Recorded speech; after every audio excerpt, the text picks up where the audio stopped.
Chapter 1. The Newlywed. The man regarded her with disdain, as if he were pinning her down with an invisible weight. Could she endure such arrogance? Certainly not. With a swift turn, Xiao Liying shifted their positions in an instant. She looked down at him, her delicate fingers caressing his handsome visage. With an uplifted brow and a radiant smile, she declared, "You are mistaken, it is you who serves this princess, not the other way around." The candlelight flickered softly, casting a gentle glow upon the young woman, clad in a striking red wedding gown that hung loosely at her waist.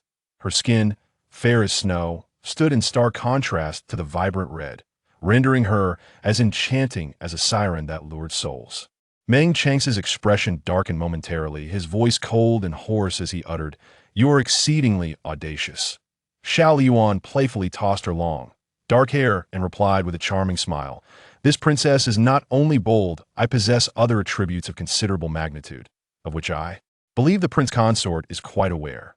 Once the favored first princess of Xiao Kingdom, she had fallen from grace due to a malevolent twist of fate that robbed her of her destiny, leading to a tragic end for herself, her mother, and over 100 members of her maternal family. All of this misfortune was orchestrated by her own sister, Xiao Liying, who had exchanged their fates in the Book of Destiny. Having been reborn, she was determined to alter this grim reality, reclaim her rightful destiny, and protect her loved ones. Thus, she set her sights on the formidable regent, Meng Changce. It was whispered that he harbored affections for Xiao Liying, a ruthless adversary whose cunning must not be underestimated. Hence, she resolved to capture his heart. She was well aware that the court was virtually a domain ruled solely by Meng Changce. Wresting power from him was akin to scaling a mountain. If she could not wield power herself, she would instead seize the affections of the powerful man. With her arms wrapped around his neck, after a night filled with passionate intimacy, Xiao Liying succumbed to a deep slumber. Meng Changce, having tidied up, departed the bridal chamber. Little did he know, as soon as he left, Xiao Liying opened her eyes, which now glimmered with clarity, a smile gracing her crimson lips. "Meng Changce, welcome to my intricate game of hearts." In the study, the flickering candlelight cast shadows upon the man, half of his face cloaked in darkness while the other half basked in light. The dim flame illuminated his sharp features, his perfectly arched brows, high nose, and the powerful aura that enveloped him as he sat behind the writing desk, exuding an air of formidable authority. His thin lips were pressed into a straight line. He was typically composed and unyielding, impervious to the charms of women. Yet, now he found himself ensnared, his resolve shattered. The palace guards, witnessing the regent spending his wedding night apart from the princess, instead attending to official matters in the study, could only surmise the prince's disfavor towards her. That it was clear that he held affections for the third princess, yet was compelled to wed the first due to her intervention. Beseeching the emperor for the match, otherwise he would never have considered marrying her. They could only shake their heads in dismay, lamenting the separation of two lovers. The following day, Xiao Liying was roused from her slumber by a gentle voice. "Your Highness, awaken quickly, we must enter the palace, soon to pay respects to the emperor and the empress." Exhausted from the previous night's exertions and preoccupied with her thoughts, she had slept later than usual.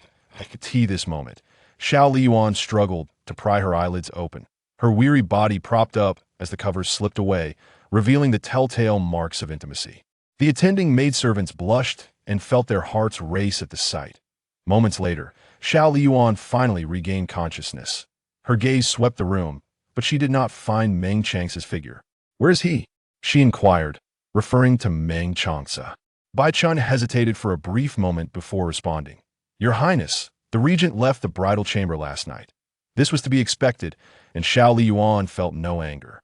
The fact that Meng Changce had even touched her the previous night was a feat she had labored greatly to achieve, igniting his emotions. The question of whether he would stay the night could wait. They had ample time ahead of them. Once she had completed her grooming, Xiao Liying instructed Bai Chun to summon Meng Changce. With both of his parents deceased, it was customary for them to pay their respects in the palace that morning. Before long, Bai Chun returned, accompanied by a guard, who was none other than Meng Changce's trusted aide, Lin. Although Lin appeared respectful, he did not regard her as the mistress of the regent's residence. "Princess, the prince is waiting for you in the carriage," he announced. Chapter 2. Taking harsh measures against such a beauty, Xiao Liying nodded slightly, as Meng Changce's disdain for her was abundantly clear, devoid of any affection typical of newlywed couples. Even during her plea to the emperor for marriage, she anticipated this day, leisurely finishing her breakfast before setting out. As she walked, discomfort soon enveloped her legs. The previous night's biting had been excessively harsh. Xiao Liying mentally criticized him for being so unyielding towards a beauty like herself. Outside the Wang Fu, a luxurious 8-treasure carriage awaited, exuding opulence.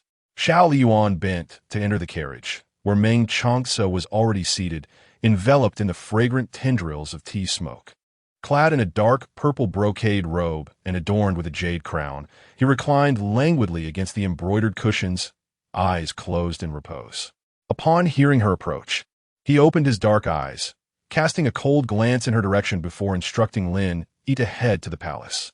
As the carriage glided forward, Meng Changce continued to rest, clearly exhausted from the previous night's exertions, while Xiao Liying found herself lacking the desire for conversation. They traveled in silence to the imperial palace. Within the palace, Emperor Xiao Ming and Empress Chun occupied the main seats. Xiao Liying and Meng Changce stood side by side to pay their respects. Long live the emperor and empress. While Xiao Liying was supposed to address her father and mother together with Meng Changce, he exhibited no sense of duty as a son-in-law.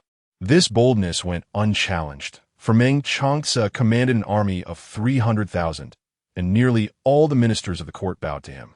The emperor remained consumed by his obsession with seeking the elixir of immortality, engrossed in alchemy alongside the national sorcerer, neglecting state affairs. Consequently, the court was entirely under Meng Changce's control, placing him in a position of unparalleled authority. Observing the striking pair standing together, the emperor's murky eyes glimmered with an inscrutable smile. I have always admired you, my minister. Now that you have wed my precious daughter, we are family. There is no need for formality. Please take a seat. Meng Changce settled into a lower seat, while Xiao Liying immediately flung herself into Empress Chen's embrace. Mother, Ali wishes to sit with you. The empress affectionately tapped her forehead. Even after marriage, you remain so reckless. Having married, Ali is still your child, mother. Xiao Liying nuzzled against Empress Chen, cherishing every moment together, especially after the haunting memories of her mother's demise in her past life. In this rebirth, she treasured each second spent with her mother. Though she had always been close, her newfound affection and playful demeanor astonished the empress, filling her heart with joy. Emperor Xiao Ming teased, "Has Ali forgotten her father?" The love of the emperor was indeed genuine, yet when it came to her and the empress mother, he could also be exceedingly ruthless. Although her fate had been deceitfully altered, Xiao Liying could not forget the lives of her mother and her maternal family, numbering over 100 souls. That fateful night, the air above the capital was thick with the stench of blood, a scent that lingered long after. As for her, she met a tragic end, abandoned in a mass grave, devoured by wild dogs until not a trace remained. At that time, her beloved father had already forgotten her, his affections solely bestowed upon her younger sister. Having traversed through the depths of hell, any semblance of reverence had long since dissipated. Her smile was impeccable, yet her heart remained icy. Her eyes curved gracefully, reminiscent of the past. How could it be? The emperor would always be Ali's father. Xiao Ming was finally satisfied. Once married, she could no longer act willfully. The emperor was reminding her of this. A month ago, upon her rebirth, her first act was to seize the opportunity while her fate had not yet been usurped and her favor still lingered, imploring the emperor to grant her marriage. The emperor was furious. Nonsense. Who is Meng Changce, and how could you possibly marry him? Xiao Liying gazed intently at the emperor, questioning, "Father, do you truly wish to see the court continuously dominated by Meng Changce? In this day and age, who still remembers that you are the emperor?" The atmosphere within the Yangxin Palace was thick with silence. Kneeling beside the emperor, Xiao Liying pressed her face against his hand, imploring, "Father, I have grown up and wish to share your burdens." Yet, the emperor remained resolute, responding, "It is rumored that Meng Changce harbors feelings for your third royal sister. Let her marry him." "Father, such rumors are unreliable. Moreover, the third royal sister has never been close to you and possesses a happiness easily within her grasp. Does she truly wish to assist you? Xiao Liying continued to persuade. Father, a woman enraptured by love possesses no rationality. Would she truly be willing to relinquish what she has never possessed? The son differs from the sister of the three sovereigns. For the sake of the Xiao family's century-long reign, I am willing to forsake everything, even my life. I refuse to see the Xiao dynasty fall and be replaced by the Meng surname. As Xiao Liying spoke, she gazed directly at the emperor. For no sovereign could tolerate the subversion of imperial authority, nor could any emperor bear the thought of becoming a traitor to his nation. The hand of Emperor Xiao Ming, resting on his knee, unconsciously clenched, the veins on the back of his hand becoming pronounced. His murky eyes suddenly sharpened, and after a prolonged silence of scrutiny upon Xiao Liying, he finally nodded in agreement. Seizing the moment, Xiao Liying pressed on, Father, at present, I possess no capable individuals at my disposal. Emperor Xiao Ming replied, Though the royal family is currently diminished, there remain loyal subjects. When the time of your wedding arrives, I shall bestow upon you. With her goal achieved, Xiao Liying felt a surge of elation. Thank you, Father. It is far better for power to reside within one's own grasp than in the hands of others. Regaining her composure, Xiao Liying met the emperor's gaze, affirming, I understand, your majesty. Thereafter, Emperor Xiao Ming turned to the imposing and noble man below, saying, Changce, Ali is my most cherished princess, accustomed to indulgence. You must show her great tolerance. Although Ali's dowry had long been prepared, the haste of this union left much to be desired in terms of perfection. This weighed heavily on Emperor Xiao Ming's heart. For the sake of the royal family, Ali had sacrificed too much, and he felt remorseful for her plight. Meng Changce nodded, though it was evident to all that his response lacked sincerity. Xiao Liying observed everything keenly. In a scenario where the sovereign is weak and the subjects are strong, her father, the ruler of the Xiao kingdom, was firmly subdued by the minister Meng Changce. Until her demise in her previous life, her father remained under the thumb of his subjects. Now, she had sought a formidable ally. Yet this ally was not so easily won over. The emperor, undisturbed, lingered in Fengyi Palace for a while before departing for Jiao Palace, where the pursuit of ultimate bliss awaited. Meng Changce also rose, stating, I have official matters to attend to and must take my leave. Once everyone had departed, the queen finally inquired, Ali, knowing that the world is abuzz with rumors of Meng Changce's affections for another, why would you still wish for your father, the emperor, to arrange a marriage for you? A man whose heart belongs to another woman could never treat you well, and to rush into this arrangement is truly an injustice to my child. From the moment she requested the imperial decree for marriage, the Empress Dowager had questioned it. Yet Xiao Liying consistently replied, Mother, your son's heart is set on the regent. Moreover, with such striking beauty, how many men in this world could remain indifferent? Please do not worry. The regent harbors affection for me as well. Last night, we even consummated our union. As long as I can marry him, your son shall bear no grievance. The exchange of destinies is an arcane and unfathomable matter, compelling her to act swiftly. If she could secure Meng Changce's devotion, under his protection, even if her fate were stolen and the emperor sought their execution, it would be futile. Beyond this, she discreetly dispatched envoys to seek the book of fate. She would not stake all her hopes upon a man's loyalty. Better to rely on oneself than upon mountains or seas. The matter is settled, and with her daughter's fondness, Empress Chun could only sigh in resignation. You, my dear girl, truly lack modesty. Xiao Liying giggled cheerfully. Before you, Mother, Ali is still but a child. The empress could not help but smile, her laughter lingering as they finished their midday meal together. After which, Xiao Liying took her leave from Fengyi Palace. Xiao Liying inquired, Bichuan, where is Meng Changce? Bichuan, the regent may still be preoccupied with state affairs. I shall send someone to inquire. No need. As we approached the imperial garden, I unexpectedly caught sight of two individuals engaged in conversation. Chapter 3. Intimacy before the third princess. Before the illustrious presence of the third princess stood a man clad in a deep purple brocade robe, his tall and slender figure exuding an air of striking beauty and nobility. Sunlight enveloped him, casting a radiant glow that seemed to diminish the frigid aura surrounding him. Beside him was a woman dressed in simple elegance, adorned with two delicate blossoms in her hair, enhancing her charm and grace, radiating a gentle and refined demeanor. The two appeared engrossed in conversation, creating a scene of exquisite beauty. These two were none other than her newlywed husband, Meng Changce, and her sister, Xiao Liying, with whom she shared a profound enmity. The chill in their relationship was palpable, leaving her to wonder what it was that had drawn Meng Changce to Xiao Liying. Could it truly be that he was deceived by her innocent haughty? Should Meng Changce become aware of Xiao Liying's duplicitous and malevolent nature, it would undoubtedly be most intriguing. Xiao Liying's lips curled into a cold, mocking smile, her voice preceding her presence. "What brings you such joy? Pray, allow me to listen." Xiao Liying appeared to be taken aback, elder sister, without granting her even a glance. Xiao Liying remarked, "I have searched for the prince for quite some time, yet I find him in the company of the third princess. How unfortunate." Xiao Liying cast a helpless glance at Meng Changce. "Elder sister, Liying merely encountered the prince by chance. The third princess has erred in her dress." Only then did Xiao Liying bestow upon her a look, her smile devoid of warmth.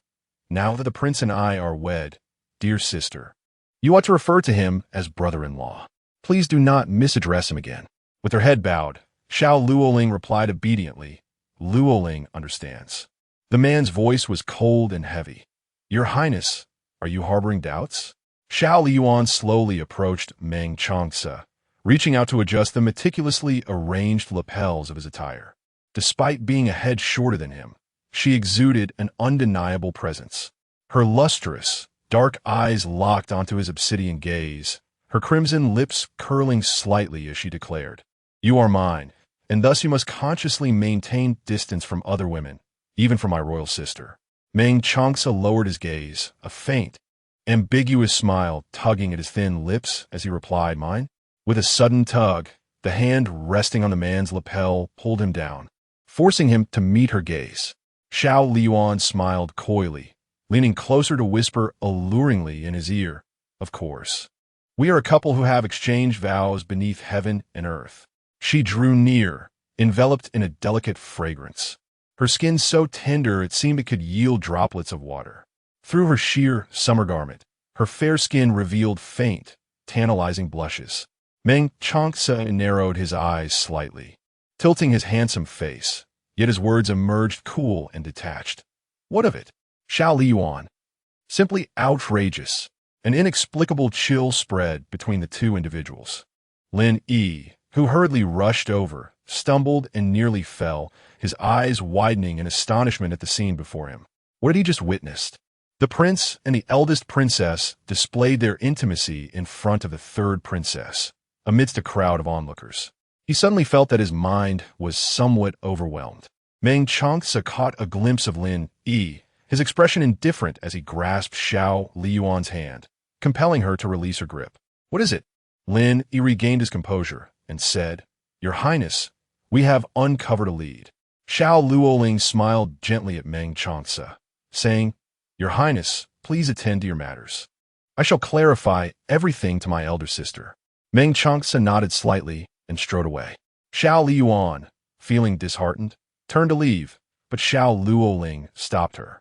"I only exchanged a few words with His Highness. There is no need for you to take it so to heart." Xiao Liying glanced at her crimson nails, regarding her with indifference. "You seem to care little for the reputation of a young lady, clandestinely meeting a married man. Why should I be concerned?" For a fleeting moment, the obedient expression of Xiao Liying cracked. "Elder sister, do you not wish to know what His Highness just confided in me?" Unwillingness enveloped Xiao Liying for a moment, particularly incited by the lofty demeanor of Xiao Liying, which stirred a sense of indignation within her. Though both are princesses, their fates diverged drastically. Xiao Liying, the esteemed first princess, enjoys a life of privilege and pampering, while Xiao Liying has never garnered her father's affection and her mother remains uncherished. In the court, she has perpetually lacked presence, ultimately marrying someone unworthy, leading a life fraught with hardship and disappointment. She finds herself unwilling to accept this disparity. Why must both be princesses? Yet one enjoys such starkly contrasting fortunes.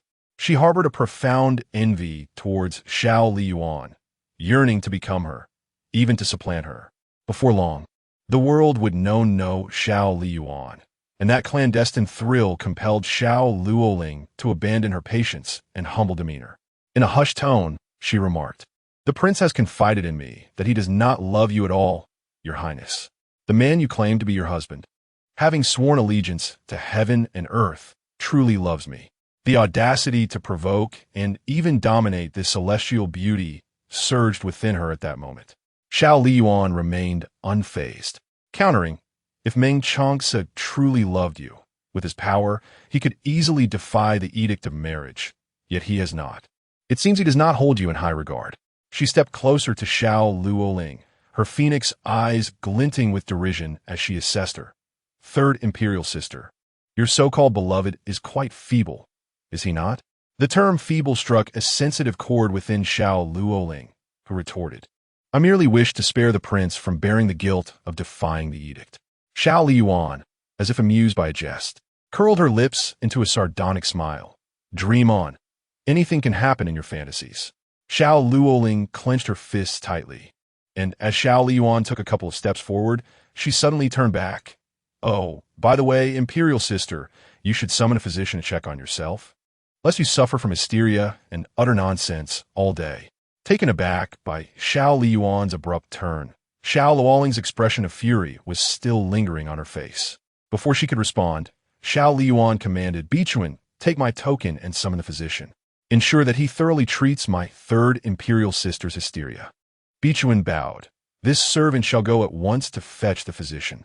The interplay between mistress and maid infuriated Xiao Liying, who clenched her hands tightly within her sleeves, wishing nothing more than to replace Xiao Liying at that very moment. "Thank you for your concern, your highness, but I assure you, I am in excellent health." "Is that so? I find your words to be rather disjointed. It would be prudent to consult the physician." Xiao Liying offered her no opportunity for refusal. "Vixen, do not delay, lest the third princess's hysteria worsens." Xiao Liying, "Vixen, yes, I shall summon the physician at once." Xiao Liying glanced up at the azure sky, as clear as a polished gem.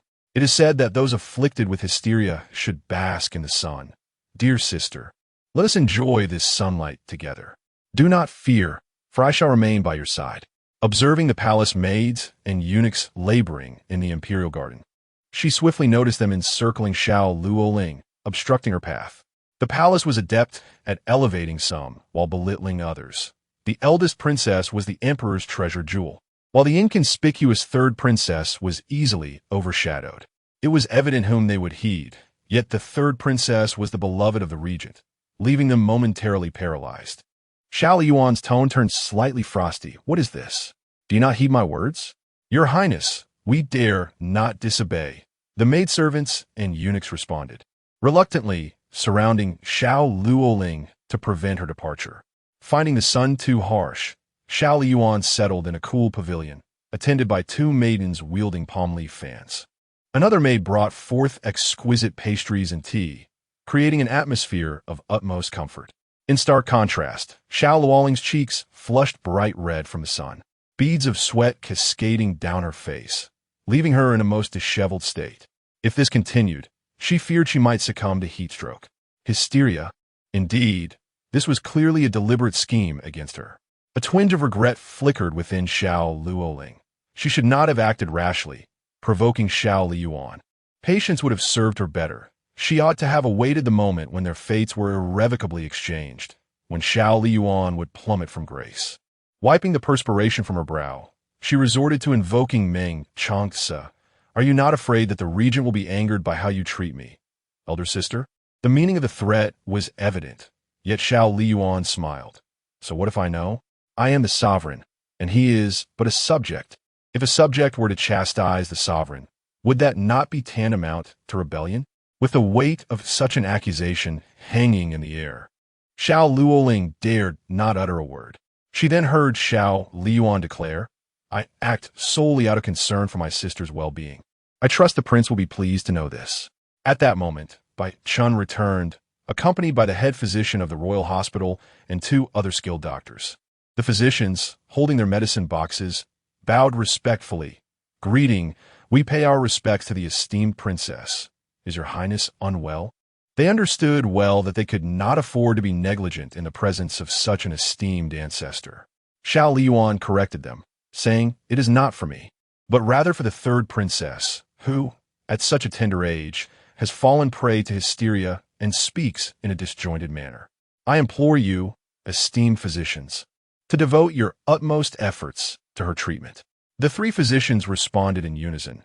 We shall exert ourselves to the fullest to restore the 3rd princess to health. With that, the head physician and his 2 colleagues surrounded Xiao Liying, requesting, 3rd princess, please extend your hand so we may take your pulse. Having heard that she is the beloved of the regent, they were particularly diligent.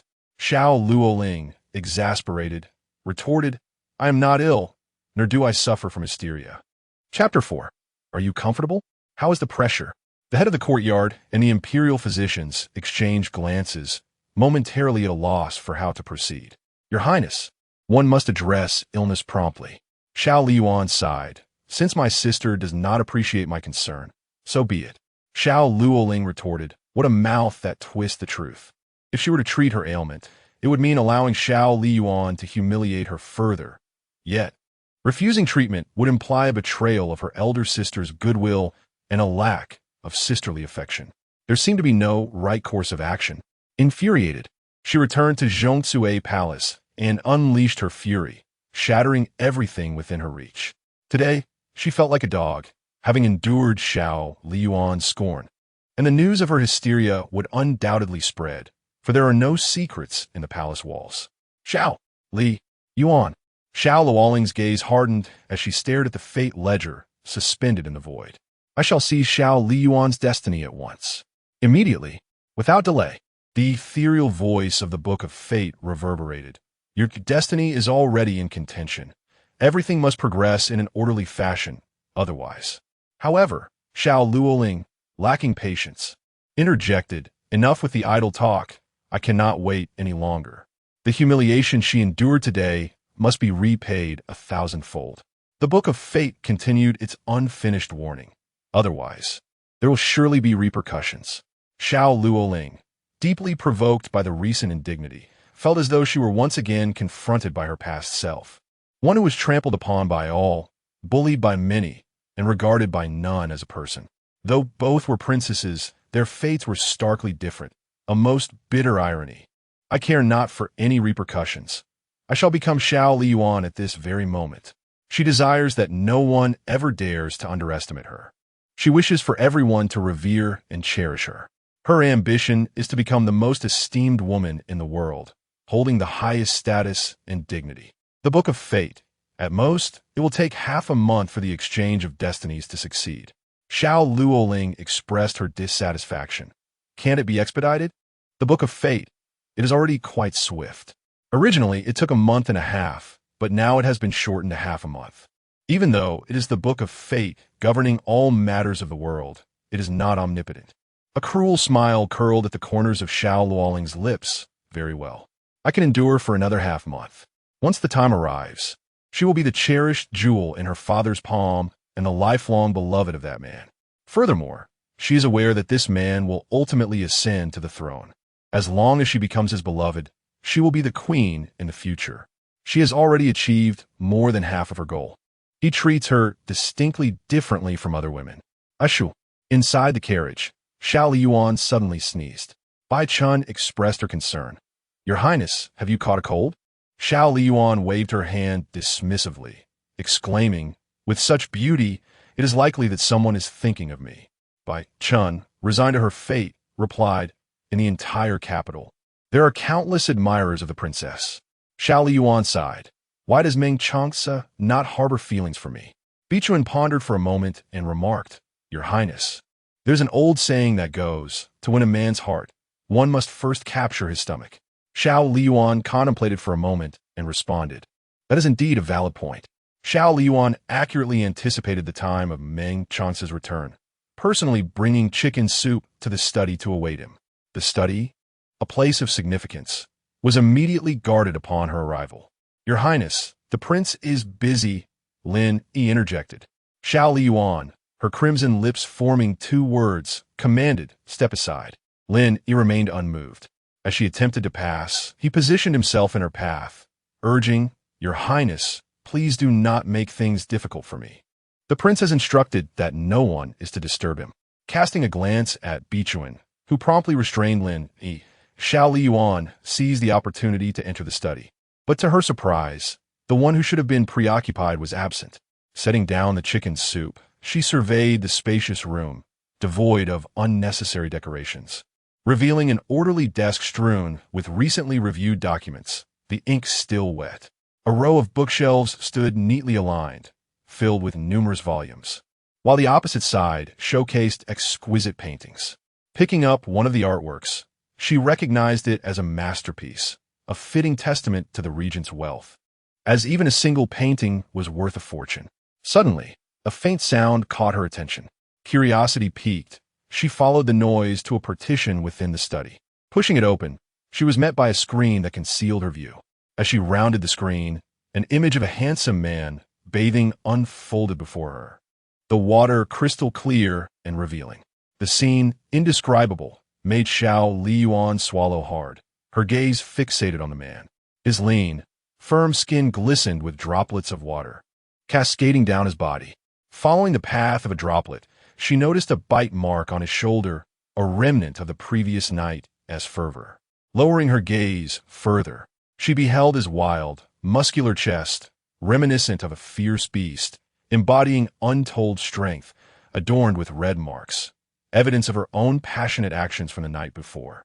Her mind spiraled out of control as vivid memories of their wild escapades flooded her consciousness, each detail sharper than the last, igniting a blush that spread across her cheeks.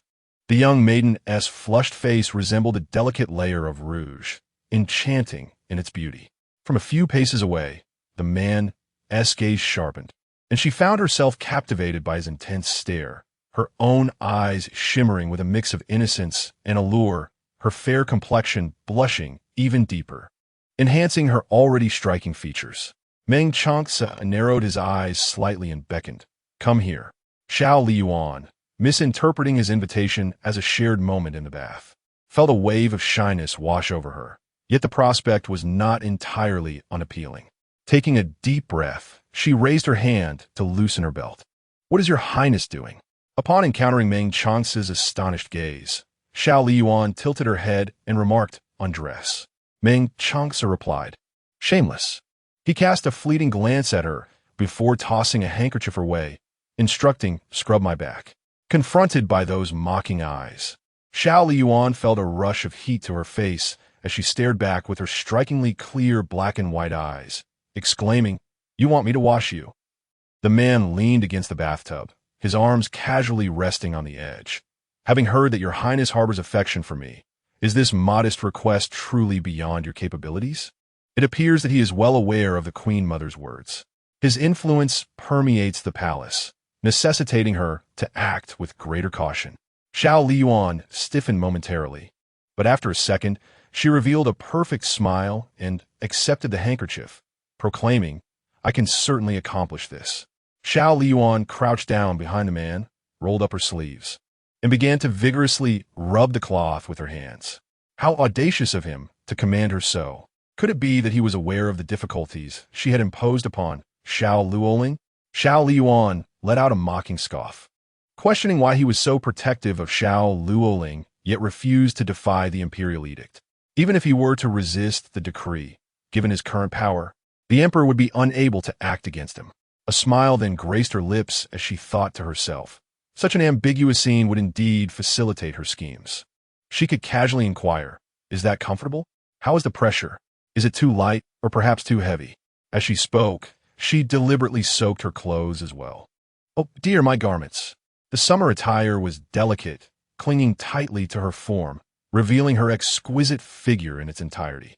The man's deep, stern gaze swept over her bosom, and with an indifferent smile, he remarked in a cool tone, "Oh, Vet, what shall we do about that?" Xiao Liying felt an inexplicable flutter in her heart. Her cheeks flushed with warmth.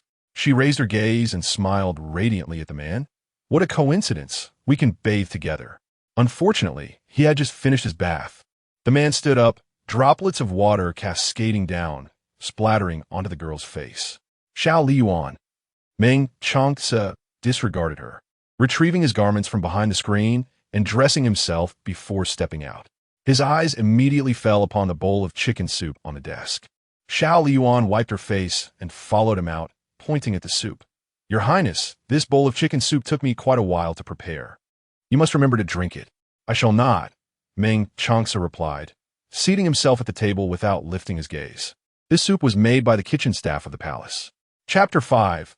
Undoubtedly the greatest embarrassment of her life, upon being exposed, Xiao Liying coughed lightly, attempting to defend herself.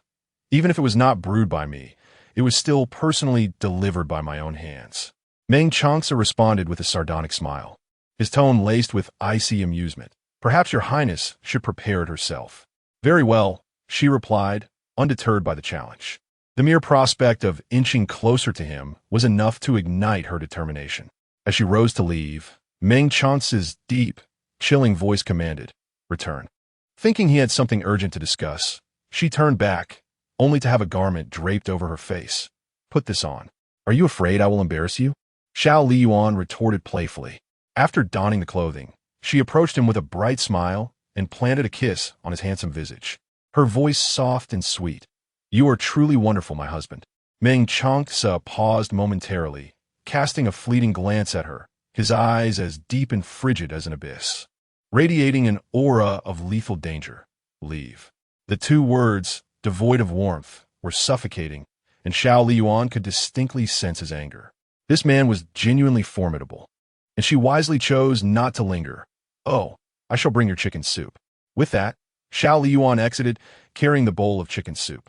Outside the study, Bai Chun noticed her princess clad in the regent's attire, and after pondering the prolonged absence within, a mix of satisfaction and mild disapproval flickered across her face. Approaching her, Bai Chun then caught sight of the untouched bowl of soup in Xiao Liying's hands, her smile vanishing in an instant. Your Highness, what is this? Xiao Liying did not respond to her question. Let us go. Having changed into a new outfit, Xiao Liying made her way to the kitchen. The servants bustling about in the royal kitchen, upon seeing her, promptly set down their tasks and knelt in reverence, exclaiming, Greetings, Your Highness. Xiao Liying raised her hand slightly, gesturing for them to rise. Bai Chun, puzzled, inquired, Your Highness, what brings us here? If you have any culinary desires, simply voice them. Time is of the essence for her, and thus, Xiao Liying rolled up her sleeves. I shall personally prepare a nourishing soup for my husband. Vixen, believing it to be her own suggestion, regretted her words, wishing she could reprimand herself for speaking so freely. She advised, Your Highness, this is not appropriate. You are of noble status. How can you engage in such tasks? Allow me to handle this matter. However, this was a request made directly by Meng Changce. Xiao Liying asserted, Bai Chun, your words are unnecessary. I have made my decision. Yet, upon observing the lively chickens in the cage, Xiao Liying, who had never cooked before, found herself at a loss, unsure of where to begin. She had experienced hardship and even faced death, but never had she ventured into the kitchen. Recognizing her dilemma, Bai Chun suggested, Your Highness, let the kitchen maids handle the preparation. You can focus on simmering the soup, which is also a way of cooking personally. Xiao Liying wholeheartedly agreed. She never undertook tasks that would burden her, save for the endeavor of enticing Meng Changce. Once the kitchen maids had prepared the chickens, she instructed them to leave, and soon only she and Bai Chun remained in the kitchen. Xiao Liying ladled a few spoonfuls of water into the pot and proceeded to place the entire chicken within, her gaze fixed intently upon it. After a considerable while, she prodded the chicken with her chopsticks, her delicate brows furrowing slightly. Why is it still not cooked? Could it be that the fire is too low? She urged Vixen to step aside and personally stoke the fire at the stove. As she continued to add kindling, an abrupt explosion erupted, accompanied by a thick plume of smoke that filled the kitchen, rendering it nearly unrecognizable. The birds perched atop the treetops, startled, took flight in a flurry. The resounding noise reverberated through the heavens, echoing so loudly that it could be heard throughout the entire regent's residence. Meng Changce set down his documents and stood outside the study, observing the dense smoke rising from the northwestern corner, puzzled by the commotion. He was equally astonished, exclaiming, "It seems as though the kitchen has exploded." Meng Changce, with his finely arched brows slightly furrowed, replied, "How could a perfectly functional kitchen possibly explode?" "Linny, I shall go and take a look right away." "No need. I shall personally attend to this matter." The man, with one hand clasped behind his back, strode purposefully towards the kitchen. Upon his arrival, he beheld a gaping hole in one corner of the kitchen, and the large iron pot within was similarly damaged, creating a scene of utter chaos. His gaze shifted, landing upon the disheveled figures of Xiao Liying and her servant, particularly noting how Xiao Liying's face was so covered in soot that her original features were nearly obscured. Her brow twitched slightly as she wondered, what on earth has His Highness done to cause such destruction even in the kitchen? Xiao Liying. This is undeniably the greatest humiliation of her life. She merely wished to brew some chicken soup. Yet who could have foreseen the kitchen would be reduced to ruins, and that such a disheveled scene would be witnessed by him? Fortunately, she was behind the stove and remained unscathed. As she listened to the man's inquiries at that moment, Xiao Liying felt an overwhelming desire to find a hole in the ground to hide in. After a few seconds, she pouted in dismay and lamented, "I intended to prepare chicken soup for my husband, but somehow the kitchen exploded." It was imperative that he understood her intentions, although she had failed in her endeavor. It was ultimately for Meng Changce. Silent sacrifices were not in her nature. The man, adorned in a regal purple robe, stood tall and slender against the backdrop of the setting sun, its rays filtering through the leaves and casting a splendid glow upon him, exuding opulence and grandeur. He nonchalantly curled his lips into a smirk. "Ha!" Xiao Liying sensed the mockery and clenched her fists in frustration. What a wretched situation! What disgrace! Despite her thick skin, she found herself unable to remain in that place any longer. Swiftly, she departed as though a ferocious beast were pursuing her. Upon returning to the courtyard, she commanded, "Fetch hot water at once. I require a bath. Furthermore, let all servants within the estate keep this matter strictly confidential." Vixen, empathizing with her distress, replied, "Yes, Your Highness." Alas, who could have anticipated that a mere kitchen task would lead to such chaos? Before long, the hot water was delivered. Xiao Liying shed her ornate garments and stepped into the bath. After her cleansing, she remained vexed until nightfall. When dinner was prepared, Bai Chun approached her, saying, "Your Highness, it is time to dine." Xiao Liying propped her chin on one hand, replying, "I have no appetite." Bai Chun arranged the dishes for her, insisting, "Your Highness, you must eat something regardless." Xiao Liying consumed only half a bowl before instructing them to clear the table.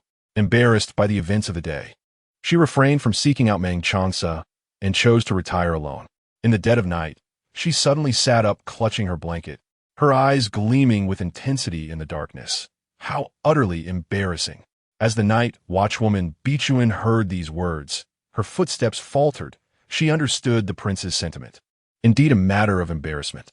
The following day, Xiao Liying arose only when the sun had climbed high, her spirit rejuvenated, banishing the despondency of the previous day. She would not be deterred by a minor setback. Although the kitchen had been demolished, it was unlikely to meet the same fate repeatedly. When she and Vixen made their way back to the kitchen, the staff paused in their tasks, a wave of apprehension washing over them. The kitchen had only just been repaired, and with the prince's arrival, they wondered if calamity would strike once more. Only this sentiment remained unspoken among them. The kitchen steward inquired cautiously, "Might Your Highness have any particular cravings for today's repast?"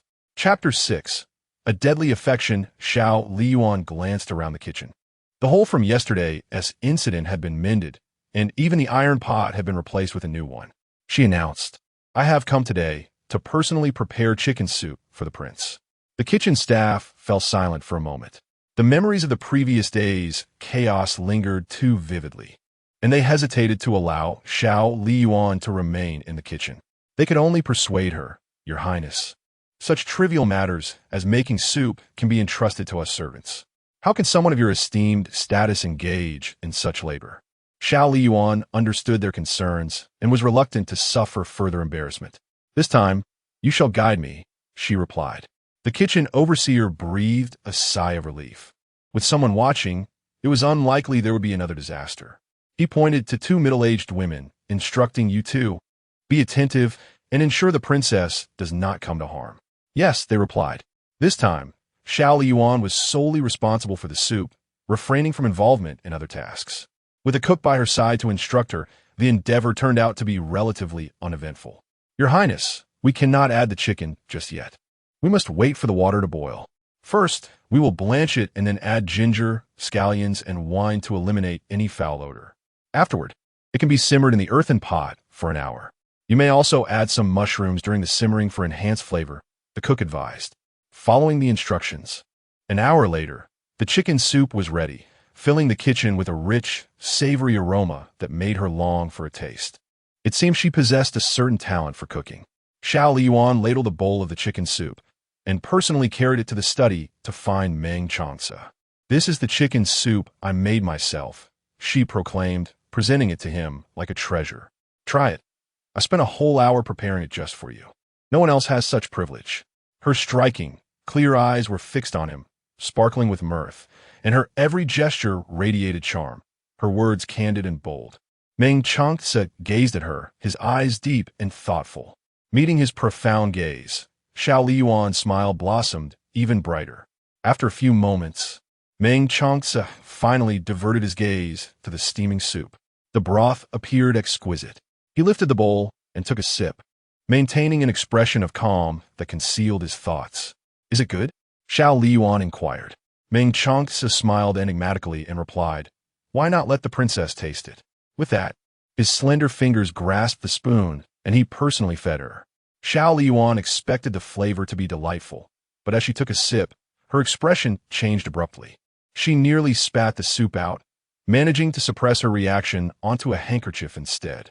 Grabbing a cup of tea from the desk, she washed away the unpleasant taste lingering in her mouth. Furrowing her brows in confusion, she exclaimed, how could this happen? I followed the cook's instructions precisely. Xiao Liying was perplexed, failing to notice the glint in the man's eyes. Your Highness has already sipped from my cup. We have even kissed. What does a cup of tea matter? She teased, leaning closer to him, her crimson lips curling into a radiant smile. In a way, this counts as an indirect kiss. Doesn't tea it? Meng Changce gently pressed his index finger against her forehead, playfully pushing her away, with a smirk that held a hint of mockery. Shameless, he remarked. Xiao Liying was unfazed and spoke boldly. Are we not husband and wife? We have exchanged marital rights. Kissing is merely a triviality. You are overreacting.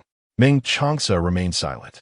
Known for his composure, he found himself bemused by a girl's assertion of his overreaction. Suddenly, Xiao Liying sighed, what a pity. The man's expression remained unchanged. What is the pity? He inquired. Her gaze fell upon his lips, which shimmered with a delicate pink hue. It's not a real kiss, she replied. Despite the chill in the air, the thought of kissing was utterly intoxicating. Meng Changce was momentarily speechless. The girl leaned in closely, her beautiful face revealing a hint of disappointment, which somehow added to her charm. She smiled suddenly. Do you wish to kiss? Xiao Liying's eyes sparkled with excitement as she nodded, only to hear him utter a few exceptionally cold words. Dreams encompass everything. This phrase sounds so familiar, she thought, as his deep, piercing gaze swept over her, exuding a heavy sense of pressure. Leave, he commanded. In the pursuit of a man, one must not be overly clingy, lest they incite annoyance. Before departing, Xiao Liying disregarded the chilling aura emanating from him, playfully tugging at his collar and drawing him closer. Her smile radiant. I'm leaving now. Remember to think of me. The man responded coldly, I won tea. Xiao Liying sighed, truly a man with a heart of stone. But that's all right. I shall think of you. Meng Changce lifted his dark, profound gaze to scrutinize the girl before him. Xiao Liying felt somewhat uneasy under his stare, and she touched her face, yet maintained her smile. Why do you look at me like that? Is it because my beauty has captivated you? Meng Changce was momentarily speechless.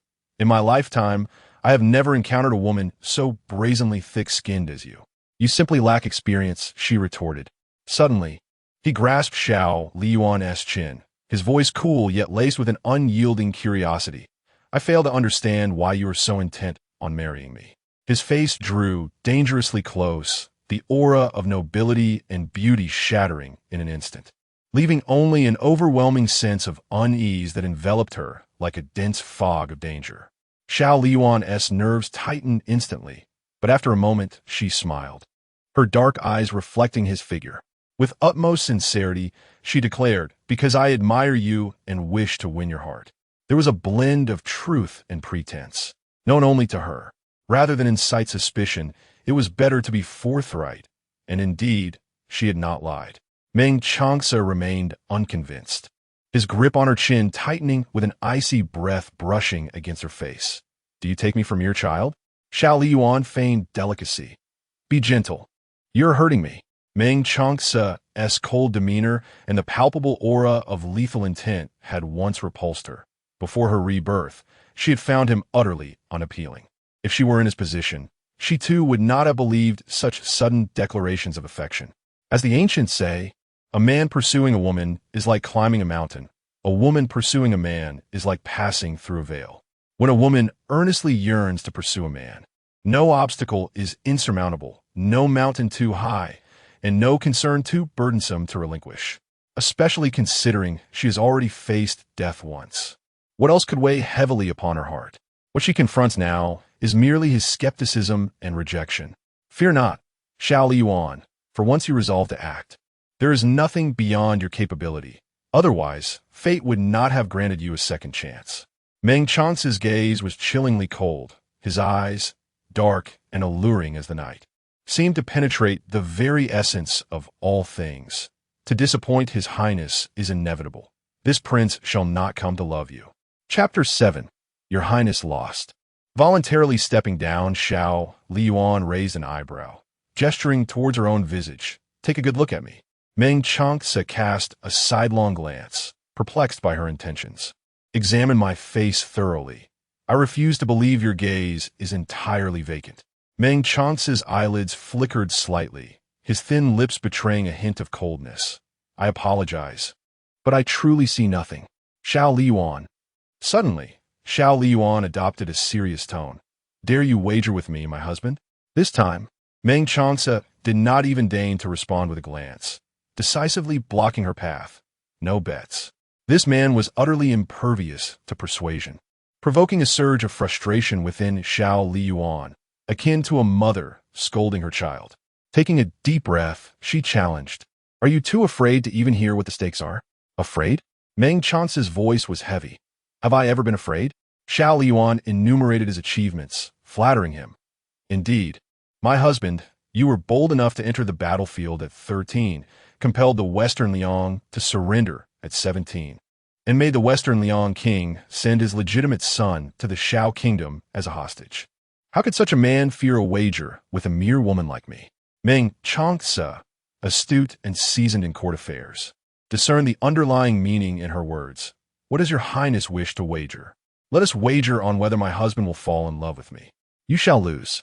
"Perhaps I might win." "Impossible." His words were resolute. Xiao Liying scoffed lightly. "Do not speak so definitively. Be wary of being proven wrong." Meng Changce maintained his aloof demeanor, his expression unyielding. 1 month. A month's time, precisely when her fate would be irrevocably altered, coinciding with her mother's fall from grace and her grandfather's entrapment. Should she fail to make Meng Changce love her within that span, she would be destined to repeat the tragedies of her previous life. She would never allow such a fate to befall her. Raising her gaze to meet the man's, she agreed. "Very well, 1 month. If I win, you must grant me one request." Meng Changce replied coolly. "Should you lose, you shall voluntarily step down." "Agreed." Xiao Liying rose, opened the study door, and strode out. As she passed by, Lin Yi and Lin Er could not help but steal glances. It was only after Xiao Liying's figure vanished around the corner that they entered the study. Lin Yi inquired, "My lord, do you truly intend to gamble with the princess?" As martial practitioners, they were keenly aware It was nearly impossible not to overhear the conversation between the lord and the princess. Lin Er retorted, "Is that not obvious? The lord and the princess have already engaged in a wager." Lin E playfully punched Lin Er, who nimbly evaded the blow. But the princess is quite bold. She dares to provoke even the lord. Even the third princess, rumored to be the object of the lord's affection, would not dare to act so audaciously in his presence. Lin E nodded, adding, "And they say the lord lacks insight. No one has ever dared to be so brazen before him." From the shadows, Lin San joined the discussion. Indeed, the princess made a most astute observation. The lord is indeed hard-hearted. Seated behind the desk, Meng Changce listened to the increasingly misguided remarks of his three subordinates with a cold smile. Instantly, the trio fell silent, afraid to even lift their heads. Despite the sweltering heat outside, a chill swept through them. Meng Changce cast a frigid glance over them, his voice devoid of warmth. "Continue." The three, heads bowed, exchanged furtive glances, and after a brief moment, they spoke in unison. "Your Highness, we were mistaken." "Mistaken?" They echoed. "We dare not, Your Highness." "But truly, do you intend to allow the eldest princess to remain by your side? Next time, we must speak in secret, not before you." The man's thin lips curled into a chilling smile. "Without her by my side, how shall I discern her intentions?" Lin E scoffed. "When the emperor requires your highness, all is well. Now that your highness wields great power, even the most favored daughter can be manipulated. Truly, the royal family shows no mercy." In the Qingtai courtyard, Xiao Liying reclined on a concubine's chair, gazing vacantly out the window. Time was slipping away from her. She needed to win Meng Changce's heart swiftly, yet the task appeared daunting. Vixen, who had served Xiao Liying since childhood, had never seen her so troubled. "Your Highness, please sip some tea and do not fret. I believe that one day the regent will come to love you." Xiao Liying accepted the teacup, taking a delicate sip before looking at Vixen. In her previous life, she had been relegated to commoner status, and Vixen had remained steadfast by her side, ultimately meeting a tragic end. Vixen, feeling shy under her gaze, asked, "Why do you keep looking at me, Your Highness?" Xiao Liying gently caressed her face. Upon closer inspection, Vixen is truly beautiful. Vixen replied with a smile, "Your Highness, do not jest. You're the fairest of them all. It is different.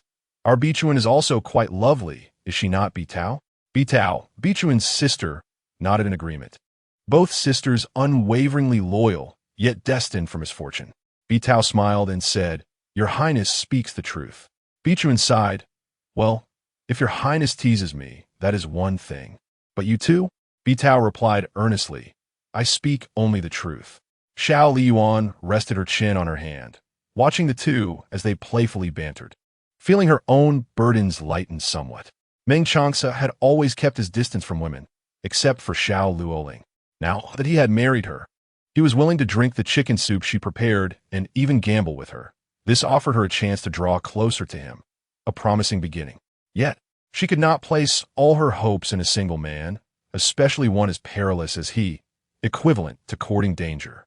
"Bitao Vixen, how many years have you been by my side?" "Your Highness, the two of us have served you for a decade. A decade of friendship. Yet the future remains uncertain. I cannot ascertain whether I can contend with that elusive fate. I do not wish to implicate you in my struggles. You are in your prime. If there is someone you admire, I shall arrange marriages for you." Vixen and Bitao, alarmed, knelt together. "Your Highness, we do not wish to marry. We only wish to serve you forever. Please do not cast us away." "Indeed, Your Highness, our utmost desire in this lifetime is to follow you." Xiao Liying was deeply moved, her eyes suddenly glistening with tears. She raised her head and blinked, then stood up to assist the two individuals. "Do not speak such foolishness. I am not sending you away. Rather, I wish to secure for you a suitable future, lest noble men be taken away by others. This is far better than following her into a fate of despair." Bai Tao and Bai Chun expressed their sentiments. "Your Highness, we do not wish to marry." Recognizing their genuine reluctance, Xiao Liying refrained from further discussion and clasped their hands.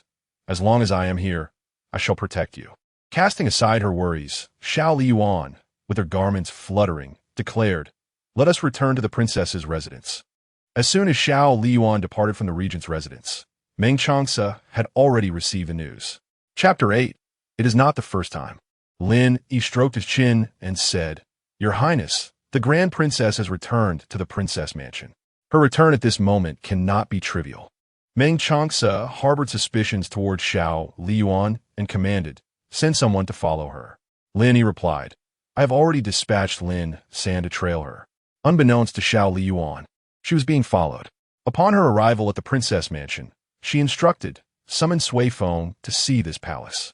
When she proactively expressed to her father the need for assistance in dealing with Meng Changce, the emperor graciously bestowed upon her a group of shadow guards, including elite assassins. These individuals had been nurtured from a young age, exclusively loyal to the royal family, and were the finest among the shadow guards. Now, they were all devoted to her. During her initial assembly of shadow guards, she had already assigned them tasks. These individuals had been indoctrinated with the belief that their existence was to serve the royal family and the emperor, and now that they had been entrusted to her by the emperor, their sole master was her. Thus their loyalty was directed solely to her. She required capable subordinates, especially those of skill. Sui Feng did not accompany Xiao Liying to the regent's palace, but remained at the princess mansion, facilitating the swift relay of information. Shortly, a young man clad in black with a resolute demeanor approached. It was indeed Sui Feng. He knelt before her, stating, "Your Highness, your servant has completed the task you assigned." With that, Sui Feng produced an exquisite porcelain vial, which Bai Chun, standing behind Xiao Liying, took and placed in her hands. Seated in her principal position, Xiao Liying opened the vial, and a fragrant aroma wafted forth. She inhaled deeply. It was indeed delightful, a scent that no woman could possibly resist. However, the true marvel of this fragrance lay not merely in its allure, but in something else entirely. Xiao Liying secured the vial and turned her gaze towards him, inquiring, "What progress have you made regarding the matter I tasked you with?" Sui Feng, the leader of the Shadow Guards, replied, "Your Highness, I have sought information concerning the Book of Names, but have encountered no leads. Your servant has failed in his duties, and I implore your punishment." Xiao Liying tightened her grip on the armrest of her chair, exclaiming, "Is it truly impossible to locate Xiao Liying?" Sui Feng remained kneeling. Indeed, however, there was an instance when Xiao Liying appeared to be conversing with someone in her chamber, coinciding with the day your highness mentioned the third princess's hysteria. During this time, no one entered the third princess's quarters. Xiao Liying pressed, "What did Xiao Liying say?" "Perhaps this is our breakthrough." Sui Feng responded, "It is quite peculiar."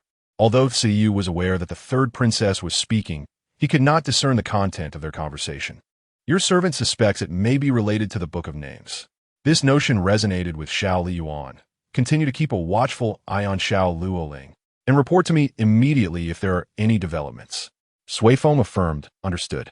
Xiao Liying continued, "What are the other matters I entrusted to you?" "Aside from the Book of Names?" Sui Feng replied, "As per your highness's instructions, our operatives have adopted aliases and successfully established cooperation with the Jiang family in Jiangnan.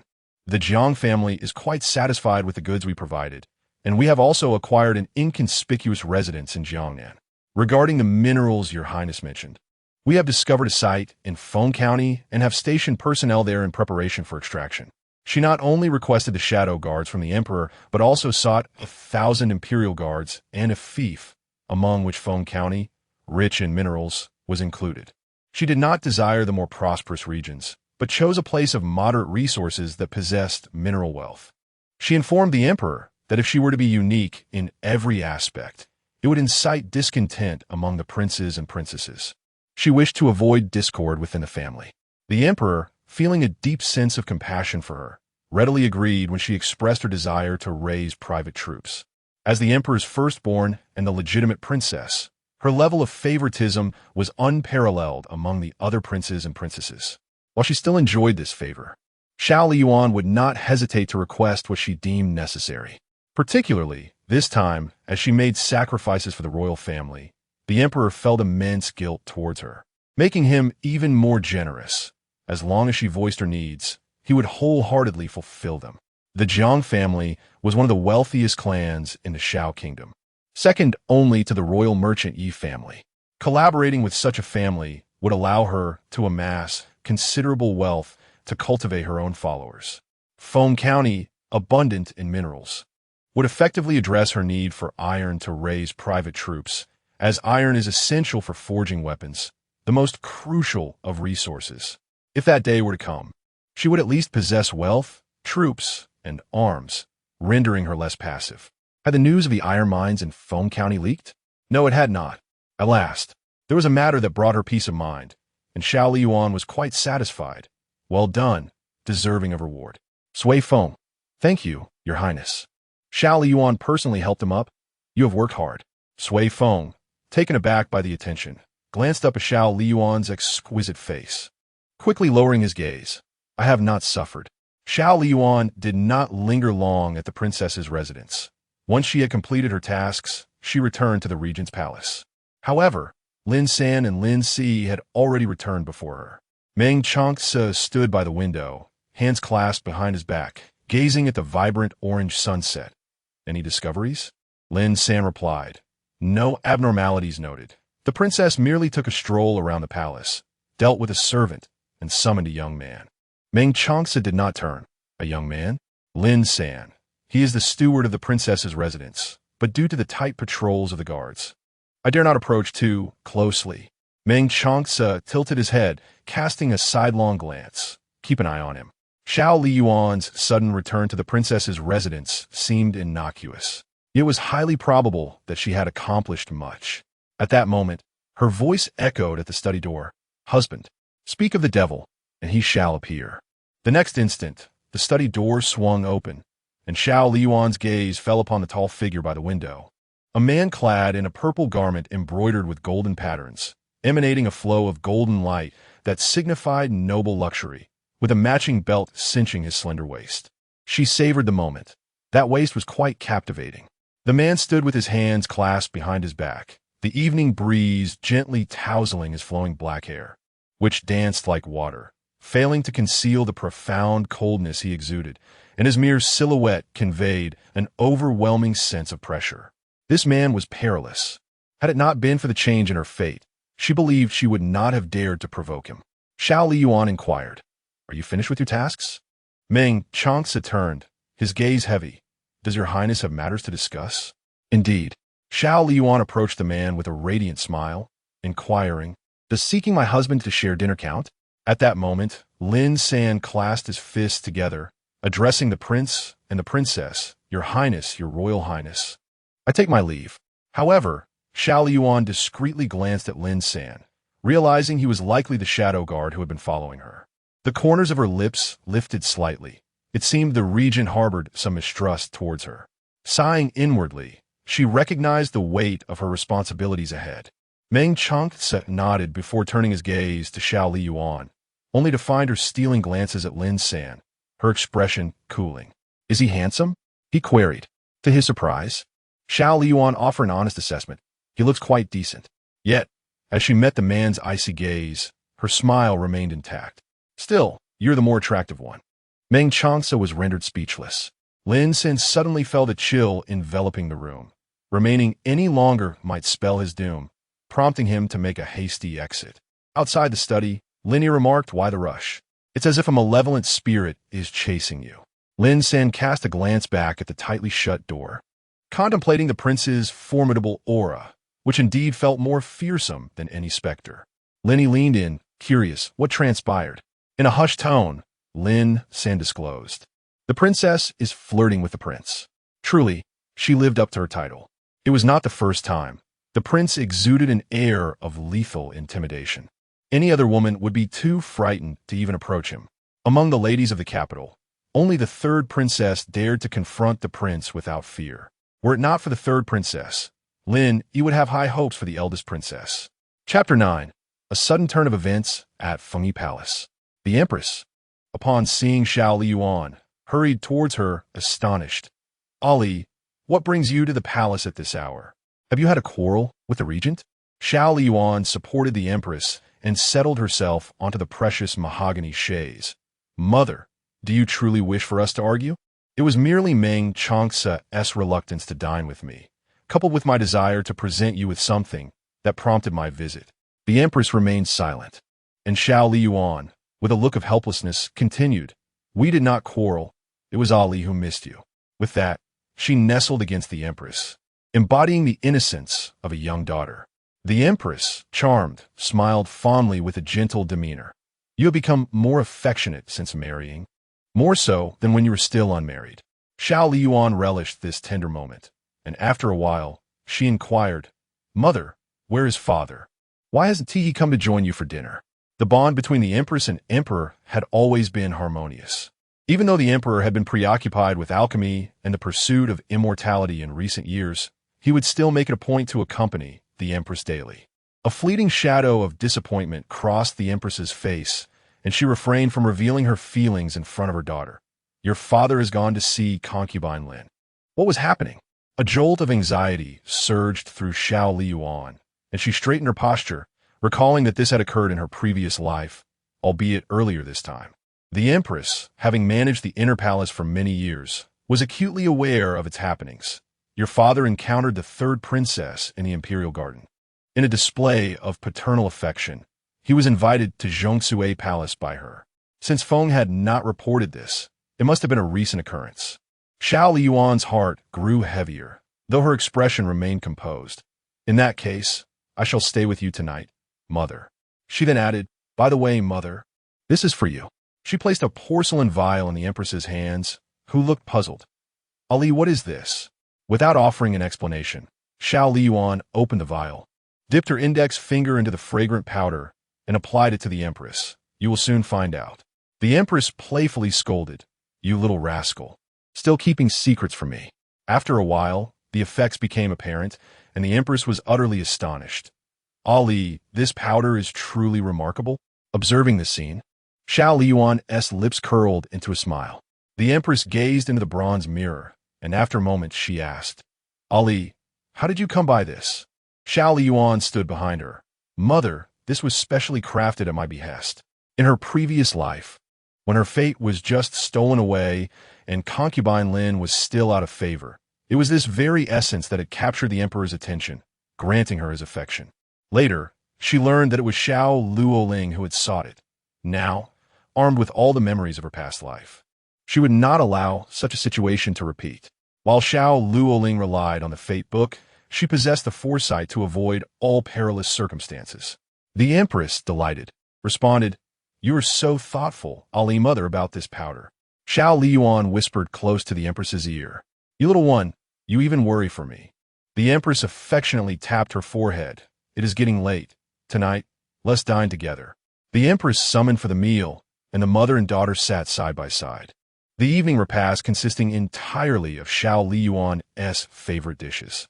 Xiao Liying gazed at the sumptuous spread of delicacies before her, the soft, tender voice of the empress echoing in her ears, and her heart suddenly softened. Her kin, whom she had come to protect.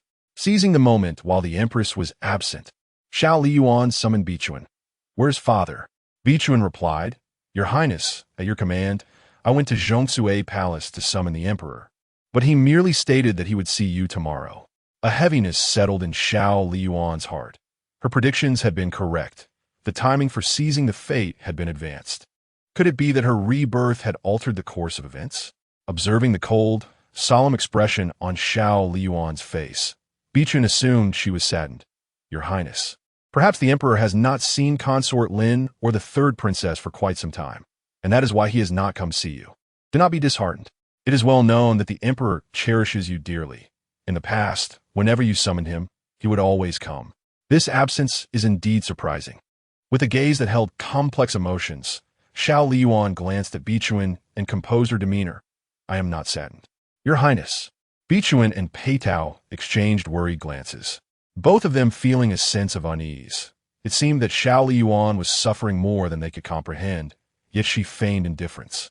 After a decade of companionship, Xiao Liying could see through their thoughts without needing to explain herself. In the past, she might have felt sorrow, but now she would not. "Enough, you two should rest," she instructed before turning back to the inner chamber to sleep alongside the empress.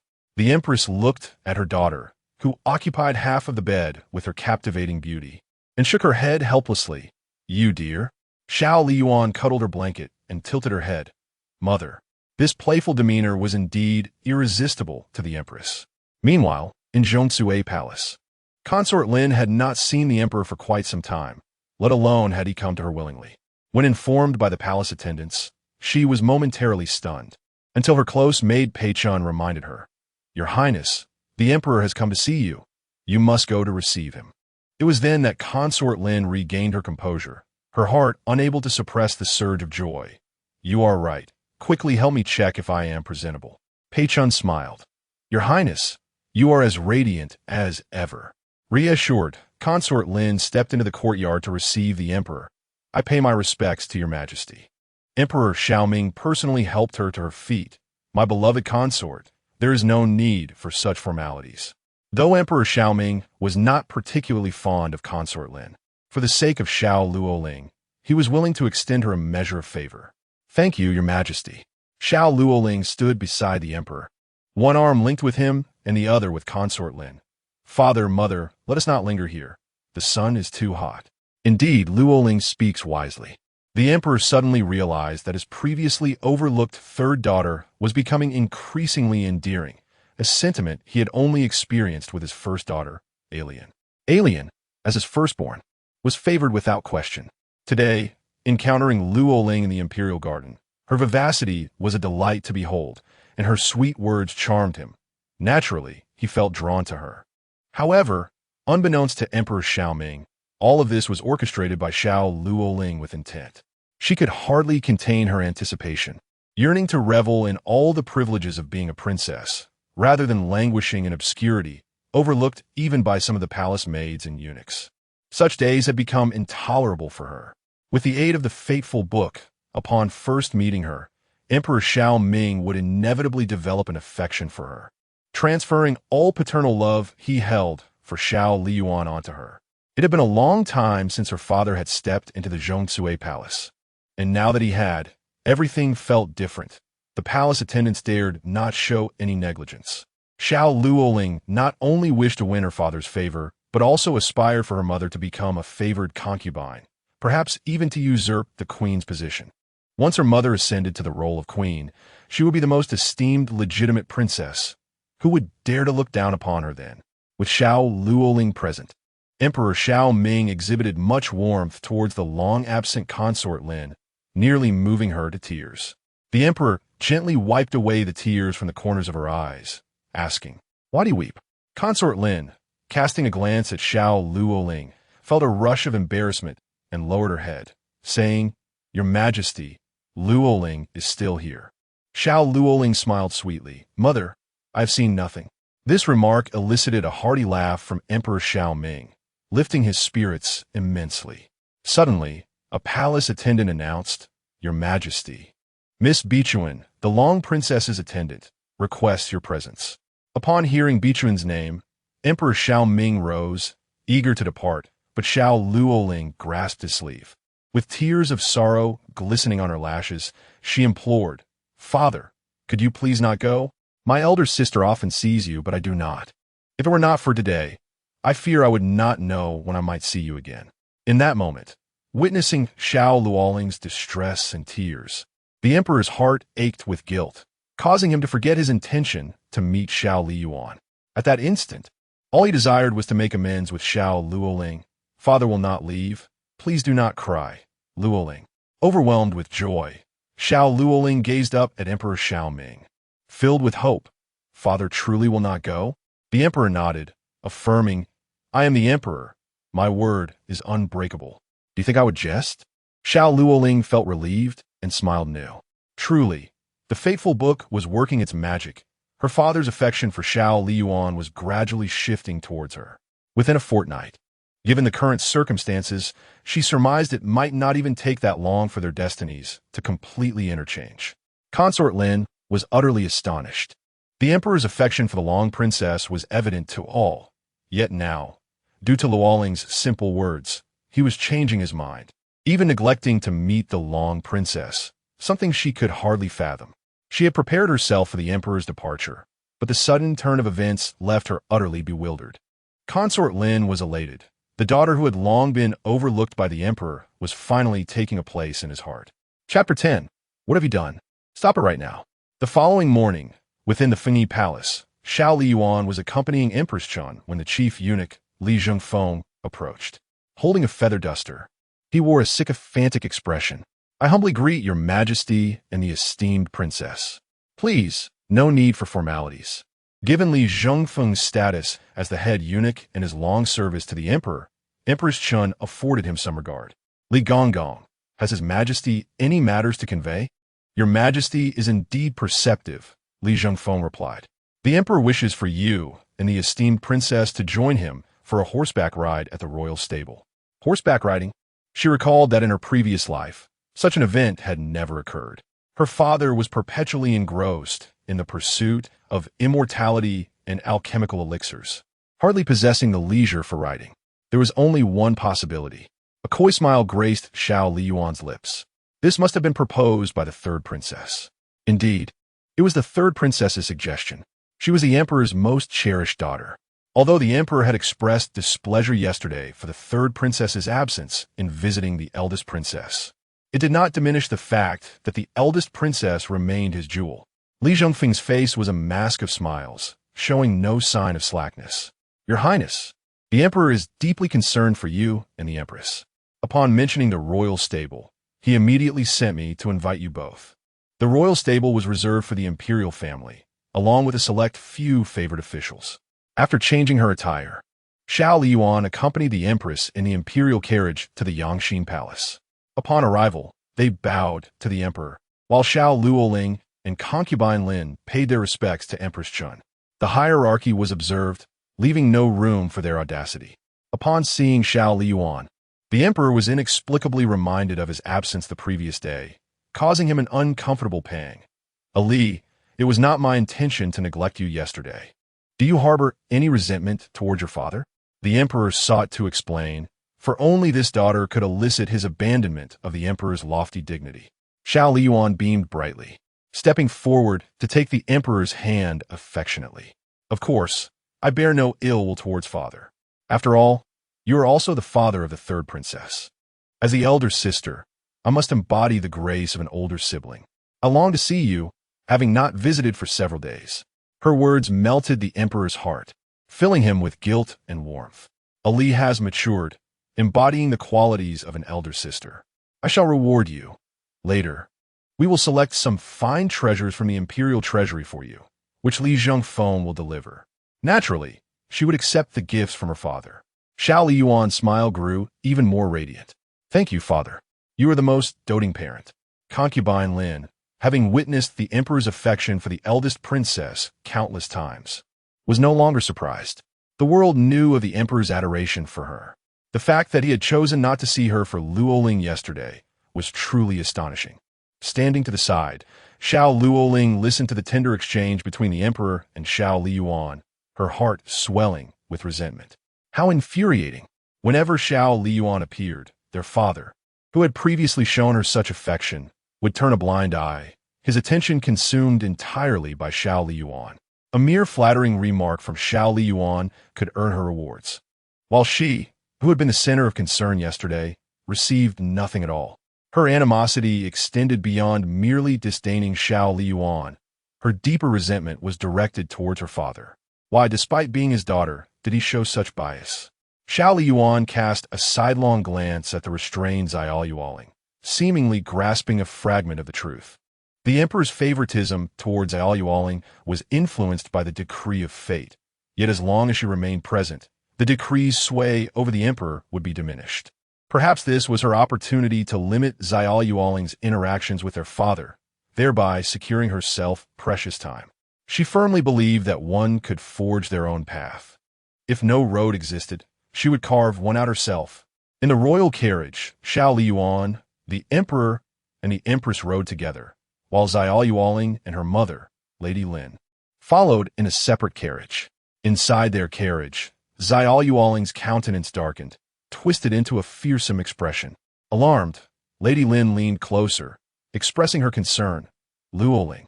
Xiao Liying lifted her head, a peculiar smile gracing her lips.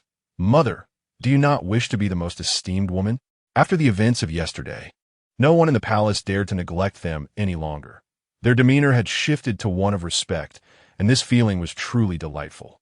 Having endured hardship, she was unwilling to lose this newfound status.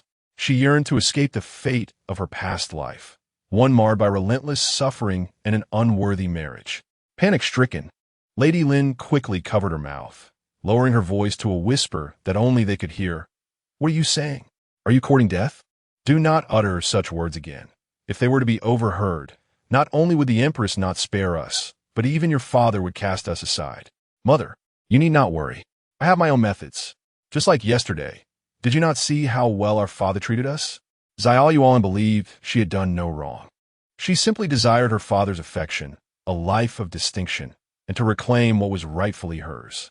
Lady Lin, filled with apprehension, pressed her. "Luoling, what have you done? Please, cease this or risk your father discovering it." Xiao Liying was utterly exasperated with her mother's timidity and interrupted her. "Mother, your lack of favor has led to my own neglect. What exactly are you afraid of?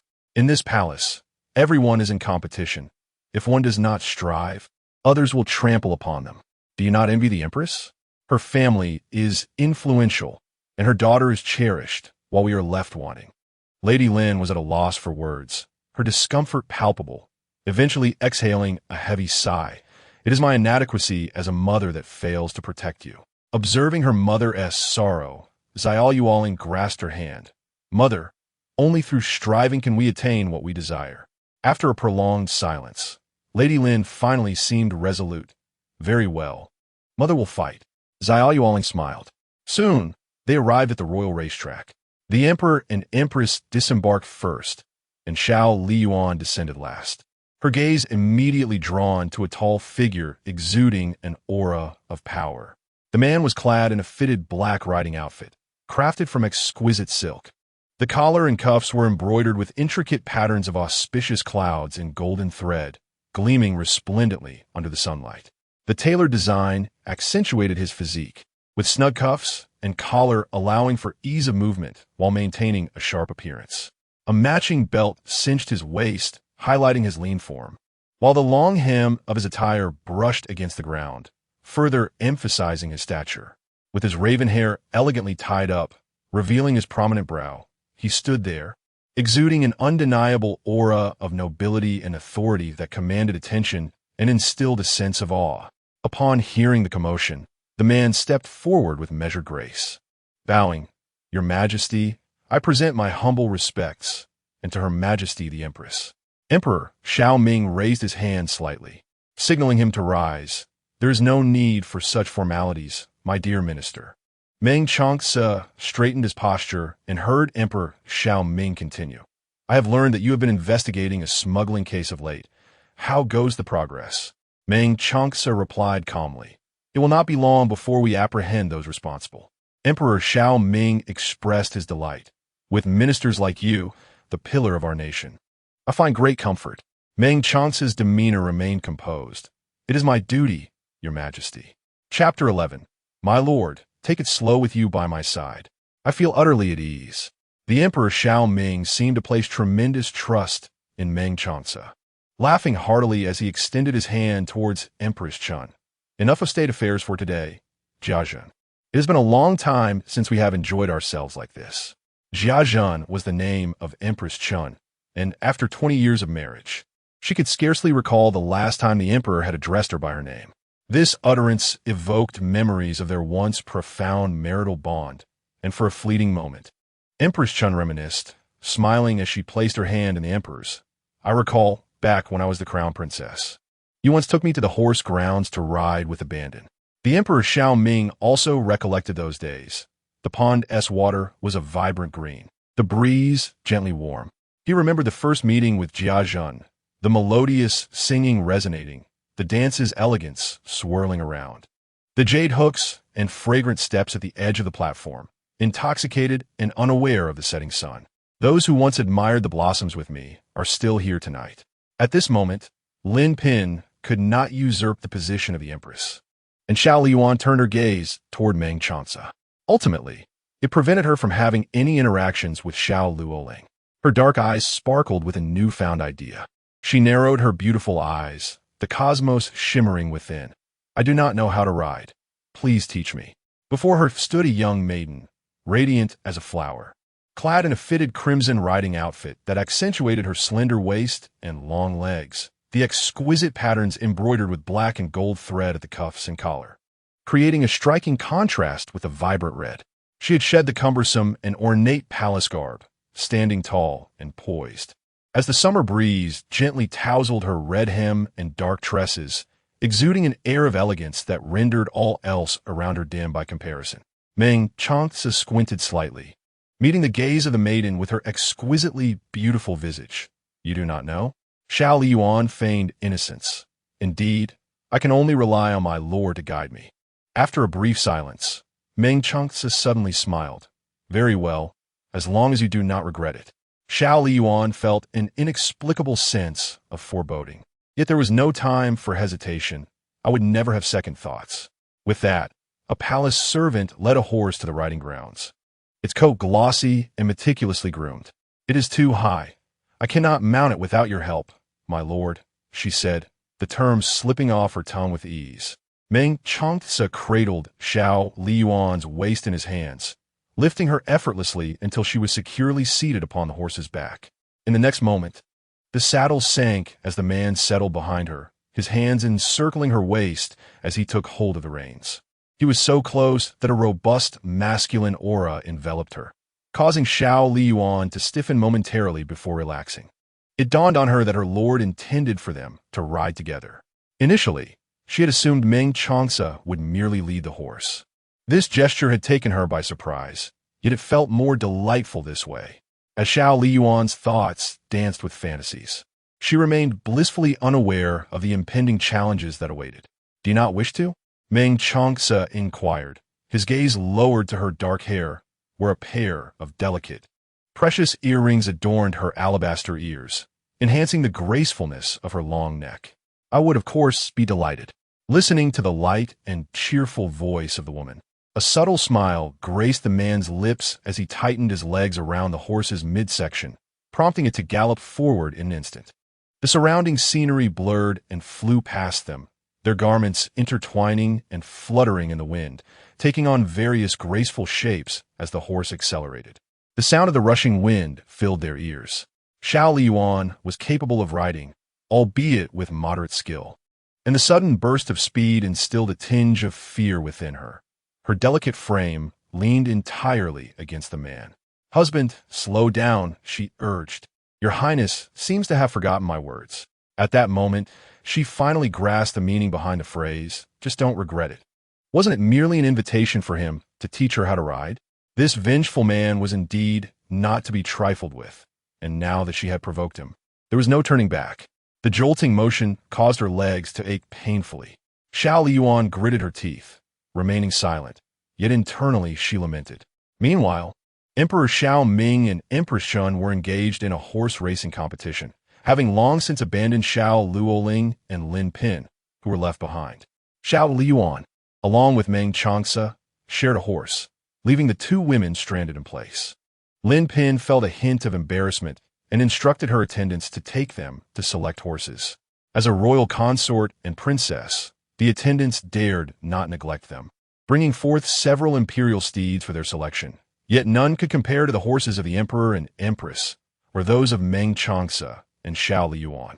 Lin Pin chose two horses and dismissed the attendants, saying, Luoling, since your father has brought us out, let us not dwell too much on it.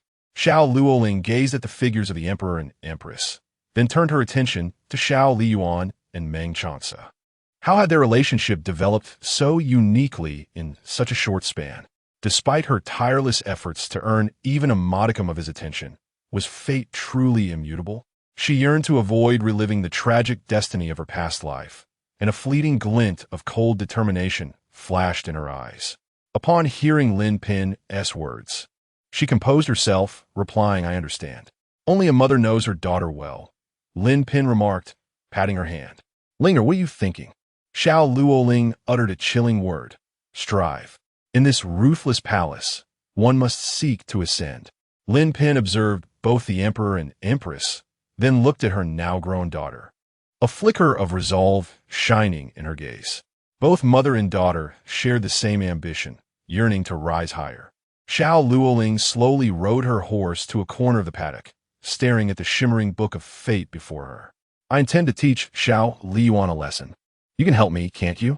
The voice of the book echoed ethereally. I control the entire world. Of course I can, but it is unnecessary. Since you can then. Xiao Liying struggled to absorb the words, her tone low and laced with malice. Meanwhile, Xiao Liying and Meng Changce exited the paddock, galloping toward another direction. As they navigated through dense woods, the horse suddenly halted abruptly, and the immense inertia caused Xiao Liying to lurch forward, nearly falling off. It was only thanks to Meng Changce's firm grip that she remained seated. Just as she was about to speak, she was confronted by the sight of an unfathomable cliff before her. She stared in shock, her eyes wide. How could there be a cliff here? It was a near miss. Had it not been for Meng Changce's quick reflexes, she would have plummeted down, and such a deep fall would surely result in her shattering into pieces. Meng Changce furrowed his brow. When had this place transformed into a precipice? Just as he reined in the horse to change direction, several blades, slicing through the air with an intense aura of menace, hurtled towards them. With one arm wrapped around Xiao Liying's waist, Meng Changce urged the horse into the air, deftly evading the oncoming projectiles. Arrows from afar pierced the horse's body, causing it to tumble straight down the cliff. Chapter 12. Ouch, it hurts, it truly hurts. In the next instant, arrows charged from all directions with the ferocity of a thunderstorm, determined to bring about their demise. Meng Changce grasped Xiao Liying's hand, shielding her behind him as he drew a soft sword from his waist, valiantly resisting the torrential rain of arrows.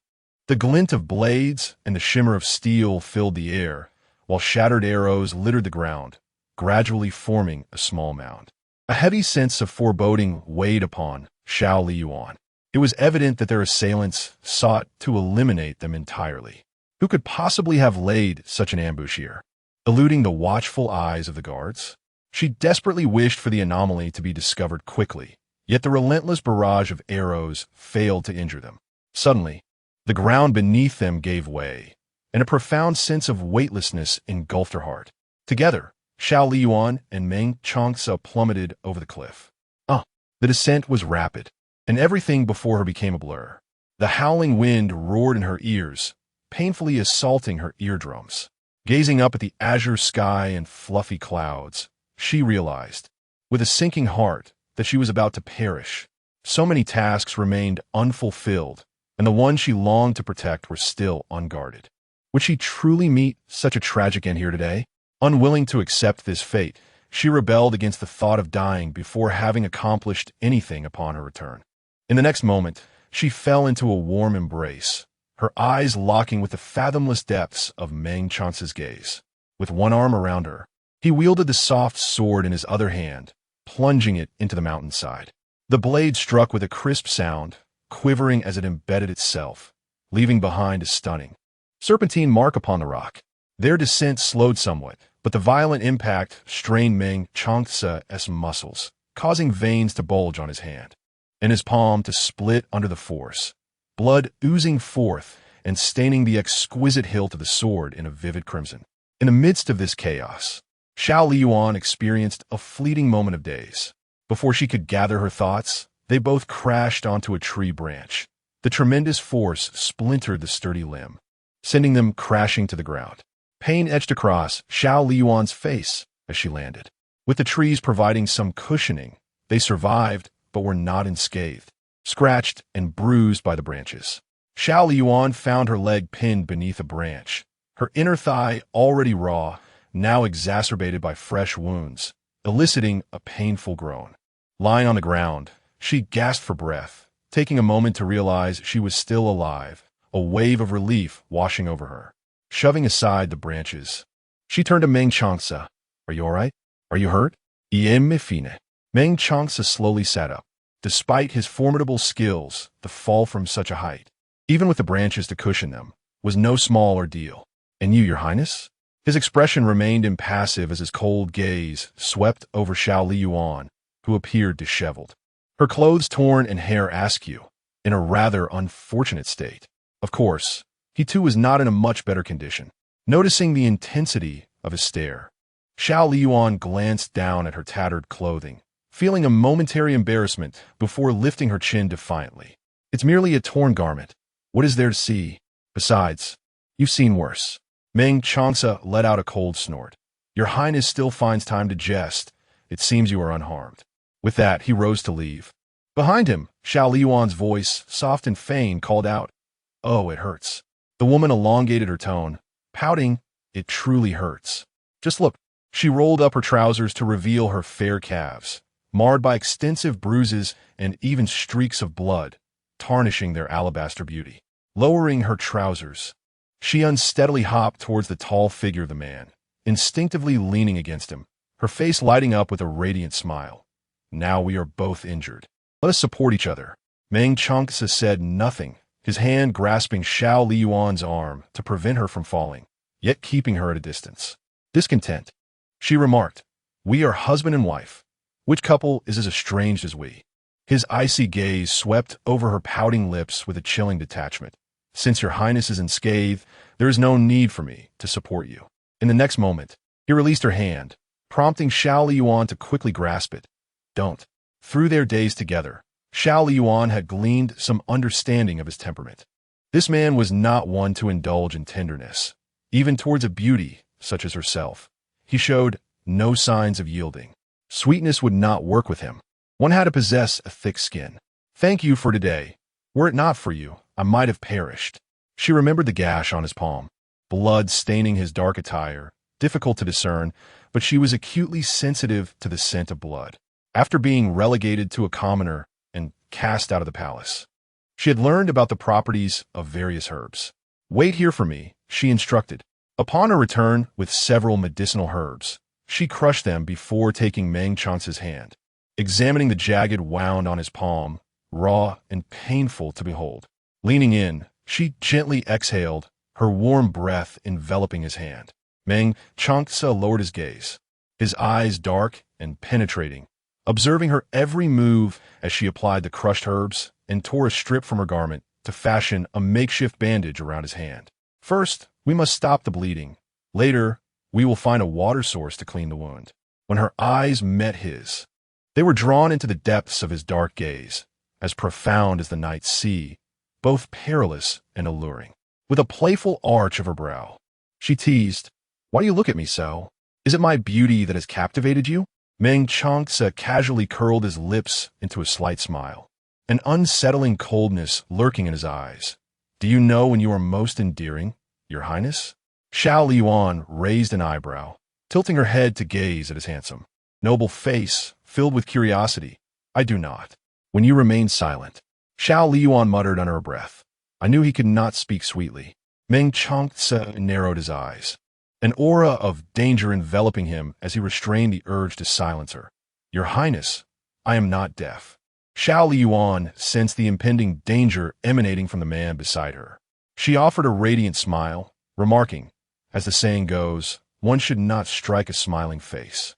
"After all, I am your wife. You must not behave like those despicable men outside who raise their hands against women." Meng Changce, unable to tolerate her words any longer, grasped the young woman's chin with a firm grip, his voice laced with venomous coldness. Silence. His eyes brimmed with murderous intent, and Xiao Liying believed that if she continued to speak recklessly, he would surely end her life. Wisely shifting the topic, she coughed lightly and said, "Now is not the time for such discussions. We must devise a plan to return. Do you think those who attempted to assassinate us will come after us?" Chapter 13. The summoning of the unattainable book of fate. The conversation took a swift turn. Meng Changce leaned in, his icy breath brushing against her face, his voice chilling. "Mind your tongue. It is of utmost importance." Xiao Liying remained silent, feeling the coldness envelop her. Yet it was his ruthless demeanor that instilled far greater fear, his harshness directed not only at himself, but even more so towards others. Once again, she profoundly realized the truth. This man was indeed not to be trifled with. Meng Changce forged ahead, leaving behind recognizable markers for Lin, Yi, and the others. His pace was measured, his gaze scanning the surroundings, yet he was taken aback to discover a precipice here. Branches stretched horizontally, trees soared skyward, piercing the clouds. While the dense forest was shrouded in darkness and dampness, light filtered through the foliage, illuminating the ground in scattered patches, and the occasional call of birds broke the silence. The path was overgrown with weeds, reaching knee-height, making traversal arduous. One misstep could lead to injury. Xiao Liying, too, was vigilant, closely trailing behind him, realizing that navigating out of this dismal place would not be an easy feat after walking for quite some time. They had yet to find a way upward. Unbeknownst to them, Emperor Xiao Ming and Empress Chun were frantic upon learning of their fall from the cliff. Emperor Xiao Ming, filled with fury, commanded, "Find them. Dig 3 feet into the earth if necessary to retrieve them." Empress Chun, on the verge of collapse, could scarcely believe her precious daughter was in peril. Her face a mask of worry. "Your Majesty." Emperor Xiao Ming steadied the distraught Empress Chun. "Jia Zhen, Ali will be safe." With tension coiling in her mind, Empress Chun resolutely vowed never to let anyone who harmed Ali go unpunished. "Your Majesty, today was surely premeditated. How could it be mere coincidence that there were ambushers waiting as we left the palace?" The Emperor, too, pondered this possibility, his anger surging. "Investigate this matter. Anyone who dares defy me shall face dire consequences." At that moment, Bai Chun stepped forward. "Your Majesty, Your Highness, there is something I am uncertain whether to disclose." Emperor Xiao Ming's gaze turned frigid. "Speak." Withstanding the Emperor's wrath, Bai Chun continued. "Your Majesty, the outing to the horse racing grounds today was proposed by the third princess." Before Bai Chun could finish her statement, Lin Pin interjected sharply, scolding. "Impudent! How dare a mere servant slander the princess?" Having witnessed her daughter's capabilities, Lin Pin was now inclined to believe that this matter could indeed involve Luo Ling, yet she would not permit any blame to tarnish her daughter's name. Kneeling at Emperor Xiao Ming's feet, Lin Pin lamented, "Your Majesty, please see clearly. Luo Ling rarely leaves the palace for leisure. It was merely a fleeting whim, and now she has been wronged. I implore you to safeguard her honor and restore justice." Xiao Luo Ling also knelt. "Father, the heavens can testify. The sun and moon bear witness. I truly did not." Emperor Xiao Ming, initially skeptical of Xiao Luo Ling, momentarily faltered as he gazed upon her face, realizing he ought to cherish this daughter. In truth, he did just that, personally helping her to her feet. "Father does not doubt you." Then, he turned to berate Bai Chun. "Bold servant, how dare you slander the princess?" "Guards!" Empress Chun raised her voice. "It is imperative to quickly find Ali and the regent." Bai Chun, too, was concerned for Ali and mistakenly spoke out of turn. The unusual behavior of Emperor Xiao Ming stirred a flicker of suspicion in Empress Chen's mind. Could it be that the chance encounter in the imperial garden yesterday awakened the Emperor's paternal feelings for the third princess? At that moment, Empress Chun had no time to dwell on such matters, her heart and mind consumed with worry for her daughter's safety. Emperor Xiao Ming, pulled from his thoughts, dispatched a multitude of guards and imperial soldiers to search the cliffs below. Lin Yi, Lin Er, and the others glanced at Xiao Luo Ling, knowing that the gentle and graceful third princess could not possibly be involved. This incident was likely orchestrated by those intent on harming the prince. Anxiously, they joined the soldiers in their descent down the cliff to search for her. The area beneath the cliff was vast and desolate, with towering trees reaching skyward, shrouded in dense fog that obscured visibility, making the search exceedingly difficult. They continued their search relentlessly until nightfall. Emperor Xiao Ming and Empress Chun remained at the site, but it was only after persistent urging from those around them that they finally consented to return to the palace. On the way back, Lin Pin quietly asked in a tone audible only to two, "Luo Ling, your mother wishes to know if today, as events concern you in any way." Xiao Luo Ling hesitated momentarily. "Mother, why would you think that?"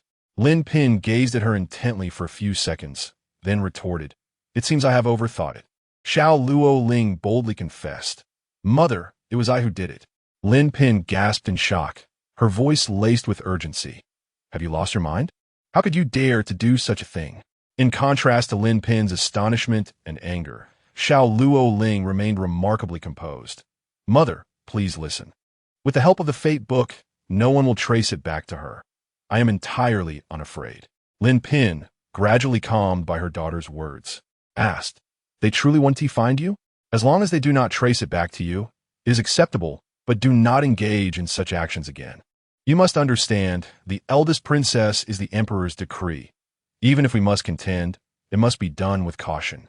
Rest assured, mother, I have acquired a treasure that can grant us everything we desire.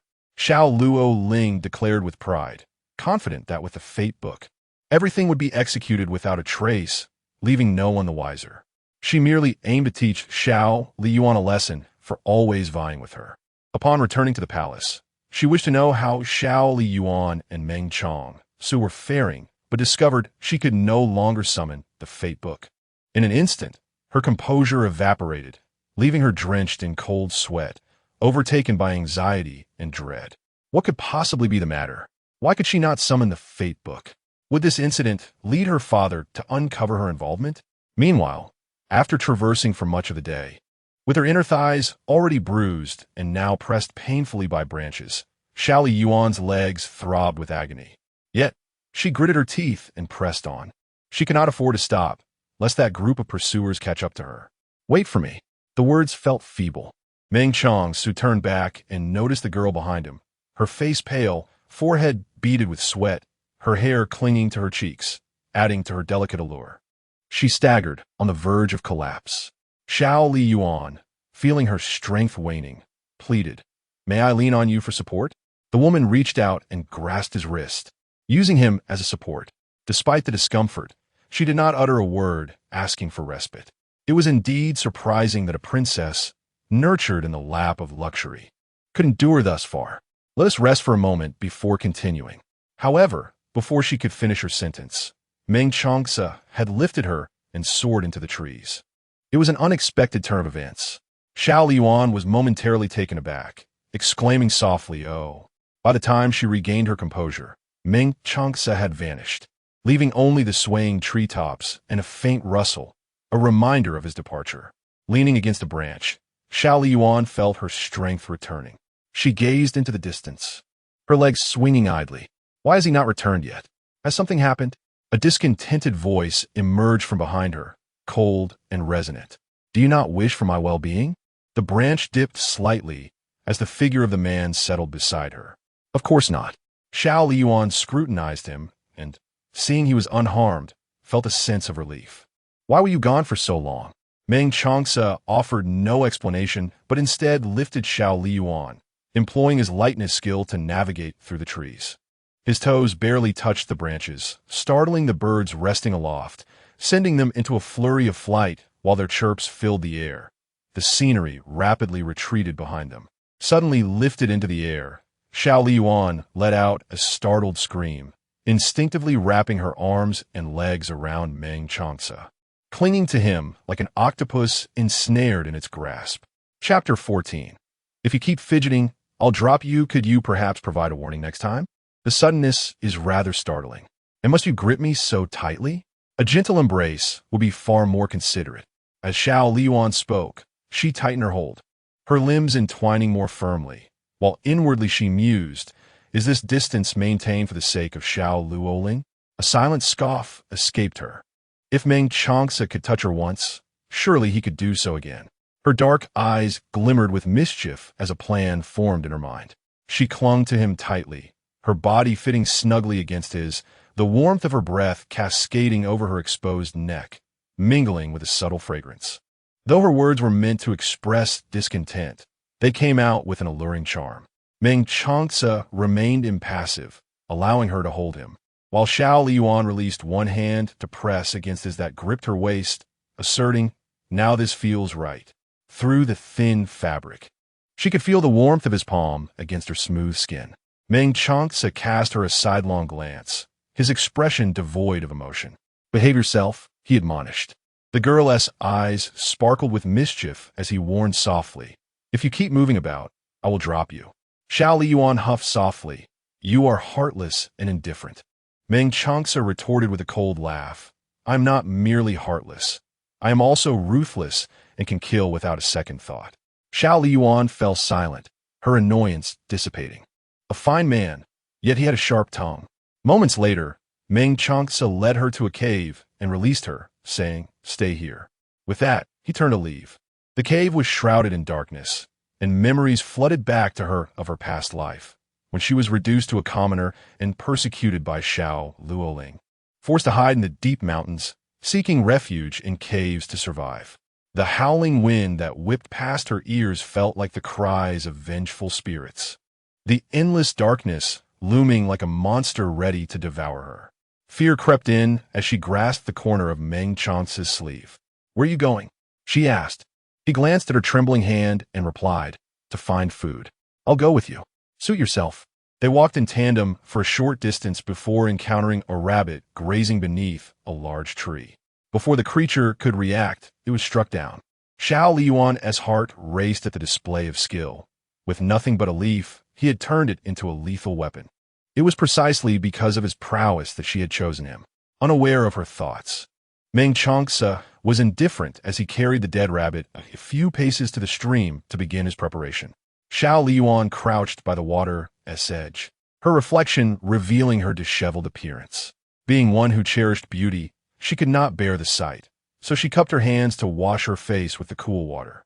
Turning her gaze to the man beside her, she observed the swift and efficient manner in which he handled the rabbit, noticing the faint trickle of blood seeping from his torn palm.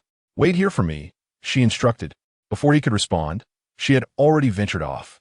Not far away, she discovered some herbs that could staunch bleeding, gathering a generous handful. Upon her return, she spotted Meng Changce waiting for her and joyfully jogged towards him. In her haste, the injury on her leg was aggravated, causing her expression to slightly alter, yet her smile remained. "Hand it to me." Meng Changce observed everything, glancing at the herbs in her hand before his gaze settled on her delicate features, his eyes dark and contemplative. "This prince shall handle it myself." Xiao Liying stood on tiptoe, leaning closer to him, her strikingly beautiful eyes blinking. "You wouldn't be feeling shy, would you?" After saying this, she leaned even closer, her radiant face approaching him, her skin exquisitely smooth with not a single flaw. Even the fine hairs were distinctly visible.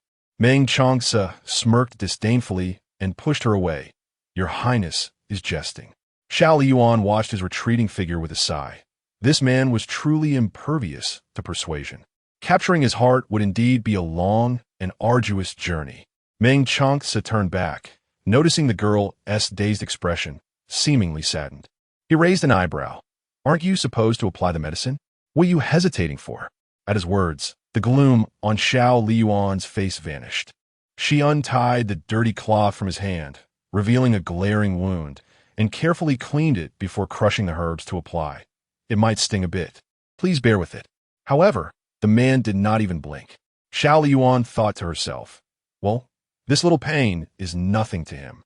Once the wound was rewrapped, they gathered some firewood and returned to the cave, where darkness had fully enveloped the surroundings.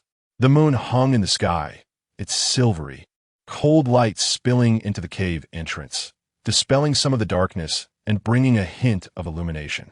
Fire was urgently needed, and without any modern tools, they had to resort to primitive methods. Having once evaded pursuers and live in a cave for a time, starting a fire was not a challenge for Xiao Liying. She layered some dry grass on a branch and used another branch to create friction in her palm. Moments later, flickers of flame began to dance. She added more dry grass, and soon the fire blazed fully, illuminating the once pitch-black cave and casting their elongated shadows against the walls. They could now roast the rabbit. After igniting the fire, Xiao Liying turned around to find Meng Changce gazing at her with cold, profound eyes, his brows slightly raised. "Looking at me like that, have you been struck by my beauty and fallen for me?" Meng Changce disregarded her nonsensical remark, his gaze sharpening. "How could your Highness possess such skills?" The entire royal family revered the legitimate princess. Knowing about herbs was one thing, but being adept at starting a fire with a drill was quite another. Distinctly different from the spoiled and willful person he remembered.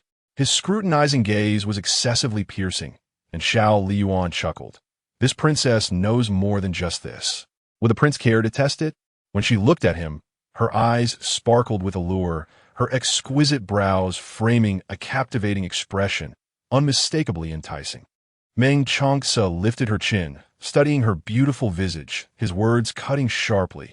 I've tried, and it was merely mediocre. Xiao Liying. Her eyes widened in disbelief. This infuriating man had such a sharp tongue. Angered, she sneered. Mediocre? Yet you insist on continuing when I ask you to stop. Meng Changce, with a leisurely demeanor, remarked. Your Highness, such earnest attempts at seduction warrant some measure of respect from me. Xiao Liying, her chest rising and falling with indignation, retorted, Meng Changce, you are insufferable. He smirked. My insufferability is hardly a new phenomenon. He held little regard even for the emperor, let alone for a princess who possessed only affection and no power. Meng Changce offered her a piece of roasted rabbit meat. Aware of the pangs of hunger, Xiao Liying saw no reason to deprive herself.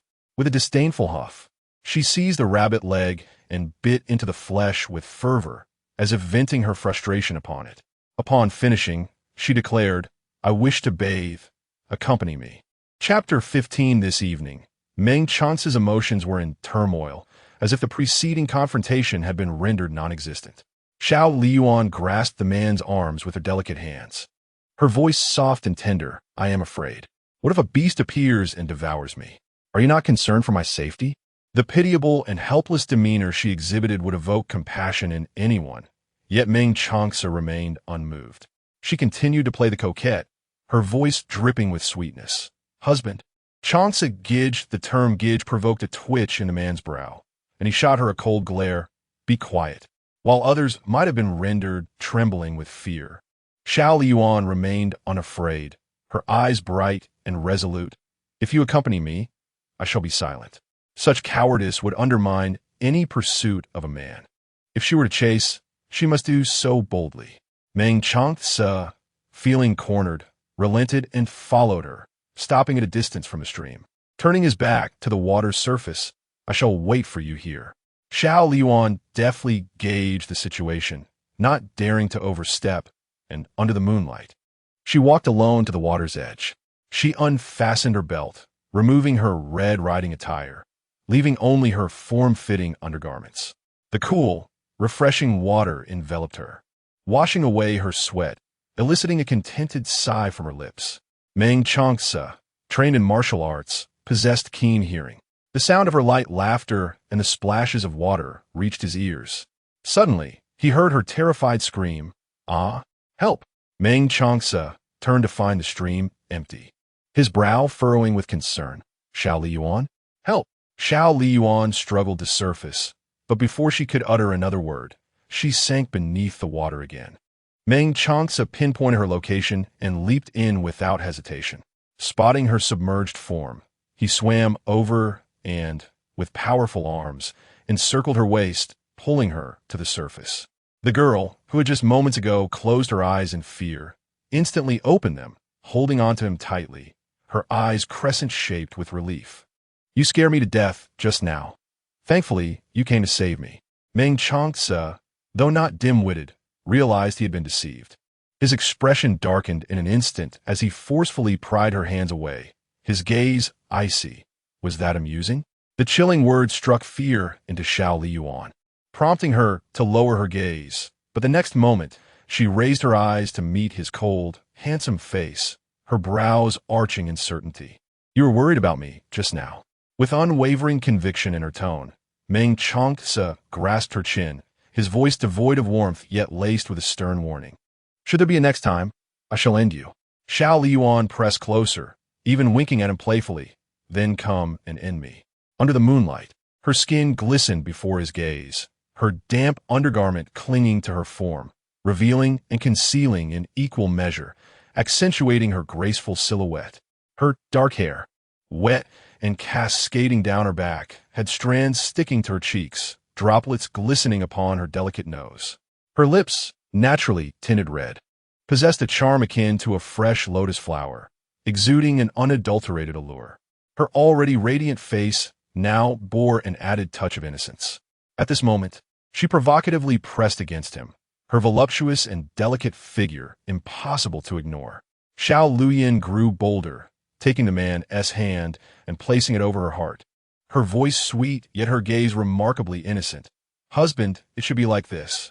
Meng Chance's eyes were dark and profound, swiftly reversing their positions and gripping her hand firmly before leaning close to her ear, his breath chilling against her skin. "To entice this prince, Your Highness truly employs every means at your disposal." Xiao Liying did not mind being held in such a manner. She turned her head and smiled radiantly. "If I do not employ a few tricks, how can I entice you? Without enticing you, how can I make you fall in love with me?" Meng Changce. He tightened his grip on her wrist, enduring the urge to break it. Before he could speak, Xiao Liying furrowed her brows slightly. "You're hurting me." Meng Changce released her hand and strode toward the shore, his expression dark and fierce, ominous as the depths of a night sea, cold and perilous. The lingering softness of her touch remained on his palm, only adding to his grim countenance. Xiao Liying rubbed her sore wrist, watching his cold back as he turned away, feeling a twinge of regret that such alluring tactics could only be met with indifference from him. A failed seduction. However, she touched her chin, a mischievous smile forming. Tonight? Meng Chance's emotions seemed rather intense. He had worn a stony expression all day, yet this current demeanor was far more engaging. This man was not one to cherish delicate feelings, and he would not wait for her. Xiao Liying hastily donned her clothes and chased after him. "Wait for me." She did not approach too closely. It was not wise to do so at this moment. The two returned to the cave, one following the other. Meng Changce removed his soaked outer garment, hanging it on a branch to dry by the fire. Xiao Liying stood behind him, his back turned to her. Despite her attempts to seduce him, he remained unmoved, not casting a glance as she changed clothes before him. The damp fabric clung uncomfortably to her skin, and with a sense of relief, she peeled off her wet undergarment. The rustling of the clothing was hard for Meng Changce to ignore, and he instinctively recalled the scene in the stream, the alluring figure, the captivating warmth. He closed his eyes, and when he opened them again, his gaze was filled with indifference. After changing out of her wet clothes, Xiao Liying observed the man seated with his back to her, enveloped in a chilling aura that kept others at bay, causing her spirits to wane. She encouraged herself, reminding herself that it was merely a trivial rejection. "You can do this." She hung her garment alongside his outerwear to dry, then sat beside him, yet Meng Changce offered her not even a glance. In the flickering firelight, he sat with his long legs slightly bent, hands resting on his knees, his profile regal, his eyes deep like a bottomless pool, exuding an overwhelming pressure with every breath he released. Despite her wild demeanor, this version of Meng Changce was utterly intimidating, and Xiao Liying felt hesitant to provoke him. She sat quietly, unsure if she had angered him earlier, rarely falling silent. The two remained in quietude, one unwilling to speak and the other reluctant to break the silence. After enduring the turmoil of battle and the trials of escape, a sense of relaxation washed over Xiao Liying, fatigue surging within her. She stifled a yawn, a glimmer of tears shimmering at the corners of her eyes. Her voice was soft and tender. "Husband, I am weary." The man responded with a cold indifference. "If you are tired, then sleep." "How can I sleep?" She lamented. "The cave offers nothing." Meng Changce rose, dismissing her concerns with a curt weight. Soon, he returned, cradling a substantial bundle of dry grass, which he spread upon the ground, followed by the addition of his dried outer garment. Xiao Liying settled onto the makeshift bedding, leaving half the space for him, and patted the spot beside her, inviting him gently, "Come rest." Chapter 16. You fear that the closer you approach me, the more you will fall in love with me. There is no need for that. Xiao Liying gazed intently at him, her brows arched. "Surely, my husband is not afraid, is he? I, as a mere woman, do not mind. What do you fear?" Meng Changce smiled leisurely, his expression betraying a coldness that unsettled. Provocation has no effect on this prince. As Xiao Liying stood and slowly approached him, she grasped the collar of his garment, pulling it down forcefully, compelling Meng Changce to lower his head until their gazes met at the same level. She leaned in, her fair cheek brushing against his side, whispering into his ear, "Meng Changce, you are afraid." The corners of the man's lips curled in a disdainful arc. Afraid? Indeed, I fear that the closer you come to me, the more you will fall in love. As she stepped closer, she gently exhaled, her crimson lips nearly brushing against his ear. Suddenly, her wrist was seized tightly, yanked back, and he threw her onto the pile of hay. The mound was sufficiently cushioned and soft, causing no pain.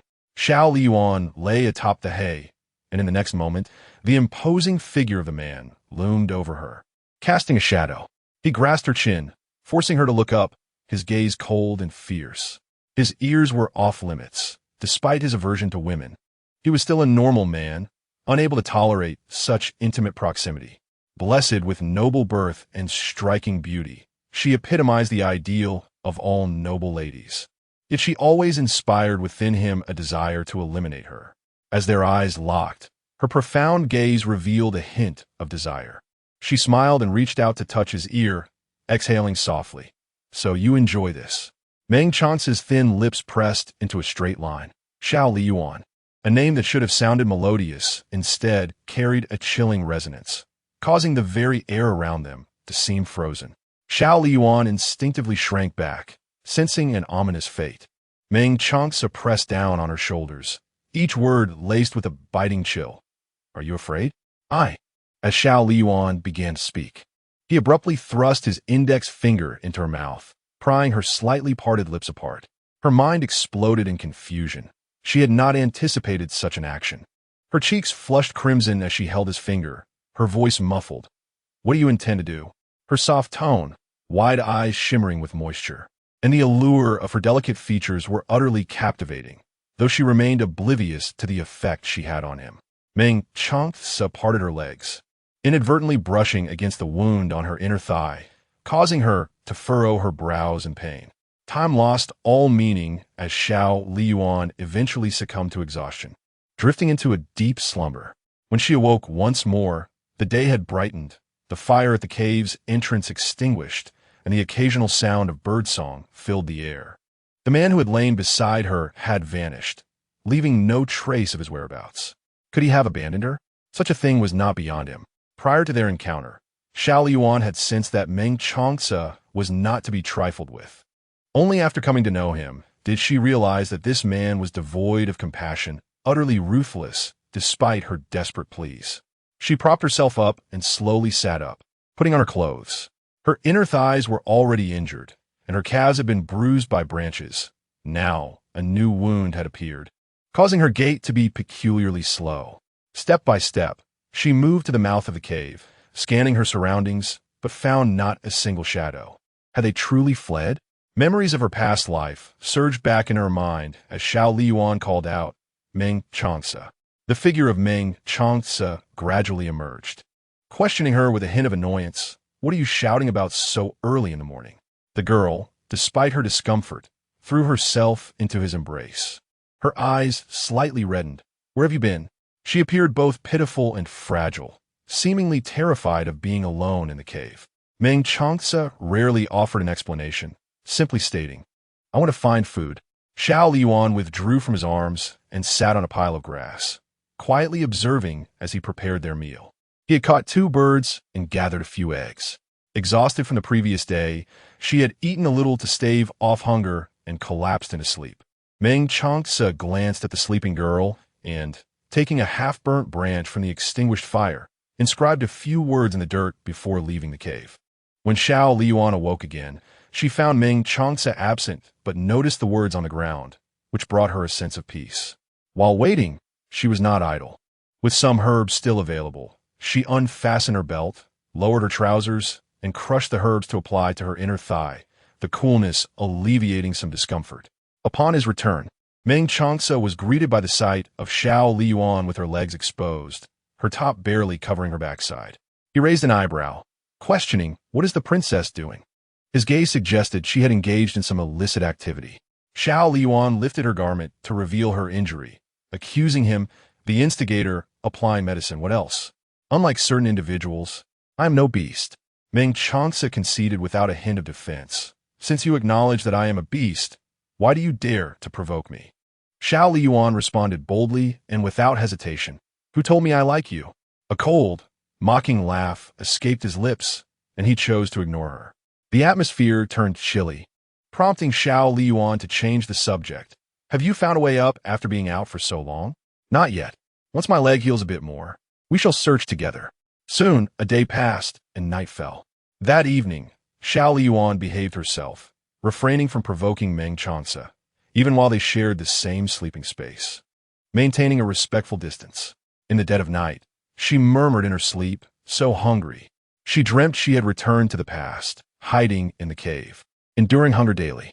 One day, overwhelmed by starvation, she spotted fruits on a tree. With a leap, she reached for the fruits, laughing with joy. Fruits. However, she found them unexpectedly hard, perplexed. Unbeknownst to her, her leap had propelled her into Meng Changce's arms, her hands roaming over him until she finally grasped the fruit. Chapter 17. Stay still. This feels comfortable. Meng Changce had always been vigilant, especially in the wilderness. He was roused the moment Xiao Liying uttered her first word. He had initially ignored her sleep-talking, but never anticipated that her dreams would manifest upon him, taking liberties and behaving quite improperly. His expression darkened instantly, as she lay on him, unsettlingly unrestrained. Xiao Liying, the man's voice, deep and menacing like that of a vengeful spirit, erupted beside her, startling the slumbering girl awake. She looked at the furious man beneath her, blinking in confusion. Why aren't you sleeping at this late hour, holding on to me, and waking me up? What a clever reversal. Her words further deepened the man's already grim demeanor, and with gritted teeth, he retorted, Do you wish to observe what you are doing? Your Highness? Xiao Liying finally came to her senses, realizing not only was she sprawled upon him, but she turned her head away, her voice faltering. I fell asleep and knew nothing. Huh. Which young lady, when asleep, would inappropriately touch a man? Hearing his mockery, Xiao Liying bit her lip, but in the next moment, she straightened her back, defending herself vehemently. So what if I touched a little? It's not as if I've never done it before. As soon as her words fell, an aura of cold menace enveloped Meng Changce, a heavy pressure that made one's heart tremble. The surrounding silence was palpable. Xiao Liying's heart raced, yet she, undeterred by fear, leaned closer, exuding an enticing allure. Don't be angry. How about I let you touch back? As she drew nearer, her strikingly beautiful face almost touching his, he suddenly turned cold, a chilling glare overtaking his handsome features. He grasped her neck, and with the slightest increase in pressure, he could easily snap it. Kill me, and you shall have no wife. Not to mention, I am quite beautiful. The man's demeanor grew even colder, his dark eyes brimming with murderous intent, struggling to suppress the urge to choke the life from her. His grip tightened. Air was gradually being forced from her lungs, making it difficult to breathe. Yet, Xiao Liying showed no hint of fear in her eyes. Her crimson lips curled into a slight smile as her clear, dark eyes met his.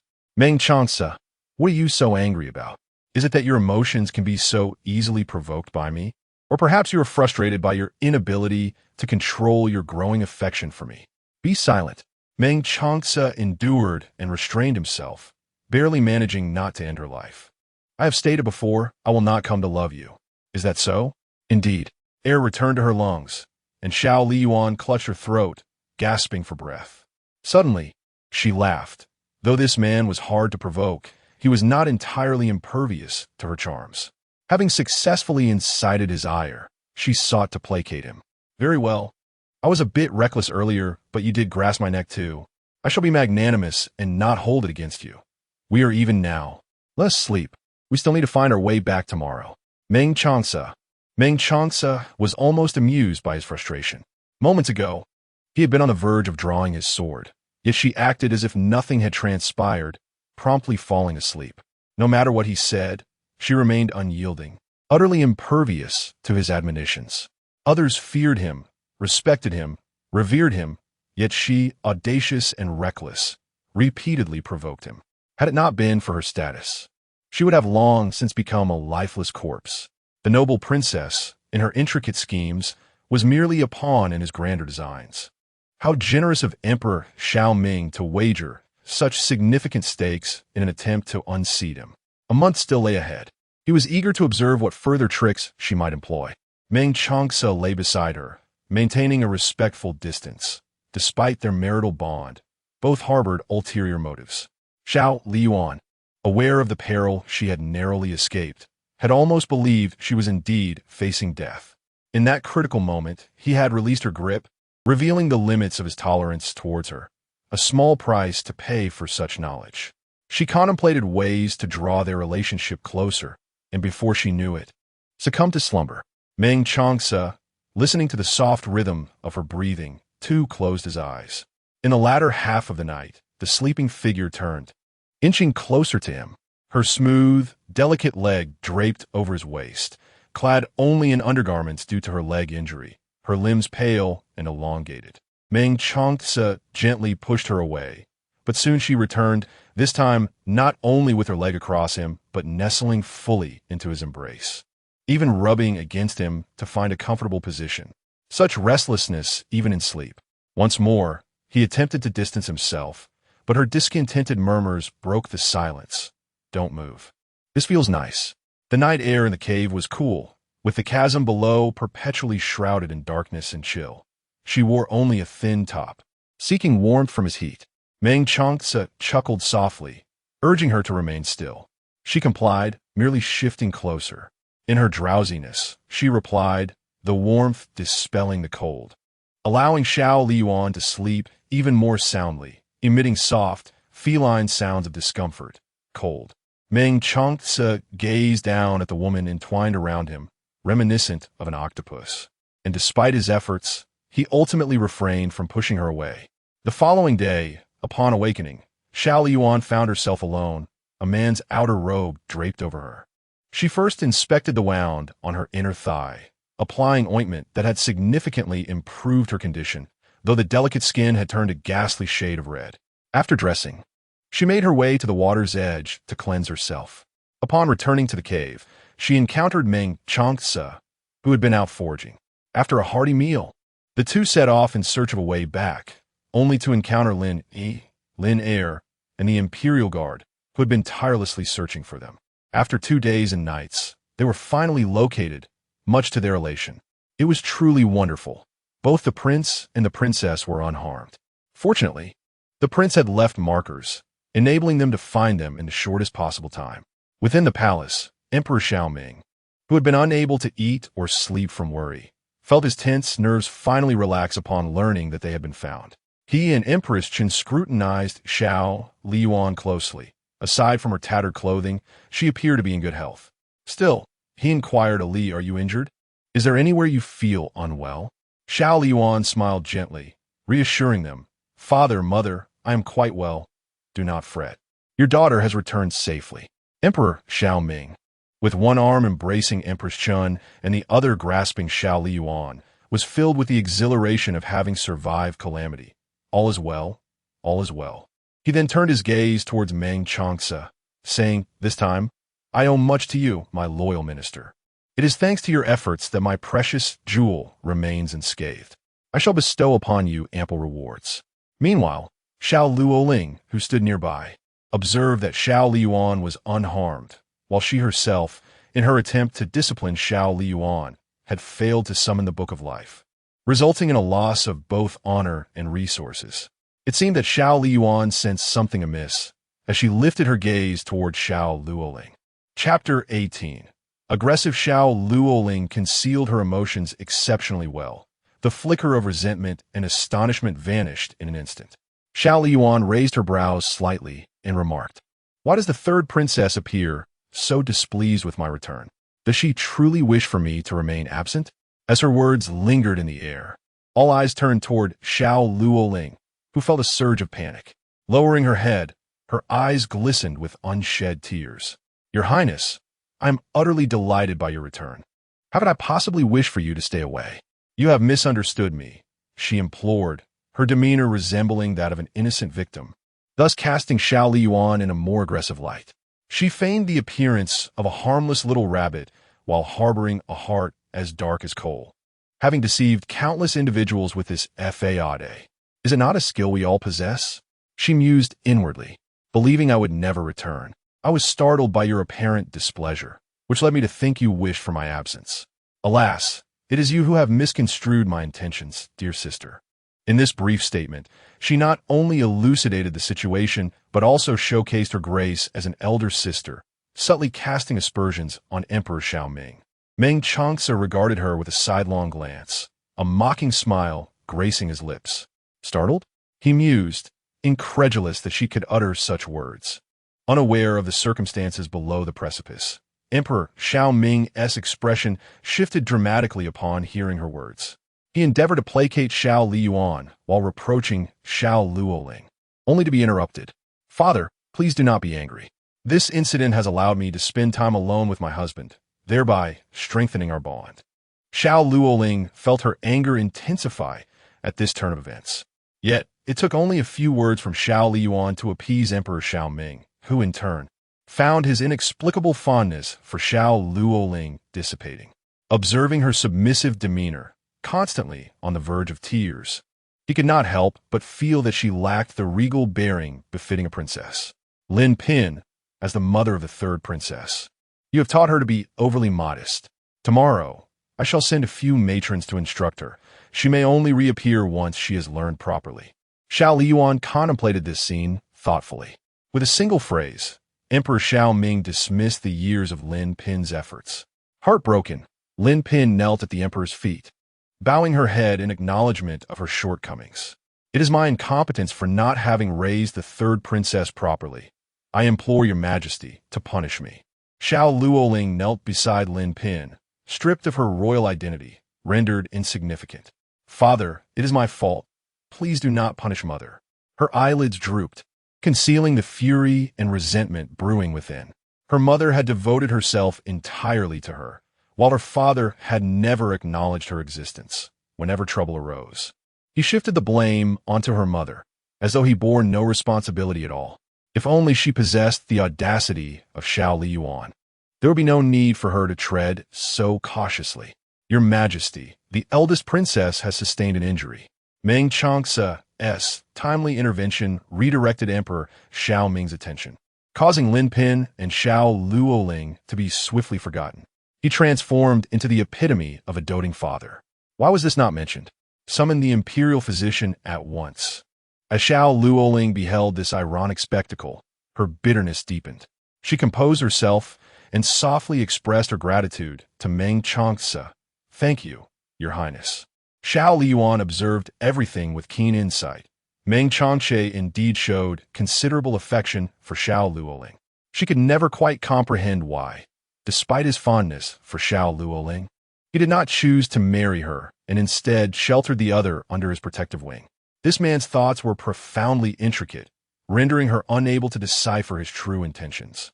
Upon returning to the Zhongsue Palace, Xiao Liying, in a fit of anger, swept everything off the table. Despite the perilous height of the cliff, Xiao Liying had miraculously survived. She truly possessed a resilient fate. Addressing the void, she called out, "Book of Fate?" An ethereal voice responded, to which Xiao Liying urgently inquired, "What have you been doing these past days? Why can I not summon you?" The Book of Fate replied, "Your insistence on reprimanding Xiao Liying has consumed a great deal of my energy." Xiao Liying was taken aback by this revelation. "Are you suggesting that if I persist in altering too much, you too will be unable to bear the consequences?" A pale golden book of fate hovered in the air, affirming, "Indeed, I can only modify destinies.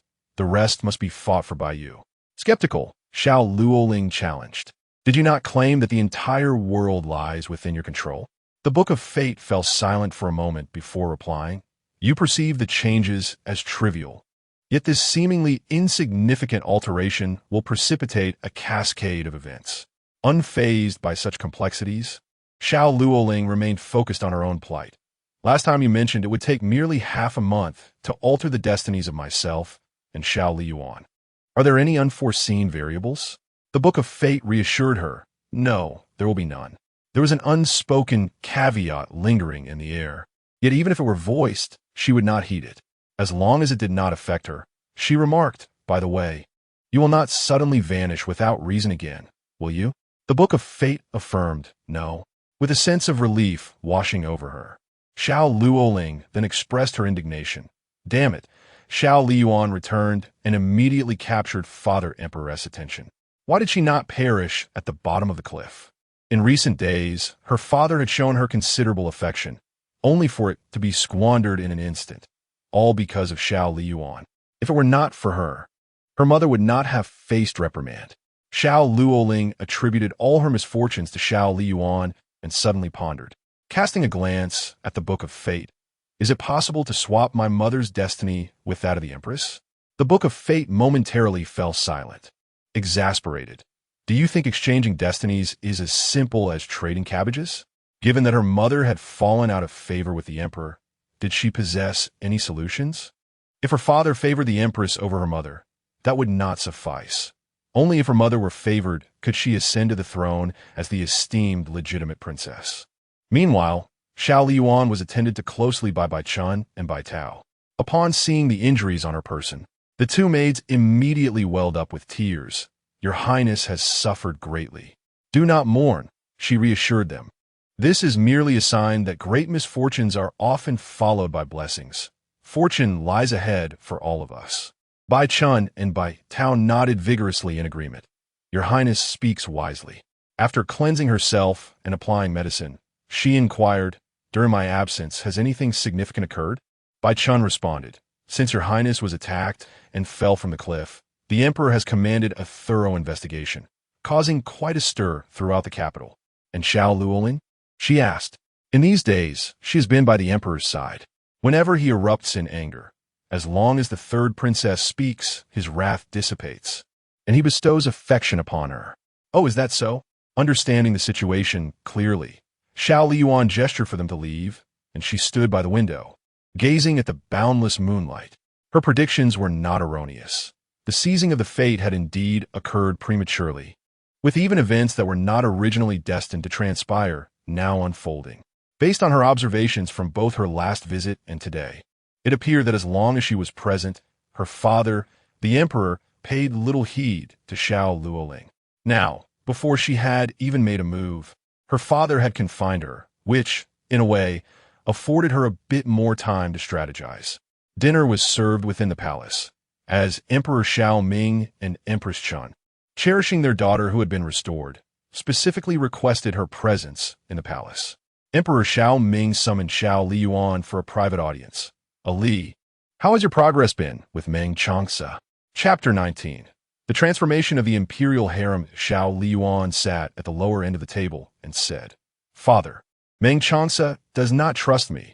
He is constantly on guard. It is quite difficult to get close to him. However, I have devised a plan that will surely earn his trust within this month. I apologize for the trouble this may cause you. It is no burden for me to alleviate my father's worries. Emperor Xiao was greatly comforted. Among all my children, you alone understand my heart. Xiao Liying smiled silently. At the regent's palace, word of Emperor Xiao summoning Xiao Liying had spread, yet Meng Changce regarded it with indifference. His spies were scattered throughout the palace, and he was well aware of all that transpired. The Emperor is increasingly wary of the prince. Should we take action? No need. Have we clarified the assassination attempt? Yes. It has been confirmed. We await the prince's return to handle it. Meng Changce raised his hand, his tone cold and somber. Let us depart. That night was filled with bloodshed and chaos. The following morning, Meng Changce entered the palace. At that moment, Xiao Liying was accompanying Emperor Xiao, while Empress Chun was having her breakfast. Suddenly, Li Zhengfeng came to report, Your Majesty, the regent has arrived. Emperor Xiao, puzzled, replied, Why is he here at this hour? Let him in. The man entered clad in a black outfit that accentuated his broad shoulders and narrow waist, emanating an aura of grimness, with the scent of blood surrounding him. Beneath his eyes, there were faint dark circles, indicating he had not rested the previous night. Meng Changce slightly bowed in greeting. I pay my respects to Your Majesty and Her Majesty the Empress. Emperor Xiao smiled. No need for excessive formalities. What brings you to the palace so early? Meng Changce replied unhurriedly. I have identified the mastermind behind the assassination, who is now detained in the Ministry of Justice. Furthermore, These individuals are the ringleaders of salt smuggling, a crime of great severity as the salt trade is controlled by the court. Emperor Xiao was furious. It is fortunate to have you by my side. I'm already aware, and I entrust the rest to you. Xiao Liying listened quietly. He had returned to the residence only last night, and today he had apprehended the culprits and uncovered the mastermind. This decisive and efficient manner of handling affairs deepened her understanding of Meng Chance's capabilities. No wonder he had maintained control over the court for so long, keeping her father, the emperor, firmly under his influence. Her desire to win his favor intensified. I shall comply with your command. As he spoke, the man turned to leave, but Xiao Liying called out to him. After such a long period of busyness, you must be weary. Have some breakfast before continuing your duties. She even exchanged a glance with Emperor Xiao, who followed her lead and said, Changce, this matter is not urgent. With the emperor's words, Meng Changce took a seat beside Xiao Liying, drawing closer. The scent of blood was even stronger on him, yet his formidable martial prowess meant he rarely sustained injuries. This blood must have belonged to others. Xiao Liying tugged at his sleeve, and Meng Changce turned his gaze towards her as she remarked, You did not just finish and come to the palace, did you? The man replied quietly, No wonder he hadn't changed his clothes. Xiao Liying said, Father, the regent has indeed accomplished a great feat indeed, a significant achievement. I shall reward you handsomely. Emperor Xiao laughed heartily. With Changce here, I feel much more at ease. Xiao Liying's lips curled slightly.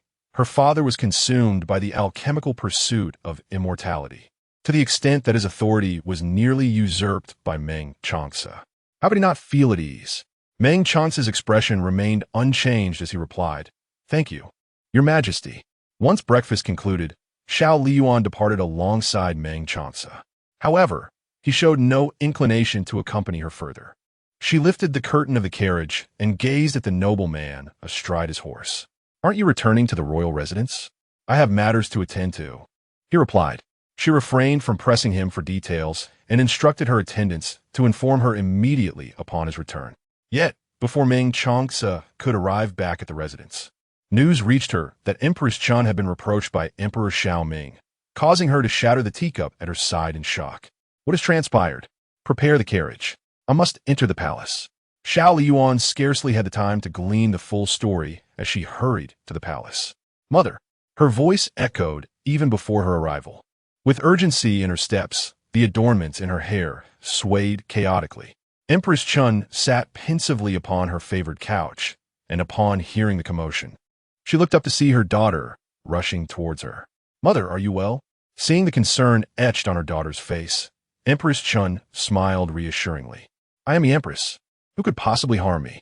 It is you who must be cautious. I received word that father reprimanded you for the sake of Xiao Liying and the Lin consort and her daughter. Naturally, I am worried. On her way, she had become acquainted with the unfolding events. Xiao Liying had summoned the emperor to inspect matters, and upon his arrival at Zhongsue Palace, he encountered the nurturing matrons who had intentionally troubled and humiliated her. The emperor was infuriated, executing several of these matrons. Seizing the opportunity, Xiao Liying lamented her grievances over the years, leading to Empress Chun being blamed, while Lin Consort was elevated in rank to Lin Fei, causing a shift in the palace's dynamics. Mother, you oversee the 6 palaces and are burdened with responsibilities. You cannot attend to every matter. Do not be disheartened. I will stay by your side. Throughout her life, she had sailed smoothly, having never quarreled with the emperor, but now facing such reproach. It was undeniable that Empress Chun felt heartbroken. Yet, as the empress, any error in managing the 6 palaces reflected upon her. Empress Chun, unwilling to let her daughter worry, reassured her, It is but a trivial matter. I am quite well.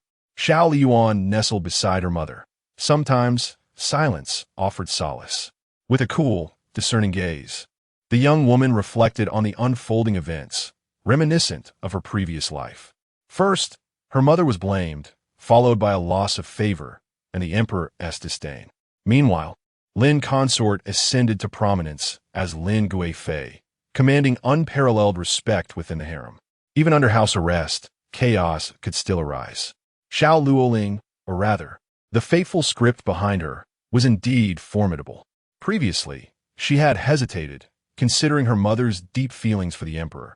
However, since the emperor had begun to harm her mother, the pain would only deepen. Better to confront the truth now, preparing for the future. Some secrets may not warrant concealment. She had witnessed the might of the fateful script, and facing it alone was daunting. Alone was insufficient. What if 2, 3, an entire family? She believed in the power of human agency. Mother, what I am about to reveal may shock you, perhaps even seem unbelievable, yet you must trust me. Empress Chun felt a tightening in her heart at the seriousness of her daughter's expression. You must tell me, she urged. I had a dream, a foreboding vision in which you were cast aside by father, deemed unworthy, while our maternal family faced execution for treason. I, too, was doomed to a wretched fate, as father lavished his affections on Xiao Liying, harboring an intense disdain for me. Lin Pin was elevated to the rank of Gui Fei, and now, this dream is slowly materializing. It serves as a warning from the heavens. We must prepare ourselves. Empress Chun was momentarily taken aback, struggling to regain her voice. Ollie, do you truly mean it? She inquired. I would stake my life on this. Just as Xiao Liying was about to utter a solemn vow, Empress Chun covered her mouth. Mother believes you.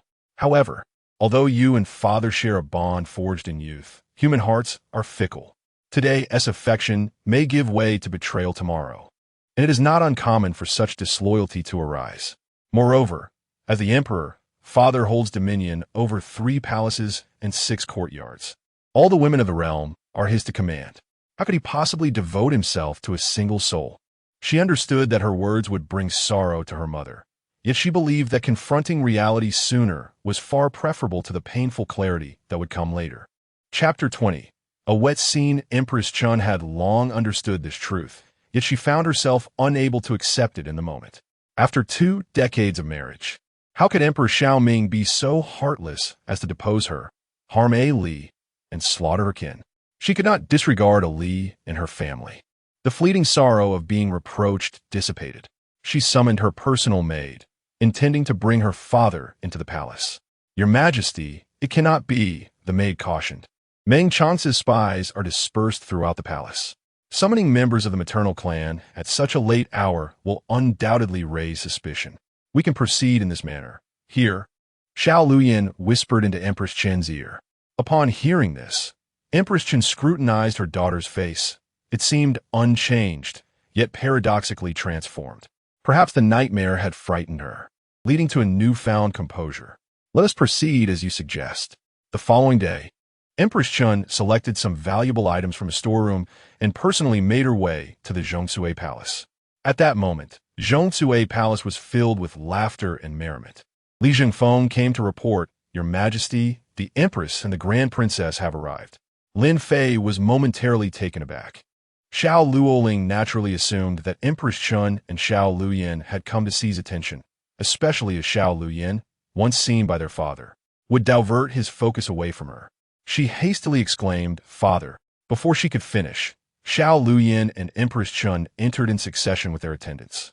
I pay my respects to your Majesty, they said in unison. Rise, commanded Emperor Xiao Ming.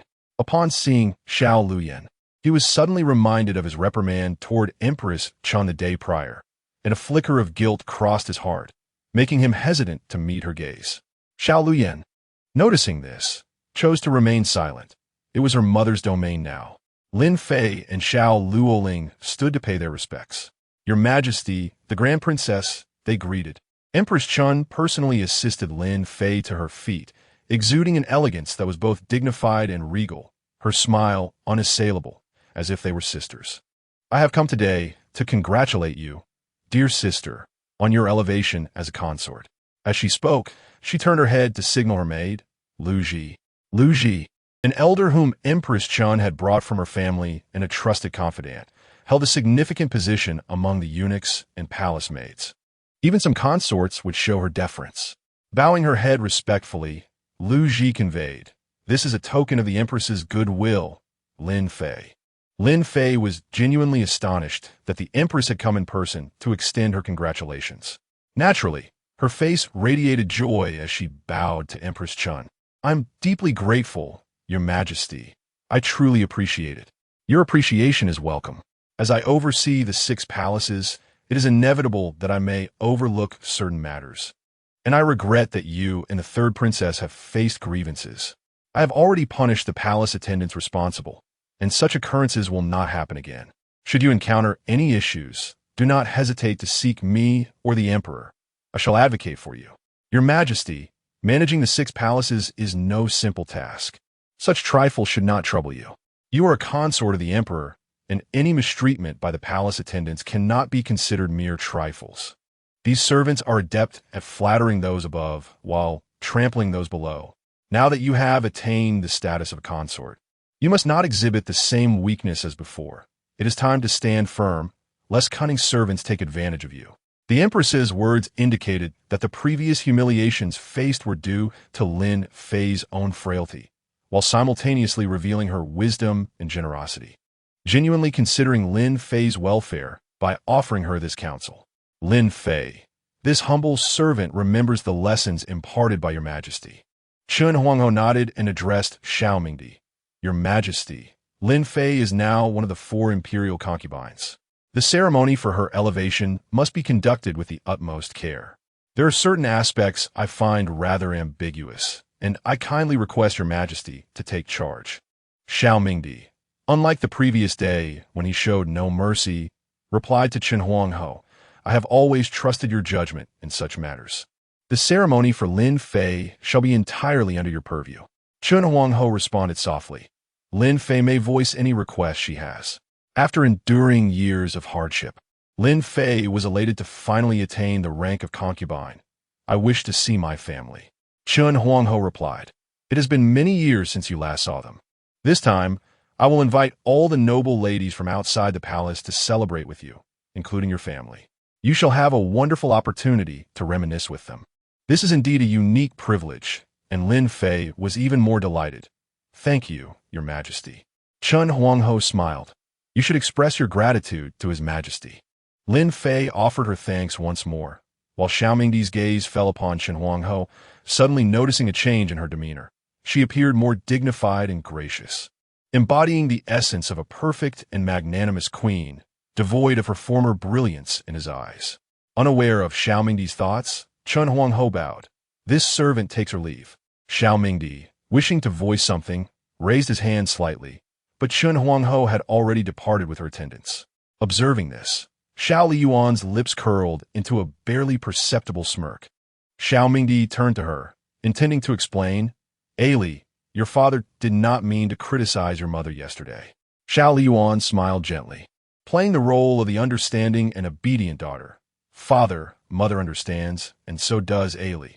Xiao Mingdi believed that Xiao Liyuan had comforted the queen. Truly, you are my source of joy. Xiao Liyuan let out a soft hum, her words dripping with affection. Has father only just realized? Now, father has a new source of joy. Xiao Mingdi chuckled. Ali is my sole source of joy. Xiao Liyuan smiled, her gaze shifting to Xiao Luoling. For her visit today was not merely to congratulate Lin Fei. Third sister, let us take a stroll outside. It has been far too long since we last enjoyed each other's company. Content with their sisterly harmony, Xiao Mingdi encouraged them. Go ahead. Though Xiao Luoling had a multitude of reservations, she had no choice but to comply. Once outside the main hall, Xiao Liyuan's true intention was to investigate the whereabouts of the Ming book. I heard that yesterday, father bestowed many treasures upon the imperial sisters. I wish to appreciate them. Surely, third sister would not be so stingy? With those words, she effectively quashed any reluctance Xiao Luoling might have had. How could that be? Go fetch what father has awarded you. Xiao Liyuan was not one to covet mere trinkets, but if she wished to see them, so be it. Xiao Luoling harbored a desire to flaunt a bit as well. In Zhongshui Palace, Lin Fei was the sole mistress, and only concubines were permitted to rear children. With no princess residence established, Xiao Luoling had resided with Lin Fei since her coming of age. In the inner hall, within Xiao Luoling's chamber, the palace maids arranged the gifts. Xiao Liyuan casually examined the treasures, her thoughts lingering on the whereabouts of the Ming book. Indeed, these are precious items. Father truly dotes on you, imperial sister. Observing the decor of the hall discreetly, she noted that there was nothing particularly remarkable about it. After a moment, She seated herself in the main position, gently waving her hand fan. Sister, you must train the servants well. I have been here for quite some time, yet no tea or refreshments have been offered. You have many capable individuals by your side. Perhaps you could lend one to assist me. I assure you, within 3 days, I will have them well trained. Xiao Liying, unwilling to be underestimated by Xiao Liying, replied, Thank you, elder sister, but there is no need. I can manage the palace attendants myself. As she spoke, she turned her gaze towards her personal maid, Sheer, her eyes icy. What are you still dawdling for? Hurry and brew the tea. Xiao Liying's behavior today was quite peculiar, as if the past grievances had vanished, and she acted like a loving sister, leaving one to wonder what her true intentions were. The maid presented the tea and snacks, and Xiao Liying, eager to redeem herself after the earlier embarrassment, remarked, Sister, this is the freshly tribute tea, Junshan Injin, which father has graciously bestowed upon me. Before she could finish, a sudden crash echoed as the teacup tipped over, spilling tea all over Xiao Liying, leaving a noticeable stain. Chapter 21. Must I watch the Empress change her attire? Alas, this tea is scaldingly hot. I momentarily lost my grip. Xiao Liying innocently remarked, If I were to walk in drenched garments, outsiders might perceive that the imperial sister shows disrespect towards the elder sister, which could prove detrimental to the imperial sister's reputation. Xiao Liying reached out to touch the teacup. It was indeed hot, but not to the extent of being unmanageable. She pondered the unusual behavior of Xiao Liying today and what her true intentions might be. If the elder sister does not mind, I could lend you my garments. Beside her, the chief court lady, Sheer, held a tray containing a set of palace attire that Liying had never worn. Bai Chun took the tray, and upon noticing Liying's presence, Xiao Liying raised an eyebrow. Why are you still here? Do you wish to observe the Empress change her attire? Xiao Liying responded with a subtle disdain. Elder sister, you jest. She ushered everyone out, leaving only Xiao Liying and Bai Chun within the chamber. Just as Bai Chun was about to assist her in changing, Xiao Liying grasped her arm and, glancing towards the door, whispered, First, find the item. Realizing the princess's intent, Bai Chun replied quietly, What is it that you seek, your highness? As she searched, Xiao Liying stated, The Book of Fate. Being a trusted confidant, Bai Chun was well aware that the princess had been seeking this item for the past month. Her subordinates had kept a watchful eye on Xiao Liying, but had found no trace of the Book of Fate. Therefore, she had to investigate personally, hoping to uncover some clues. They searched through the jewelry box, the wardrobe, and the bed, scouring the entire chamber, yet their efforts yielded nothing. Outside, Xiao Liying inquired, Elder sister, are you ready? Responding from beneath the bed, Xiao Liying replied soon. Bai Chun shook her head, silently conveying, Your Highness, there is nothing. Xiao Liying felt a weight in her heart. If it were not here, could it be that Xiao Liying carried the Book of Fate with her at all times? After a brief pause, the door finally opened. Xiao Liying's gaze swept past Xiao Liying, landing on the space behind her.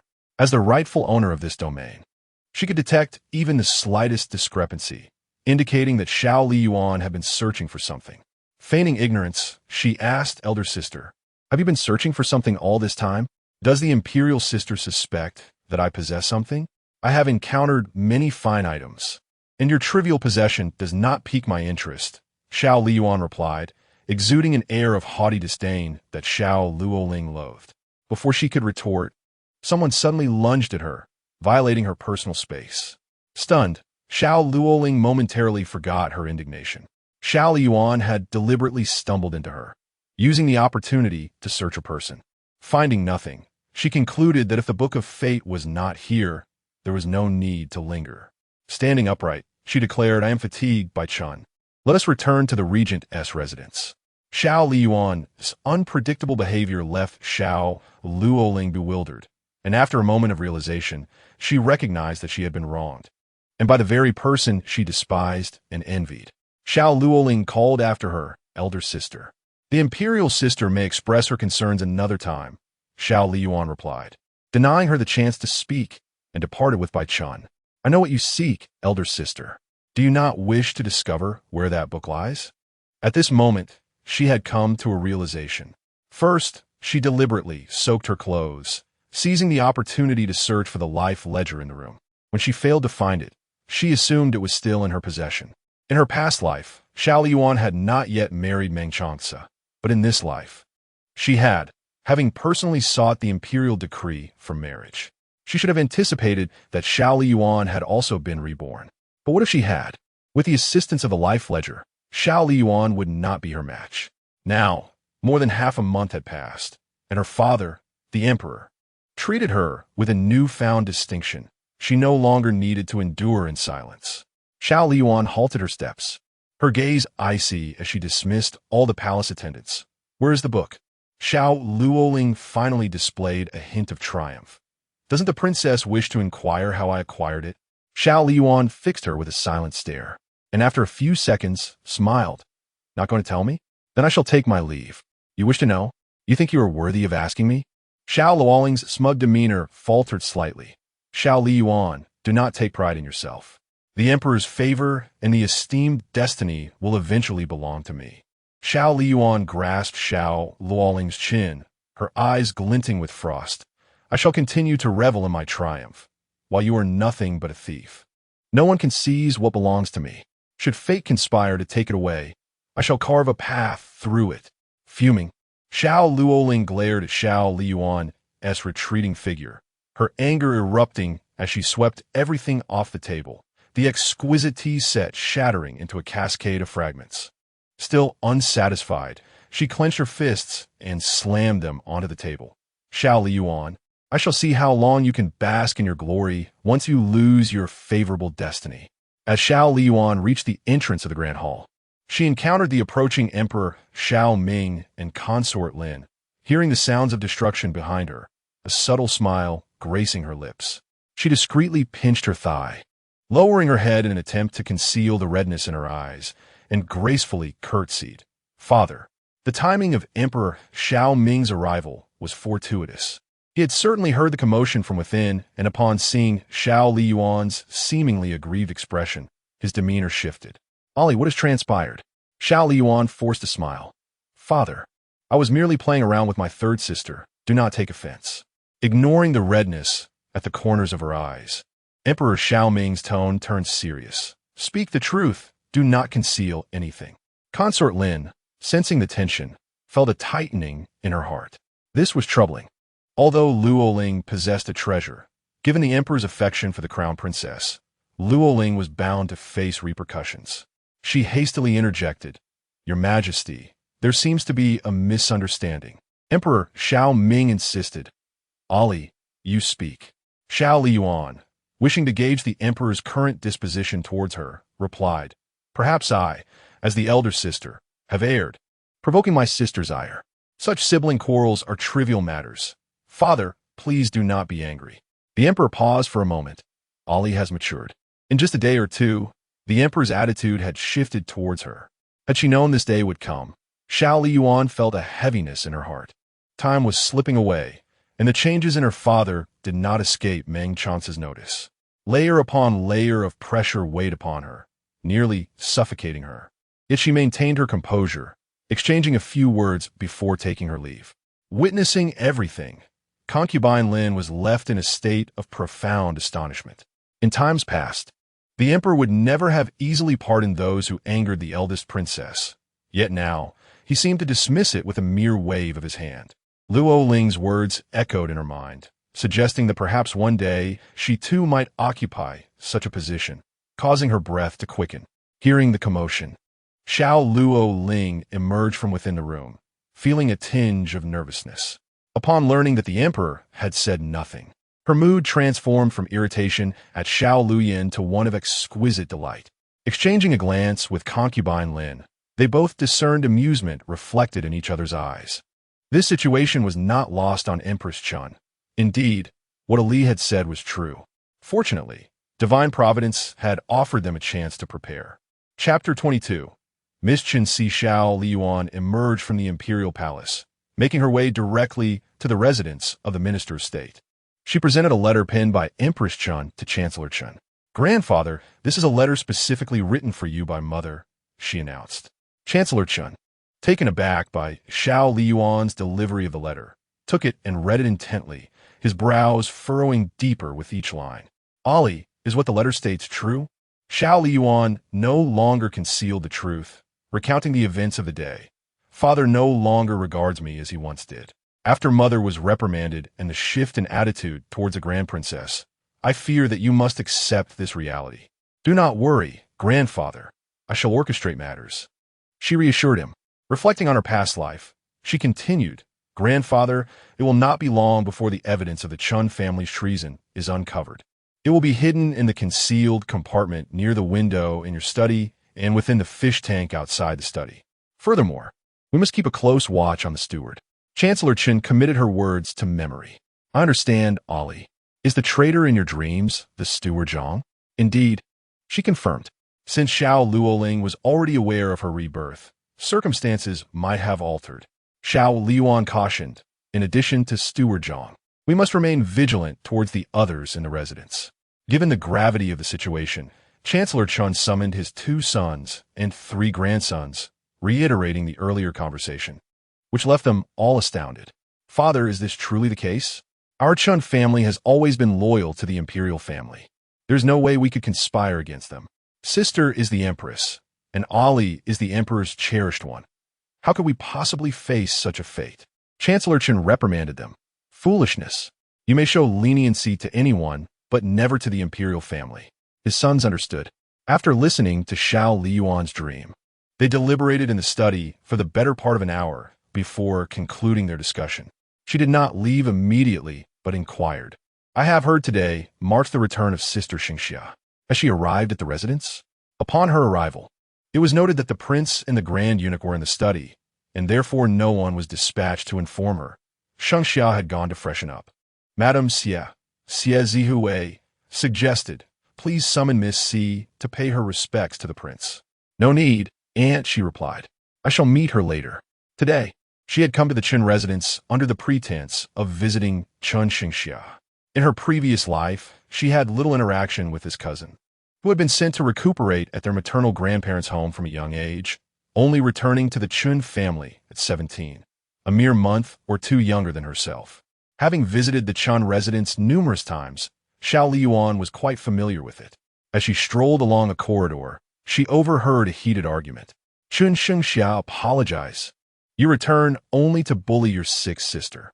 I tell you, she owes you nothing. If anything, it is you who owes her." The voice belonged to the 5th daughter of the Chun family, Chun Xie. Chun Xingxia replied in a nonchalant tone, "What does this have to do with you?" Chun Xie paused for a moment, her anger flaring. "You think you can bully others and get away with it?" Chun Xingxia raised an eyebrow. "Are you so blind you cannot see she is doing it on purpose?" As the legitimate daughter of the 2nd branch of the Chun family, Chun Xie was favored and had never been scolded in such a manner. "I will certainly report this matter to grandfather. Just wait to be reprimanded." Chun Xingxia dismissed her concerns with indifference. "Do as you wish." Chun Xie was utterly exasperated. "Chen Lu, Miss Chen Wanyu, spoke up. Eldest sister, please do not quarrel with 4th sister on my behalf, lest it disrupt the harmony between you."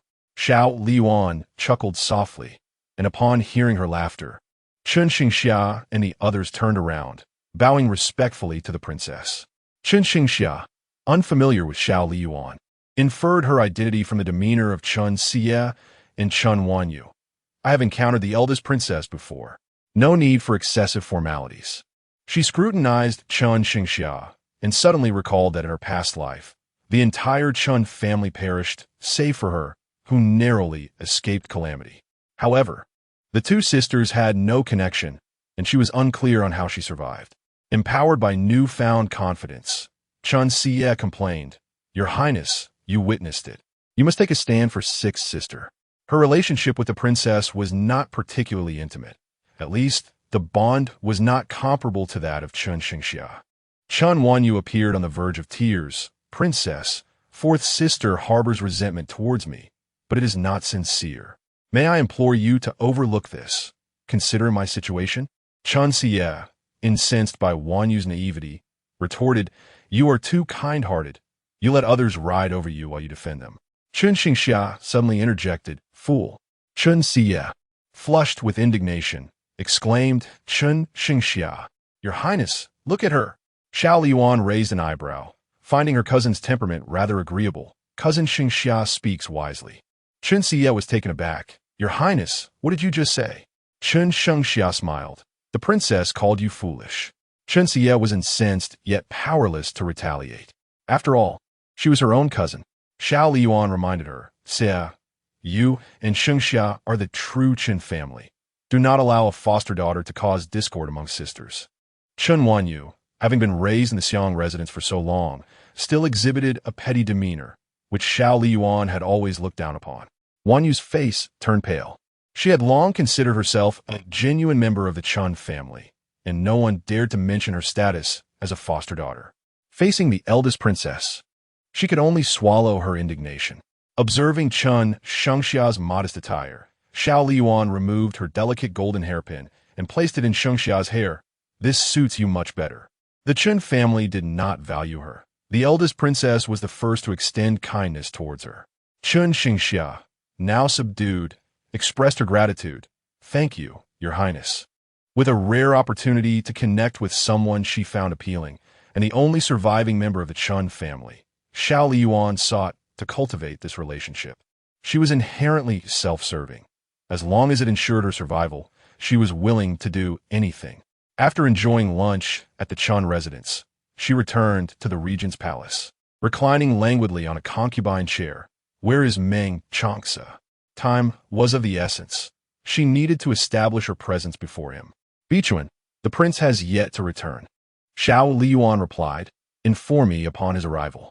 It was not until evening that Meng Changce returned home, and Xiao Liying rushed to greet him. Husband, you have returned. Meng Changce turned, his gaze heavy. Does your highness have business? Xiao Liying approached him slowly. I have heard that Jixiang Tower has introduced a new dish, and I wish to savor it with you. The man stood tall, towering over her by a head's height. When he spoke, Xiao Liying had to tilt her head upward. His strikingly handsome visage, upon closer inspection, was even more captivating. He gazed down at her, and the young girl's expressive eyes sparkled with affection. Her slender, white neck arched gracefully, while her radiant smile was as vibrant as her very essence. Xiao Liying assumed that Meng Changce was reluctant to go, and with a playful flick of her finger, she brushed against the palm of his hand, her nails gently teasing. This is the first time I have invited a man. You wouldn't dare to refuse, would you? Meng Changce seized her mischievous finger, his brows arched with intrigue. Clever.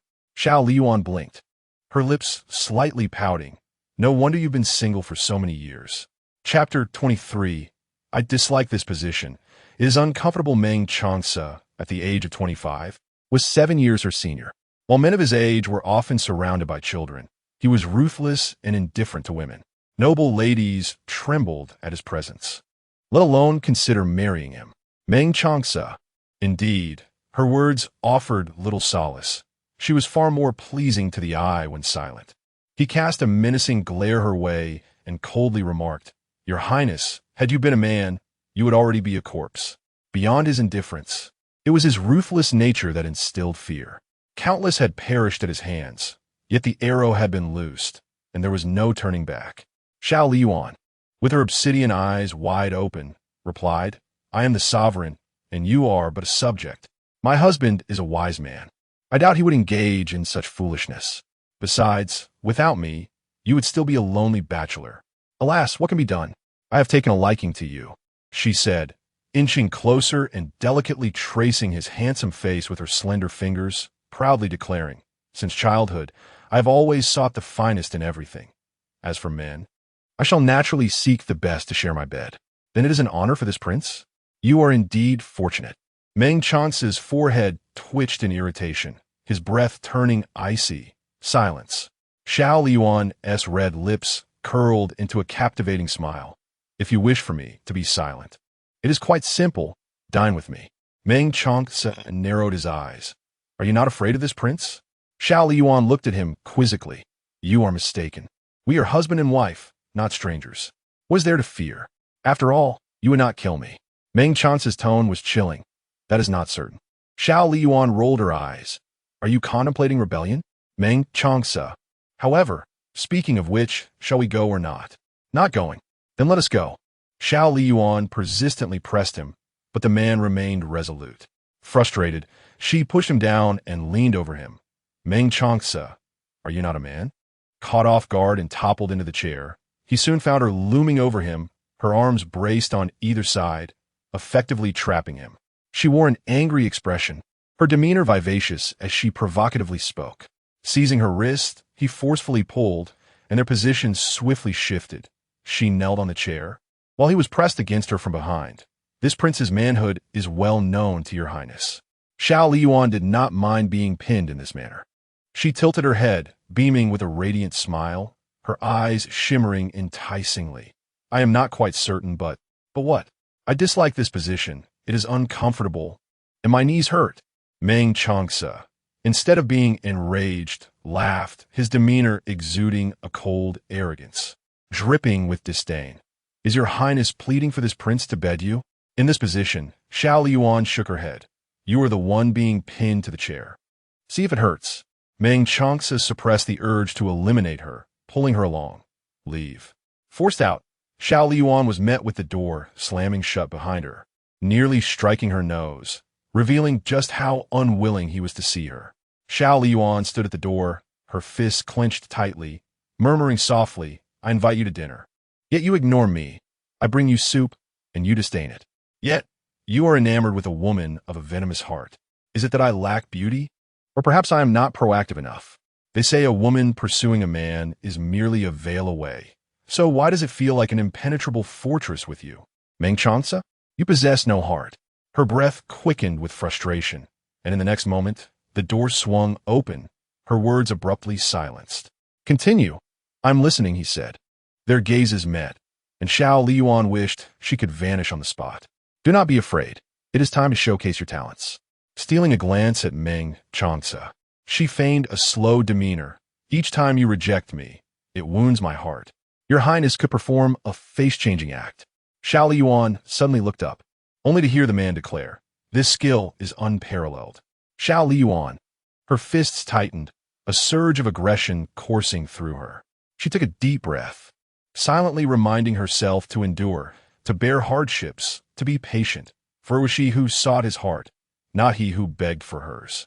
Thus, she chose to swallow her pride for now. Meng Changce observed her expressions shift from anger to indifference, finding it exceedingly amusing. Xiao Liying was engaged in a mental battle, her mind racing with thoughts of what she ought to say next. Her movements grew sluggish as Meng Changce scrutinized her, curious to see how she would continue her act. However, when she ceased her performance, he swiftly closed the door. Xiao Liying. Internally, she was a whirlwind of emotions. The attendants nearby, Lin, Yi, and others, minimized their presence, only exhaling in relief once Xiao Liying departed. Your Highness, you should have seen the expression on the princess's face. It was certainly quite scathing. However, she spoke a truth. You indeed lack a heart, locking someone out twice. How can that girl endure such treatment? In truth, the princess does seem to harbor genuine feelings for you. It likely is not ulterior motives. Are you all quite idle? Meng Changce shot a glance at them, and Lin, Yi, and the others shook their heads vigorously. No, we're not idle. Meng Chance's fingers curled slightly as he tapped the table. Now, report on today's happenings in the palace. Lin Yi recounted the day's events, concluding with his observation. The emperor seemed rather peculiar today, treating the princess differently than before. Lin Er added, perhaps the emperor is intentionally slighting the princess to lower our guard and facilitate her approach. Meng Changce replied, continue to observe closely. In the Qingyu courtyard, Xiao Liying was filled with fury from head to toe, utterly infuriated. How dare that scoundrel Meng Changce treat her in such a manner? Were it not for her need for his protection, she would have never tolerated such indignity. Reflecting on this, Xiao Liying sighed heavily. So it is I have ulterior motives. There is no point in being angry. She continued to persuade herself, sipping a cup of tea to calm her rage. Exhaling, she set the teacup down forcefully, realizing that her mental tricks were ineffective.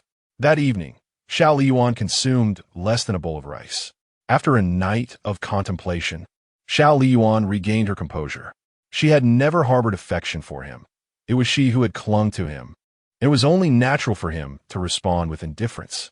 Having come to this realization, she took up her pen and composed a letter. Vixen, please deliver this to Meng Changce. Vixen, with the letter in hand, made her way to the Liying courtyard, where Meng Changce resided. This is a letter from our esteemed princess for the prince, she announced as she presented the note. Meng Changce opened the seal and retrieved the letter, which read, I felt rather melancholic yesterday and was not in the best of spirits. By the way, I seem to have left something with you. Have you seen it? A faint smile escaped Meng Chance's lips. Feeling down? He mused, somewhat skeptical. Upon Vixen's return, Xiao Liying inquired, What did he say? Vixen replied, Your Highness, the prince has requested you to come and see him. Xiao Liying's lips curled into a wry smile. After the tumult of the previous day, she felt too embarrassed to approach him directly and would need to fabricate an excuse. What have I lost? Meng Changce looked up, and he noticed Xiao Liying's delicate face. Devoid of makeup, stripped of her usual vibrant charm, truly resembling someone who had been wounded. Chapter 24. A touch of excitement. Shall we? Is my heart. Xiao Liying. The man spoke in a deep, impatient tone. This prince has no time for your nonsense. Having indulged too much, Xiao Liying cleared her throat. Something truly fell here. If you don't believe me, take a look. She opened her palm, revealing a single exquisite earring. Just one remained. The man, succinct in his words, replied, Search. Xiao Liying began to search earnestly, her pace slow and deliberate. Meng Changce discerned her little ruse. This prince shall have someone assist you in your search. Soon, a triumphant Xiao Liying stood up to show him what she had found, but her unsteady steps led her to tumble directly into the man's embrace. Raising her pure, innocent gaze, she asked, Do you believe I did not intend this? The lingering fragrance enveloped them as Meng Changce's sharp black eyes darkened slightly. Under his penetrating gaze, Xiao Liying's heart raced, her delicate teeth biting her lip, exuding the charm of youthful innocence. Whether he believed her or not remained uncertain, but she surmised he likely did not. After a moment, the man's low, cold voice broke the silence. Your Highness goes to great lengths to create opportunities. It would be unbecoming of me to refuse. Allow me to take you somewhere. Xiao Liying, not one to assume his intentions were noble, narrowed her eyes slightly in suspicion. Where are you taking me? Meng Changce extended his hand towards her. Do you refuse to go? His fingers were long and strong, the knuckles defined, with calluses from years of martial practice. Xiao Liying placed her hand upon his. I will go. Such an opportunity was not one she would relinquish. A servant led forth a magnificent steed, and Xiao Liying instinctively recalled the last time, when her legs were bruised. Shall we not take a carriage? Meng Changce replied with indifference. The carriage is too slow. If your Highness is unwilling, we need not proceed. Xiao Liying forced a smile. I am willing. Beneath the azure sky and amidst the lush greenery, vibrant, unknown flowers bloomed on either side, with the soothing sounds of nature surrounding them. Yet, Xiao Liying had no mind to appreciate the scenery. It rushed past her as the wind whipped her garments. Her expression blank as she pressed closely against the man behind her, her voice trembling slightly in the breeze. Where are we going? Are you afraid? Meng Changce tightened his grip on the reins, his gaze fixed ahead, not sparing her a glance. If your Highness did not wish to accompany me, why do you persist in disturbing me? He was being deliberately provocative, that insufferable man. Xiao Liying gritted her teeth, enunciating each word. I am very willing to be out with my husband. Is that so? Indeed. Xiao Liying exhaled deeply, her exquisitely beautiful face illuminated by the warm sunlight, revealing a streak of defiance. Unable to restrain herself, she remarked, I wonder if anyone has ever told you. Told me what? That reaching this age without a wife is not without reason. The sarcasm was palpable. The man's thin lips curled into a cold smirk. Let us indulge in some excitement. In the next instant, Xiao Liying felt herself soaring through the air, like a leaf without a destination. The rapid jolting churned her stomach, nearly inducing nausea. Meng Changce tightened the reins, the galloping steed rearing up. Sending dust flying, we have arrived. The horse came to a halt at a dilapidated temple, and Meng Changce dismounted, instructing the girl perched on the horse's back, "Stay here." "I won't." Xiao Liying, unwilling to remain on the horse even for a moment, clumsily slid down. Her legs felt weak and trembled slightly as she surveyed the desolate surroundings. "Is this where you brought me? You can't possibly intend to sell me, can you?" Her suspicion was not unfounded, for there was not a soul in sight for miles around. "I need to find a place to hide." Meng Changce, seemingly unfazed, kicked open the temple door. A wary male voice echoed from within. "Who goes there?" A ragged young man brandished a knife protectively in front of a small child, his eyes filled with fierce hostility. "I can surrender, but under one condition. Let him go." "You are in no position to negotiate with me," Meng Changce replied coolly. The young man tightened his grip on the weapon, his anger surging. "Then we shall die together." Lin Yi and Lin Er blocked the man's path as Meng Changce approached the terrified child, who was sobbing uncontrollably. The young man, frantic, warned, "Stop." Before he could finish, Lin Yi struck with a sword while Lin Er flanked him. The young man, seeing no escape, deliberately collided with Lin Yi, sustaining a wound to his shoulder, grinning despite the pain. He hurled his knife toward Xiao Liying, declaring, "If I must die, I'll take someone with me." Lin Yi turned abruptly, shouting, "Princess!" Lin Er wished to intervene, but it was too late. Meng Chance's expression shifted as he released a concealed weapon. In a split second, Xiao Liying crouched and shielded her head. The blade soared overhead, only to be deflected by the projectile, landing nearby. Xiao Liying pressed her racing heart, glaring at the instigator, and scolded, "Fool, did you expect me to just dodge?" The young man, taken aback, stammered, "I truly did not anticipate that." Without their weapon, Lin Yi and Lin Er swiftly subdued him, leaving him powerless to resist. Meng Changce halted his advance, observing the flush of anger on Xiao Liying's face. Her brow arched, revealing her cleverness. With the adversary captured and Xiao Liying still crouched on the ground, Meng Changce stood before her, commanding, "Get up." A flash of mischief crossed her features as she slowly raised her gaze, her eyes reddening. "I can't get up. I've twisted my ankle." The man lowered his gaze. From this angle, he noticed her slender neck, her lips slightly bitten, leaving a faint mark as if she had suffered a great injustice. With a pitiful expression, Xiao Liying lamented, "It hurts so much. Can we leave? I'm counting on you." She stood unsteadily, abruptly leaning towards him. "You must take responsibility. Which foot is injured?" "My right foot." Meng Changce knelt before her, grasping her ankle for examination. Xiao Liying swallowed nervously. "What are you doing? What do you think?" He replied, "We will have the physician tend to it." Noticing her fleeting moment of guilt, he tightened his hold on her ankle, asking, "Is this painful, or this?" At that moment, Xiao Liying truly felt the pain. Both hurt. Meng Changce cast a fleeting glance at her, remarking on her performance as rather lacking and in need of refinement. Xiao Liying, having been seen through, abandoned her pretense. "I have been startled." Oh dear." Xiao Liying ground her teeth, a surge of indignation rising within her.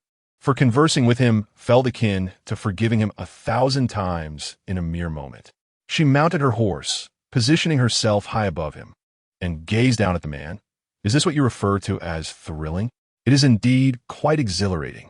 Sensing her penetrating gaze, Meng Changce replied with a teasing tone, "Your Highness, it seems you are eager to remain by my side. I had thought you would enjoy this." Xiao Liying felt an urge to curse. "Do I appear as though I find this enjoyable?" With only 3 horses available, Meng Changce chose to ride alongside her, his chilling presence enveloping her from all sides. "There are even more exhilarating experiences than today. Would your Highness care to try?" Chapter 25.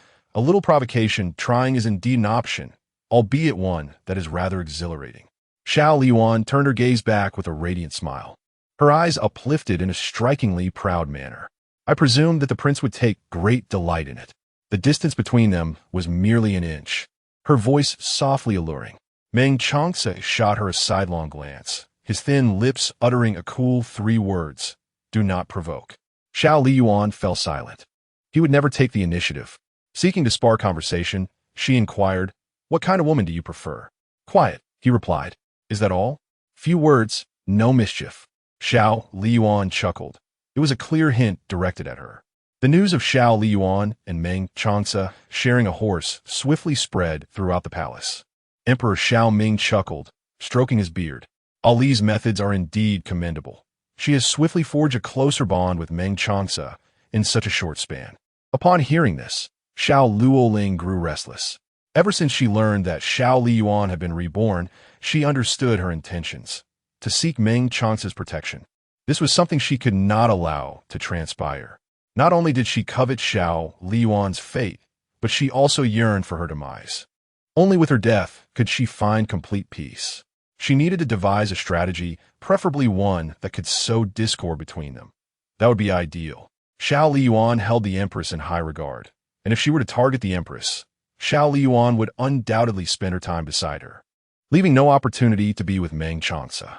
This would present a perfect chance for her to act. Xiao Liying, do not blame me. Blame yourselves for obstructing my path. She relied on Emperor Xiao Ming's favorable disposition towards her, which would likely ensure her success. Xiao Liying coordinated with Consort Lin, and together they made their way to Fengyi Palace to visit the Empress. Your Highness, Consort Lin and the third princess have arrived, Lu Ji announced. Empress Chun was attending to palace affairs. Allow them to enter. Consort Lin and Xiao Liying bowed respectfully. Your Majesty, Mother. As the national matriarch and a biological mother, all princes and princesses addressed her as Mother. Empress Chun regarded the mother and daughter pair. What brings you both here today? Consort Lin replied, I realized it has been some time since I last visited your Majesty, so I thought I'd come and share some conversation. Empress Chun responded, your thoughtfulness is appreciated. As they conversed, a maidservant presented tea and pastries. Consort Lin lifted her cup and took a sip. The tea here is truly exquisite. Empress Chun smiled playfully. The newly bestowed tea leaves are a gift from the Emperor. The tea in your palace surely surpasses what I offer. Consort Lin returned the smile. I am no connoisseur of tea. I still find Her Majesty's palace tea superior. Empress Chun, having managed the inner palace for many years, was not naive. With the potential for tampering with palace provisions, even tea leaves being consumables, and with Ali's dream warnings, she would not be foolish enough to provide her adversary with a handle. If you enjoy it, feel free to visit my palace more often. Why would the Empress not accept the invitation? Consort Lin jested, as long as your Majesty does not mind. Seeing Empress Chun handle the conversation with such ease, Xiao Liying felt her objectives were not achieved and suggested a desire to stroll outside. Before long, a cacophony erupted, startling the Empress Chun and concubine Lin within the grand hall. They rose and ventured outside. The Empress Chun gazed upon the prostrate Lu Ji and the visibly distressed Xiao Liying, who was supported by a palace maid. What has transpired? Your Majesty. Aunt Lu suddenly pushed the third princess, exclaimed Shearer, Xiao Liying's devoted maid, her voice laced with indignation as she defended her mistress. Xiao Liying revealed her bloodied palm, furrowing her brow in apparent agony, yet remained silent, seizing the opportunity to implicate those closest to the Empress first. With the Emperor's utmost favoritism towards Xiao Liying, she believed that her fortuitous position would shield her from repercussions, even if her methods were clumsy. With the Emperor on her side, other matters would pale in comparison. Lu Ji denied the accusation fervently. Your Majesty, I did not push the third princess. As Xiao Liying's palm bled, the Empress's expression remained composed. Summon the imperial physician, she commanded. They assisted Xiao Liying back inside to rest and called upon the palace maids and eunuchs. Did any of you witness Lu Ji pushing the third princess? Your Majesty, we did not see such an act, the maids replied. Concubine Lin noted that Xiao Liying had recently won the Emperor's favor, and the palace remained under the Empress's jurisdiction. The attendants dared not lie. Yet the absence of witnesses at the sight of Xiao Liying's fall allowed her to craft her own deceit. Upon learning of the incident, Emperor Xiao Ming arrived promptly. Noticing Xiao Liying's bandaged hand, suppressing his anger, he softly inquired, is the injury serious? Xiao Liying feigned a smile. I am fine. In a fit of rage, Emperor Xiao Ming kicked Lu Ji in the chest, commanding, drag this wretched maid away and execute her. The guards moved to seize Lu Ji, but the empress shielded her, kneeling before the emperor. Your Majesty, I beseech you to spare Lu Ji. All day, the empress had observed the emperor, who had previously reserved his affections solely for Ali, now shifting his love elsewhere. How dare this wretched maid show contempt? Is me she scorns? He retorted, Your Majesty, there is no need for such a plea. The empress replied, her head held high. Lu Ji has committed a grave offense. Yet after serving me for over 20 years, she has endured hardships, if not earned merit. I implore you to spare her life. Do you truly not consider our years of camaraderie? The empress felt Lu Ji had become family, having accompanied her since childhood. Emperor Xiao Ming, displeased, rebuked Empress. Undeterred, the empress persisted. In a fit of anger, the emperor laughed derisively. For all these years, I have cherished you, yet it has only led to your increasing insolence. As the matriarch of the harem, you cannot even manage a single servant. You are truly derelict in your duties as empress. Henceforth, you are confined to your chambers. Lu Ji, bewildered by the emperor's sudden change, refrained from causing further discord between the emperor and empress. Your Majesty, do not concern yourself with me, she implored. The empress shook her head, aware that nothing she said would alter the situation. The emperor was no longer the same. I shall obey, she conceded, as Lu Ji bowed in gratitude. Standing nearby, Xiao Liying revealed a secretive, triumphant smile. Having orchestrated a clumsy scheme that led to the empress's loss of favor and confinement, she anticipated the day when her mother would ascend to power. Lin Fei did not anticipate that events would unfold so smoothly. The treasure in Liying's possession was indeed formidable, capable of even transferring one's affections. She believed that the position of empress was within her grasp. After the departure of Emperor Xiao Ming and his entourage, the atmosphere in Fengyi Palace grew somber. With the maids and eunuchs rendered silent, their former vitality extinguished. The imperial harem buzzed with unrest due to the empress's confinement, as lavish gifts flowed into Zhongsue Palace. The dynamics of the harem had shifted, and they realized that Lin Fei and her daughter Xiao Liying had become the favorites of the emperor. No, it should be said that the third princess was now the most cherished child, and the eldest princess was no longer the sole focus of affection. The attendants of Zhongsue Palace straightened their backs, filled with a sense of pride. Xiao Liying eagerly anticipated Xiao Liying's reaction, thinking, even if you are reborn, I hold the destiny book in my hands. You cannot outmatch me. She dispatched someone to keep watch, but upon Xiao Liying's entry into the palace, she was informed that she had waited long without sight of her. Remaining composed, she decided to take the initiative. Find out where the regent lord is. Xiao Liying instructed Elfea. Chapter 26. The source of the cat's cry in the regent's palace. Xiao Liying remained remarkably composed upon hearing the news, displaying not a hint of panic. Having endured a similar experience before, she had grown considerably more tranquil. However, Bai Chun and Bai Tao were visibly anxious. Your Highness, what shall we do about the queen being placed under house arrest? Aunt Lu Ji could never commit such an act. It must be a frame-up. It was evident to anyone with discernment. Yet the emperor remained blind to the truth. The empress mother, who managed the harem, surely deserved some respite. As history repeated itself, Xiao Liying did not dare to hope for a completely unchanged outcome. She merely wished for the safety of those she cherished. As for Xiao Liying, she would not allow her to escape unscathed. Suddenly, a tapping sound resonated from the windowsill, followed by the swift entrance of a figure. Your Highness, I pay my respects. The visitor was Sui Yu, whom Xiao Liying had not expected to be so audacious as to come to the regent's palace in broad daylight. You weren't discovered, were you? No, replied Sui Yu confidently. He had been meticulously trained by the royal family and was exceptionally capable, which reassured Xiao Liying. She had no fear of being discovered by the palace guards. Typically, it was she who sought him out at the princess's residence. But his unexpected visit suggested that something significant had transpired. You've come quite suddenly. Has something occurred? Sui Yu knelt on one knee. Message from Sui Feng. The third princess and concubine Lin are conspiring to frame the queen. Failing to ensnare her, they have now targeted Lu Ji. Furthermore, the third princess has approached the regent. Xiao Liying narrowed her eyes. Did Sui Feng mention what Xiao Liying sought from Meng Changce? No, Your Highness. The third princess specifically dispatched someone to monitor whether you enter the palace. Upon confirming your absence, she proceeded to seek out the regent. She could not fathom that Xiao Liying's intentions were rooted in concern for her. There had to be an ulterior motive. Reflecting on her past life, Xiao Liying recalled how Xiao Liying and concubine Lin were determined to secure the position of empress, having previously schemed against her mother, leading to her gradual fall from favor. With Xiao Liying's timely warning, her mother was now wary of the mother-daughter duo, unable to find an opportunity to strike, thus resorting to orchestrating a plot against Lu Ji, the queen's most trusted aide.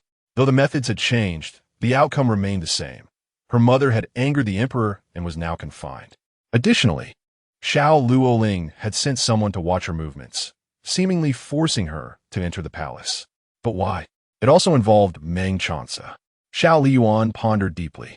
Xiao Liying must be aware of her rebirth, and under her influence, events had begun to shift.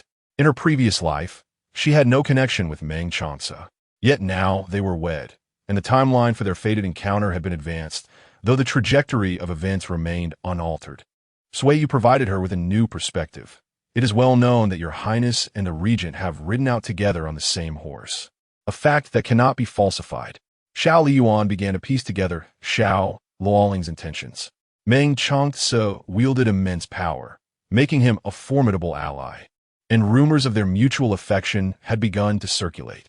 By inserting herself into their relationship, Xiao Liying had inadvertently stirred a sense of urgency within Xiao Liying. This explained why she had accompanied her mother in the palace. It allowed Xiao Liying the opportunity to draw closer to Meng Changce. Xiao Liying's crimson lips curved into an alluring smirk. Investigate whether any palace maids or eunuchs witnessed Xiao Liying's fall. Even if none did, there must be some.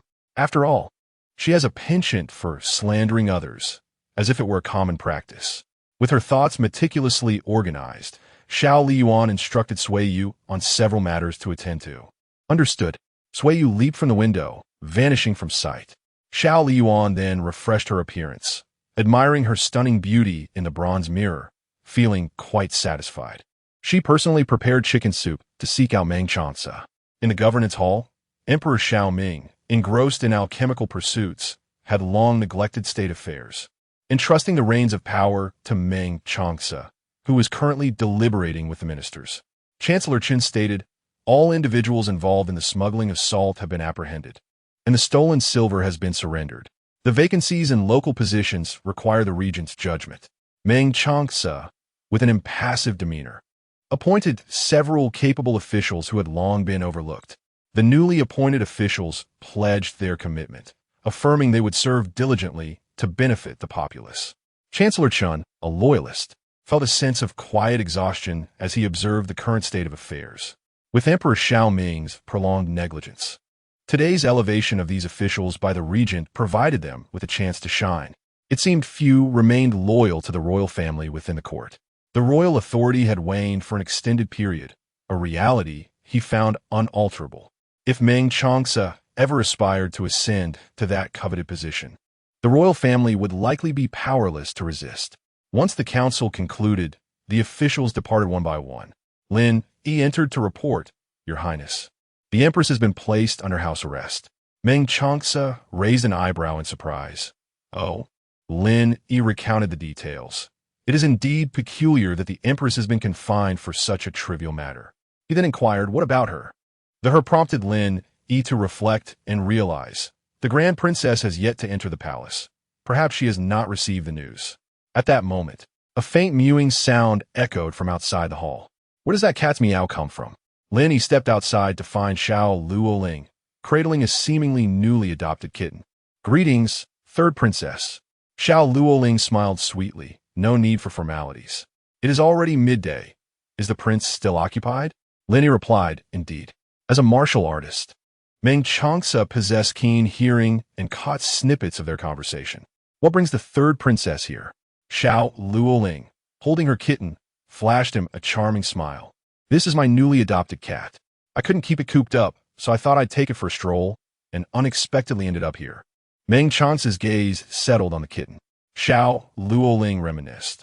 Do you remember the cat we buried together when we were young? Meng Changce fell silent for a moment before replying. I remember. That cat had been his companion during his most challenging times, but it had since passed away. Xiao Liying exhibited a tinge of melancholy as she spoke. Though I am a princess, I have long been overlooked throughout these years. In the palace, I must tread with utmost caution, even hesitating to express the desire to keep a cat. However, the moment has finally arrived. I can now possess a cat of my own. Today, having fortuitously encountered the prince, might he bestow a name upon my feline companion? Absolutely not. A female voice interjected, seizing the moment with an assertive tone. The group turned to the source of the voice, where a figure adorned in a resplendent crimson satin gown approached. The cuffs and neckline were embellished with golden trim, enhancing her opulent appearance. Her hair was elegantly styled in a celestial bun, complemented by a set of ruby-studded, intricately designed accessories that cascaded like delicate tassels. Her waist was cinched, accentuating her form, which was as delicate as a gentle embrace. She glided forward with grace, radiating beauty akin to a blossoming peony, exuding an air of nobility and elegance in every gesture. Chapter 27. What is she really anticipating? The moment she appeared, she instantly captivated everyone's attention. Xiao Liying fixed her gaze upon Xiao Liying, questioning how she could possibly be here instead of accompanying the empress. Standing before Meng Changce, Xiao Liying interposed herself between him and Xiao Liying, her delicate hand gently intertwining with his, asserting her claim. My husband has yet to partake in his midday meal. Has he? The soft brush of her palm against his felt as light as a feather. Meng Changce lowered his gaze, and the girl slyly nestled her fingers into his. Their hands entwined. I was concerned that you were too occupied with state affairs to remember your meal, so I brought you lunch. With that, she lifted the food box in her hand, her gaze towards him sultry and affectionate, radiating an intoxicating charm. His eyes wandered upward, landing upon her exquisitely beautiful face. Her striking black and white eyes curving like crescent moons, sparkling with a brilliance that rendered one unable to look away.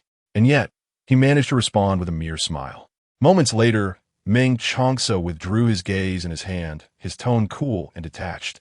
I have not. Undeterred, Xiao Liying replied with a bright smile. Then let us dine together. At least he had not outright rejected the notion of sharing a meal with her. Dealing with a man as emotionally distant as Meng Changce required a thick skin. One must possess an audacious spirit to succeed in any endeavor. All right, Xiao Liying seemingly remembered another presence, turning to face Xiao Liying, who stood taller than her, her eyes reflecting a hint of condescension. Third royal sister. Have you forgotten your elder sister's teachings? You are still an unmarried lady, constantly lingering near a married man. Deliberately seeking a cat to approach your brother-in-law will not only tarnish your reputation, but also that of the royal family. Since the concubine Lin would not correct you, as your elder sister, I deem it my duty to guide you in matters of propriety. What is acceptable and what is not. Not only did she indirectly chastise her for her lack of shame, but she also reproached their mother, adorning herself with an air of superiority, even placing particular emphasis on the term brother-in-law. When did Xiao Liying become so eloquent? Xiao Liying's cheeks flushed with anger, yet she softly replied, Your Highness has misunderstood. Whether it was a misunderstanding or not, you are aware of the truth. Once the veil of shame is lifted, you will find yourself in a precarious position. Xiao Liying waved her peacock feather fan and then turned her attention back to Meng Changce. She rose onto her toes, her crimson lips brushing against his ear. Mere inches apart. You are mine. Be mindful to maintain your distance from other women. Do you understand? As her words lingered in the air, she deliberately exhaled softly. Meng Changce's eyes darkened suddenly, gripping her nape to pull her away, his voice low and warning. Behave yourself. Xiao Liying cast him a bewitching glance, her gaze lingering momentarily on his ear, noting its sensitivity, yet she wondered about his other areas. Her eyes drifted downward, fixating on a certain forbidden spot. Meng Changce's face darkened. What are you staring at? Xiao Liying playfully blinked at him, her demeanor mischievous and lively, pretending to be oblivious. Meng Changce, Lingyi. The Grand Princess truly did not regard them as outsiders, flirting openly in their presence. Yet, the prince typically concealed his emotions. It was rare for him to display any fluctuations, except in the company of the Grand Princess. Xiao Liying glanced at Xiao Liying. Third royal sister, are you not departing? Or do you wish to stay and dine with us? Xiao Liying cast a glance at Meng Changce, who did not return her gaze and kept his head bowed. Your Highness, brother-in-law, I shall take my leave, she said. Meng Changce nodded in acknowledgement. Once she departed, Xiao Liying handed the food box to Lin Yi. Ensure that your lord consumes his meal properly. It would be unfortunate if you were to go hungry. Lin Yi's perception of Xiao Liying shifted. Yes, your highness. Meng Changce inquired. Where are you headed? Xiao Liying leaned closer, her beautiful eyes sparkling with a myriad of glimmers. Are you reluctant to see me go? Meng Changce firmly grasped her shoulder and pushed her back, forcing Xiao Liying to step away before he coldly uttered, Safe travels. No need to see you off. Xiao Liying retorted. Is this how you respond to my kind gesture of delivering food? Meng Changce replied, I did not ask you to bring it. With a swift motion, Xiao Liying snatched the food box away. Then you shall not eat it. Meng Changce fell silent.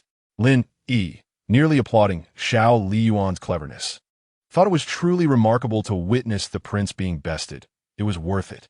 A glance from Meng Changce made Lin immediately adopt a stoic expression, his face rigid as if he were an emotionless statue. Oh heavens, how difficult it was to suppress laughter. Xiao Liying intended to tease him further, but seeing his displeasure, she reconsidered. It was best not to overdo it. She returned the food box to him, her lips curving into a bright smile. I was merely jesting. Do not take it so seriously. You are a commendable man. Surely your heart is not so narrow. Meng Changce's lips curved into a sardonic smile, akin to a blade's edge. Unfortunately, I am indeed rather narrow-minded. Xiao Liying's eyes sparkled with light, enchanting in their beauty. Is that so? Then my husband has the authority to discipline me as he sees fit. She added, empty your mind of such frivolities. Meng Changce's expression was inscrutable. What exactly was she anticipating? In the Yangxin Palace, the Emperor of Xiao, having just consumed a medicinal pill, felt lightheaded and somewhat entranced. Mistaking her visit for a plea on behalf of Empress Chun, he furrowed his brow slightly. Xiao Liying, noticing the Emperor's subtle expressions, slowly bowed. Father, I have come to report on my progress with Meng Changce. The Emperor straightened, intrigued. Go on. Our feelings are gradually deepening. I even delivered him a meal today. But there is a small matter. What matter? Do not worry, Father. It is a trivial issue that I can manage. Despite her words, her expression revealed her difficulty, prompting the Emperor to press further. Ali, do not conceal anything from your father. Under his persistent questioning, Xiao Liying finally confessed, today, while delivering food to Meng Changce. I encountered the third princess. Although rumors suggest that she is Meng Changce's beloved, I am now his wife, bearing the responsibility of undermining him. The third princess's involvement complicates matters significantly. As Xiao Liying spoke, she keenly observed the expression on Emperor Zhao's face. It was simply inconceivable for both royal princesses to be betrothed to him. If such a scenario were to transpire, the civil and military officials, along with the common folk, would inevitably perceive the royal family as cowering before Meng Changce, leading to a future where the realm would bear the surname Meng rather than Xiao. Outrageous! Her words struck a chord deep within Emperor Xiao, rendering his countenance exceedingly grim. Having wed the crown princess, he audaciously dared to contemplate marrying both princesses. The more formidable Meng Changce became, the less tolerable he was to the emperor. Sensing the emperor's sentiments, Xiao Liying adeptly portrayed herself as a devoted and understanding daughter. The Xiao family's dominion must not permit outsiders to encroach upon it. As long as her father refrained from allowing the third princess to approach Meng Changce, she would find a way to earn his trust and subsequently eliminate him. Chapter 28.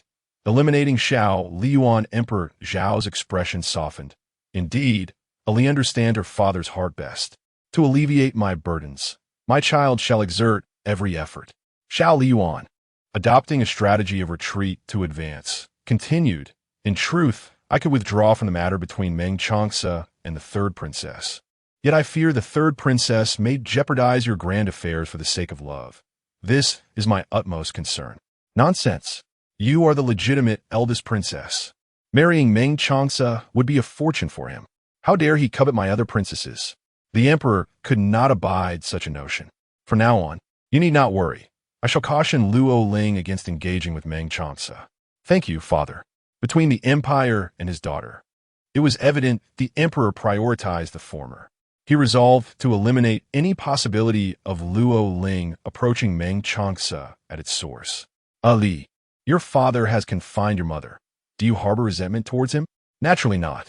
I only wish for you to achieve your desires and leave a resplendent mark in the annals of history. Xiao Liying continued to converse with Emperor Xiao, bringing him laughter and ease, his gaze filled with affection as he waved his hand generously, bestowing flowing rewards upon the regent's residence.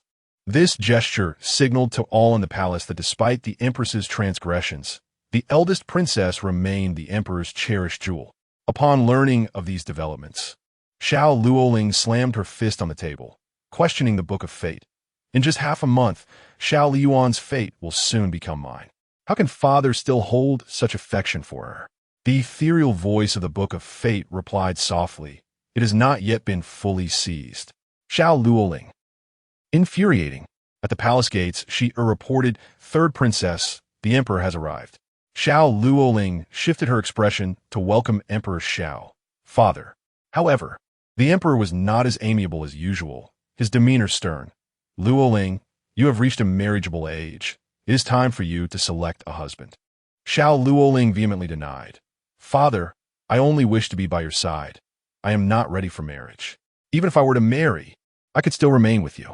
Emperor Xiao, recalling Xiao Liying's words, scrutinized her. You do not wish to marry. Could it be you are still thinking of Meng Changce?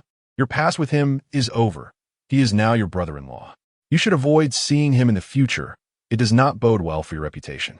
Xiao Luoling never anticipated the matter would evolve in this direction, her voice rising in urgency. Father, Emperor Xiao, unwilling to hear more, declared, my decision is made. I shall have the empress select a scion from a noble family for you. Deep down, Emperor Xiao was reminded of Empress Chun, for she was the only one whose capabilities he trusted. Surely, Xiao Liying must have said something to the emperor. That wretched woman, why must she always oppose her? Today's events made Xiao Luoling acutely aware that as long as Xiao Liying existed, she would remain suppressed, forever unable to rise. With a surge of murderous intent, Xiao Luoling resolved. She must eliminate her. Only then could she find true peace. Regent's residence. Qingyu courtyard. As Suiyu approached once more, Xiao Liying, having heard the matters of the palace, spoke with a languid tone. Although the third princess is to select a consort as her elder sister, I ought to assist her.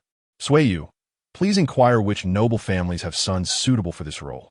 Your Highness, Suiyu replied, understanding the distinction in her request. And do enter through the main gate tomorrow. It's better to be prepared than to be caught off guard. While your abilities are commendable, if discovered, Meng Changce, who already harbors doubts about you, would only grow more suspicious. It is preferable to be forthright, saving you the trouble of returning to the princess's residence should anything arise. Understood, the subordinate acknowledged, and with a wave from Xiao Liying, Suiyu departed through the window. With her father's decree, Xiao Luoling would at least refrain from openly seeking Meng Changce again. Yet she still failed to capture his heart. Opportunities are crafted by human hands. As midnight deepened, Xiao Liying sat in a pavilion, consuming cup after cup of wine. Initially, it was to create a chance encounter, but as the alcohol took effect, her mind uncontrollably wandered to her past life. That fateful night, the Chun family was massacred, and all her kin perished, including herself in a most tragic manner. A fierce hatred ignited within her eyes. If fate cannot be altered, then I shall defy it. Meng Changce returned to the residence well past midnight.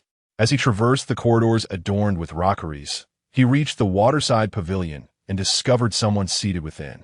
Even in the dim light of night, he recognized her at once. Striding closer, He caught the strong scent of alcohol wafting through the air, noticing a pot of wine upon the stone table. Under the cool moonlight, the young woman wore a simple summer garment, her dark tresses cascading over her shoulders, bound only by a plain headband, devoid of any ostentatious adornments. She drank deeply from her cup, exuding an air of profound sorrow. He had witnessed her vibrant and unruly demeanor, her clumsy theatrics before, yet this was the first time he beheld her calm exterior concealing such palpable hurt. Reminiscent of a forsaken cat. "Your Highness, why are you drinking alone at this late hour?" he inquired. Xiao Liying raised her cup, her beautiful eyes curving into a smile. "Care for a drink?" Her voice seemed laced with the intoxicating essence of the wine, alluring in its own right. "No need," he replied, sensing her unsteady state, and turned to leave. "Wait," she called, stepping forward but faltered, losing her balance and falling onto the cold ground with a pained gasp. Meng Changce glanced back at the fallen figure. Xiao Liying looked up with tear-filled eyes, plaintively exclaiming, "Husband, I've fallen, it hurts." His gaze remained indifferent. "What is it to me?" Xiao Liying retorted, "You caused me to fall."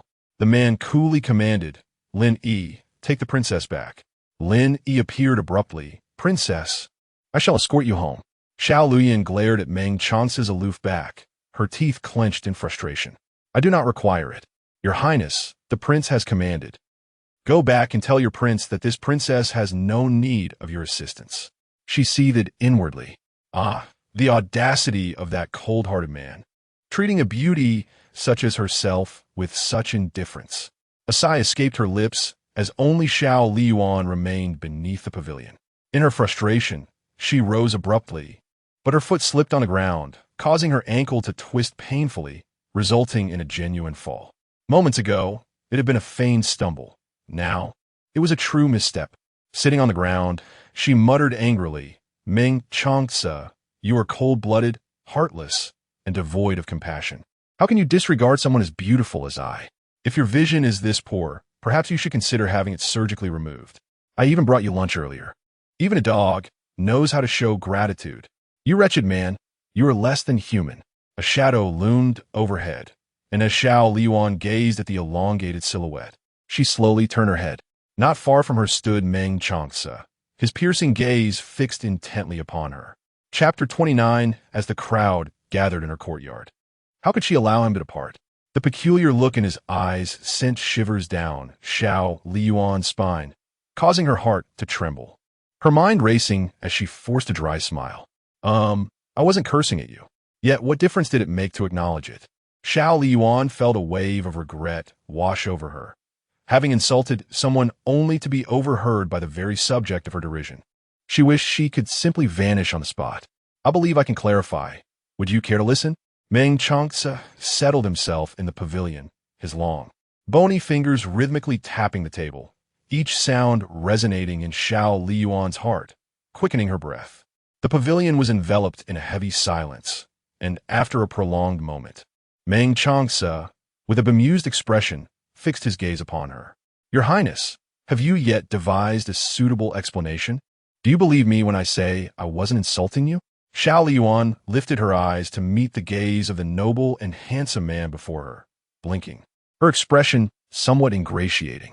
Meng Changce had always been one to hold grudges. She had dared to insult him, and she was left to ponder the nature of his impending retribution. With a sense of dread, Xiao Liying lamented her own impulsiveness. Why couldn't she have simply contained her words until she returned home? Now, her words had been overheard, and she found herself unable to articulate an explanation. "Oomph," the man scoffed, echoing her previous words. "This king is not human. I would rather feed a dog than myself." With each word he uttered, her countenance grew increasingly pallid. Meng Changce's thin lips curled slightly, akin to a knife poised for a slow and painful cut. "Shall I continue?" At that moment, Xiao Liying yearned only to navigate through this predicament. She slowly rose from the ground, limping towards the man. As she reached out, Meng Changce stood and turned to leave, not even casting a glance in her direction. Her fingers barely grazed the edge of his sleeve before slipping away. Her injured foot required utmost caution with every step, and in her attempt to grasp him, she lost her balance and fell once more, landing in a most undignified manner. A sharp pain shot through her ankle, causing her to gasp as it began to swell. Upon hearing the commotion, Meng Changce paused momentarily, glancing at her from the corner of his eye. There she sat, her posture far from graceful, tears streaming down her face, producing faint sounds in the stillness of the night. Her exquisitely beautiful visage, untouched by makeup, framed by disheveled, dark tresses cascading to her waist, appeared both fragile and pitiful. Xiao Liying recognized this and decided to test whether he harbored any semblance of compassion for her. Suddenly, tears cascaded down her cheeks, her voice laden with sorrow. It hurt so much, truly so much. Meng Changce furrowed his brow slightly. Refrained from crying. Xiao Liying, a single tear lingering on her eyelashes, teetering precariously on the brink of sobs, appeared utterly wretched. She sniffled, her voice quavering. I am in this state, and you still won't allow me to cry? It's self-inflicted. You. Xiao Liying was genuinely incensed. Were it not for his power, she would have dismissed someone with such a character without a second thought. Enduring. She recognized that she had yet to earn the right to throw a tantrum. With determination, she lifted her head, revealing her reddened eyes, wiping away the tears from the corners with the back of her hand. At this moment, she was both defiant and resilient. Meng Changce suddenly recalled the time she fell from a cliff. Despite the excruciating pain, she endured silently, not shedding a tear in the face of life and death. Yet this time, oh dear, how pitiful she appears. He could not help but feel a pang of sympathy. The sight of the crying princess was truly heart-wrenching, and he found himself harboring a tinge of resentment towards his own lord. How could a man be so unfeeling towards such a stunning beauty? It seemed Meng Changce could sense his unspoken thoughts. Casting a glance that sent a chill down Lin Yi's spine, he quickly fabricated an excuse. My lord, I suddenly have a stomach ache and must attend to nature's call. With that, he vanished in an instant. Could you help me up? My foot hurts terribly. Meng Changce lowered his gaze to the disheveled-haired woman before him, a solitary tear gliding down her cheek. Moments later, he crouched before her, his hand barely grazing her foot when Xiao Liying inhaled sharply, tears spilling uncontrollably. It hurts. Her voice was soft, imbued with a hint of petulance. Meng Changce extended his arm beneath her knees and effortlessly lifted her, his eyes fixed ahead as the woman nestled obediently against him. It seemed he had indeed wagered correctly. He felt a flicker of compassion for her. Against his chest, Xiao Liying inhaled the crisp scent that clung to him. With her head lowered, her crimson lips curled slightly as she murmured, I'm sorry. I didn't mean to scold you. My heart is heavy, and I took it out on you. Her head bowed in genuine contrition, delicate lashes trembling, revealing her sorrow and lingering fear. She had always been fierce and combative before him. Did she truly feel fear? Noticing his silence, Xiao Liying cautiously lifted her gaze to meet his. His handsome face bore a cool expression, rendering his thoughts inscrutable. As Meng Changce carried Xiao Liying, they encountered the servants of the royal household, who bowed respectfully while whispering among themselves. The lord showed some affection for the princess. After all, it was only natural for a beauty of her caliber to captivate the hearts of many men. In the Qingyu courtyard, Bai Chun and Bai Tao paced anxiously. Why hasn't His Highness returned yet? Just as the words left her lips, they spotted the regent prince returning with the princess in his arms, and they quickly bowed. Your Highness, the princess. This scene brought immeasurable joy to the attending servants, and Bai Chun and Bai Tao were equally thrilled, realizing the princess's methods were indeed effective. Meng Changce gently placed Xiao Liying on the bed and instructed someone to summon the imperial physician before turning to leave. Xiao Liying grasped his sleeve, lifting her delicate face. I'm in so much pain. Will you stay with me? Meng Changce glanced at the sleeve she held onto, his gaze rising to her pitiful countenance. Suddenly, he was reminded of the cat he had cared for in his youth. It would cling to him, meowing incessantly whenever he prepared to leave for school, a mirror to her current demeanor. Xiao Liying inched her chin up along his sleeve, resting it in his palm, tilting her head back to gaze at him with her strikingly clear eyes, coaxing softly. Please, my husband. Her warm breath brushed against his palm, utterly endearing. Meng Changce locked eyes with her, his gaze deepening as he continued to stare. Xiao Liying maintained her posture, tilting her head in confusion. Is it feasible? She had never been this obedient before, and Meng Changce was acutely aware that she was merely feigning it. After a brief silence, he remarked, I shall only await the arrival of the imperial physician. Very well. With all the guests gathered in her courtyard, how could he allow them to depart? Xiao Liying's eyes instantly sparkled, her irises shimmering like a myriad of stars, an enchanting sight that rendered one almost unable to look away. The two attendants, Vixen and Bitao, were utterly mesmerized. In such a state, not only would the regent be captivated, but even they, as women, found it impossible to resist. Had they been men, they would have undoubtedly cradled her in their palms and showered her with affection.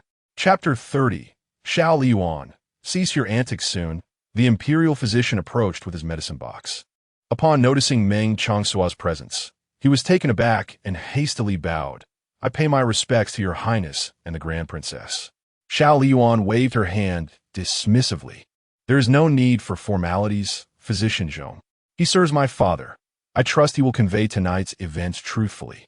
Physician Zhong rose and respectfully examined Xiao Liying's ankle, prescribing external applications and ointments. The cooling salve alleviated her pain, and after giving meticulous instructions, he took his leave. Vixen, please see off Physician Zhong. As you wish. Your Highness. With the servants having departed, only Xiao Liying and Meng Changce remained. After the physician's examination confirmed no serious injury, Meng Changce stood to leave.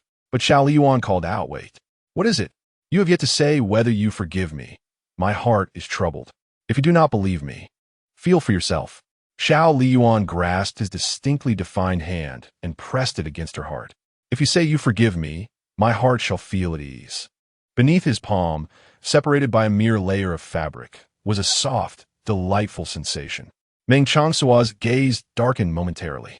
What if I do not forgive you? Then you may punish me as you wish. I am entirely at your mercy, she replied, seated gracefully on the bed.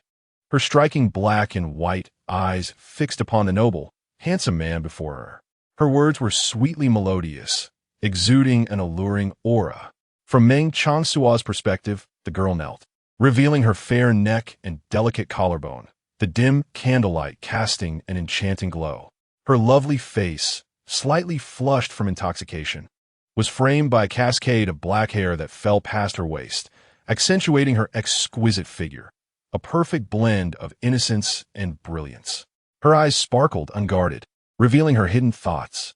Xiao Liying gazed at him intently, her breath infused with the rich scent of alcohol, capable of intoxicating and ensnaring anyone who drew too close.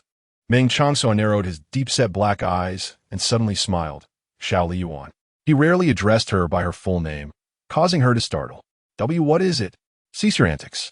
You say I am being troublesome? Then I shall truly act out. Xiao Liying, emboldened by the effects of the wine, thrust her hands forcefully, sending Meng Changce tumbling onto the bed, his inky locks spilling across the sheets. The man upon the bed possessed striking features, long eyelashes, a high-nosed bridge, thin lips, and a sharp jawline, resembling the most exquisite creation of Nuwa, captivating in his beauty.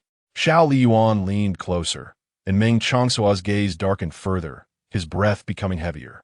He seized the nape of her neck, pulling her back with a cool, husky voice. Xiao Liying. Her eyes, wide and confused, carried a flirtatious lilt. What are you doing? Meng Changce restrained her restless hands and lightly tapped her cheek. When injured, refrained from being reckless. With that, he strode away, leaving Xiao Liying ignited with frustration. As he departed, her mind momentarily stalled, and in a surge of anger, she hurled her pillow to the ground. Her chest heaved with indignation, infuriated by that wretched man who was so unwilling to touch her.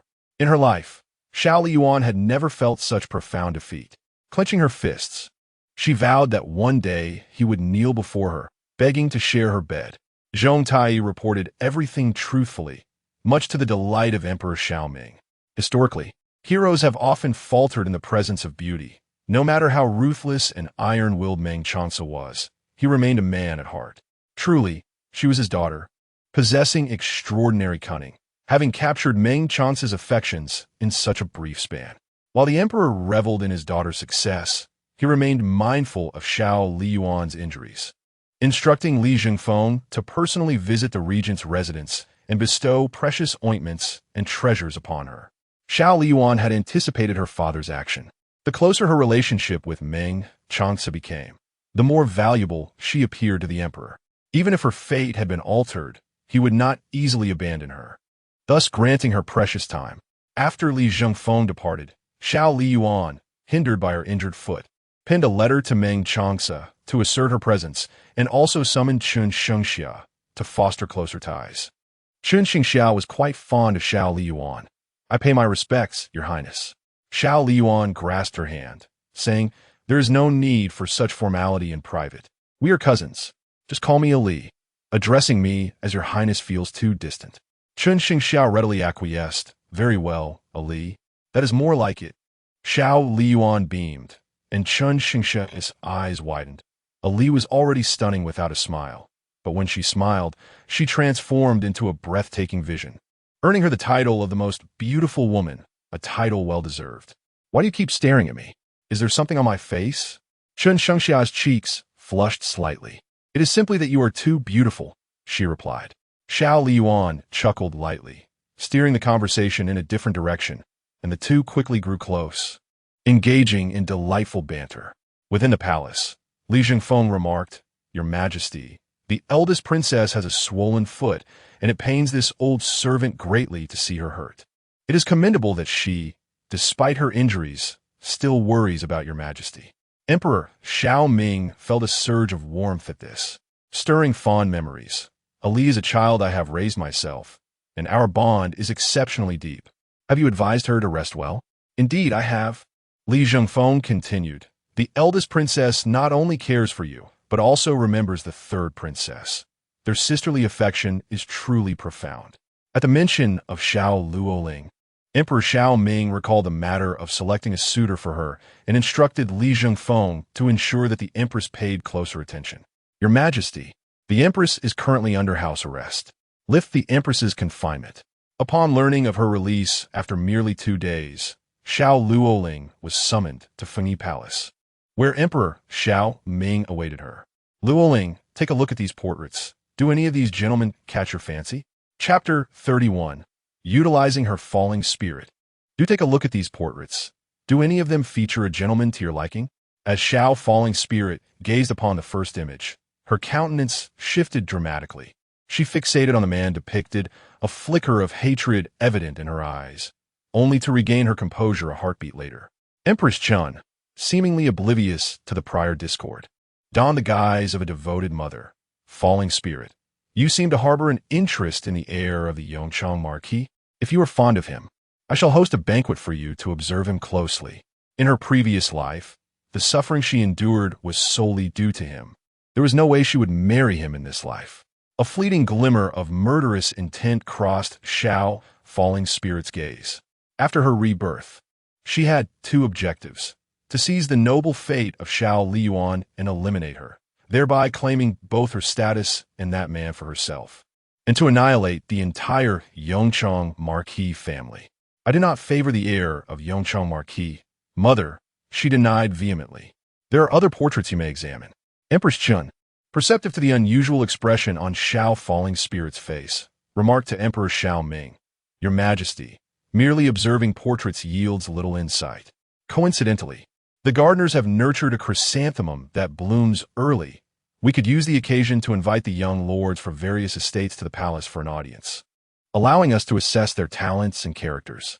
"Your efforts are commendable, Empress," Emperor Xiao Ming praised, patting her hand. "Let us proceed with the selection of a consort, as you suggest." The Empress's smile blossomed. "Falling Spirit is also my child. Naturally, I wish for her to marry well." The Emperor chuckled in agreement. "With such a virtuous wife by my side, I find great comfort." However, Xiao Falling Spirit's expression darkened. She had exerted immense effort to have Empress Chun fall from grace and be confined, only for her to be released after mere days, regaining the Emperor's favor due to the consort selection. This was a true loss, akin to losing both the lady and the soldiers. This incident revealed the Empress's significant standing in the Emperor's heart. She needed to devise a strategy to evade the consort selection, unless an event occurred that would divert the Emperor's attention from her marriage. A plan began to form in her mind. Should it succeed, she could not only escape the obligation of choosing a consort, but also eliminate Xiao Liying and the Chun lineage altogether. Once this task was accomplished, no one would be able to threaten her again. Do not blame me. Blame your insistence that has compelled me to act thus, she thought. Concern etched on her face. Empress Chun inquired, Falling Spirit, why does your complexion appear so pale? Xiao Falling Spirit shook her head. I am quite well. She needed to return and contemplate the feasibility of her plan. If all else failed, she could resort to the Book of Fate. As long as she eliminated them, she would no longer have any concerns. Even if she could not summon the book temporarily, it would not matter. The more she pondered, the more fervent her thoughts became. After glancing at a few more portraits, she departed from Fengyi Palace and returned to Zhongsue Palace. Mother, I have something to discuss with you. Is it about the selection of a consort? Xiao Falling Spirit instructed the maids and eunuchs to leave, then leaned in to whisper in Lin Fei's ear. Lin Fei nearly stumbled in shock, only to be steadied by Xiao Falling Spirit. Trembling, Lin Fei clasped her hands. If we are discovered, we will lose our lives. She had not anticipated that her usually obedient and gentle daughter harbored such grand ambitions and could be so ruthless. Xiao Liying articulated each word with conviction. Mother, you must trust me. I assure you that Father will shower you with affection, and has not this already come to pass? Do not be afraid. We possess treasures that guarantee our triumph. The Empress Dowager did not acquiesce immediately. Allow me some time to ponder. At this moment, Xiao Liying was engrossed in listening to Chun Xingxiao recount her experiences at her maternal grandfather's home when Bai Chun approached with news. Your Highness, Aunt Lu Ji has arrived. Please invite her in. Lu Ji entered the room, following Bai Tao, bowing respectfully to the striking young lady reclining elegantly in the concubine chair. May your Highness enjoy eternal peace. Xiao Liying gestured dismissively, her tone warm. Aunt, there is no need for such formalities. Lu Ji, who had watched Xiao Liying grow from childhood, was exceedingly fond of her. Is your foot injury improving? The Empress is quite concerned. After applying the medicine, it has improved significantly. I appreciate Mother's concern, Xiao Liying replied, glancing at the young lady beside her. Aunt, Mother likely remains unaware that Sister Xingxia has returned, does she not? Upon this, Lu Ji turned her gaze to Chun Xingxia, who donned a simple yet elegant pale green dress that accentuated her delicate charm. It was evident that the princess held great affection for Miss Chun. Lu Ji, not lacking in perception, understood the implication of the princess's sudden mention. The Empress is indeed aware of Miss Chen's return.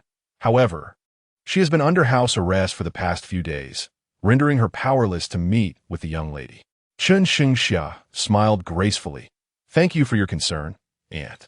Lu Ji inquired further about Xiao Liying's injury and exchanged pleasantries. Chun Xingxia, perceptive as she was, took the initiative to bid farewell. Cousin Liying, it is getting late. I must take my leave. Xiao Liying grasped her hand. I had hoped you would stay for lunch. Chun Xingxia responded with a gentle smile. I shall return tomorrow. Xiao Liying blinked playfully, her beauty captivating. But you mustn't confine me. Chun Xingxia, momentarily entranced by her beauty, took a moment before assuring, of course. I wouldn't dream of it. Xiao Liying laughed, turning to Bai Chun. Please see Sister Xingxia off. After Chun Xingxia departed, Lu Ji inquired, does your Highness hold a fondness for Miss Four? Sister Xingxia is quite intriguing. I believe Mother will come to adore her as well, Xiao Liying replied. She recalled the tragic fate of the Chun family in her previous life, where everyone perished, leaving Chun Xingxia as the sole survivor. It was inconceivable that Xiao Liying would not extend her support. After all, when Chun Xingxia was sent away, she returned only a decade later to a dismal situation at the Xiang residence, where she was overlooked and devoid of emotional ties. Her life or death seemed inconsequential to her. Now, Xiao Liying endeavored to elevate Chun Xingxia's status, hoping to win Mother's favor and garner the affection of the Xiang family. She acknowledged her ulterior motives in treating Chun Shengxiao well. Yet she could no longer bear to witness all her kin perish before her eyes, a haunting memory that pierced her heart with pain. As long as there remained a glimmer of hope, Xiao Liying would seize it, willing to employ any means necessary for that chance. Lu Ji, understanding her intentions, brought forth a matter of significance. Your Highness, today the third princess displayed unusual behavior upon encountering the heir of the Yongchang Marquis. The heir of the Yongchang Marquis? Xiao Liying fell into deep contemplation, realizing that Xiao Luoling had also been reborn. Her intense reaction suggested a connection to the prince in her previous life. It seemed undeniable. Since she wished to evade him, Xiao Liying was determined that she would not escape. With a clap of her hands, she summoned her attendant. Go and investigate him. Yes, Your Highness. Early the next morning, her attendant arrived at the regent's palace, burdened with a pack.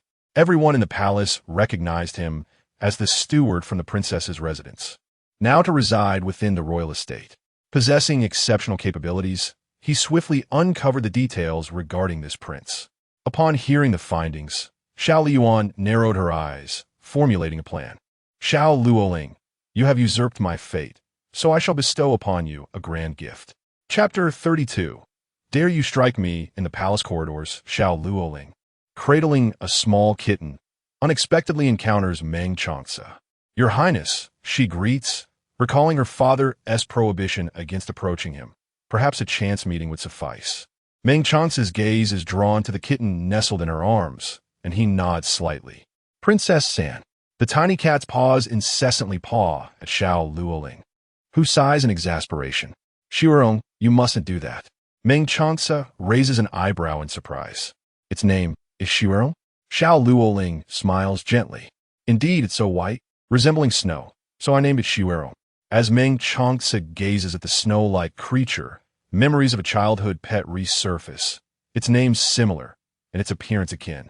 His previously stern demeanor softens. A lovely name. Xiao Luoling notices the subtle shift in Meng Changce's expression. Their childhood bond, though faint, seems to evoke a hint of warmth in him.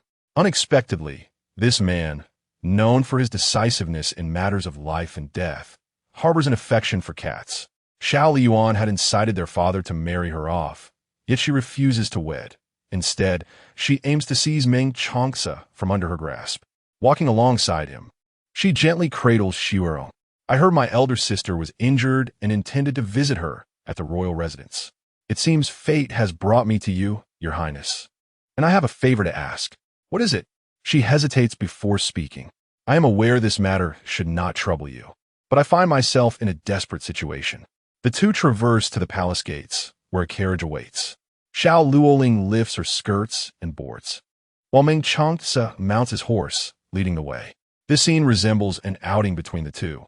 Meanwhile, at the regent's residence, Xiao Liying is tending to her injury, observing her ankle, which has significantly reduced in swelling. Soon, she will be able to walk again. Suiyu stands at the door. Your Highness, I have urgent news to report. Having applied the ointment and donned her shoes, Xiao Liying commands, come in. Suiyu enters the inner chamber, bowing. Your Highness, the third princess returned from Fengyi Palace to Zhongsue Palace and spoke with concubine Lin, leaving her visibly shocked. Furthermore, the regent and the third princess encountered each other in the palace and are now heading to the royal residence. Sui Feng, fearing discovery, did not dare to approach closely, making it unclear what they discussed. Xiao Liying narrows her eyes. She is uncertain of Xiao Luoling's intentions, but she knows she will not allow her to thrive. Upon hearing the last part, her expression darkens.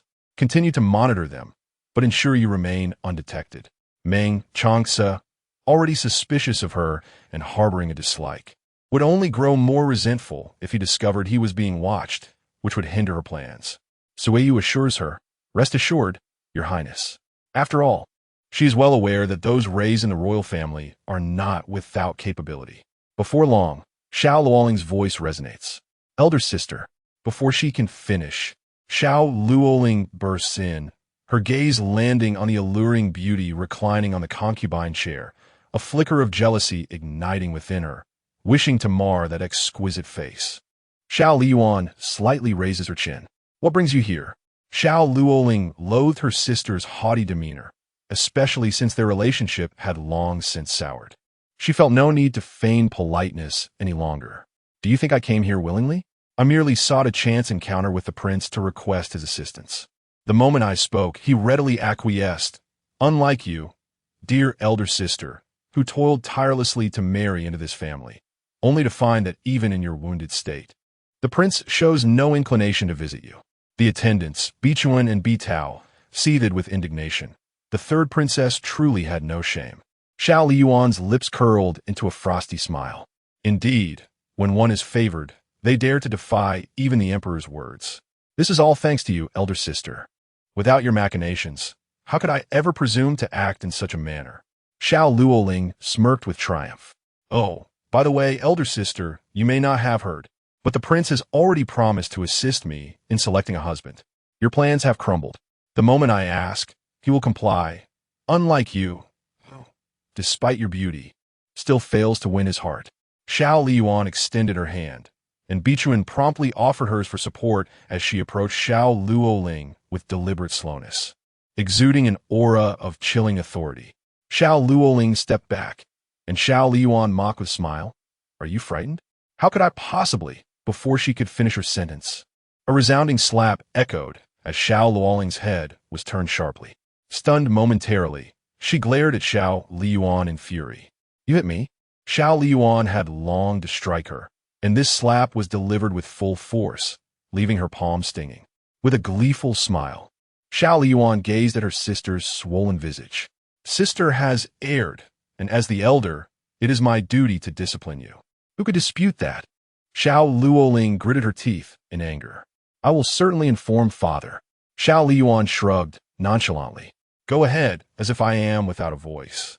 Xiao Liying's fury intensified, while Xiao Liying's eyes sparkled with arrogance.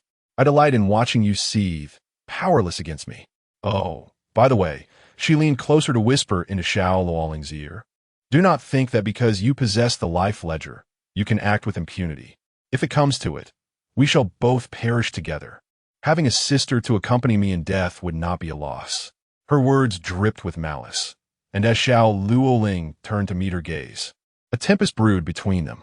It is you who will perish, I shall not. With another sharp slap, Xiao Liying's face was once again turned askew. Clutching her injured cheek in anger, she was taken aback to see Xiao Liying feigning hurt and disappointment, her voice trembling. Third sister, I thought you truly came to visit me, only to realize that you. Xiao Liying pressed her hand to her heart. Unable to voice her sorrow, Xiao Liying was momentarily bewildered. She was no fool, and she quickly recognized the sudden shift in Xiao Liying's demeanor. Glancing back, she saw Meng Changce standing behind her. Everyone knew the prince was present, yet Xiao Liying still dared to strike her. It was utterly brazen. Xiao Liying revealed her bruised face to the handsome and noble man. Your Highness, I do not understand what I have done wrong to deserve this treatment from my sister. Meng Changce's indifferent gaze fell upon Xiao Liying's bruised face, marked by two distinct handprints. His attention then shifted to Xiao Liying, whose typically shrewd and lively eyes were now veiled by a thick mist, glistening with unshed tears. She pressed her crimson lips tightly together, suppressing her sorrow and fury. Xiao Liying, with remarkable magnanimity, declared, as an elder sister, I bear the burden of a mother. Although the imperial sister has struck me, I do not wish for my plight to cast a shadow over you. If this punishment could incite Meng Changce's disdain for Xiao Liying, it would not have been in vain.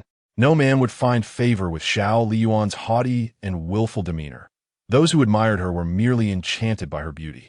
Xiao Liying lifted her misty eyes, weariness etched upon her features, and said, Third imperial sister, why do you not speak of the reason I struck you? There is no need to gloss over the gravity of the matter. Chapter 33. I shall pretend you are not my sister to part now. From henceforth, I shall act as though you are not my sister. Xiao Liying, with her skills in pretense, contemplated, could she not also don a mask? Xiao Liying, her hands, hidden within the folds of her sleeves, clenched tightly. That wretched Xiao Liying was adept at feigning emotions, surpassing even her own talents in deception. No wonder she dared to strike her brazenly before Meng Changce. This blow could not go unpunished. Tears welled up in Xiao Liying's eyes as she spoke. Your Highness, I initially wished to remain silent for your sake, fearing it might tarnish your reputation and affect your marital harmony. Yet, I find myself compelled to voice my thoughts now. Pray, tell me, do you wish to express your deep-seated resentment towards me? Or perhaps to unveil your long-standing jealousy? Are you intent on seizing everything I hold dear? Confronted with Xiao Liying's barrage of inquiries, Xiao Liying was taken aback, her eyes widening in shock. How could she dare to utter such truths? Was she not afraid of revealing her rebirth? Before she could respond, Vixen interjected, Third Princess, His Highness has genuinely regarded you as a sister. Yet you wound His Highness's heart so deeply. Do you desire for the prince to loathe her for eternity? In the palace, the maids and eunuchs have always spoken highly of you, yet your malice is truly unexpected. What wrong has my master committed to warrant such hatred from you?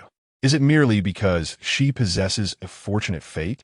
Xiao Liying's countenance darkened as she realized the truth in Vixen's words. Indeed, she was envious of Xiao Liying's fortuitous destiny while lamenting her own misfortune. However, she could not confess such feelings now. Otherwise, the pristine image she had cultivated before Meng Changce would shatter. With a pitiful sob, she protested, No, I have never thought that way. Xiao Liying, however, granted her no opportunity for clarification, her body sagging as she collapsed into Vixen's embrace. My foot aches terribly. Vixen, supporting Xiao Liying, exclaimed, Your Highness, the physician advised that you must rest and not concern yourself with other matters. After all, the third princess does not genuinely care for you. Her presence has only ever incited your ire. Do not allow yourself to suffer for someone unworthy. Xiao Liying glared coldly at Vixen, each word she spoke reiterating her faults, much like her mistress, equally detestable. The courtyard of Qingyu became a flurry of activity, with little regard for Xiao Liying. Resentment bubbling within her, she looked up at Meng Changce, feigning innocence. Your Highness, do you not believe me? Meng Changce had come upon hearing of the altercation between Xiao Liying and Xiao Liying. Upon his arrival, he witnessed the scene of Xiao Liying striking out and her maid echoing her sentiments, leaving Xiao Liying utterly powerless. He neither affirmed nor denied his belief. Lin Yi, escort the third princess back to the palace. Yes, Your Highness, Lin Yi replied. Was this a manifestation of disbelief in her? Xiao Liying had not anticipated such a turn of events. Your Highness, Meng Changce turned his head, his expression remaining impassive. Third princess, I shall fulfill my promise to you, but you must return to the palace now, having grown accustomed to neglect from a young age. Xiao Liying had learned to read the room, fearing to provoke his discontent. She did not press further and followed Lin Yi out. Lin Yi's emotions were quite intricate, though the princess appeared to be willful and indulgent. During her time at the royal residence, she had not behaved in a manner that insulted or abused the servants. On the contrary, the servants held her in relatively high regard, save for her ostentatious arrogance in the presence of the prince. Perhaps the third princess's gentle demeanor was merely a haughty, concealing a different reality, with both sides steadfastly defending their positions. Lin Yi found himself utterly bewildered by this dramatic spectacle. Thus, he decided to send the individuals away for the time being and analyze the situation upon their return. In the Qingtai courtyard, Xiao Liying let out a self-deprecating laugh. In my childhood, raised by my father, I had hoped to play with the third princess. However, she always evaded me, and over time, I lost the desire to seek her out. With few siblings from my father, I have often felt lonely. Later, when she gained our father's favor, I wished to grow closer to her, aspiring to be a good sister, only to discover that her thoughts were quite the opposite. It is rather amusing, is it not? I, who prided myself on my intelligence, was deceived by Xiao Liying. I understand that your bond with her differs from mine. Today, as you witnessed, I could not contain my anger and struck her. If you wish to avenge her, I have nothing further to say. With that, Xiao Liying sighed softly, her expression betraying an unmistakable melancholy. In just 2 short days, Meng Changce had observed her twice. Narrowing his dark eyes, sharp as a blade, he inquired, Is that the truth? Xiao Liying bowed her head. I know you do not like me and will not believe me. Meng Changce chuckled, though his mirth did not reach his eyes. I recall you repeatedly warning the third princess to keep her distance from me. Yet you allowed her to stand under the scorching sun. Is this your notion of being a good sister? Xiao Liying, no longer intimidated by him, fabricated a response effortlessly. That is because I admire you. No woman would relish the sight of her husband being close to another, and I am no exception. I too feel jealousy and heartache. As for compelling Xiao Liying to stand in the sun, I had heard of a method for those suffering from hysteria. Exposing them to sunlight can purge negative elements. As her sister, I naturally worry for her well-being, and I even summoned all the physicians from the Royal Medical Institution. Her words flowed with conviction, almost persuading herself in the process. Never mind. Why should I even bother explaining myself to you? Regardless, you would not believe me. Leaning against Bai Chun, she lamented, Alas. While my body aches, my heart aches even more. Meng Changce observed her in silence, aware of her subtle implications. Having grown accustomed to Xiao Liying's occasional remarks, he asked, Has the physician not arrived yet? Bai Tao, attending nearby, replied, He has gone to summon them. Meng Changce instructed, Let the household physician examine her first. The household physician soon arrived with a medicine box, examined Xiao Liying, and echoed the sentiment of the royal physicians. Your Highness must rest well and avoid any movement. Xiao Liying nodded. I understand, but today I'm simply too furious. If Xiao Liying were present, she would be absolutely enraged, not only for being struck twice, but also for every disparaging remark made against her. Meng Changce did not linger, and Xiao Liying continued her performance. Bai Tao widened her eyes in astonishment. Your Highness, do you no longer feel pain? Bai Chun chuckled. Silly girl, the prince is merely feigning. Xiao Liying cast her a glance and replied, understanding without expressing. Do you comprehend? Bai Chun laughed. Indeed, indeed. However, today can be deemed a fortunate event. Xiao Liying concurred, for she had long desired to expose the hypocritical and repulsive side of Xiao Liying before Meng Changce. To her surprise, the latter had willingly presented herself, not only tearing off her fade, but also delivering 2 resounding slaps. What a delightful spectacle it was. Xiao Liying was so elated that she indulged in an extra 2 bowls of rice. Meanwhile, in the imperial palace, upon returning, Xiao Liying sought out Emperor Xiao Ming, tearfully lamenting, Father. Chapter 34. The fall from favor of Xiao Liying. The exclamation, Father Emperor, caused a pang of sorrow to strike the heart of Emperor Xiao Ming, especially upon witnessing the evident bruise upon Xiao Liying's face. Enraged, he demanded, What has happened to Liying? Who dares to lay a hand upon you? With tears streaming down her face, Xiao Liying lamented, It was my elder sister. I had gone with good intentions to visit her, only to be misunderstood and incite her wrath. Ali, the emperor's cherished daughter, had been nurtured under his careful guidance, her temperament molded into one of haughtiness and entitlement, always basking in the adoration of those around her. It was no surprise that she could commit such a transgression. Furiously, Emperor Xiao Ming declared, Ali has indeed gone too far. I shall ensure justice is served for you. Yet Xiao Liying seized the opportunity to further tarnish Xiao Liying's reputation. I am grateful, Father Emperor, but such words may distance my elder sister from you. She was determined to reclaim the 2 slaps she had received. She was no longer the person she once was. Indeed, upon hearing this, Emperor Xiao Ming's displeasure was palpable. How dare she? Feigning innocence and restraint, Xiao Liying replied, Perhaps it is best to let it go, Father Emperor. I hold no grudge against my elder sister. The emperor's heart ached for his daughter, the most precious princess in the realm. How could he tolerate her suffering? You, my child, possess a kind heart. Do not concern yourself with this matter.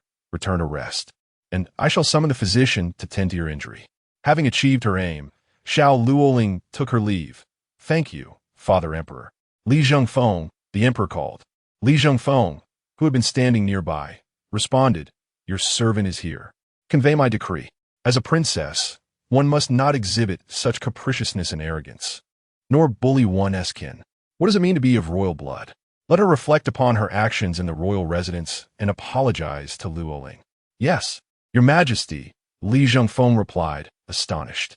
The emperor, who had always favored the eldest princess, had never uttered a harsh word to her before. Now, all his affections seemed to be bestowed upon the third princess, indicating the eldest had fallen from grace. In his lifetime, he never anticipated witnessing the eldest princess's downfall. It was as if the sun had risen in the west, absurd and surreal.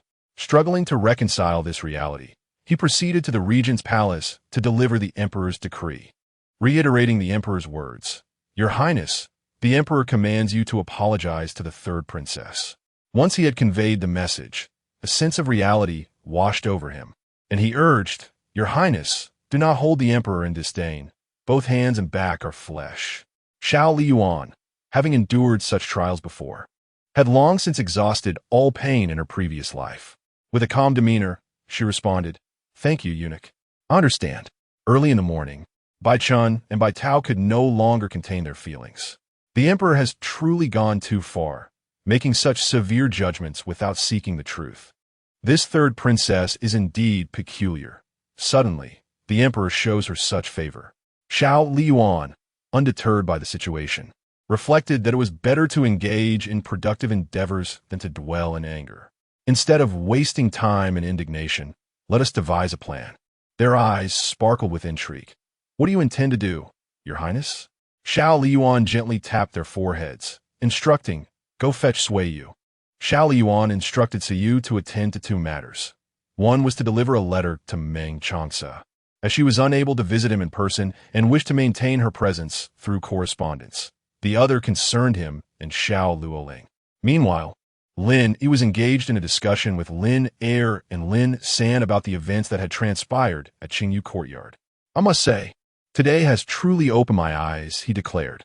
The happenings had not yet spread within the Wangfu, and Lin Er and Lin San were still unaware. Upon hearing Lin Yi's account, they were left bewildered. "Surely, the third princess cannot be that sort of person," one remarked. However, one cannot deny that the eldest princess is indeed fortunate. How many within the royal family are uncomplicated? The truth and falsehoods intertwine, revealing only what they desire to show. That makes sense, but which do you trust more, the prince or the eldest princess and the third princess? Meng Changce lifted his gaze from the desk and surveyed them with a quizzical eye. "Are you all idle?" The group shook their heads vigorously in denial. "No, we are not idle at all." With that, Lin Yi and the others dispersed, ceasing their discussions.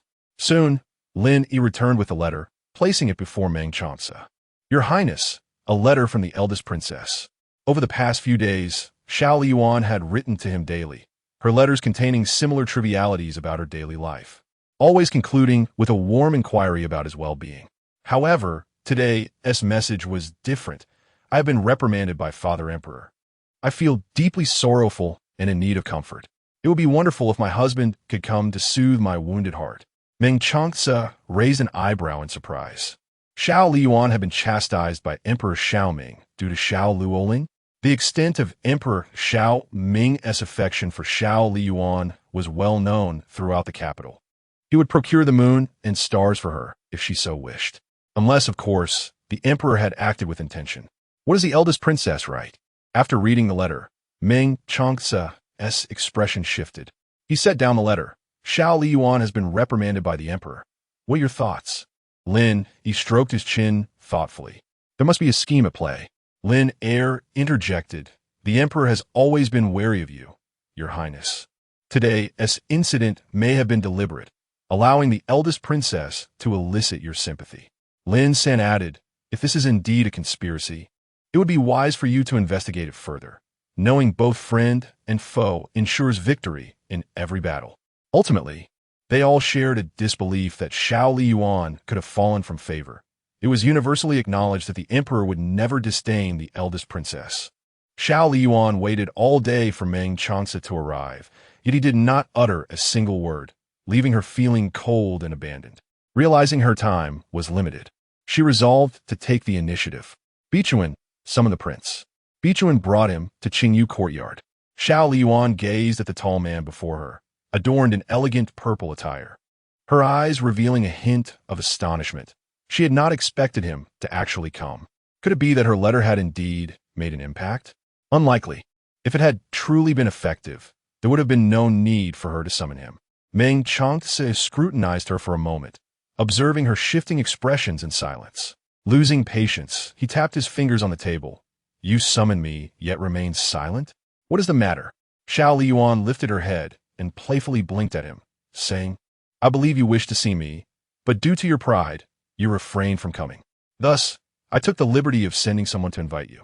Meng Changce remained speechless, not unfamiliar with Xiao Liying's penchant for whimsical discourse, yet he found himself at a loss for words. In the gentle glow of the flickering candlelight, the woman donned a pale blue garment, her hair adorned with a silver-threaded tassel hairpin, and her skin, as fair as mutton-fat jade, cast an enchanting aura about her, exuding a graceful yet carefree charm. She was undeniably beautiful, if one could overlook her audacious remarks. After a moment of silence, Meng Changce suddenly chuckled, remarking, Your Highness, your fortitude remains as unwavering as ever. Chapter 35. The couple who plays hard to get the words of the man were as venomous as ever. Yet Xiao Liying dared only to voice her thoughts internally, concealing her true feelings beneath a composed exterior. With her chin resting on her hands, she gazed at the man and remarked, Is there truly no way? If one does not take the initiative, how can love flourish? Surely, I must claim at least one of affection or familial bond. Without love, your Highness still has familial ties. Meng Changce had thoroughly grasped the situation. If the prince were to offer an apology, the emperor would undoubtedly forgive him. Alas, I do not wish to apologize. It is I who has been wronged. I am powerless to assist, he replied. But you can, Xiao Liying countered, wrapping her arms around Meng Changce's arm, her ample form pressing closely against him. If my husband would simply embrace and kiss me, it would soothe my wounded heart. Through the thin fabric, she could feel his warmth, prompting Meng Changce to narrow his deep, dark eyes as he withdrew his arm from her grasp, his voice cold as he cautioned, Behave yourself. Xiao Liying pouted. Will behaving earn your heart? It will not. Then why should I bother being proper? A princess must possess a sense of decorum. What couple engages in such games? Meng Changce was rendered speechless. He had never encountered a woman as audacious as Xiao Liying. Within the confines of the room, Vixen, Bitao, and Lin Yi listened intently, unable to suppress their discussions. Truly, His Highness is remarkable. Indeed, the Long Princess is exceptional, deserving of our admiration. It's undeniable that she is completely at ease with the prince. Even the third princess would not dare to be so unrestrained. Vixen's expression darkened. Do not mention her. It brings misfortune. Inside the room, Meng Changce, unwilling to engage further, stood to leave, but Xiao Liying seized his wrist, playfully shaking it and pouting. I am hungry. Accompany me for a meal, will you? Her voice was sweet to the point of being unbearable. Meng Changce furrowed his brows. Speak properly. Then you must accompany me for dinner, Xiao Liying insisted, not allowing him an escape. She called out, Vixen, prepare the meal. The maidservants brought forth plates of dinner, and Xiao Liying's eyes sparkled with delight. I anticipated your arrival this evening, so I had the kitchen prepare your favorite dishes. Her expression, reminiscent of the cat he owned, implored for praise. Your consideration is commendable, Your Highness. You are my wife. Naturally, I must care for you. It would be even better if you reciprocated that care. Let us eat, Meng Changce said, placing a piece of meat into her mouth, aware that her chatter could become overwhelming. Oh, she understood the balance required. Should she continue, he would grow weary of her incessant prattle. The two shared a peaceful meal, and Meng Changce did not linger afterward. As he rose to depart, Xiao Liying called after him. Will you return tomorrow? Without turning back, Meng Changce replied. We shall see tomorrow. Xiao Liying did not apologize, inciting the ire of Emperor Xiaoming, who berated, This ungrateful girl has truly gone too far. The more enraged the emperor became, the more delighted Xiao Liying felt, for it signified that the exceptional fate of Xiao Liying would soon belong to her. It is evident that Xiao Liying would not apologize. She has long harbored resentment over those two slaps. Let her frolic for a few more days. Soon, she will no longer be able to leap about. At that moment, Li Zhengfeng approached with a tray, reminding, Your Majesty, it is time for your elixir. Xiao Mingdi accepted the elixir, drinking it down with water, feeling invigorated. Luo Ling, you may return, he instructed, understanding that it was time for the emperor to head to Danyang Palace. Xiao Luoling dutifully took her leave. Li Zhengfeng followed closely behind. Xiao Mingdi, your majesty, there's a matter I am uncertain whether to disclose. Xiao Mingdi urged, speak plainly. Rumors have circulated outside the palace that the emperor intends to marry the third princess to the regent. Li Zhengfeng assessed the emperor's expression, hesitating to continue. Xiao Mingdi, with a sardonic smile, pressed, what else is being said? Speak clearly. Li Zhengfeng, under the emperor's piercing gaze, replied, it is said that the regent's power is growing so formidable that even the emperor must bow to him. Marrying two princesses soon, the kingdom of Xiao may need to change its surname to Meng. Impertinence! Xiao Mingdi rebuked sharply, his chest heaving with suppressed rage, wishing he could eliminate Meng Changce at that very moment, though he knew it was not as simple as that. The emperor struggled to contain his fury. The more he suppressed it, the more it blazed within him, leaving him devoid of the desire to cultivate alchemy in Danyang Palace. At that moment, Xiao Liying entered the palace. Your humble daughter greets you, father. Xiao Mingdi's expression darkened. What brings you here? Did I not order you confined to the Wangfu? Xiao Liying advanced slowly towards him, seemingly oblivious to his displeasure, and nestled against him as usual. Father, do not be angry. I came to express my concern for you, which compelled me to defy your decree. Xiao Liying presented some evidence. I too have heard of your intentions to marry the third princess to Meng Changce. You are the emperor of Xiao, the true dragon son of heaven. How could you fear Meng Changce? I believe someone has intentionally spread these rumors to incite investigation, which ultimately traced back to the third princess leaving and returning to the Wangfu with Meng Changce. Upon reviewing the testimony, Xiao Mingdi momentarily forgot his dissatisfaction with Xiao Liying. Summon Xiao Luoling to me at once.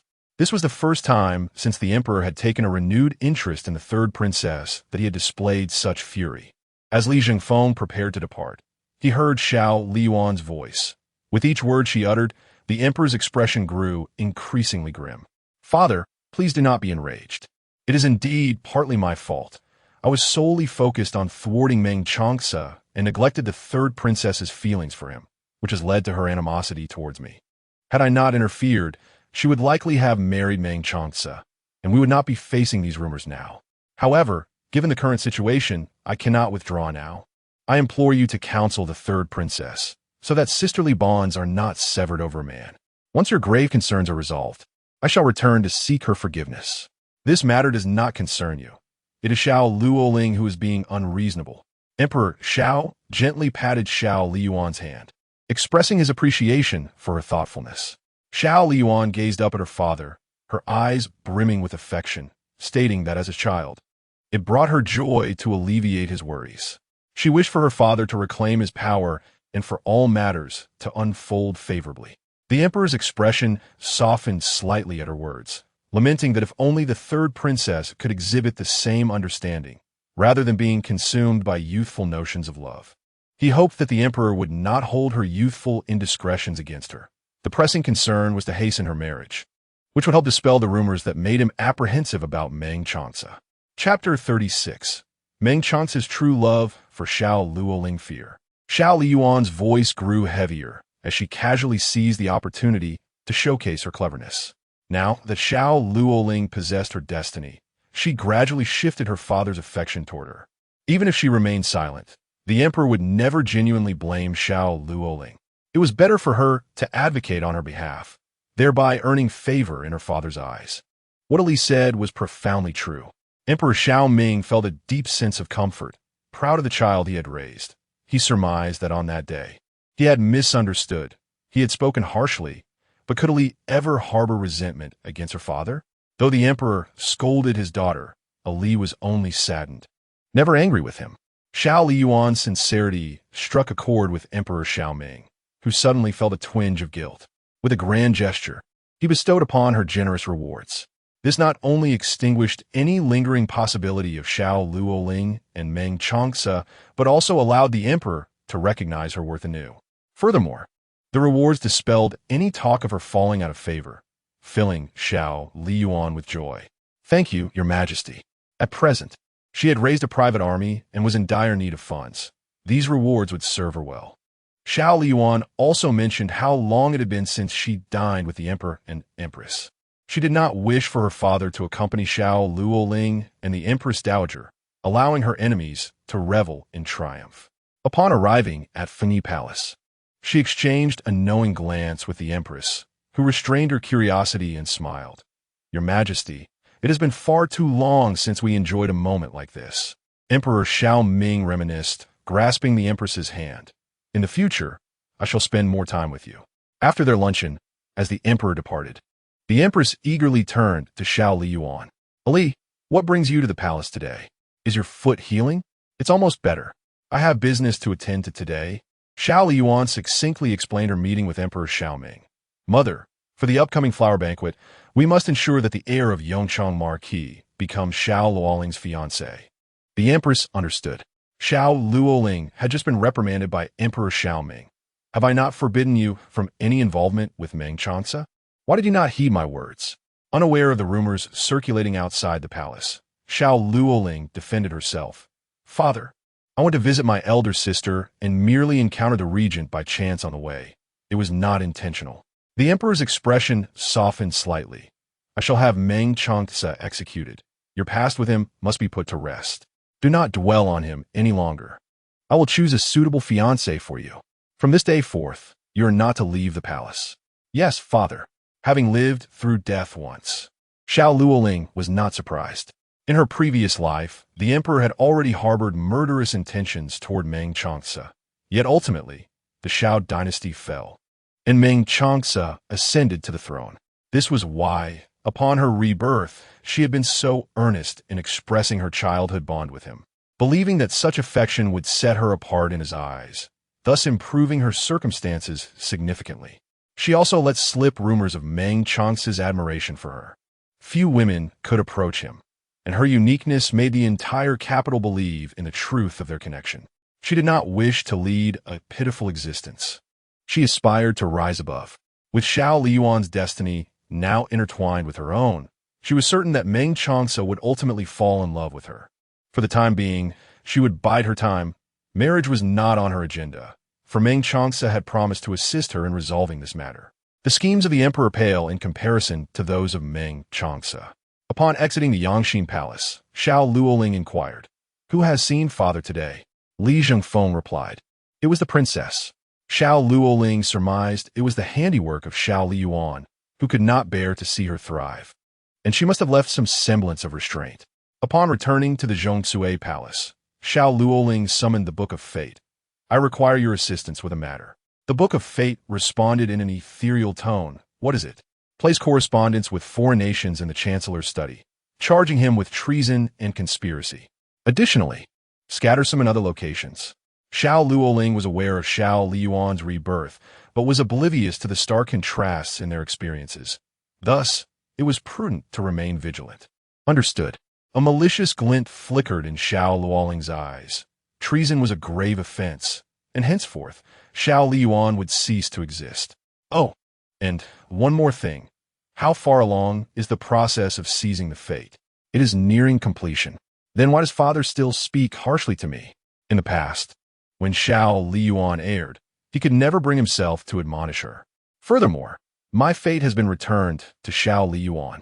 In father's eyes, I have never existed. Why then does he still hold her in such regard?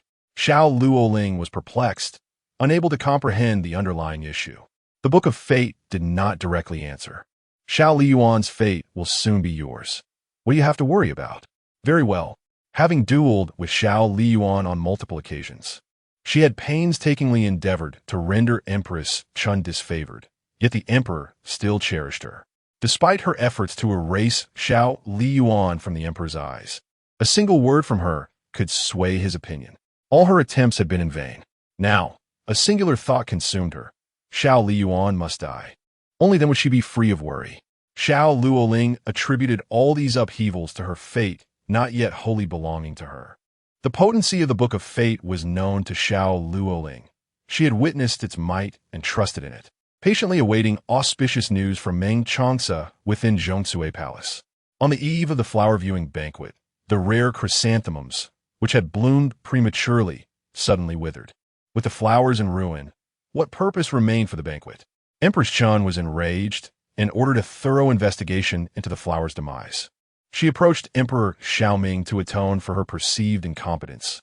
I could not even care for a single flower. Thus, the banquet cannot proceed. Lu Ji interjected.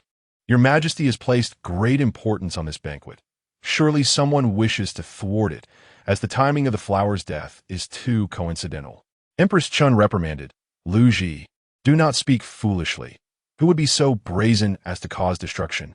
The exchange between the two echoed in Emperor Xiaoming's mind, and after a moment's contemplation, he declared, if the flower-viewing banquet cannot be held, we shall find another occasion.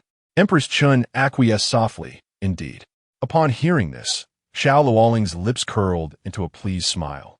She knew Meng Changce had intervened, for he had promised her he would not waver. She laughed aloud, realizing that he had not believed Xiao Liying's words that day. She was indeed different in his eyes. Xiao Liying had informants within the palace, and naturally, she was aware of the situation. She knew well who was pulling the strings behind the scenes, and a cold smile escaped her lips. Meng Changce's affection for Xiao Liying was indeed genuine. Even after she had torn away Xiao Liying's facade of hypocrisy, he still chose to protect her. However, when she struck Xiao Liying that day, Meng Changce remained silent, leaving Xiao Liying perplexed about his true thoughts. All her intricate schemes had been unraveled, and a surge of anger simmered within her as she strode towards the main courtyard with a tense expression. Chapter 37. A fine waste in the main courtyard, where Meng Changce resided. Xiao Liying pushed open the door to find him seated at the head of the bed, clad in a white undergarment, engrossed in a book. He glanced toward the door, where the imposing figure of Xiao Liying stood, and began to speak. Your Highness, your late-night visit is yet before he could finish. Xiao Liying hastened forward, snatched the book from his hands, and tossed it aside. She pressed her palms against his shoulders, knelt on the edge of the bed, and immediately descended upon him with her crimson lips. Meng Changce, quick to react, placed his hand over her mouth. The aura of the princess was formidable, and out of concern, Lin Yilin and others followed her inside, only to witness this astonishing scene. The princess and the prince were mere inches apart, and they gasped in astonishment, unable to contain their thoughts. The princess is kissing the prince, and he actually evaded her. The princess's love is so assertive. How admirable. Meng Changce's expression darkened, his icy gaze piercing through them like daggers. Get out. We're leaving, Your Highness, they replied, retreating while ensuring the door was closed behind them. Once the initial impulse subsided, Xiao Liying, overhearing their comments, felt her cheeks flush with a rosy hue, exuding a breathtaking allure that was utterly captivating. Meng Changce gazed at her, his eyes deep and inscrutable. Xiao Liying, his palm tingled, a sensation akin to an electric shock coursing through him. With a fierce glare, he grasped her mouth. What madness is this? Xiao Liying pouted, her speech unclear. If you do not come to see me, then I must come see you. Besides, I believe you desire this. Meng Changce furrowed his brow. Speak plainly.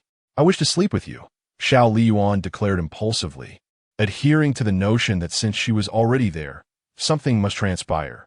Meng Changce was momentarily taken aback. Even accustomed to her outrageous declarations, he was still astonished. He regarded her with a sudden smile, laced with a heavy sense of pressure. Is that truly what you wish, Your Highness? You've pinched me. Seizing the opportunity as Meng Changce loosened his grip, Xiao Liying pressed her hand against his chest, pushing him back onto the bed. Straddling him with her hands, framing his face, her movements fluid and unhesitating. Their positions were undeniably intimate. Meng Changce initially stiffened, but upon realizing her actions, his handsome visage turned icy with alarm. Xiao Liying. She placed her finger against his lips, her brows raised lightly. No need to raise your voice. I can't hear you. Also this time, it is I who wishes to sleep with you. As the words left her lips, she tore open his garment, revealing his well-defined chest. The tantalizing lines of his physique on full display, utterly captivating and enough to make one swoon. Xiao Liying could not resist reaching out to caress his abdominal muscles, exclaiming, "What a fine waist." The muscles she touched tightened, showcasing the essence of masculinity and strength. Meng Changce, unable to contain his fury any longer, seized the wrist of the detestable figure with a fierce grip, his thin lips tightly pressed together, and his dark eyes radiating an aura of lethal intent. "Does His Highness wish to perish?" Xiao Liying widened her eyes, and then smiled, leaning closer to brush her face against his. "Your heartbeat is quite rapid." In his 20-plus years of life, no woman had ever dared to be so brazen and reckless in his presence, except for her. Not only did she possess the audacity, but her ability to provoke was unparalleled. Meng Changce grasped her wrist, his fingers alternating between tightening and loosening their hold. Finally, driven to the brink, he lifted the vibrant girl, full of laughter, and opened the door, intending to cast her outside. Xiao Liying clung to him like an octopus, using all her limbs to entwine him tightly. Just as she was about to be thrown out, she said, "Don't you want to know why I am like this tonight?" Resolute and fierce, he replied, "I do not." She tightened her grip even further, her crimson lips brushing against his ear as she whispered softly, "I am simply too heartbroken." Meng Chance's movement faltered slightly. "Heartbroken over what?" "Heartbroken that you do not love me." He knew full well that she could not utter anything sensible, yet he found himself bewitched by her words. "Release me." "I shall not. Other couples are affectionate, sharing the same bed, while we are like this." In the midst of their playful tug-of-war, a strand of hair fell across her collarbone, partially concealing it, rendering her even more alluring in the moonlight. Xiao Liying, undeterred, slightly lifted her toes, her voice sultry. "Husband, do you truly not wish for this? You may regret it." Meng Changce pulled her back into the room, his natural prowess in such matters evident, his approach as commanding as his character. Once it was over, he fell asleep from exhaustion. The following morning, a ray of sunlight filtered through the window, illuminating the dust particles dancing in the air. Xiao Liying did not awaken until noon, her body feeling sore and her voice slightly hoarse. "Someone come." After all, she had called out throughout the night. Vixen and Bitao had been waiting in the main courtyard since early morning, concerned that His Highness would awaken and find no one to attend to him. They entered, bearing clothing and dresses, their faces brimming with joy. "Congratulations, Your Highness." Having spent her first night in the main courtyard since her marriage, this was indeed a moment of celebration. It signified that Meng Changce, under her alluring influence, was gradually succumbing to her charms. After all, he had seemed to enjoy himself last night. In high spirits, Xiao Liying declared, "Rewards for all." Every servant in the royal residence received a reward. Fully aware that the princess had spent the night with the prince, resulting in increased respect for Xiao Liying. At that moment, a hurried messenger from the Xiang residence arrived. "Princess, the Xiang master requests your presence." The envoy was none other than the steward of the Xiang residence, underscoring the urgency of the matter. Xiao Liying boarded the carriage bound for the Xiang residence. Chapter 38. Bidding farewell to Chun Wanyu in the study of the Prime Minister's residence. Chun Chengxiang and several uncles and cousins gathered, their expressions grave. Xiao Liying immediately sensed that something significant had transpired. "Grandfather, has the correspondence with the enemy been discovered?" She pondered, unable to conceive of any other possibility. Chun Chengxiang nodded affirmatively. "Indeed. Thankfully, you alerted us in advance, allowing us to uncover this matter promptly. Otherwise, the consequences would have been dire." Xiao Liying could no longer contain her agitation, while Xiao Liying's eyes glinted with cold resolve. "I have a strategy," she declared, casting a glance toward the doorway. Chun Chengxiang reassured her, "I have instructed all servants to vacate the premises. No one will overhear us." Xiao Liying beckoned them closer and, lowering her voice, shared her thoughts. Chun Chengxiang stroked his beard, a smile spreading across his face. "We shall proceed as you suggest." Once the matters were concluded, Xiao Liying inquired, "By the way, grandfather, I must remind you to treat Sister Shengxia kindly. She is part of our family." Chun Chengxiang nodded, and only then did Xiao Liying feel at ease. "Grandfather, I will go check on my aunts." After visiting her aunts, Xiao Liying sought out Chun Chengxia. Under her influence, Chen Xingxiao was enjoying her time at the prime minister's residence. The empress had sent gifts to express her fondness for Xingxia. With the empress's support, no one in the residence, be they master or servant, dared to look down upon her, a stark contrast to her previous life. As she traversed the garden, she was met with a cacophony of voices. Chen Xingxia, do not presume that the empress and the grand princess will shield you from consequences. You cannot bully others at will. Chen Xie admonished. Do not blame Wan Yu for your own malice. Apologize, or else do not blame me for taking action against you. Have you been kicked by a donkey or caught in a door that your mind is so muddled? You wish to apologize? Then show me how, starting with an apology to me. The Chen family is astute, yet you. Chen Shengxia regarded her coolly, her gaze sweeping over Xie. No, what do they all say? What do they say? Xie pressed. Nothing of importance, Chen Shengxia replied. You are clearly spouting nonsense. Nonsense? Very well. Since you are curious, I shall enlighten you. They say you are as dull as a pig, devoid of wit, and that you smile foolishly while being deceived. You lie. Chen Xie, infuriated, struck out without a second thought. Chen Xingxia firmly grasped her hand as it swung toward her, retaliating with a resounding slap that left Xie's face askew. You dare to strike me? She exclaimed, clutching her reddened cheek, rage boiling in her eyes, ready to retaliate. Chen Wanyu intervened. Please stop. Sisters, do not fight. It is all my fault. Chen Xie, still seething, barely had the energy to respond to her. Wanyu, this is not your fault. It is Chen Shengxia's arrogance and overbearing demeanor. We shall report this to grandfather and seek his judgment. She pulled Chen Wanyu and turned to leave, immediately catching sight of a noble and stunning young lady not far away, her expression stiffening, the princess. She was aware of the close relationship between the princess and Chen Xingxia, yet she was oblivious to how Chen Xingxia had entangled herself with her. Xiao Liying nodded, and Chen Xingxia, upon seeing her, beamed. Ali, how delightful to see you. How is your foot? Xiao Liying's lips curled slightly. It is well. I came to see you and did not expect to witness such a spectacle. Ultimately, this was a matter concerning the Chen family, and as a mere niece, she felt it was not her place to intervene, yet Chen Wanyu truly deserved a thorough reprimand. Had it not been for her meddling, the relations within the Chen family would not be so strained. Xiao Liying tilted her head. Bichuan, please summon grandfather. Chen Xie, who had earlier been furious enough to call for the Chancellor Chen, now hesitated. Your Highness, this is merely a trivial matter between sisters. There is no need to trouble grandfather. Chen Wanyu, seemingly terrified, hid behind Chen Xie, fully aware that the princess held no affection for her.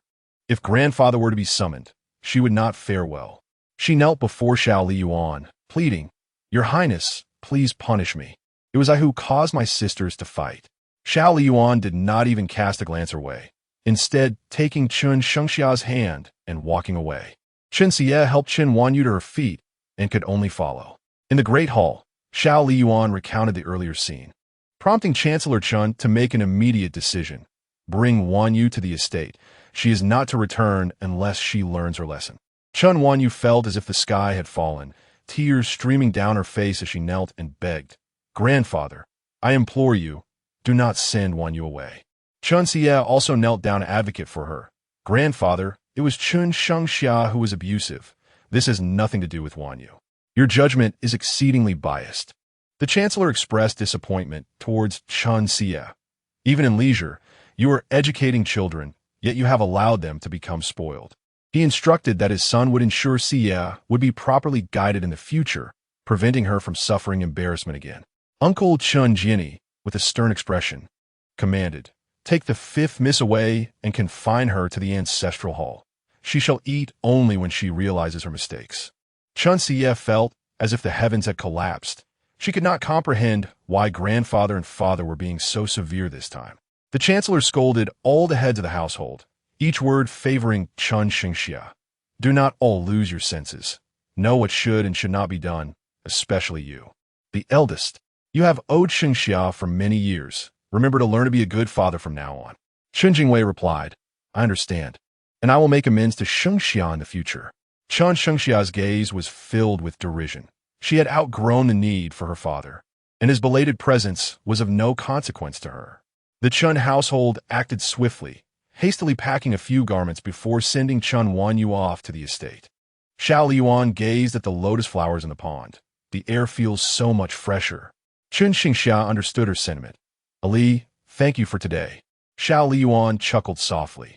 You are my sister. How could I allow a counterfeit to bully you? Even if I were to be bullied, I would still have you by my side. In the household, no one favored her, save for Ali, who had assisted her, and now had finally sent Chun Wanyu away. Chun Xingxia felt a deep sense of gratitude. Ali, thank you. Under her intervention, the Chun family did not follow the same path as in their previous lives, and Chun Xingxia enjoyed an excellent relationship with her. Xiao Liying exchanged a knowing smile with her, and suddenly, Chun Xingxia noticed the love bite on her neck, her gaze turning suggestive. Wow, Ali, just how passionate were you and the regent last night? Xiao Liying tugged at her collar, feeling a bit embarrassed under her scrutiny. Ahem, you shouldn't pry into such matters. Chun Xingxia leaned closer, laughing heartily. I'm only a few months younger than you. The world claims the regent favors your third royal sister, but I beg to differ. After all, who would overlook a stunning beauty like you? Chapter 39. Will I dine with the regent tonight? Xiao Liying sighed. He truly regards me as mere decoration. Chun Xingxia, taken aback, pointed at her neck. Is that so? How did that come to be? I forced it last night, Xiao Liying replied. Despite her usual boldness in front of Meng Changce, she was in truth somewhat bashful. You are quite impressive, Chun Xingxia remarked, raising her thumb and gazing at her face with a hint of melancholy. It seems that even beauty cannot guarantee love. Indeed, Xiao Liying lamented. I once tore off Xiao Luoling's mask before him, yet he still believed her. He ruined the flower viewing banquet for her simply because she claimed she did not wish to marry. It is clear she desires to marry, and it is him she wishes to marry. Do you think I have a chance with him in this lifetime? The fact that Xiao Liying confided this intimate matter to her signified a deepening friendship. Chun Xingxia sincerely encouraged her. I believe there is a possibility. Consider this. If the regent truly had no feelings for you, would he allow you to share his bed? I have faith in you. Inspired by Xiao Liying's situation, Chun Xingxia pondered her own feelings. I too have someone I admire, but I am uncertain if he reciprocates my feelings. Do tell. At the regent's residence, Meng Changce returned to find Xiao Liying in his courtyard. Your Highness, what brings you here? I seem to have misplaced something of mine, she replied. What is it?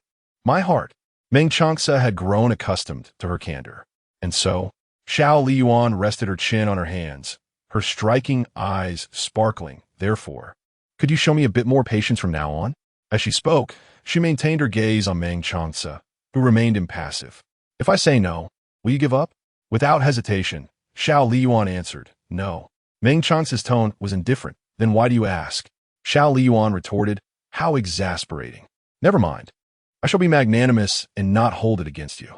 She then added with a playful tone, I am hungry. May I dine with the regent tonight?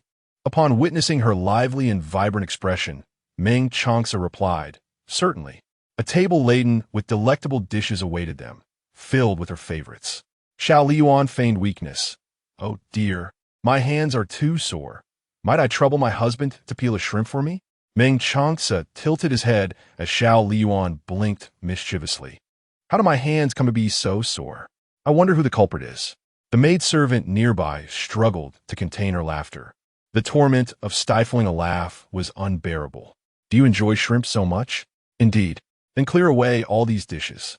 Why clear them? That would be such a waste. Prepare a grand feast of shrimp instead. Meng Changce gazed into her bewildered eyes, which resembled the naive innocence of the cat he had nurtured in his youth, wishing only to bring the prince joy and satisfaction. Xiao Liying observed as the table was cleared of all dishes, leaving behind only a plate of shrimp. The kitchen staff worked swiftly, and soon the dining table was laden with shrimp once more. Meng Changce leisurely peeled a shrimp and placed it in her bowl, urging her to eat. Xiao Liying stared at the abundant shrimp, on the verge of tears. All she desired was for him to peel a shrimp for her, not to be overwhelmed with so many. Wasn't the prince meant to peel shrimp for her? Why was he not eating after peeling? Was he toying with her? She pressed his hand down gently, explaining, "No, I simply feel for my husband having to peel so many shrimp." Meng Changce wiped his fingers clean and replied slowly, "In that case, let the maid do the peeling." Xiao Liying muttered under her breath, "You truly are a dog." She picked up a shrimp with her chopsticks. After all, it had been peeled by Meng Changce himself. Yet, as the pile of shrimp in her bowl grew, her pace of eating slowed considerably. Halfway through, she found herself unable to continue. Meng Changce, intrigued, asked, "Why have you stopped eating?" Why was it that he could urge her to eat, yet she had to finish every morsel? Xiao Liying rolled her eyes, devising a plan. She lifted a shrimp to his lips, saying open wide, regardless of whether he complied. She stuffed the shrimp into his mouth, smiling brightly. "Another one. This is a wife's loving offering." Meng Changce seized her wrist firmly, forcing her to release the shrimp that fell onto the table. Her hand was captured, and in an ironic twist of fate, Meng Changce mimicked her action, declaring, "Your Highness." A loving offering. Xiao Liying inwardly cursed his audacity, feeling exasperated. Unable to eat any longer, she suggested, "The moonlight is splendid. Let us go admire it, so as not to waste it." Meng Changce, sensing her discomfort, chose not to press further. No. Xiao Liying was well aware he would not acquiesce. She merely sought an excuse to cease eating, as the meal, though served by his own hands, felt excessively burdensome. Overstuffed, she wandered into the garden to digest, yet could not suppress her urge to chastise Meng Changce. After the last incident where she had been caught speaking ill of him, she cautiously surveyed her surroundings, ensuring no one was near before allowing herself to grumble. The darkness enveloped everything. It was no wonder her father had struggled against him. Any stray dog that crossed his path would likely find itself subjected to a kick. Despite her grumbling, she could not forget the pressing matter at hand. After bathing, Meng Changce returned to his chamber, only to discover an unexpected guest. Xiao Liying, clad in a delicate nightgown, her skin barely concealed beneath the sheer fabric, lay on the bed with her head propped on her hand, her cascading hair spilling over her shoulders in an alluring manner. With a charming smile, she greeted him. "Make yourself at home." Her graceful posture and fair complexion were Meng Changce's silent appraisal of her. He understood her approach was not without ulterior motives. A cold arrogance flickered in his brow, tinged with disdain, as if to deride Xiao Liying's naive attempt at seduction. "Your Highness, will you walk back on your own? Or shall I escort you to the Qingyu courtyard?" Xiao Liying disregarded his insistence to leave, straightening her posture. "The night stretches endlessly. Do you not feel lonely all by yourself?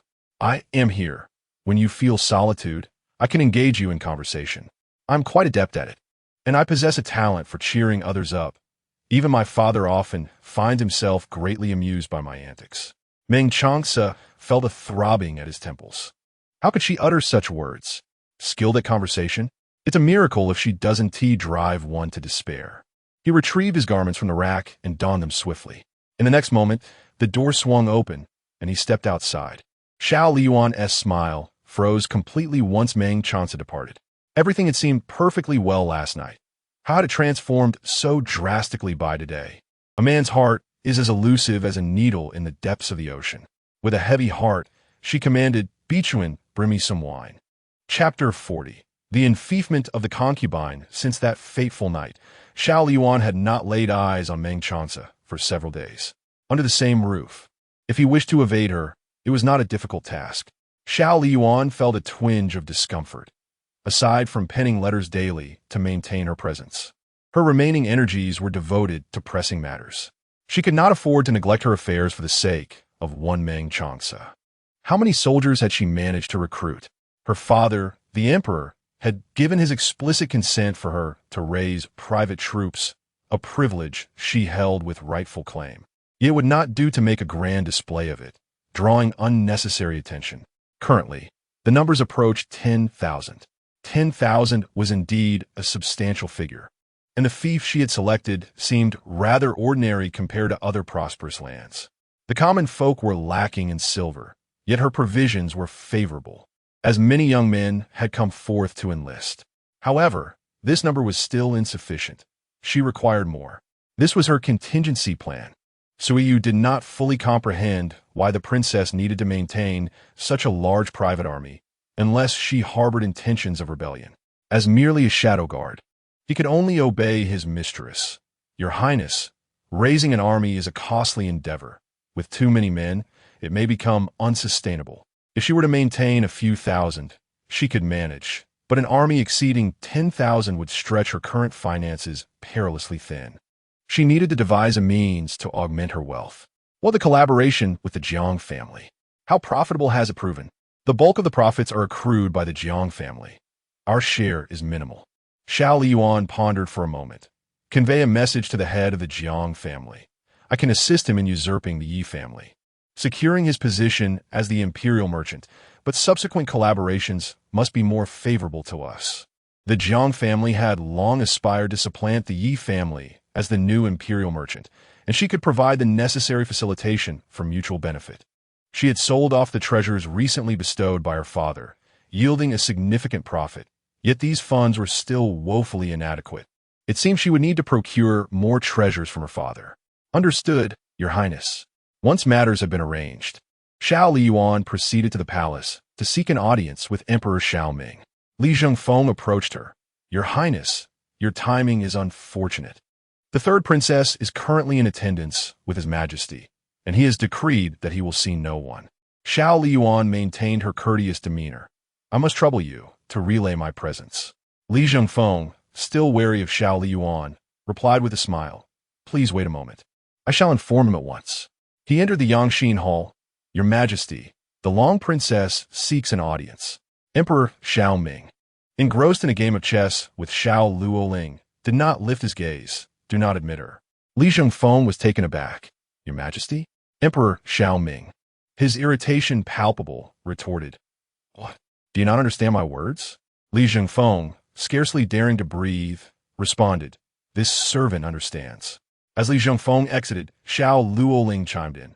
Father, if you do not see my elder sister, she will surely be heartbroken. Emperor Xiaoming placed a piece on the board. I promise to spend a day with you. Ali is perceptive. She will understand my intentions. Xiao Liying beamed with satisfaction. The time had come, and Xiao Liying's fate was irrevocably entwined with hers.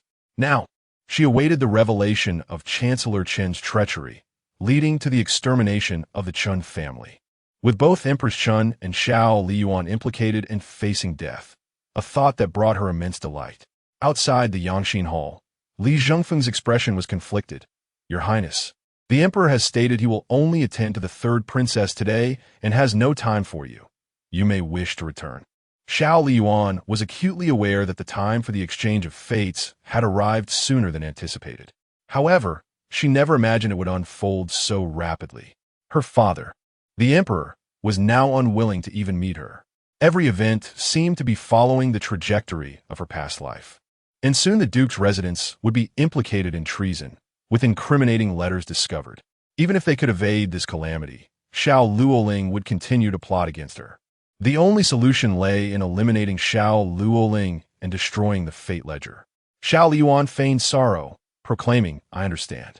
Li Zhengfeng observed the melancholic silhouette of the princess. Shaking his head, in one moment, she exuded charm and brilliance. In the next, she could be cold and unfeeling. Truly, the imperial family was devoid of compassion. The news of Emperor Xiaoming's refusal to see Xiao Liying spread throughout the palace, marking the princess's loss of favor. The third princess rose to prominence in her place, capturing the emperor's affection, while even Empress Chen lost her standing.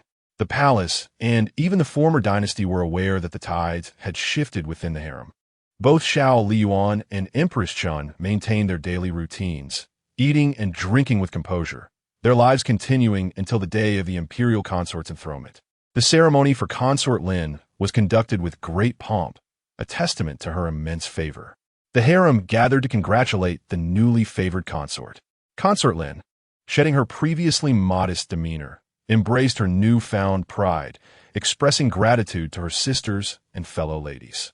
In addition to the harem, Consort Lin was to receive congratulations from the former royal families, with all noble ladies adorned in ceremonial attire arriving to pay their respects. including members of Consort Lin's own family. As she gazed upon the group of noble ladies kneeling before her, she reflected on her decade-long journey in the palace, today marking her most triumphant moment. However, as festivities unfolded, the sounds of song and dance resonated from outside the hall. The attendees followed the melody through the corridors to discover a stage adorned for performances, where musicians played and dancers captivated the audience in celebration of Consort Lin's elevation. Emperor Xiao Ming arrived with several ministers, among them Meng Changce, while Empress Chun led the group in a respectful greeting. "We pay our respects to His Majesty." "There's no need for formalities," the emperor replied, extending his hand to Consort Lin. "My dear consort, are you pleased today?" Consort Lin placed her hand in his, smiling gently. "I am indeed very happy." Empress Chun, having orchestrated the event, watched as everyone took their seats. The emperor guided Consort Lin to sit beside him, while Empress Chun, having gradually lost hope in the emperor's affections, remained unperturbed. The summer heat enveloped the day, and amidst the performances, someone suddenly exclaimed, "Look, what is that on the empress's face?" The crowd turned their astonished gazes toward Empress Chun, whose expression remained composed and dignified as she inquired, "What is amiss with my face?" Seated closely beside her, the emperor observed clearly, reaching out to touch a droplet of crimson liquid. "Empress, why do you have red sweat?" he inquired, noticing a change in her scent as well. Empress Chun, taken aback, responded, "Your Majesty suggests that I am sweating red? Is that so?" The emperor nodded. "Indeed. Could it be that the empress is unwell? It is utterly unheard of for one to sweat red liquid." Empress Chun clarified, "I assure you, it is not a matter of health. Rather, Ali gifted me a particular fragrance. Had I not witnessed it today, I would have been unaware that this scent possesses such an unusual effect beyond its delightful aroma." The crimson beads of perspiration, far from being repulsive, lingered upon her cheeks, enhancing an extraordinary allure that captivated the attention of Emperor Xiao Ming. "What fragrance is this?" the men inquired, their curiosity piqued yet indifferent, while the ladies eagerly awaited an answer from Empress Chun, yearning for it themselves. This enchanting scent was destined to sweep through the entire aristocratic circle of the capital by day's end. Empress Chun replied, "I am unaware. Only Ali knows the secret of this fragrance." The assembly's focus remained fixated on this captivating aroma, overshadowing the presence of Consort Lin, whose expression shifted subtly. Though she maintained composure outwardly, a grudge against Empress Chun began to take root within her heart. Chapter 41. Mocking her after the conclusion of the Empress ceremony, concubine Lin returned to the Zhongsue Palace, seething with anger. The Empress truly knows how to steal the spotlight. She chose today, of all days, to adorn herself, a day that is meant to be a celebration for me. She and her daughter have overshadowed my moment, and even the Emperor has been taken away from me. It infuriates me, Xiao Liying replied. "Mother, although Empress Chun appears gracious and benevolent, you are now the favored concubine, which threatens her position. How could she refrain from resorting to underhanded tactics? This fleeting moment of glory is inconsequential. Our primary objective must be to trip Empress Chun, compelling father to depose her."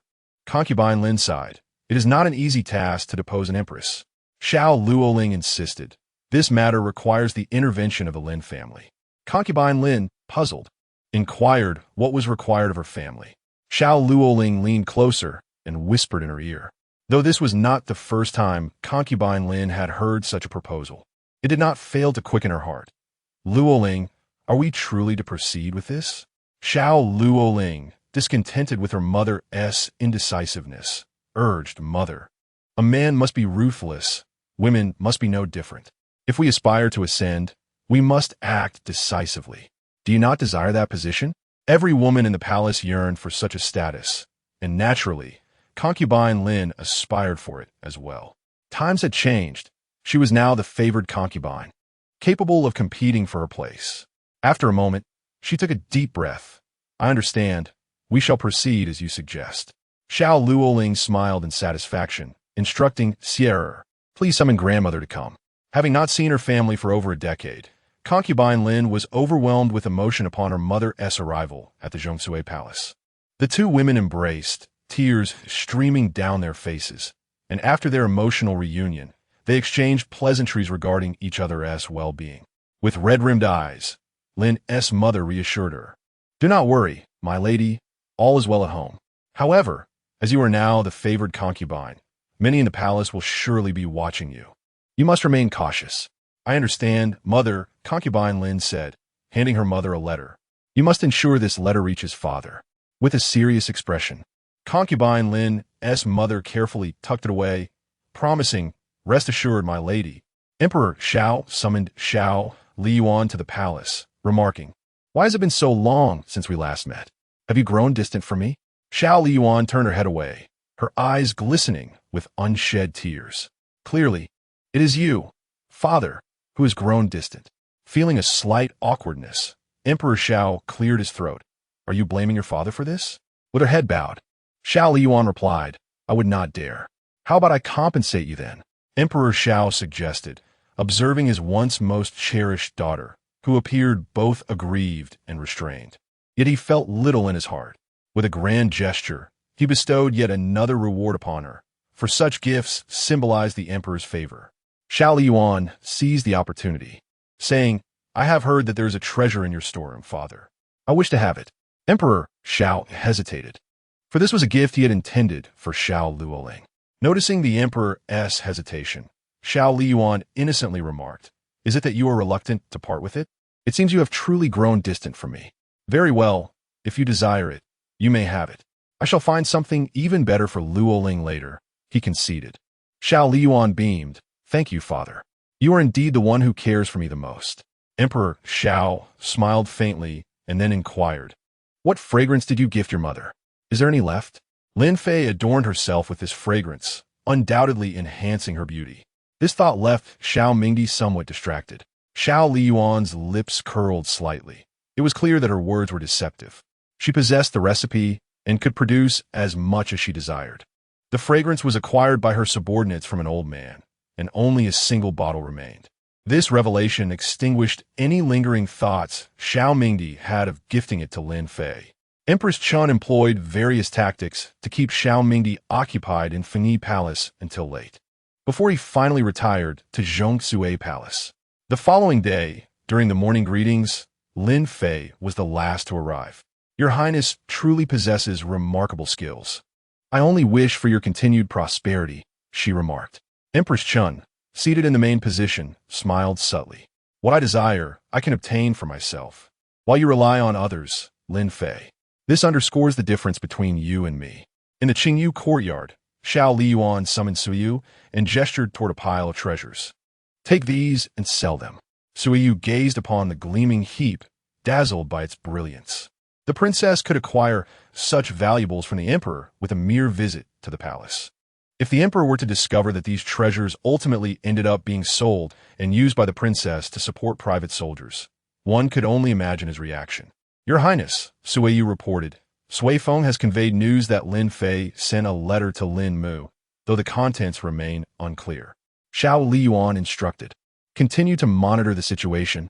You must make a trip tonight." She needed to ascertain what Lin Fei had penned in the letter. Knowing oneself and one's adversary is the key to victory in every battle. As Suyu departed, numerous noble women arrived to pay their respects.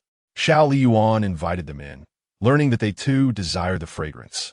After a moment of contemplation, she replied, "This fragrance is known as Tianxiang. Unfortunately, there is only one bottle available, as the ingredients are exceedingly rare and precious. It may take some time to produce more." The women, genuinely enamored, responded, "Your Highness, we are willing to wait." Regardless of the cost, they had the means to purchase it. Xiao Liying instructed Bichuan to keep a record. "Once Tianxiang is ready, I shall send someone to inform you all." She required a substantial amount of silver and saw an opportunity to engage in business within noble circles. For women's wealth is often particularly lucrative. Simultaneously, she recognized the importance of fostering relationships with the noble women of the capital.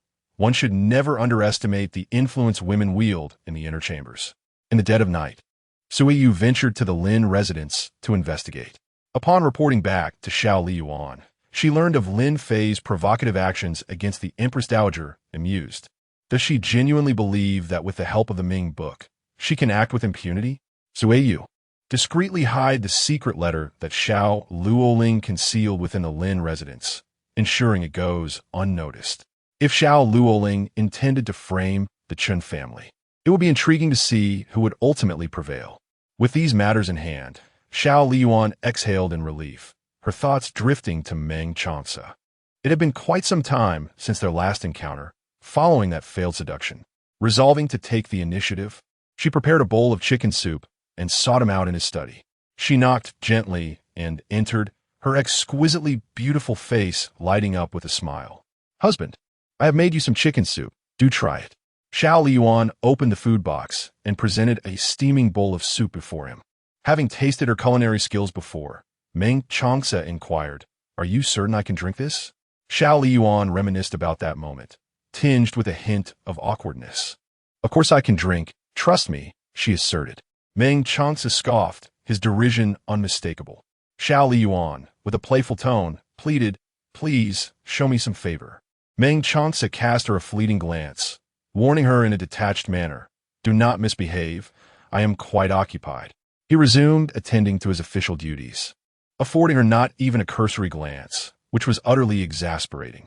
Particularly as the Chun family faced imminent downfall, she felt prepared, yet remained unaware of how her actions could counter fate's decree. The weight of her concerns left her taut with anxiety, exacerbated by Meng Changce's persistent indifference. Ultimately, she was but a girl of 17 or 18. Xiao Liying carried a bowl of chicken soup as she departed, encountering Lin Yi. "This chicken soup is for you," she declared. Lin Yi, compelled to cradle the food container, protested, "Your Highness, this is for me to drink." Xiao Liying's expression turned frosty. "Indeed, but it loses its flavor when cold." Chapter 42, Xiao Liying was drenched. The prince watched as the eldest princess served him chicken soup. Lin Yi inwardly lamented that it was better to be fortuitous than early. He dared not take on this hot potato. Just as he was about to decline, Xiao Liying had already left, her silhouette brimming with indignation. Lin Yi placed the bowl of chicken soup before Meng Changce, saying, "Your Highness, I am not fond of chicken soup. This is from the eldest princess. Perhaps you should partake." Meng Changce paid no heed to the bowl of soup. "Leave," he commanded. After Lin Yi departed, Meng Changce was engrossed in state affairs when his gaze inadvertently fell upon the now cold soup, which reminded him of that graceful figure. Usually, coaxing was required, yet today was an anomaly. A heavy weight pressed upon Xiao Liying's chest, nearly suffocating her. Distraught and restless, she wandered aimlessly through the vast royal palace. Devoid of direction, Bai Chun and Bai Tao, her trusted aides, assumed that her discontent stemmed from the prince's refusal and endeavored to cheer her up. "Your Highness, the prince will surely recognize your worth. Would you smile for us?" Xiao Liying gazed into Bai Chun and Bai Tao's concerned eyes. Ever since her rebirth, she had prepared extensively. Although events unfolded along the trajectory of her past life, her interference had altered much. She should not allow herself to be thrown into disarray over a man. "Prepare the horses. I wish to visit the palace." "I miss Mother." The sky gradually darkened. Upon arriving at Fengyi Palace, Xiao Liying discovered that Empress Chun was absent. Where could Mother be at this hour? The palace maid remaining inside looked anxious. "Your Highness, the Empress has been summoned by His Majesty to Zhongsue Palace. You must hurry to assist her." Without pausing to inquire about the situation, Xiao Liying dashed towards Zhongsue Palace. Eunuchs and palace maids knelt in fear, trembling lest they incur the emperor's wrath. Inside, the concubines also knelt, with Mother at the forefront. The furious voice of Emperor Xiaoming resonated. "You deliberately gifted concubine Lin a bracelet soaked in musk. Had it not been accidentally shattered, who would have known, Empress? How could I have ever imagined your heart to be so malicious?" Kneeling at the emperor's feet, Empress Chun felt a wave of pain wash over her as she listened to his words. "Your Majesty, after 20 years of marriage, do you truly not know what kind of person I am? I have never committed such acts, nor have I plotted against concubine Lin. Do you dare to quibble? There are witnesses and evidence." Fortunately, it was discovered early. This time, concubine Lin and the heir are unharmed. Otherwise, you would surely face dire consequences. Emperor Xiaoming raised his hand and overturned a teacup, scalding tea splattering onto Empress Chun, causing her to furrow her brow slightly. I had no knowledge that concubine Lin was with child, and she is the one who requested the bracelet from me. The emperor pointed at the confessing palace maid. Your maid has admitted to this. How could it be false? Are you suggesting that she would risk extermination of her entire clan to deceive me? Empress Chun pleaded. Your Majesty, please grant me a few days to uncover the truth and restore my name. Ali's dreams were slowly materializing, and she had to ensure that this matter did not implicate the Chun family or Ali. Emperor Xiaoming's face darkened as he gazed at Empress Chun, his eyes ablaze with fury. I've already ascertained the facts. What further investigation does the Empress require? Do you doubt my capability? Do you truly believe that I am unaware of your motives? It is merely that I favor Consort Lin, and her defiance threatens your position. I do not dare to think such thoughts, nor have I ever entertained them. Regardless of belief, she must speak her mind. As the Empress, revered as the mother of the nation, to harm the consorts and heirs, committing such heinous acts, I shall not tolerate. Emperor Xiaoming, in a fit of righteous fury, abruptly flung his sleeve. The Empress is to be confined to Fengyi Palace and shall not leave. All palace affairs are to be entrusted to Consort Lin. A rumble of thunder resonated, illuminating the pale visage of Empress Chun. Xiao Liying maneuvered through the palace maids and eunuchs, kneeling before Emperor Xiaoming. Father, Mother is not that kind of person. She would never commit such acts. I beseech you to restore her honor. Grasping the hem of the emperor's trousers, she gazed up with eyes full of admiration. Father is a wise ruler. I trust that you would never wrong an innocent. Those guilty must face severe punishment. But what of the innocent? I implore you to discern wisely. Emperor Xiaoming took a step back, his demeanor icy. She is your mother. Naturally, you plead for her. No need for further words. I have uncovered the truth. Extracting the fabric from his hands, Xiao Liying remained kneeling. Father. Emperor Xiaoming dismissed her pleas. Turning to Li Zhengfeng, why do you linger? Hurry and take the Empress away. Soon, Empress Chun was escorted by guards to Fengyi Palace, its doors appearing particularly desolate under the oppressive summer heat. With the Empress gone, Emperor Xiaoming fixed his cold gaze upon Xiao Liying. Devoid of the warmth he once extended. What do you hope to achieve with such a display? If you enjoy kneeling, do so outside. Li Zhengfeng, keep an eye on her.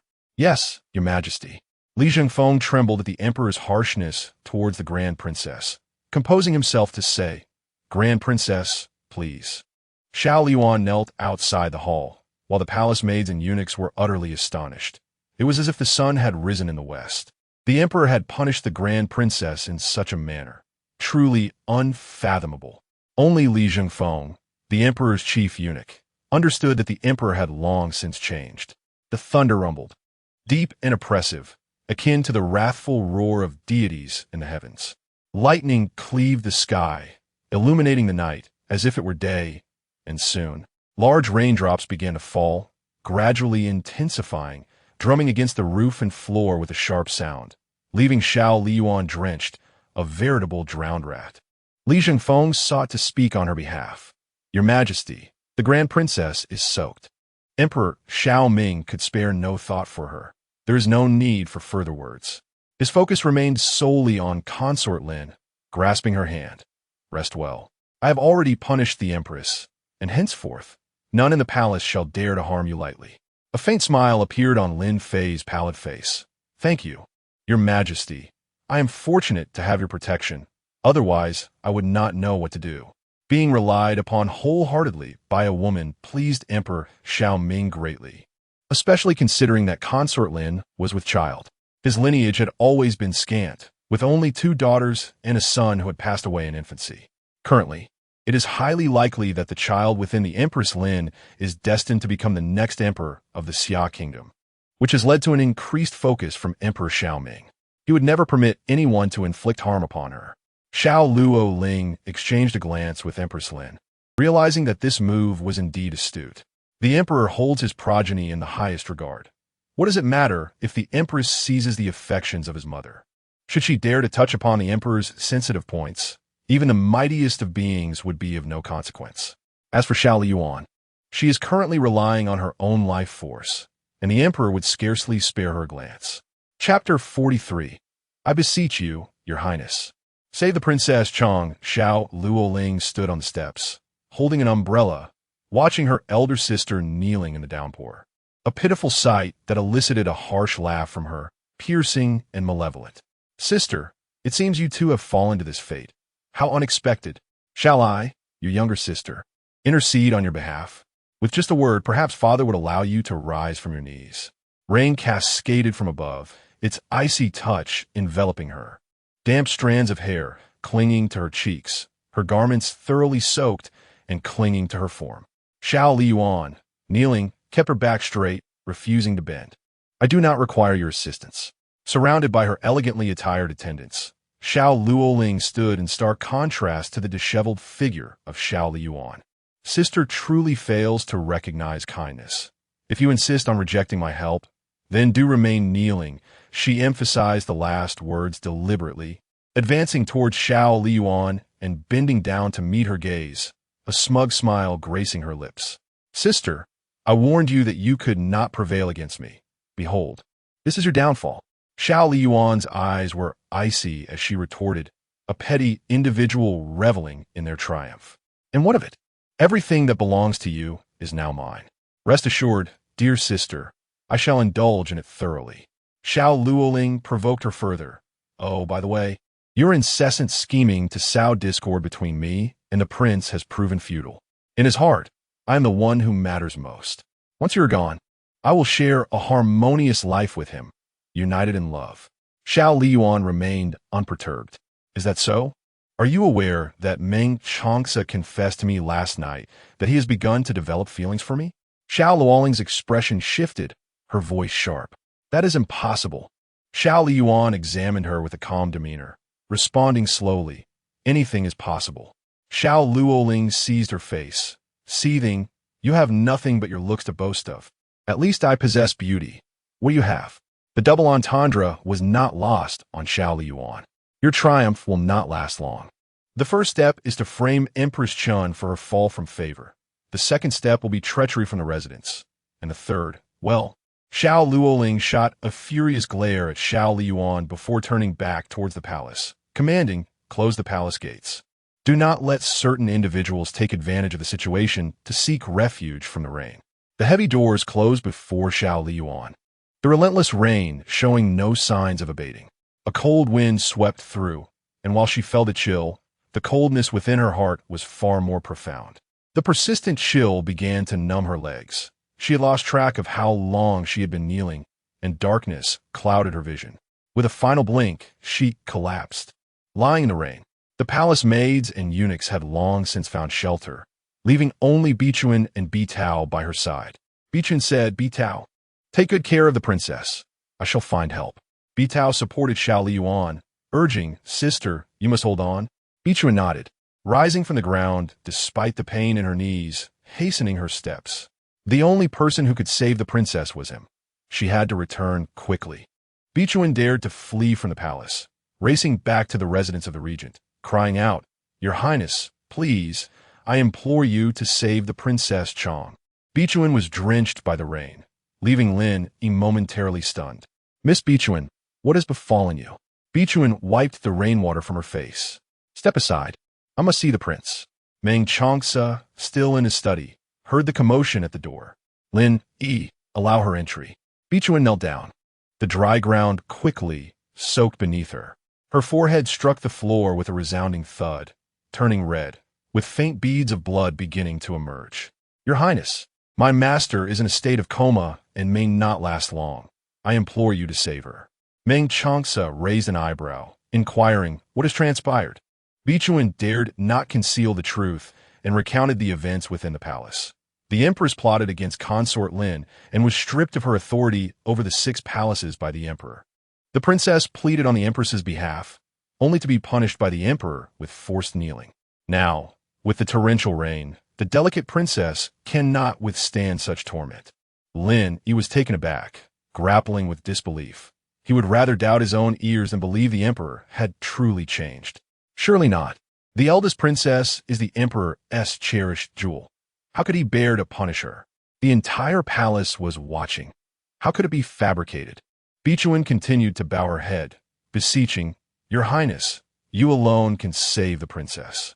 Rising swiftly, Meng Changce strode purposefully towards the exit. "Your Highness, the umbrella." "You forgot it." He exclaimed as he grabbed the umbrella and hurried after him, with Vixen closely trailing behind. At that moment, the palace gates were firmly shut. The trio reached the entrance, where the guards stood respectfully. Meng Chance's expression grew stern. "Open the palace gates."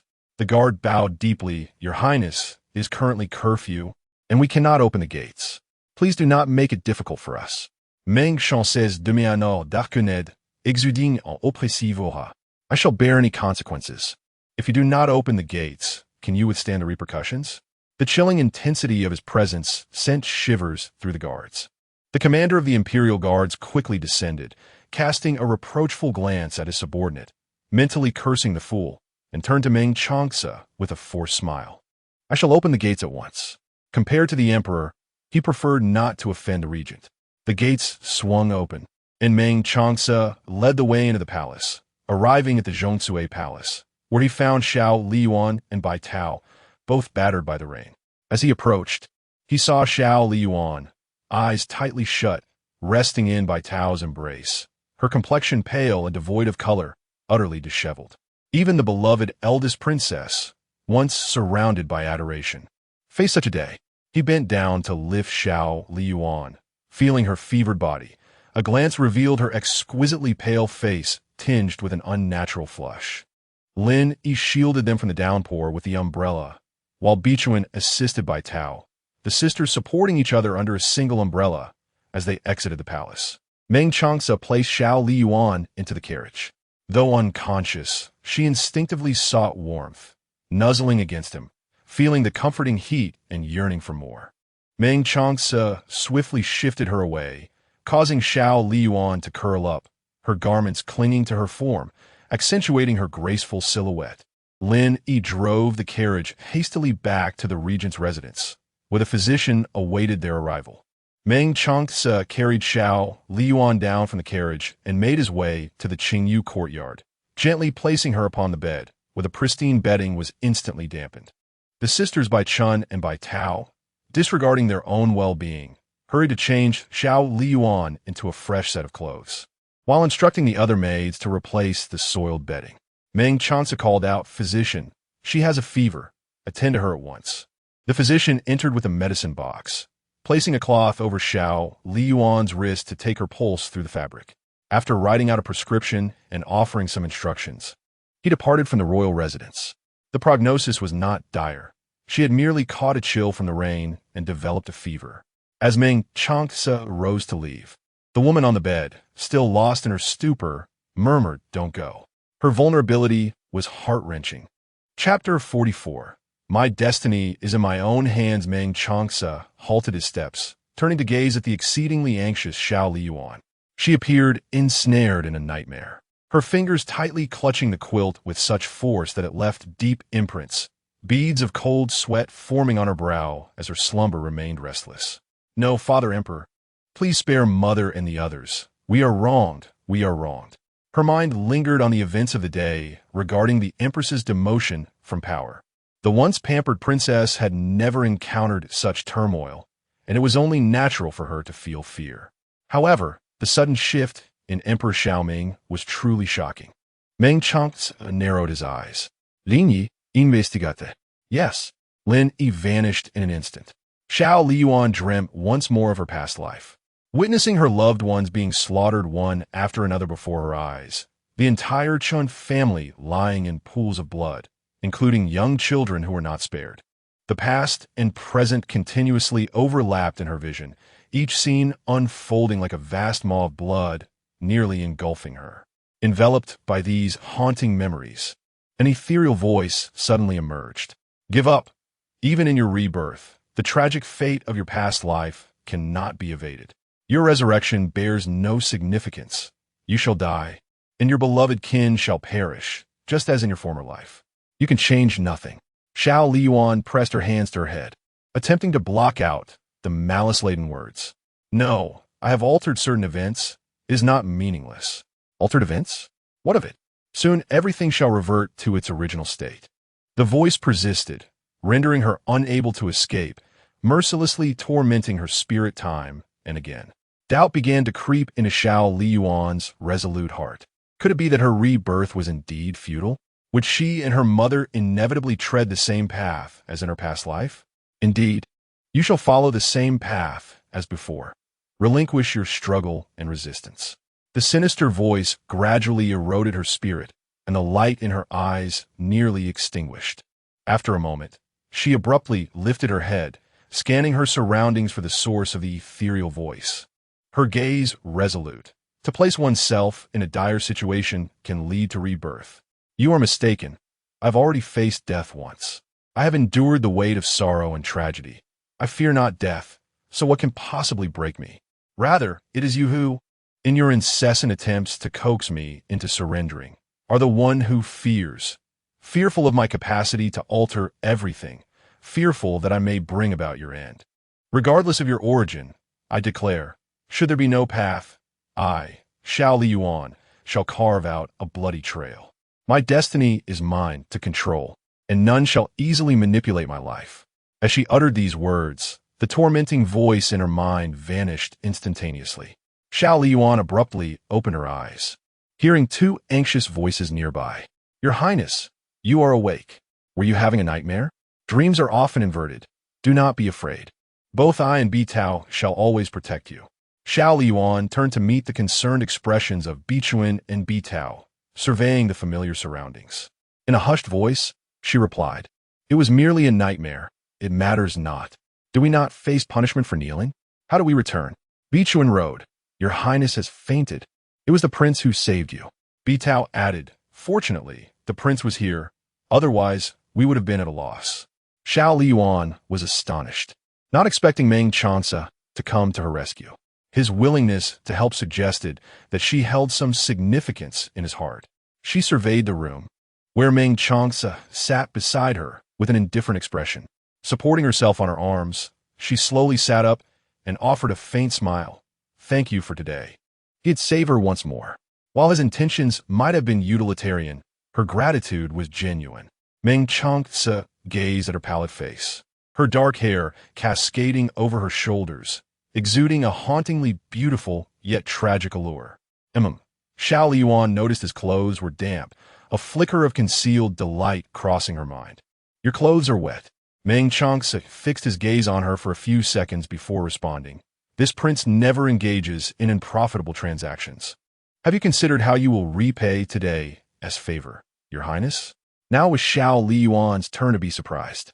Initially bewildered, she then revealed a familiar smile, prompting Meng Changce to dismiss her ramblings.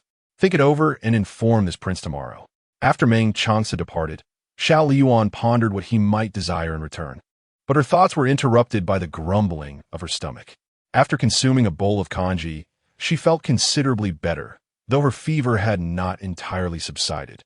Leaving her head heavy, before long, she succumbed to sleep again, not awakening until noon the following day. Vixen and Bitao assisted her with her morning rituals, presenting her with a light meal. After Xiao Liying finished her meal and took her medicine, Chancellor Chen arrived. "Your Highness, the Chancellor has come to visit you." "Grandfather is here," Xiao Liying replied. "Please ask him to wait and attend to him well." She quickly dressed and styled herself before entering the hall, where Chancellor Chen promptly rose and bowed. "The princess." Xiao Liying smiled gently. "Grandfather, there is no need for such formalities. Have you come today regarding yesterday's events?" Though framed as a question, it was an assertion. Chancellor Chen nodded, his gaze sweeping the room, aware that the presence of others made private discussion difficult. "You may all leave," Xiao Liying instructed. "Stand guard at the door and allow no one to enter." Once the servants had withdrawn, she sat down. "Grandfather, how is mother now?" Chancellor Chen sighed. "The Empress is confined in Fengyi Palace, guarded by the imperial troops. Aside from the eunuchs delivering meals, no one can enter. The Emperor's punishment this time is exceedingly severe. He was even reprimanded in court." Xiao Liying's concern for Empress Chen deepened. "Grandfather, do you still remember my dream?" Such an important matter was not forgotten by Chancellor Chen. "I remember," Xiao Liying continued. With the Lin family hiding secret letters and concubine Lin scheming against mother to harm the heir, mother has been imprisoned, and I have fallen out of favor with father. Fate seems to be pushing us along a path we did not choose, but why should we succumb to it? Grandfather, we must remain composed and not allow ourselves to be thrown into disarray over these matters. Chancellor Chun regarded her with admiration. Ali has matured. I came today knowing you were unwell and worried about the Empress. Rest assured, I have supported you and your mother all these years. You need not worry. Everything will be taken care of. No longer the sheltered princess. You are growing increasingly composed, which is a most commendable development. Having visited Xiao Liying, he has recovered from his ailments and is in good spirits. Chancellor Chun did not linger and departed from the regent's residence. Within the palace, Xiao Liying has assistants. Suiyu is devising a way to deliver a letter to Fengyi Palace. Inside Fengyi Palace, Empress Chun indulges in her meals and drinks, maintaining a composed demeanor. Lu Ji expresses concern. Your Majesty, yesterday the Emperor's ire was directed towards the eldest princess. The young lord must be quite distressed. We must swiftly ascertain the truth to restore her honor. Empress Chun remains unfazed. Lu Ji, do take a sip of your tea. Chapter 45. Tears streaming down the anxious heart of Lu Ji gradually calmed under the influence of Empress Chun. She believed that the Grand Princess and the Xiangye would not remain idle, and the truth would soon be uncovered. That evening, a different eunuch delivered the meals. Empress Chun, noticing his unfamiliar face, inquired, "Who are you? I have never seen you before." The eunuch opened the food box, revealing dishes favored by the Empress, and laid them out meticulously. He then produced a letter from his bosom, stating, "Your Highness, this is a letter from the Grand Princess." Understanding immediately, Empress Chun recognized it as a message from Ali, who had placed someone within the palace. After swiftly reading the letter, she penned a response and handed it to the eunuch, instructing, "Deliver this to Ali. Rest assured, Your Highness," the eunuch replied before departing from Fengyi Palace. At the regent's residence, Xiao Liying received Empress Chen's reply. After enjoying dinner, she sought out Meng Changce in the Shuli Tian courtyard. "Husband," she addressed him. Meng Changce's tone was cool. "Have you made up your mind?" Xiao Liying understood his implication. It was time to repay her debts. She blinked playfully. "Would you accept me as your gift?" Meng Changce scoffed. "What do you think?" Xiao Liying replied with conviction. "I believe it is entirely feasible." Meng Changce remained stern, issuing an order, "Please leave, Your Highness." Yet, Xiao Liying did not budge. "Before I offer my repayment, I have a question I wish for you to answer sincerely." His gaze darkened. "Your Highness, you must understand that you lack the leverage to negotiate." Xiao Liying silently chastised him for his lack of empathy. However, she was unafraid of Meng Changce's indifference. This towering mountain would eventually be surmounted, and she would claim her place atop it. "You must be perplexed as to why my father has suddenly turned against me, correct?" Meng Changce remained silent, gesturing for her to continue. Xiao Liying leaned closer, her exquisitely beautiful face magnifying, revealing the fine down on her skin. The vibrant allure in her eyes carried a hint of frailty, a perfect amalgamation of two contrasting qualities. She was stunning, provided she remained silent. "I know you must be curious, but before I divulge my secrets, you must first respond to my inquiry. Last night, when you braved the rain to rescue me, did you perhaps feel a flicker of affection for me?" Xiao Liying's wide, inquisitive eyes sparkled with curiosity. Meng Changce met her gaze directly, shattering her fantasies. "I have no desire to become a widower at such a young age." Xiao Liying's laughter erupted, her fingers teasingly tracing his chin, her gaze almost intoxicating. "If you're worried, just say so. There's no need for excuses. Worry not. This princess is blessed and will not die young, ensuring you won't become a widower prematurely." The feather-light touch of her fingers stirred something within him, emboldening her further. Meng Changce's expression darkened instantly as he grasped her audacious fingers, the pressure almost threatening to break them. "Do you wish to lose this hand?" Xiao Liying furrowed her brow in mock pain. "It hurts." She elongated her tone, her feigned innocence evident. Meng Changce released her hand. "Behave yourself." Xiao Liying rubbed her sore hand with a playful smile. "What should I do? I cannot be honest." "Leave." Meng Changce, losing his patience, had no time for her frivolous banter. Just joking. Xiao Liying became serious. As you can see, my father's affections have shifted. I am no longer his most cherished child. Now, he favors Xiao Liying. Meng Changce's brow twitched slightly. Is that all? Xiao Liying blinked innocently. That's all. Leave. He should not have trusted her words, for her mouth was filled with nonsense. Actually, there's more. Meng Changce fixed his gaze on her, and Xiao Liying beamed brightly. If you were to kiss me, I would surely tell you everything. Xiao Liying. Meng Changce's eyes turned icy, suppressing the urge to silence her permanently. He never struck women, yet Xiao Liying was the sole exception, capable of provoking his ire while remaining unharmed, and she was a woman at that. Don't be angry, she said, touching his slightly furious handsome face. As he prepared to twist her wrist, she quickly added, you must know that my father has always wanted to eliminate you. Meng Changce stood up, pulled a chair, and forced her to sit before returning to his desk. Continue. Xiao Liying surveyed the distance between them, feeling exasperated. Was it truly necessary to guard against her so? This time, she spoke earnestly. My father wishes for me to marry you to gain your trust and uncover evidence of your alleged rebellion, ultimately leading to your demise. Meng Changce sat with authority. Skeptical of her motives, why are you telling me this? Xiao Liying spoke each word with utmost seriousness. I have told you, my heart is drawn to you. When I learned of my father's intentions, I sought his permission for marriage. If you genuinely love me, my father might spare you for my sake, and perhaps you could refrain from rebellion for my sake as well. Moreover, you have saved me twice, although you are often cold towards me. I recognize you as a good person. I, on the other hand, am merely a pampered princess, lacking in abilities. You will eventually learn of these matters, so it is better I disclose them myself. My life has been smooth sailing, with nothing to trouble my heart, except for you, who continually disrupts my peace, leaving me utterly captivated. I share these sentiments without ulterior motives, simply to express my sincere feelings towards you and my earnest wish that you and my father can reconcile, and that you might treat me with a bit more kindness. Do not always be so distant. Despite my constant smiles, I too can weep.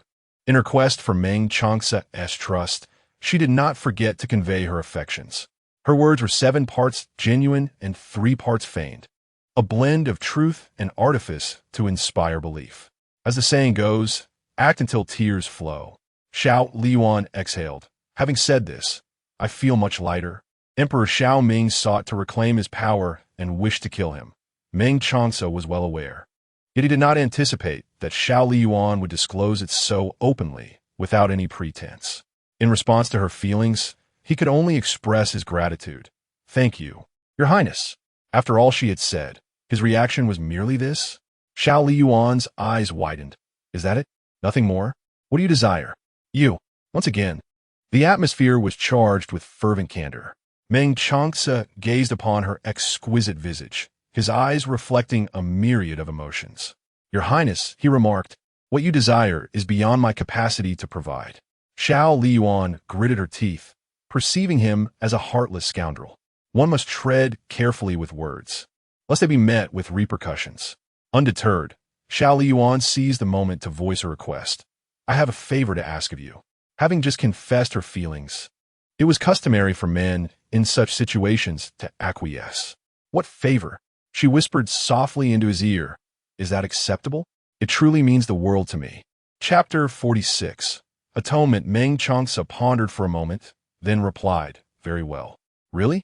Xiao Liying's eyes sparkled instantly, her gaze towards him filled with sincerity. You are so kind. Meng Changce spoke in a calm tone. Let us go. Xiao Liying tilted her head. Are we going now? Meng Changce countered. Otherwise, when do you wish to depart? Let us go now, she exclaimed, her spirits lifted as she followed him. The two boarded the carriage, heading towards the imperial palace. At the palace gates, the carriage came to a halt. Meng Changce and Xiao Liying alighted and walked into the palace, where the maids and eunuchs they passed knelt in respect. In the Yangshan Hall, Li Zhengfeng, holding a whisk, hurriedly approached upon seeing them arrive together. Regent King, Your Highness, he greeted. Meng Changce nodded, his demeanor cold and commanding. Xiao Liying addressed Li Gonggong. Please announce our arrival. stating that I come to atone. Li Zhengfeng replied, "This old servant shall do so at once." He entered the Yangxin Hall, where Emperor Xiao Ming was being attended to by his concubines.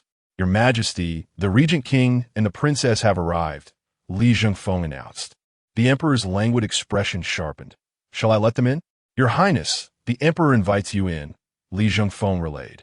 Upon entering the hall, Emperor Xiao Ming waved his hand, dismissing the attending concubines. Meng Changce clasped his hands in respect. "Long live the Emperor." Xiao Liying knelt. "I am guilty. I humbly request Father Emperor's forgiveness." In the candlelight, Emperor Xiao Ming observed her pale countenance, reminiscent of someone gravely ill, yet it stirred not a shred of sympathy within him. "What crime have you committed?" he inquired. Xiao Liying replied, "I angered Father Emperor yesterday and was punished to kneel. Without your imperial decree, I left the palace. I fainted in the rain and was rescued by my husband. I am fearful of your anger and came to the palace the moment I regained consciousness. I hope Father Emperor will not remain angry with me." Her tone was earnest, her eyes reflecting the affection of a daughter towards her father. This clever speech clarified that she did not disrespect Emperor Xiao Ming, but had merely fainted, emphasizing Meng Chance's concern for her. Emperor Xiao Ming, after all, had not forgotten the matter at hand. Xiao Liying possessed a certain charm that could sway Meng Chance's heart. Indeed, they were both men, still youthful and impassioned. And with Xiao Liying's unparalleled beauty, even a cold-hearted man could hardly resist. The Emperor personally helped her to her feet. Father Emperor is no longer angry. Xiao Liying, her clear eyes wide with caution, asked, "Really? Father Emperor truly is not angry with me? How could I, as the sovereign, deceive?" replied the Emperor. Finally, she sighed in relief, a smile gracing her face. "Thank you, Father Emperor." Seizing the moment, she made her request. "Father Emperor, I have one more plea. I hope you will grant it." Emperor Xiao Ming inquired, "Speak." Xiao Liying continued, "I wish to visit Mother Empress. I beseech your consent." Though Emperor Xiao Ming was infatuated with the pursuit of immortality, he was no fool to be swayed easily. Xiao Liying was leveraging Meng Chance's influence. His expression soured, yet he acquiesced. "You shall have the time it takes to burn a stick of incense." "Thank you, Father Emperor," she replied gratefully. Xiao Liying bowed slightly, taking Meng Chance's hand as they swiftly made their way to Fengyi Palace. The gates of the palace were guarded by the Imperial Guard. Xiao Liying glanced at the young eunuch beside her, who was the godson of Li Zhengfeng, sent to deliver an imperial edict. His Majesty commands the princess to enter and visit Her Majesty the Empress. The guards opened the tightly shut gates, and Xiao Liying hurried inside, even breaking into a light jog. Within Fengyi Palace, the stir had already been noted. Lu Ji gazed at the entrance, pondering aloud. Could it be that the Emperor has uncovered the truth and will release us? The Empress Chun, having shared many years of marriage with Emperor Xiao Ming, understood her husband as temperament well. No, there's only one person who would come at this time, Mother. Before she arrived, her voice preceded her. Xiao Liying pushed open the hall doors, and the cold moonlight streamed in, illuminating the dimly lit hall. She beheld the plainly dressed Empress Chun and took her hand. "Mother, Aunt Lu Ji, are you both well?" The Empress returned the gesture. "I am well, my dear." Lu Ji added promptly, "With your Highness's care, no one has troubled us." Only then did Xiao Liying feel reassured. "Mother, rest assured, I shall uncover the truth swiftly." At first glance, the Empress noted her pallor. "Why do you look so unwell? Were you injured yesterday?" Xiao Liying shook her head. "I am fine, truly." The previous day, Ali had pleaded for her, only to be punished by Emperor Xiao Ming to kneel. The Empress remembered it vividly, her heart tightening at the sight of her precious daughter suffering such indignities. "Do not deceive me. Let me see your knees." Xiao Liying pressed the Empress's hand. "Mother, if I were truly harmed, how could I come and visit you?" The Empress refrained from pursuing the matter further. "By the way, Ali, your father has changed. How did you manage to enter?" "It was Father who permitted me, thanks to the presence of the regent." Xiao Liying chose not to elaborate, and the Empress understood that without the regent's accompaniment, Emperor Xiao Ming would have never allowed Ali to visit her. Although she had anticipated such a day, the reality of it still chilled her heart. Emperor Xiao Ming had granted her but a mere incense stick's worth of time. Xiao Liying focused on the essentials. My grandfather and I have devised a strategy. You must take good care of yourself in the palace. Lu Ji interjected, Your Highness, I shall attend to the Empress's needs diligently. Aunt Lu Ji, you must also take care. Lu Ji felt a warmth in her heart, proud of the child she had nurtured, who still remembered her. As the time drew near, Xiao Liying embraced the Empress and departed from Fengyi Palace. Meng Changce awaited her at the palace gates. Have you been waiting long? The night breeze blew, carrying the restless essence of summer as the gates closed once more. Xiao Liying cast a lingering glance at the shut gates. Let us depart. The moonlight stretched their silhouettes gracefully, and Xiao Liying, hands clasped elegantly over her abdomen, expressed, Thank you for today. Without you, I would not have had the chance to see Mother. Xiao Liying's rare seriousness momentarily caught Meng Changce off guard, as he was accustomed to her candidness and whimsical nature. Xiao Liying did not wait for him to speak and said, I am truly saddened. I cannot comprehend why my father has changed. He once adored me so deeply. Her voice trembled with the weight of unshed tears. Meng Changce fell silent for a moment, suggesting, perhaps the crown prince is merely the target of misplaced ire. That is not the case, Xiao Liying replied, sniffing heavily, her voice thick with emotion. Have you not realized? My father now favors the third princess, just as he once cherished me. Meng Changce turned his head, observing the young girl beside him. Her eyes rimmed with red, embodying both sorrow and vulnerability. And so what? A cool, detached voice emerged from the man. Xiao Liying was momentarily taken aback. What do you mean? Emotions are as fleeting as the wind. One may be cherished today, only to be scorned tomorrow. This applies to familial bonds and romantic affections alike. Chapter 47. Could it be that you have taken a liking to my cousin? Xiao Liying gazed intently at the man whose expression was devoid of emotion. She recalled that although Meng Changce was a member of the Meng family, he had never been favored by his biological parents. At a young age, he had ventured into the military alone, rising from a mere soldier to the formidable regent who wielded command over 300,000 troops, capable of turning the tides with a mere flick of his hand. Even the emperor had been overshadowed by him. Though he bore the surname Meng, he was utterly estranged from the Meng household, and its members no longer dared to cross him. Thus, his words were not surprising to her. Xiao Liying nodded in agreement. You are right.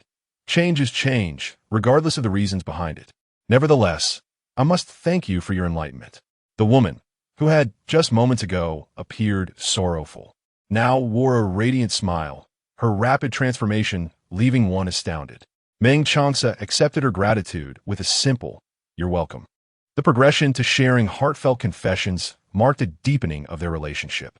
Xiao Liying playfully patted Meng Changce's shoulder, declaring, I will always cherish you and remain by your side. She raised 3 fingers, swearing an oath. If oaths held any real power, Xiao Liying would have been struck down by lightning long ago. Thus, Xiao Liying made her vow without hesitation. Meng Changce's lips curled into a slight smirk. An oath is merely a matter of the heart. Xiao Liying furrowed her brows. Are you doubting me? Frustrated, she thought to herself how infuriating he could be. An idea struck her, and her eyes widened. Could it be that you once made an oath? Pray tell, what prompted it? Meng Changce ignored her. I'm leaving. Fine. Don't speak if you don't want to, but don't walk so swiftly. I can't keep up. The following day, Chun Xingxia visited the regent to check on Xiao Liying. Ali, I've heard about the happenings in the palace. Are you all right? Have you recovered? Ali and the empress had treated her well, and Chun Xingxia was acutely aware that her life in the Chun family improved because of them. Concerned for their well-being, she inquired. Xiao Liying smiled. I am fine. I have recovered, and my knee no longer hurts. You can rest easy. Chun Xingxia, puzzled, replied. I had heard during my time at my maternal grandparents that the emperor held you in great esteem. It seems the rumors were inaccurate. Xiao Liying paused for a moment before responding. The rumors were not wrong. It is just that my father has changed. Chun Xingxia gasped in surprise. Ah? Xiao Liying gently caressed her soft, fair face. In royalty, there is no such thing as familial affection. Chun Xingxia nodded in agreement. That is indeed true. Xingxia, Accompany me for a stroll. She wished to express her gratitude to Meng Changce and sought to select a gift for him.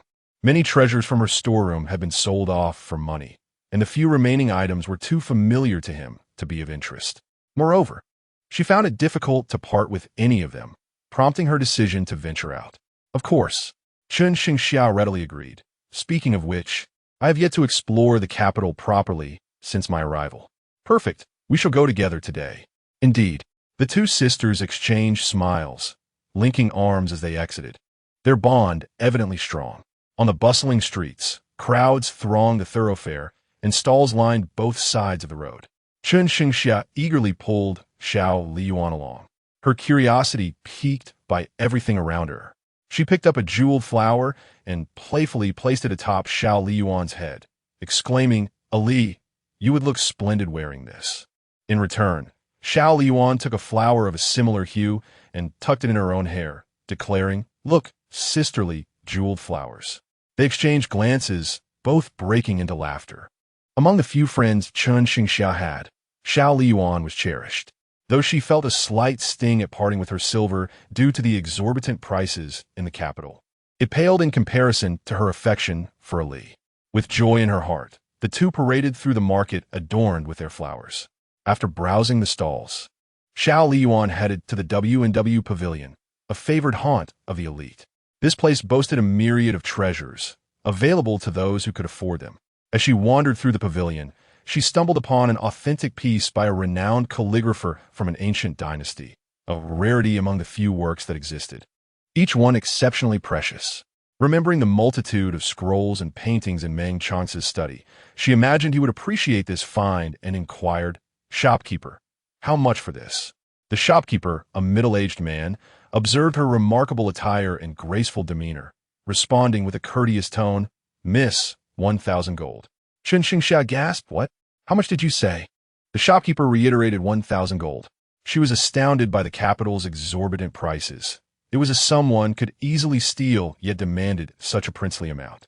The shopkeeper, with a smile, turned his gaze toward Xiao Liying, asking, "My lady, shall I wrap it for you?" Of course, Xiao Liying signaled to Vixen to settle the payment.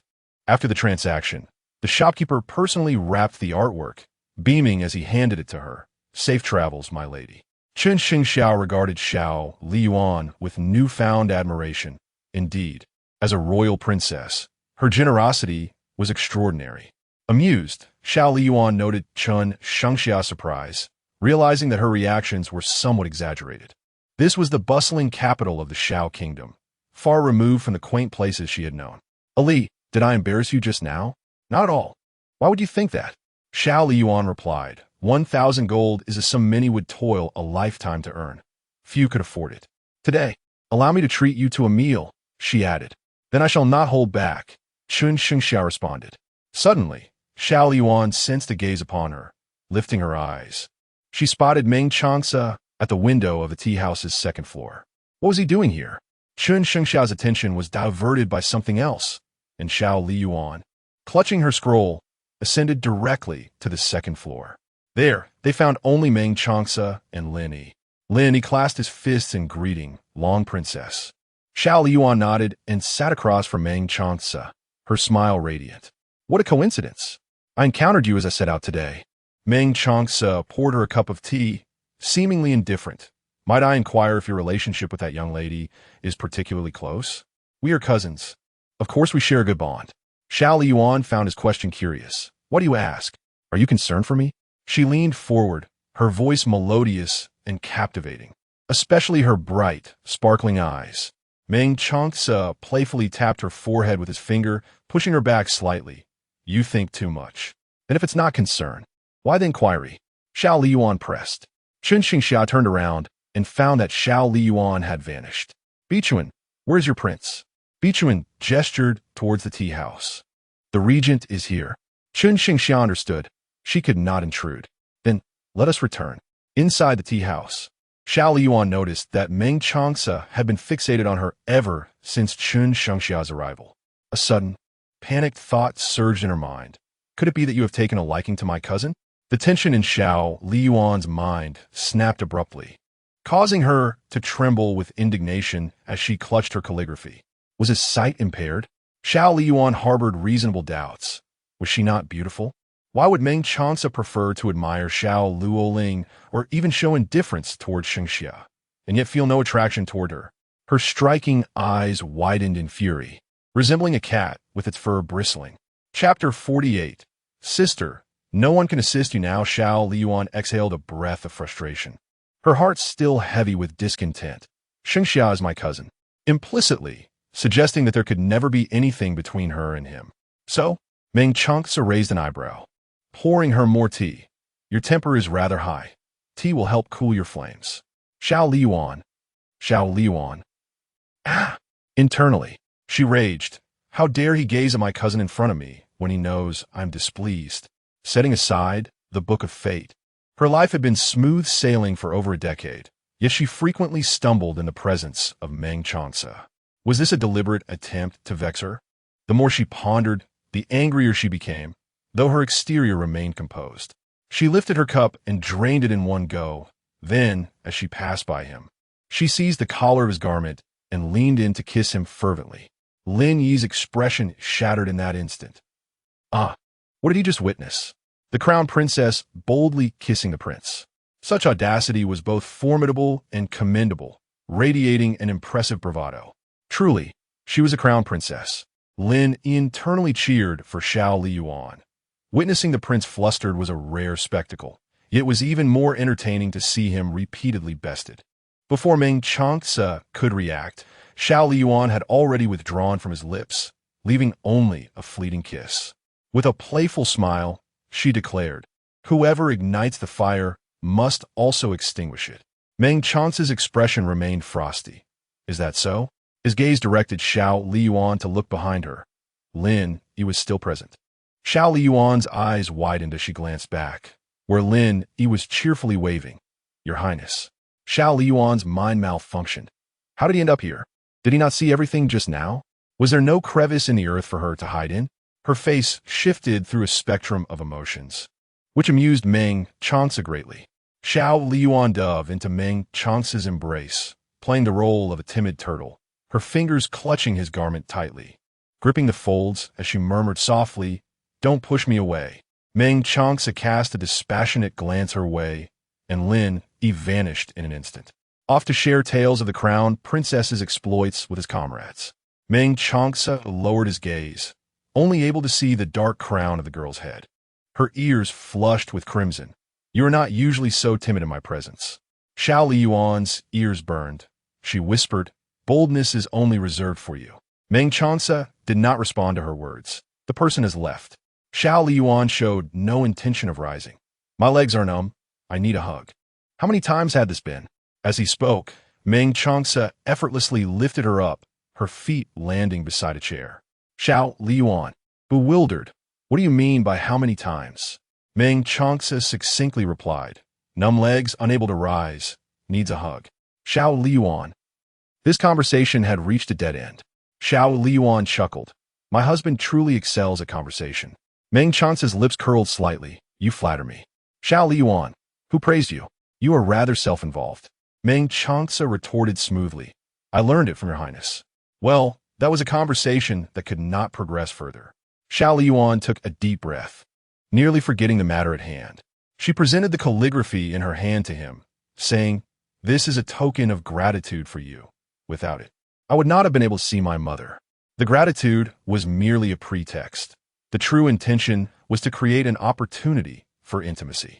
Meng Changce indeed cherished calligraphy, instantly recognizing this work as a masterpiece by the renowned Lu Gong, each piece worth a fortune. Xiao Liying observed Meng Changce closely, discerning from his subtle expressions that her gift had been well received. I am glad you like it. I took a long time to choose, fearing you might not appreciate it. Meng Changce genuinely responded, Your Highness, you are thoughtful. Naturally, who else could I devote my heart to but you? Xiao Liying gazed intently at Meng Changce, her eyes sparkling like a myriad of brilliant stars. She radiated an alluring aura, and if she had a tail, it would surely be wagging with delight. Coincidentally, I also have a gift for your highness, Meng Changce announced. Xiao Liying doubted her ears. A gift for me? Indeed. What is it? Her curiosity flared, momentarily overshadowing her earlier irritation. Although he remained silent, the fact that he intended to present her with a gift was undeniably joyous. That evening, the gift arrived, a peacock. Xiao Liying was taken aback. Is the gift a peacock? Lenny nodded. Yes, Your Highness. Additionally, the prince has a message for you. Xiao Liying playfully teased the peacock. What is it?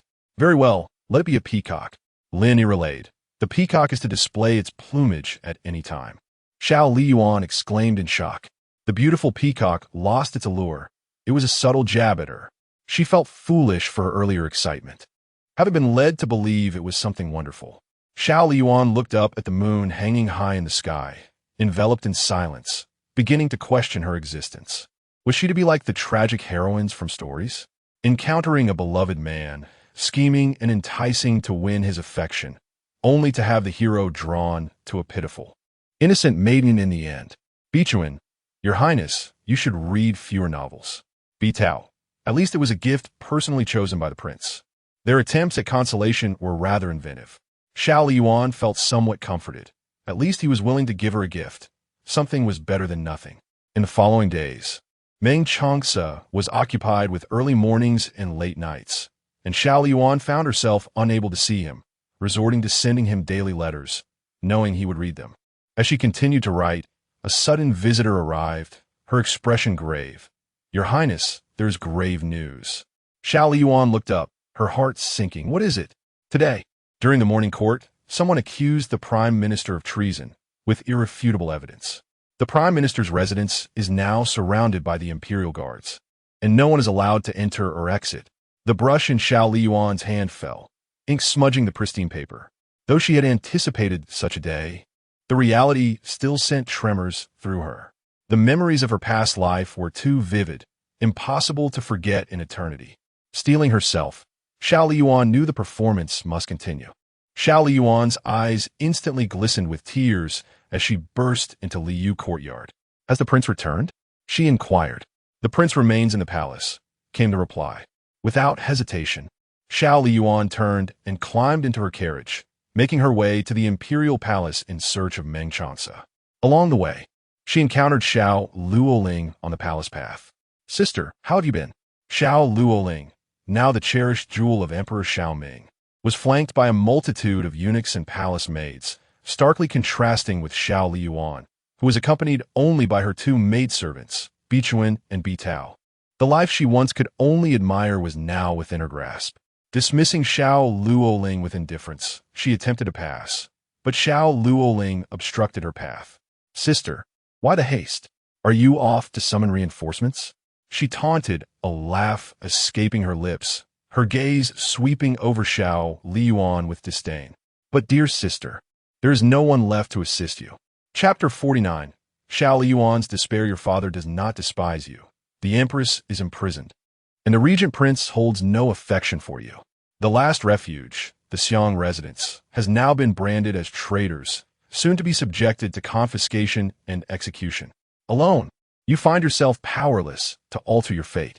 Elder sister, I have foretold that you cannot surpass me, and I shall continue to bask in my triumph. Xiao Liying could not comprehend the depth of Xiao Luoling's hatred toward her. Why do you do this? Why? Xiao Luoling's gaze turned fierce as she dismissed all attendants with a wave of her hand, tauntingly saying, My dear sister, you were born as the esteemed legitimate princess, exalted and revered, receiving deference from all. Yet I, merely a forsaken princess, am overlooked and trampled upon. Though we are both princesses, why is it that you were showered with love and honor from birth, while I am destined to live a life more miserable than that of a maid? Even forced to marry such a wretched man, my existence has been fraught with despair. Recalling her tragic past, Xiao Luoling's emotions became difficult to contain. I too am a princess, a daughter of our father. Why must I be disregarded, overshadowed by you? Xiao Liying responded. The one you should truly despise is not me, but the one who neglects both you and your mother. With a venomous glare, Xiao Liying retorted. Do you think I do not harbor hatred? I loathe you, and I loathe him as well. But what does it matter? Currently, the apple of our father's eye is I, and I shall thrive on this affection. Sister, do not blame me. I am merely striving to claim what rightfully belongs to me. Those who obstruct my path must face the consequences. That day has finally arrived, one by one. All the forces behind Xiao Liying have crumbled, leaving her without salvation. When the Xiang residence falls, it will herald Xiao Liying's demise. Xiao Liying, with a mocking tone, declared, "What is rightfully yours? Your so-called struggle is merely a cunning ploy to usurp my destiny?" Xiao Liying, how laughable! Unperturbed by the derision, Xiao Liying gazed at Xiao Liying with an air of assured victory. "Elder sister, unleash your fury. Everything you possess is now mine. When the day comes, I shall grant you a swift end, so your demise is not a protracted suffering."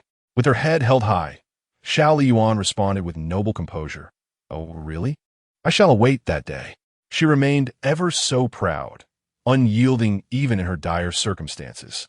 A glint of ruthlessness flickered in Xiao Liying's eyes. "Sister, your power has waned. It is futile to remain obstinate." Leaning closer, Xiao Liying whispered, her lips curling into a radiant smile. "Did you know that Meng Changce gifted me a present? Handpicked by him. Dear sister, are you certain my influence has diminished?" Xiao Liying was taken aback, her expression darkening. "Treason is a grave offense. The prince would never spare the chancellor for your sake. Is that so? Throughout history, heroes have often succumbed to the allure of beauty. Who can predict the lengths one might go to for a smile?" With these parting words, Xiao Liying turned to leave. Xiao Liying fixed her gaze upon Xiao Liying's arrogant retreat, recalling the recent rumors. The empress had been confined, and Meng Changce had personally accompanied Xiao Liying to the palace. Their father had explicitly allowed Xiao Liying to visit the empress. Could it be that the regent prince had truly developed feelings for Xiao Liying? Even if she has usurped Xiao Liying's fate, certain matters remain immutable. No, it cannot be true. She refuses to believe it, convinced that Xiao Liying is deliberately deceiving her. At this moment, Xiao Liying is incensed at Emperor Xiaoming. Had it not been for her father's relentless obstruction in preventing her from meeting Meng Changce, she would not have been intercepted by palace attendants at every turn, leaving her with no choice but to pursue Xiao Liying and obstruct all her avenues of retreat. Xiao Liying arrived before her. "Lin Yi, I must see your lord." Lin Yi replied, "Your Highness, the lord is still engaged in discussions regarding state affairs with the ministers." Xiao Liying insisted, "I am willing to wait." Lin Yi could only escort her to a side hall. "I will inform him." Xiao Liying responded courteously, "Thank you." Before long, Xiao Liying also arrived, having dealt with the palace attendants who had blocked her path. Adorned in resplendent jewels, she queried Lin Yi, "Has the lord concluded his matters?" Lin Yi answered, "Not yet."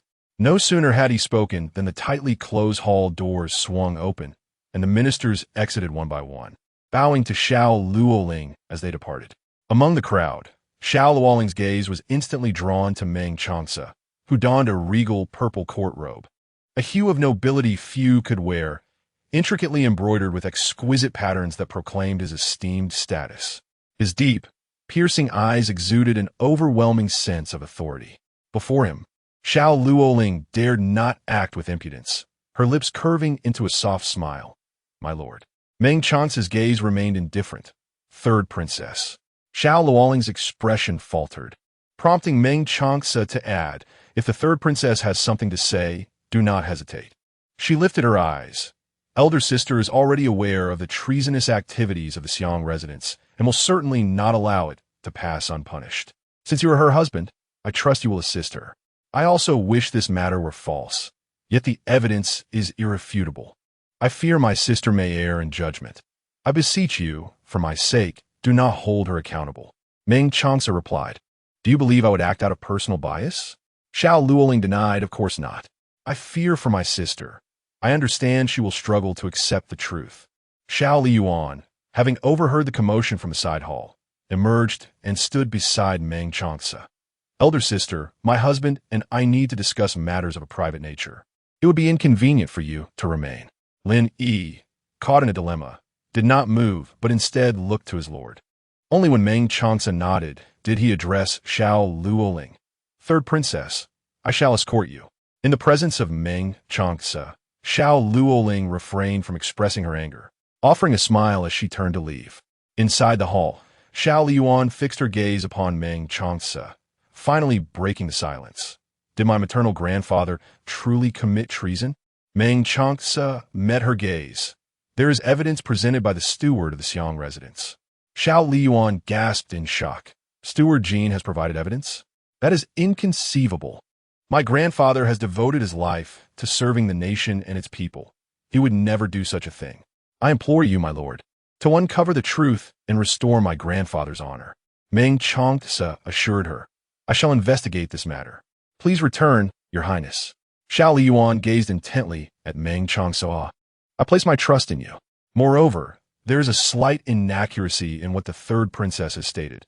I am a citizen of the Xiao kingdom, and indeed, I am a princess of the Xiao kingdom, sustained by the devotion of countless subjects. Should my maternal grandfather truly have erred gravely, I would not shield him. I am perplexed as to why the third princess is so certain that I would engage in certain nefarious deeds. Perhaps my actions have been somewhat reckless at times. Yet as a citizen of the Xiao kingdom, loyalty to my sovereign and love for my nation are instinctual. Those who err must face severe consequences. Similarly, I possess my own vested interests, and I hope that you will conduct a thorough investigation into this matter. Meng Changce's expression shifted subtly, and his gaze toward her deepened. I promise you. Chapter 50. Deliberate approach. Since Meng Changce had made a promise, he would not easily go back on his word. This was a fact well understood by Xiao Liying. Long before Xiao Liying took action, they had already laid a trap, waiting for Xiao Liying and the Lin family to fall into it. With Meng Changce's capabilities, it would not be difficult to uncover the hidden mastermind behind the scenes. Slandering the current prime minister would surely bring the Lin family plenty of trouble.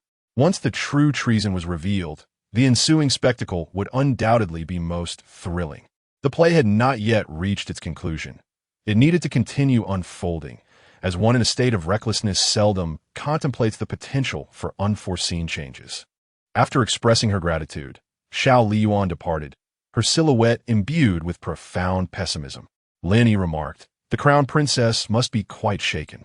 Should the prime minister be convicted, and Empress Chun lose the emperor's favor, there's a significant possibility she will be deposed. The once exalted crown princess is on the verge of falling into disgrace. Within the palace, eunuchs and palace maids were abuzz with discussions about the matter. Upon catching sight of Xiao Liying, they fell silent, each engrossed in their own tasks. Their previous deference toward her noticeably absent. Xiao Liying, indifferent to others' opinions, stumbled her way toward Danyang Palace, where Emperor Xiao Ming spent most of his time discussing alchemical practices with the national master. However, upon her arrival at Danyang Palace, she found it empty. The emperor was instead in Zhongsue Palace. She redirected her steps toward Zhongsue Palace, and, halfway there, encountered a secluded path where a group of eunuchs was bullying a young man. The youth, clad in tattered garments, appeared pale and emaciated. His frail body curled in on itself, attempting to minimize the damage. Nearby stood several elegantly dressed men, their faces alight with amusement. Just a hostage, and he dares defy our young master. This is what he deserves, one of them sneered. Young master, this hostage is disobedient. He must be taught a lesson. The speaker tossed a piece of cake onto the ground, taunting the young man, eat this, and perhaps the young master will spare you. The eunuchs continued to beat him, only ceasing at command, their eyes filled with disdain as they regarded the battered youth sprawled on the ground. Upon hearing their words, the young man wiped the blood from the corner of his mouth and reached for the cake, only for a foot to come down upon it, crushing it. The elegantly dressed men erupted in laughter. Go on, eat it. The young man's fists clenched tightly, the veins on the back of his hands bulging. The man in fine clothing, seeking to curry favor with the one he addressed, said, Young master, look, he is still furious. Xiao Liying recognized these individuals. They were all scions of noble families. The man referred to as young master was Xiao Ziyu, the son of her royal uncle, Prince Rui. As her father had no sons, the realm faced a succession crisis, and there had been widespread calls for her father to adopt an heir. Xiao Ziyu was the most favored candidate, holding the highest status among this group, while most of the others were illegitimate offspring. She also recognized a youth being beaten as Tsang Lu, the hostage sent from the Tsangyue kingdom. 5 years prior, the Tsangyue kingdom had invaded, only to be defeated by Meng Changce. In a plea for peace, the Tsangyue emperor had sent his legitimate second son, Tsang Lu, to the empire. And now 5 years had elapsed. As Xiao Ziyu's group continued to humiliate Tsang Lu, Xiao Liying interjected, "Stop.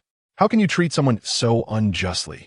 Upon seeing her, Xiao Ziyu's demeanor shifted from what it once was. "Crown princess, if you have the time to concern yourself with this waste, you might as well focus on your own matters."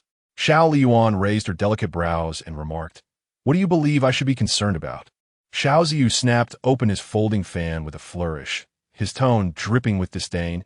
"Your Highness is well aware. Does this young master need to enumerate them all? I fear it may cause you embarrassment. Ha ha ha."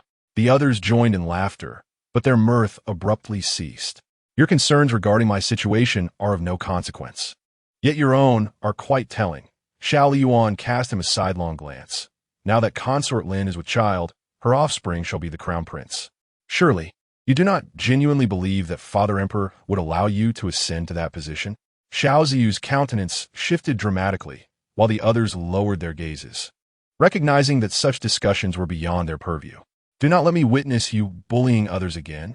Otherwise, I would not hesitate to inform Father Emperor of your ambitions towards the throne from the Duke Rui's residence," Xiao Liying said, her tone casual. "Though Father Emperor has been neglectful of affairs, he is still capable of executing a few individuals." Xiao Ziyu's face turned ashen, yet he dared not utter another word. Forcefully shutting his fan, "Let us depart." After their exit, Xiao Liying extended her hand towards Tsang Lu.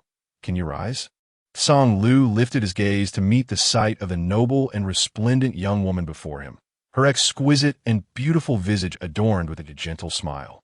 Like a breath of spring, he had encountered Xiao Liying on several occasions, each time surrounded by a throng of admirers. A dazzling spectacle where her grandeur overshadowed those around her. Today, however, she voluntarily offered him her hand, an unexpected gesture that caught Tsang Lu off guard. Seeing his lack of response, Xiao Liying took the initiative to pull him up. "With me here, no one shall bully you again." Despite being a hostage, Tsang Lu had heard whispers of court affairs and understood Xiao Liying's current plight. "Why would your Highness assist me?" Xiao Liying replied. "Is there a need for a reason to help others?" Meeting her clear and sincere gaze, devoid of pretense, it appeared she genuinely wished to aid him. Tsang Lu bowed respectfully. "I am grateful for your Highness's assistance today. You are injured." Xiao Liying, instructed by Chun, "Go summon the royal physician." She continued, "A physician will arrive shortly to tend to your wounds. I shall ensure that no one in the palace treats you harshly from now on.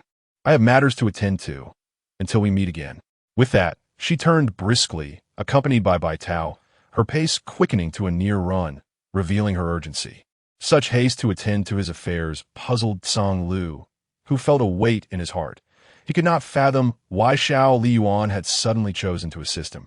Yet her support undeniably made his existence within the Xiao royal palace considerably more bearable. His attendant, Jiang Tang, who had been by his side since childhood, inquired, "Master, what do you suppose the princess's intentions are? You do not genuinely believe her, do you?" Tsang Lu, not one to easily trust, replied, "The fox's tail will eventually show itself. Let us return." Meanwhile, Bai Tao asked, "Your Highness, why would you help a hostage from an enemy nation?" Xiao Liying refrained from elaborating. "Bai Tao, remember this. Never underestimate anyone, even if Tsang Lu is merely a hostage. She certainly would not lend assistance without reason. Her motives were undoubtedly self-serving, for she was a person who would stop at nothing to achieve her aims. In her past life, she was relegated to the status of a commoner. When she was persecuted by Xiao Liying, the people of the Tsangyue kingdom came to retrieve Tsanglo, who was then conferred the title of prince.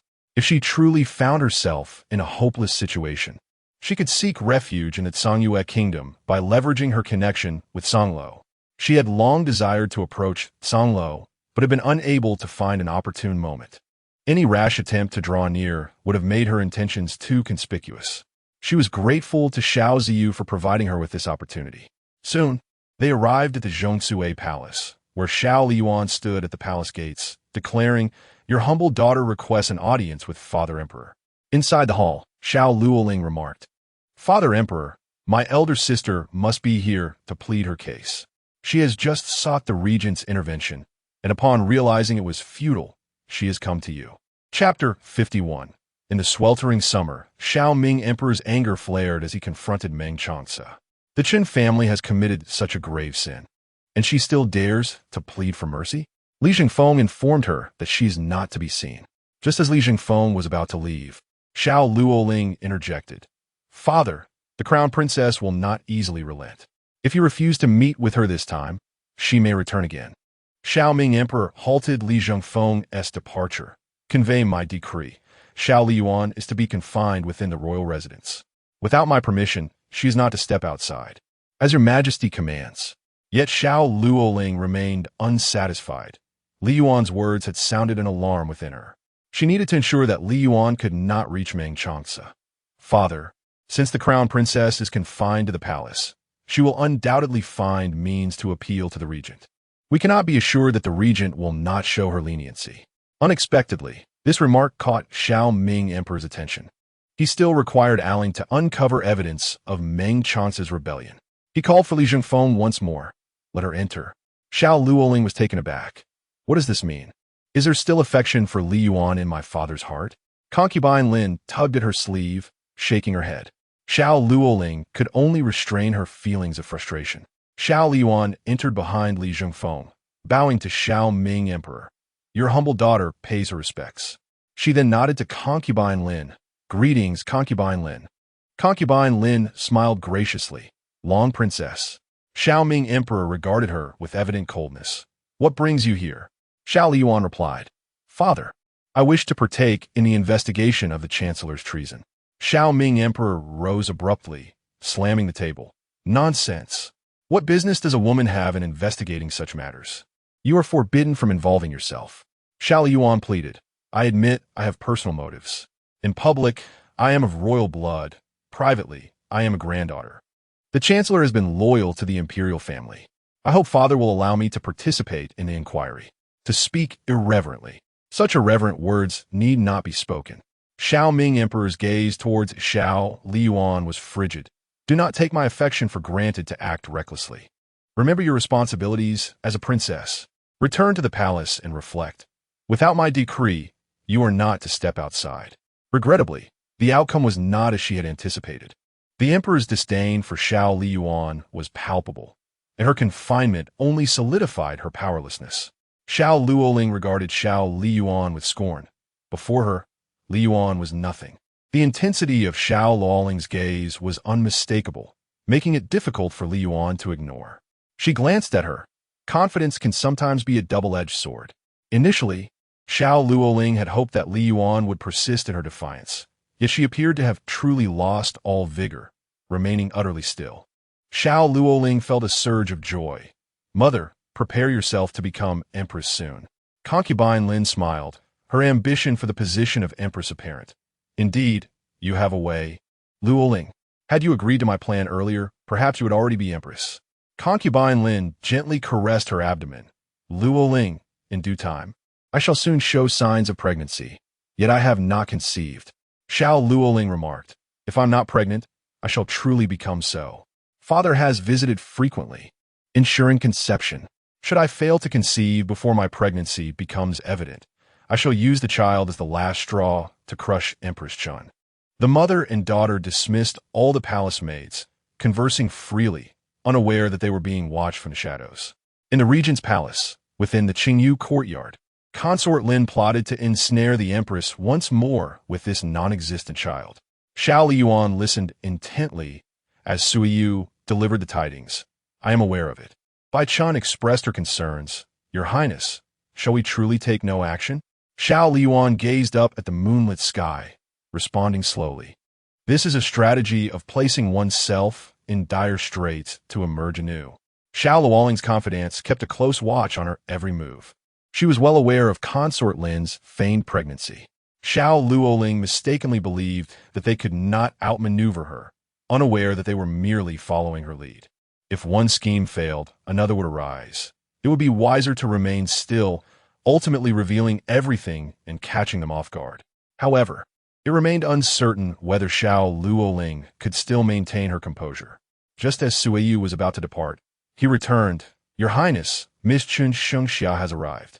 Xiao Liying, taken aback, exclaimed, "Shengxia is here? But hasn't the residence been surrounded by the Imperial Guard? How did she manage to come?" Suiyu clarified, "Miss Shengxia is not here to see you, but rather to seek the regent." Xiao Liying stood in shock to find Meng Changce, considering Meng Changce's prior gaze upon Shengxia at the tea house, and now her visit. Xiao Liying's mind became a whirl. Could it be that Meng Changce had sent for Shengxia personally? Surely, he could not have developed feelings for her. Unable to remain seated, Xiao Liying swiftly made her way to the Liu courtyard. She hurried along, catching up with Chun Shengxia at the entrance, following behind Lin Yi, unable to discern her expression. Upon hearing a voice, Shengxia turned, her face lighting up with joy. "Ali." Xiao Liying approached, clasping her hand. "Did Meng Changce send for you? Fear not. I shall protect you." As Shengxia prepared to explain, Xiao Liying had already entered, prompting her to follow suit. Upon entering, Xiao Liying beheld the distinguished and handsome man engrossed in his work behind the writing desk, her expression tightening. Upon noticing her displeasure, Meng Changce looked up. "What is it? Do you dare question me?" Xiao Liying was genuinely irked. "Did you summon my cousin here? I must inform you, she does not fancy this type." Meng Changce, perplexed, responded. Xiao Liying continued, "Your aura is too overwhelming. My cousin becomes frightened just by seeing you. In severe cases, it may even affect her health. Surely, you do not wish for her to fall ill. Unlike me, she lacks the courage to see you with joy, excitement, and uncontainable delight." Meng Changce was both amused and exasperated, occasionally doubting what thoughts occupied Xiao Liying's mind. "How did you discern that I have an interest in your cousin?" Xiao Liying retorted. "Otherwise, why would you have gazed at her so intently that day and invited her here today?" Chun Shengxia, having overheard this exchange, put her hand to her forehead in exasperation, tugging at Xiao Liying's clothing. "Ali, you misunderstand. It is not as you think. I sought an audience with the prince of my own accord." Xiao Liying responded in disbelief. "You sought an audience?" Xiao Liying finally realized. "Do you know each other?" Chun Shengxia nodded. "Indeed, we do." Xiao Liying felt an acute embarrassment. Her porcelain-like face flushed a deep crimson. "Oh heavens! Please strike me with a bolt of lightning and bury me beneath the earth. What a monumental misunderstanding this is." Meng Changce, observing her blushing visage, teased, "Does your highness still doubt that I harbor feelings for your cousin? As long as I remain unperturbed, it is others who shall feel the awkwardness." Xiao Liying straightened her back, mustering her resolve. "It is all your fault. Had you spoken that day, I would not have been misled." Meng Changce, a feeble defense. Chapter 52. The Beauty Scheme. Targeting the heart. Xiao Liying wore an expressionless face, her heart in turmoil. She had acted impulsively and should have sought clarity. Chun Shengxia stifled a laugh nearby, her interest piqued by the unfolding scene. Had she not witnessed it firsthand, who could have imagined? She felt compelled to share this with Brother Liu, wondering if he had arrived in the capital yet. She found herself missing him a little. Xiao Liying recognized her own fault and cleared her throat to shift the conversation. "Shengxia, how did you come to know each other?" Chun Shengxia explained. "I met the prince through Brother Liu." She wished to prevent any misunderstanding on Xiao Liying's part. "Brother Liu?" Xiao Liying recalled that Shengxia had mentioned him as her older brother from her maternal family. It seemed this young master, Liu, had a close relationship with Meng Changce.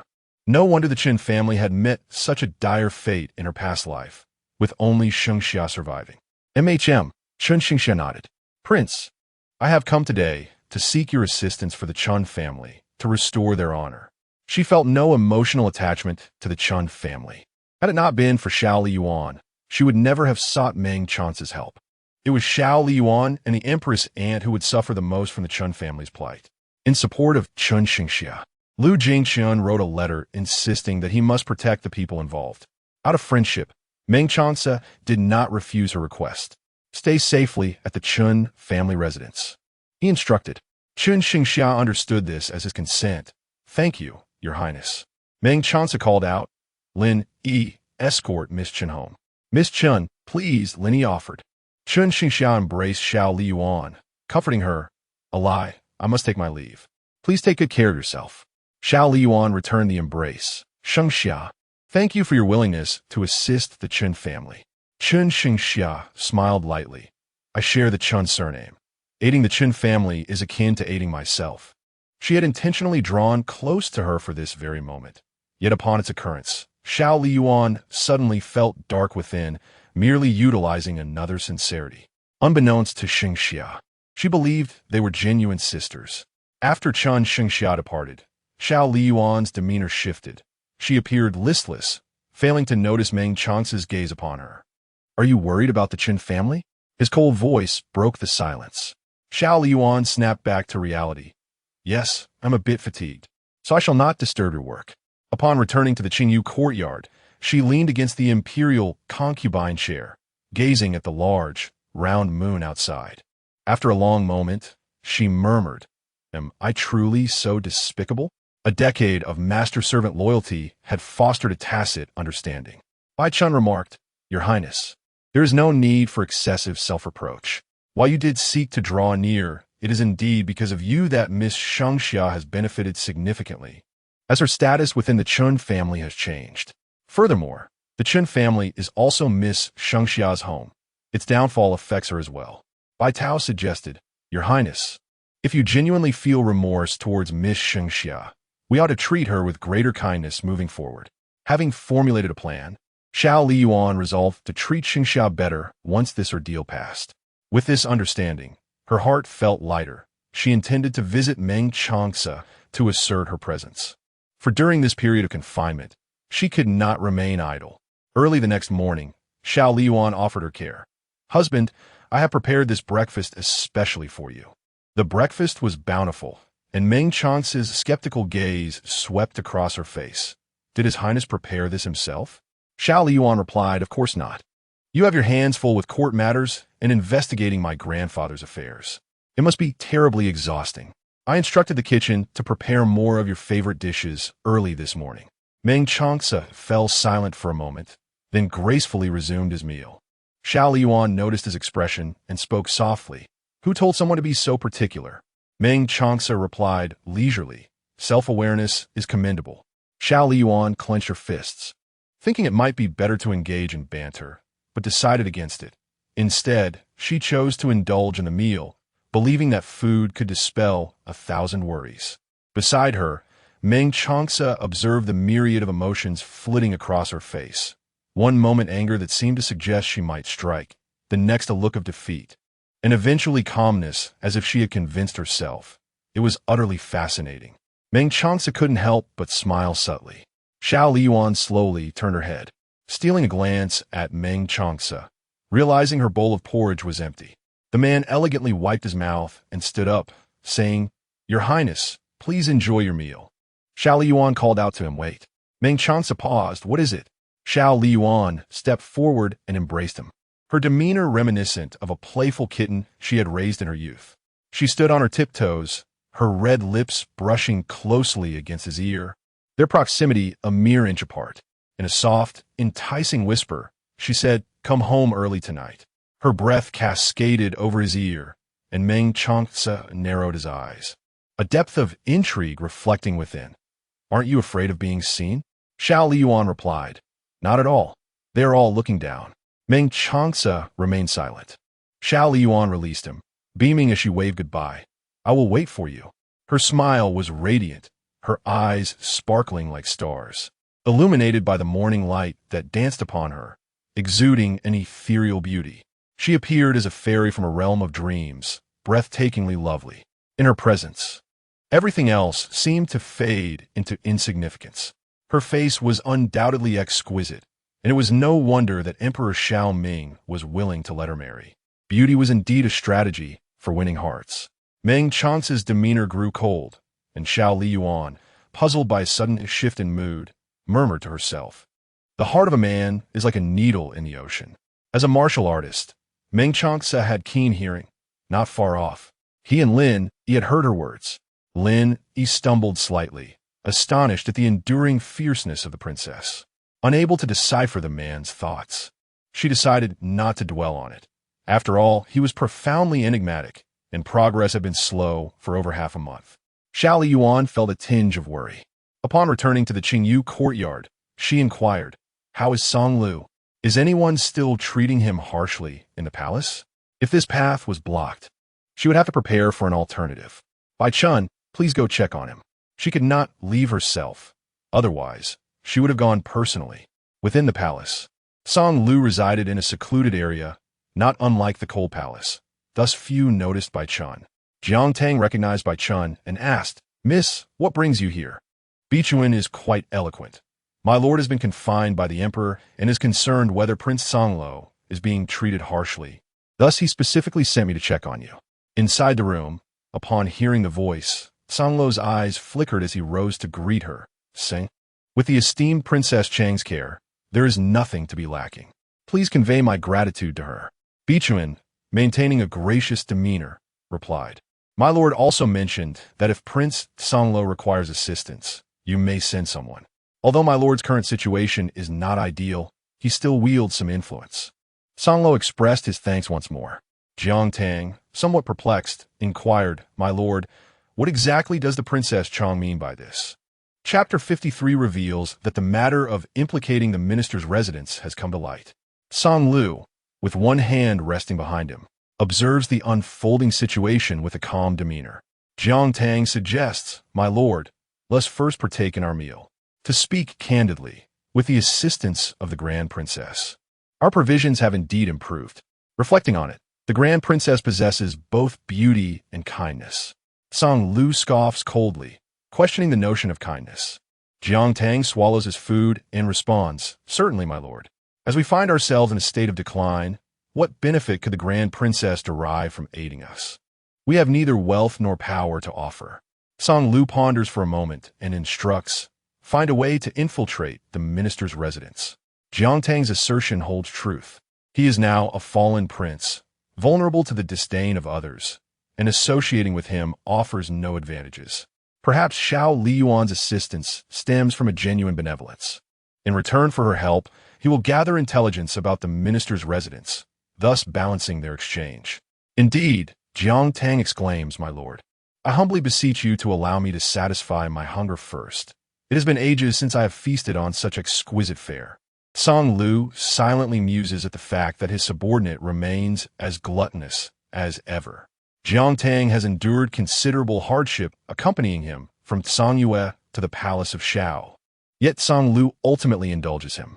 Outside the palace, Jiang Tang seizes an opportune moment to stealthily infiltrate the minister's residence, incapacitating a servant to don his attire, and proceeds to navigate the vast estate while keeping his head down. The minister's residence bustles as usual, with maids and servants diligently attending to their duties, oblivious to the imminent peril that looms. Truly, as a century-old family, they remain remarkably composed even in times of crisis. In the Qingyu courtyard, a crumpled paper ball is unexpectedly thrown, striking Bi Tao on the head. Rubbing her injured scalp, Bi Tao scans her surroundings, exclaiming, "Who possesses such a lack of decorum?" Sensing the presence of an adversary, Suiyu swiftly locates their position and gives chase. Vixen retrieves the paper ball from the ground, discovering it bears a message. "Your Highness, look." Xiao Liying unfurls the paper, and after reading, calls out, "Suiyu, there is no need to pursue." Suiyu halts, concealing his presence, rendering him undetectable as a skilled practitioner. Vixen and Bi Tao gaze at the wrinkled note, which outlines the circumstances within the minister's residence. Who could have deliberately sent such intelligence? Employing a process of elimination, Xiao Liying first dismisses the minister's residence and Empress Chun.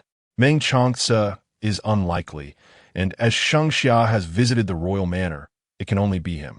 "Your Highness, do not keep us in suspense. Who is it?" Song Lu.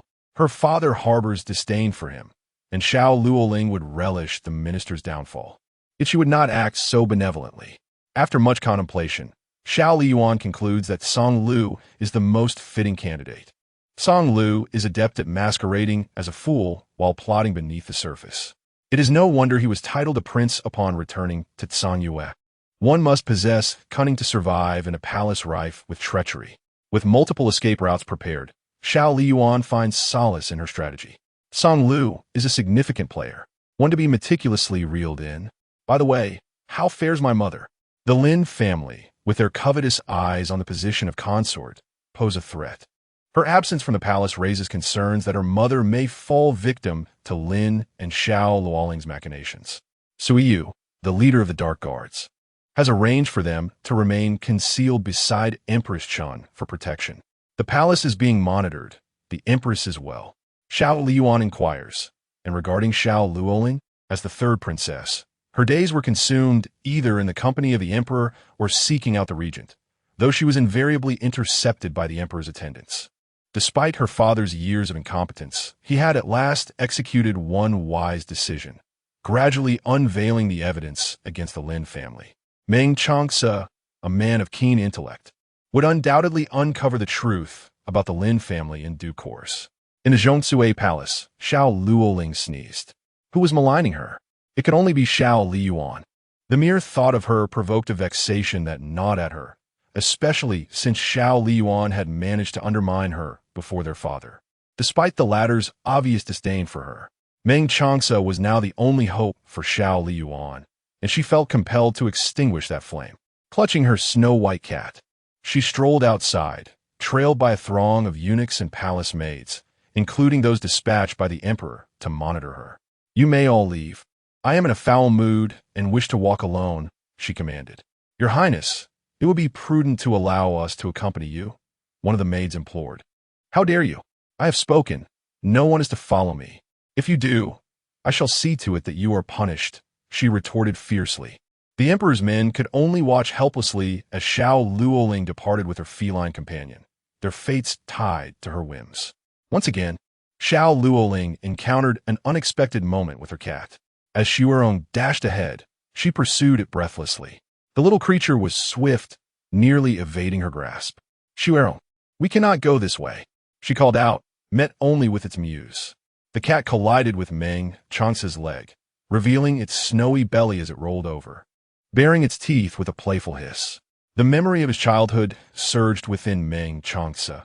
His only solace had been in the company of cats, yet he had lacked the means to protect even one.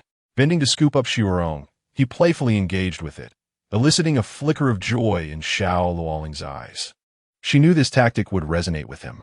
Approaching him, her lips curled into a gentle smile, she said, "Your Highness, Xuerong is too mischievous and has bumped into you." Meng Changce tenderly stroked the cat's pristine fur. "No harm done," he replied. Her smile widened. "I cannot fathom why Xuerong is so drawn to this area. It ignores my calls completely.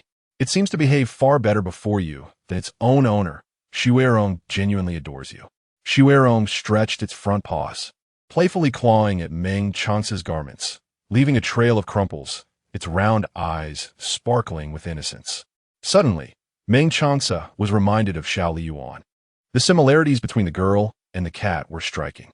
He returned the cat to Xiao Luoling, saying, "This cat belongs to the third princess. It would be unseemly for me to claim what belongs to another." Xiao Luoling playfully stuck out her tongue.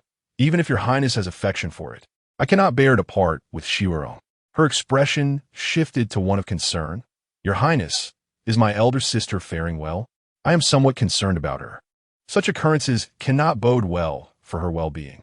It appears that the crown princess harbors some misunderstandings towards me, as she seems unable to comprehend my words.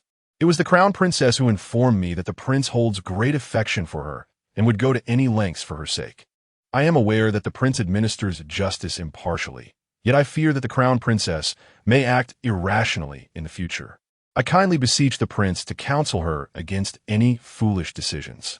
Meng Chance's expression remained impassive, concealing his true thoughts. The third princess certainly exhibits a profound sisterly bond. A rather ordinary statement, yet it elicited a somewhat wistful smile from Xiao Luoling. "After all, she is my own sister, and I always wish for her happiness." "Your Highness, we have discovered a new lead," Lin Er announced breathlessly as he hurried in, bowing respectfully to Xiao Luoling. "Third princess." He then turned to Meng Changce, adding, "The new lead bears some relation to the Lin family." Xiao Liying was taken aback and pressed Lin Air for clarification. What connection does it have with the Lin family? Surely, the matter of implicating the Xiang residents has not been uncovered, has it? Chapter 54. The Chun family's house raided Xiao Liying was beset by a flurry of questions. Had Meng Changce uncovered the Lin family's treachery? Did you not claim dominion over all things in this world? How could there be a lapse? The voice of the Book of Fate echoed, ethereal, devoid of sorrow or joy. A clue has been divulged, and it directly points to the Lin family. Xiao Liying's focus shifted, a mix of shock and fury igniting within her. Who dares to oppose my Lin family? Furthermore, this affair was executed with the assistance of the Book of Fate. Flawless in its design, if anyone were to possess knowledge of it, it could only be Xiao Liying, lacking tangible evidence. Yet Xiao Liying instinctively identified Xiao Liying as the culprit. She was undoubtedly the one. Xiao Liying declared, "Render this clue null and void." No, all clues detrimental to the Lin family must be obliterated. The Book of Fate responded, "That can certainly be arranged." Only then did Xiao Liying feel a measure of relief. Xiao Liying, even with her myriad abilities, could not surpass me. Meanwhile, a renewed investigation based on fresh leads ultimately revealed that the clue was utterly futile. The Chun family remained ensnared by the charges of treason. The members of the government were unable to maintain their composure, their spirits agitated. They were under surveillance, unable to communicate with the outside world. "Father, what shall we do?" In matters such as these, we cannot wholly place the burden upon Alien. She is, after all, a woman, and the court is ever-changing. She simply cannot manage it. The words of his two sons were not lost on Chancellor Chun. "I have prepared contingencies, yet none have proven effective." They had long anticipated this situation, their plans meticulously crafted. The current predicament must be due to external interference, though they remained unaware of its nature. The Chun family members were thrown into chaos. What shall we do? Are we truly unable to escape this impending calamity? "Father, the lives of hundreds of the Chun family are at stake. We cannot simply perish." Chancellor Chun, the steadfast anchor of the household, maintained his composure as he surveyed the panicked assembly. Silence. Until the final moment, no one can ascertain whether a turn of events may unfold. Should that day arrive, the Chun family must ensure a legacy. This matter drew the daily attention of Emperor Xiao Ming, whose patience had reached its limits. "Proclaim my decree. The Chun family stands guilty of treason against the state. They are enemies of the realm, and traitors must be eradicated, with an execution date to be determined." With the emperor's command given, there remained no room for reprieve. The chief of the imperial guards, acting on the order, descended upon the Chun household, ransacking every corner in search of gold, silver, and jewels. All treasures were to be confiscated for the national treasury, including the adornments of the womenfolk. All members of the Chun family, from servants to family, were gathered in the main hall, heads bowed in trepidation. The Chun family, a lineage steeped in a century of heritage, possessed countless treasures, and the raid continued well into the night before all was finally accounted for. The sight of box after box of valuables nearly blinded the eyes of the raiders. Truly, as a family with a storied past, their wealth was unparalleled. Yet, beneath the weight of imperial authority, this grand tree had fallen. The entire Qin family was imprisoned in the dungeon, awaiting their fate. Xiao Liying discovered that no matter how many messages she sent, they ultimately sank into silence. The court officials clamored for the Chun family to bear the blame, their demands growing louder daily, as they struggled to find evidence that could exonerate the Chun family. Meng Changce, too, could no longer suppress the situation. Xiao Liying felt her heart plummet to the depths. Was it truly impossible for her to alter this course? Why, then, has fate chosen to grant her rebirth? Unless absolutely necessary, she has no desire to tread that path. Xiao Liying had her subordinates vigilantly monitoring the news, and upon learning of the Chun family's house search, the tension she had maintained finally unraveled. A cloud of crimson mist materialized before her eyes, filled with screams and pleas for mercy that pierced her very soul, causing her to weaken and nearly collapse. Bai Chun steadied her, concern evident in her eyes. "Your Highness." Xiao Liying grasped her hand and gradually regained her composure. "I am fine. With her elite guards at her disposal, she could resort to prison rescue if needed. She had a fierce battle ahead and could not afford to falter. As her mind settled, Xiao Liying inquired, aside from what Butler Jean has mentioned, did the Imperial Guards find any correspondence indicating dealings with enemy nations during the search of the Qin residence? Yes, replied Sui Yu. The Imperial Guards discovered letters in the Master study and within the fish tank, but they were merely ordinary letters unrelated to any foreign adversaries. A plan began to form in Xiao Liying's mind. In that case, we shall stage a performance. She beckoned Sui Yu closer. Go make the necessary arrangements. As you command, Your Highness. As the sun dipped low in the sky, casting a splendid sunset, Xiao Liying had no time to appreciate its beauty. When Meng Changce approached, he found the young woman resting her chin on her hand, her demeanor weary. Your Highness. Xiao Liying turned her head, her voice tinged with the tremor of suppressed tears. You have come. Her once bright eyes had dimmed. She was all too aware of the implications surrounding the search of the Xiang residence. If you have something to convey to the Chun family, I can assist you, he offered.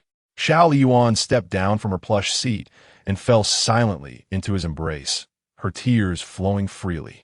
Meng Changce hesitated to push her away, sensing the sorrow emanating from her trembling shoulders. His hand, poised in the air, lingered momentarily before dropping, allowing her to release her pent-up emotions. In the sweltering summer heat, her warm tears soaked through her garments, dampening her skin. Once her weeping subsided, she looked up, her eyes filled with imploring hope. Will you help me? Her eyes, red and swollen, resembled fragile treasures, yearning for the world's beauty to be laid at her feet, all for the sake of a smile from the one she cherished. Meng Changce remained silent for a moment. The Emperor has issued a decree. I cannot assist you. Xiao Liying grasped his lapel tightly. You can, just listen to me. After hearing her plea, she asked, is it possible? Meeting her expectant gaze, Meng Changce, unusually yielding, replied, only this once. A smile broke through her tears as she stood on her tiptoes and placed a gentle kiss on his cheek. Husband, you are truly wonderful. Without you, I would not know what to do. I am so grateful you are here. Meng Changce, grasping her collar with a cold demeanor, cautioned, behave yourself. Xiao Liying's eyes sparkled with newfound lightness, as if a heavy burden had been lifted. Meng Changce couldn't help but quirk his lips at her unwavering trust in him. Under house arrest, and unable to venture outside, Xiao Liying disguised herself as Meng Changce's servant, shadowing him closely. Butler Jean carefully secured the silver notes. Hurry and pack your belongings. We depart tonight. Once the family's luggage was ready, a group of men in black suddenly emerged, their eyes glinting with menace. Butler Jean gazed at them in terror. Who are you? The leader of the black-clad men replied. We are here to claim your family's lives. The steward knelt in supplication, pleading, why must you take our lives? I can offer you all our wealth, if only you would spare us. The cloaked figure sneered coldly. We have no desire for your riches. If blame is to be placed, it rests solely upon your knowledge. That individual firmly believes only the dead will remain silent, and you can no longer be tolerated. With that, he commanded, brothers, execute them. The steward, witnessing the brutal demise of his beloved family before his very eyes, felt his heart shatter. In a fit of rage, he cried out to the heavens, Lin family, may you never know peace. Even in death, I, old Jean, shall not allow you to escape my vengeance. Chapter 55. Xiao Liying was almost discovered the knife, halted a mere millimeter from Butler Jean, the anticipated pain failing to materialize. As Butler Jean opened his eyes, puzzled by the intent of the cloaked figure before him, two silhouettes emerged from the darkness nearby. The moonlight illuminated their faces, and upon recognizing them, Butler Jean's body went limp, collapsing to the ground. It was the regent. It was over. Everything was finished. Meng Changce loomed above, his gaze cold and lethal, as frigid as the night itself. Take him back to the prison for interrogation. A diminutive servant beside Meng Changce chimed in. I wish to accompany you. As you wish, Meng Changce permitted, without objection. Xiao Liying followed suit into the interrogation chamber, which proved far more terrifying than she had envisioned. The dim light starkly illuminated the corridor ahead, the walls stained with grotesque, dark red blood. The anguished cries of prisoners echoed, each more chilling than the last, reverberating within this confined space like the wails from the depths of hell. As they traversed the corridor, the angle broadened, and the stench of blood intensified. The environment was dark and damp, each step laden with a nauseating odor. Meng Changce glanced at her. If it becomes unbearable, you may leave. Xiao Liying remained steadfast beside him. I am capable. Butler Jean was bound to an iron frame, warm blood still pooling upon it, surrounded by an array of torturous instruments. Xiao Liying took it upon herself to conduct the interrogation, brandishing a dagger. Butler Jean, the minister's residence has treated you well. Why then do you conspire against it? As her words fell, she plunged the knife down, causing Butler Jean to writhe in excruciating pain. Meng Changce observed with raised brows, intrigue evident in his gaze. While Lin Yi expressed surprise at the ferocity of the strike. It was no wonder the princess was incensed. Her kin was on the brink of demise. Who could remain composed in such a situation? Xiao Liying's demeanor was icy, the flickering candlelight casting shadows that accentuated her palpable aura of menace. Butler Jean trembled in agony, unable to conceal the truth any longer. Your Highness, it was the Lin family who coerced this old servant into betraying the minister. I had no choice. They threatened my family's lives. I implore you, considering my years of service, spare me. With a single strike, the truth was extracted. Such cowardice, yet daring to betray. For those who forsake loyalty, Xiao Liying was merciless. She discarded the dagger, cleansing her hands of blood with clear water, and addressed Meng Changce. The true correspondence lies with the Lin family. Meng Changce rose, instructing others to keep a watchful eye on Butler Jean.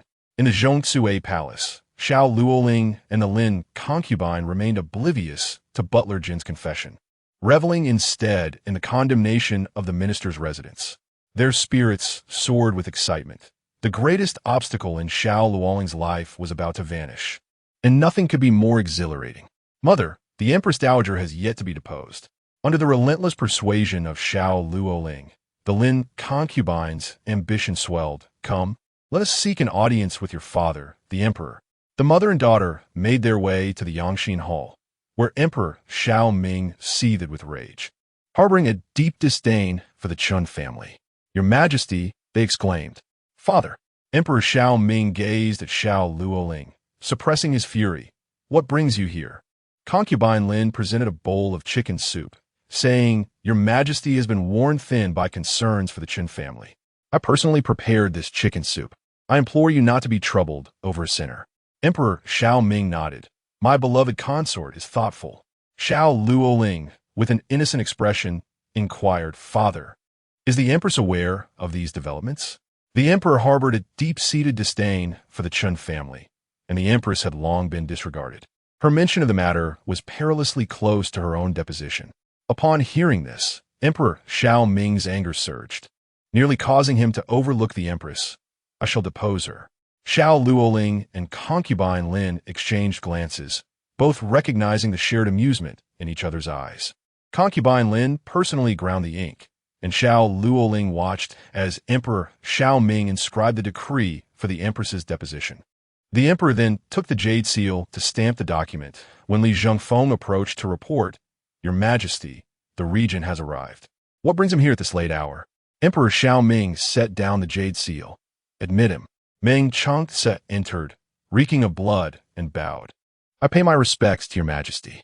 Xiao Liying and concubine Lin felt a hint of resentment towards Meng Changce for arriving at such an inopportune moment, narrowly missing the effective proclamation of the deposition. Emperor Xiao Ming waved his hand. My dear minister, what business do you have in the palace at this hour? Meng Changce glanced at concubine Lin and Xiao Liying, and the emperor, aware of palace politics, commanded, You too may withdraw. Even if they wished to linger, they had no choice but to leave. Xiao Liying cast one last look at the closed doors of Yangxin Hall and said to concubine Lin, Mother, you should return. Concubine Lin replied, Liying, are you not coming back? Xiao Liying shook her head. I have matters to attend to. Concubine Lin, understanding her daughter's feelings towards the regent, advised, Chair, take good care of the third princess. After concubine Lin departed, Xiao Liying and Shearer stood at the entrance of Yangxin Hall, unable to discern the conversations within. As her gaze wandered, she suddenly spotted a familiar figure clad in the attire of a guard, bearing the insignia of the regent's residence. Xiao Liying, noticing Xiao Liying's approach, instinctively turned away to avoid an encounter, thinking it was not the right moment to confront her. Xiao Liying called out, "Halt!" Xiao Liying feigned ignorance, prompting Xiao Liying to assert, "I command you to stop." The figure vanished around the corner, and moments later, Lin Si appeared. "Third princess, did you call for me?" Xiao Liying scrutinized him, recognizing the familiar figure. "Why did you run just now?" Lin Si replied, "This subordinate had an urgent need." Xiao Liying, suspicious, asked Lin Si, "Was that truly you?" Lin Si retorted, "Who else would it be? Third princess?" At last, Xiao Liying set aside her doubts. She had indeed seen Lin Si, though he rarely accompanied Meng Changce, making him seem familiar. However, unbeknownst to Xiao Liying, just a wall separated her from Xiao Liying, and a single step would have revealed her presence. Inside Yangxin Hall, Emperor Xiao Ming stated, "Now that they are gone, you may speak."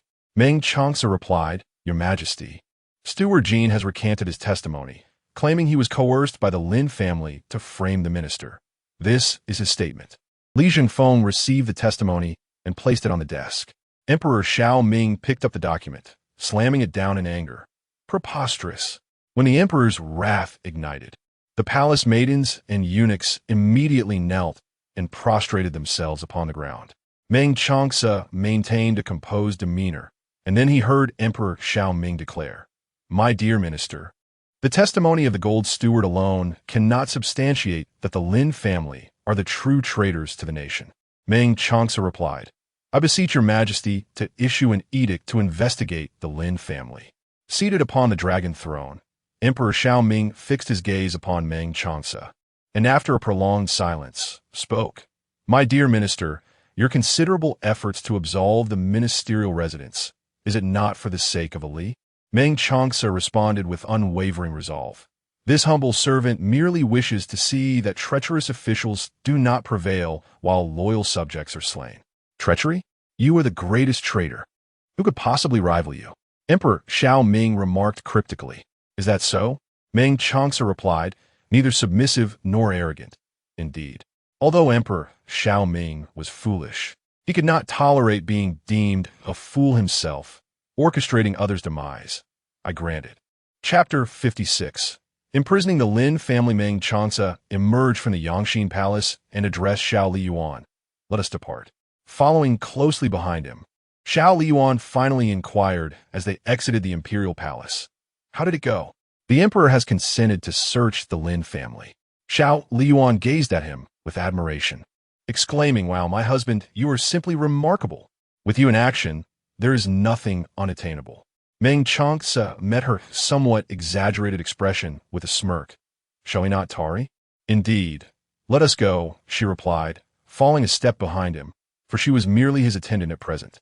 There was an unspoken thought lingering in her mind. Earlier, Xiao Liying had been waiting for Meng Changce, but was dissuaded by her father's men. The emperor's stringent precautions inadvertently proved beneficial, as they had effectively severed the path between the two of them. "What are you smiling about?" Meng Changce's voice pierced through a reverie. Yet Xiao Liying remained unfazed. "I am simply joyful." Without responding, Meng Changce summoned a battalion of imperial guards to the Lin residence.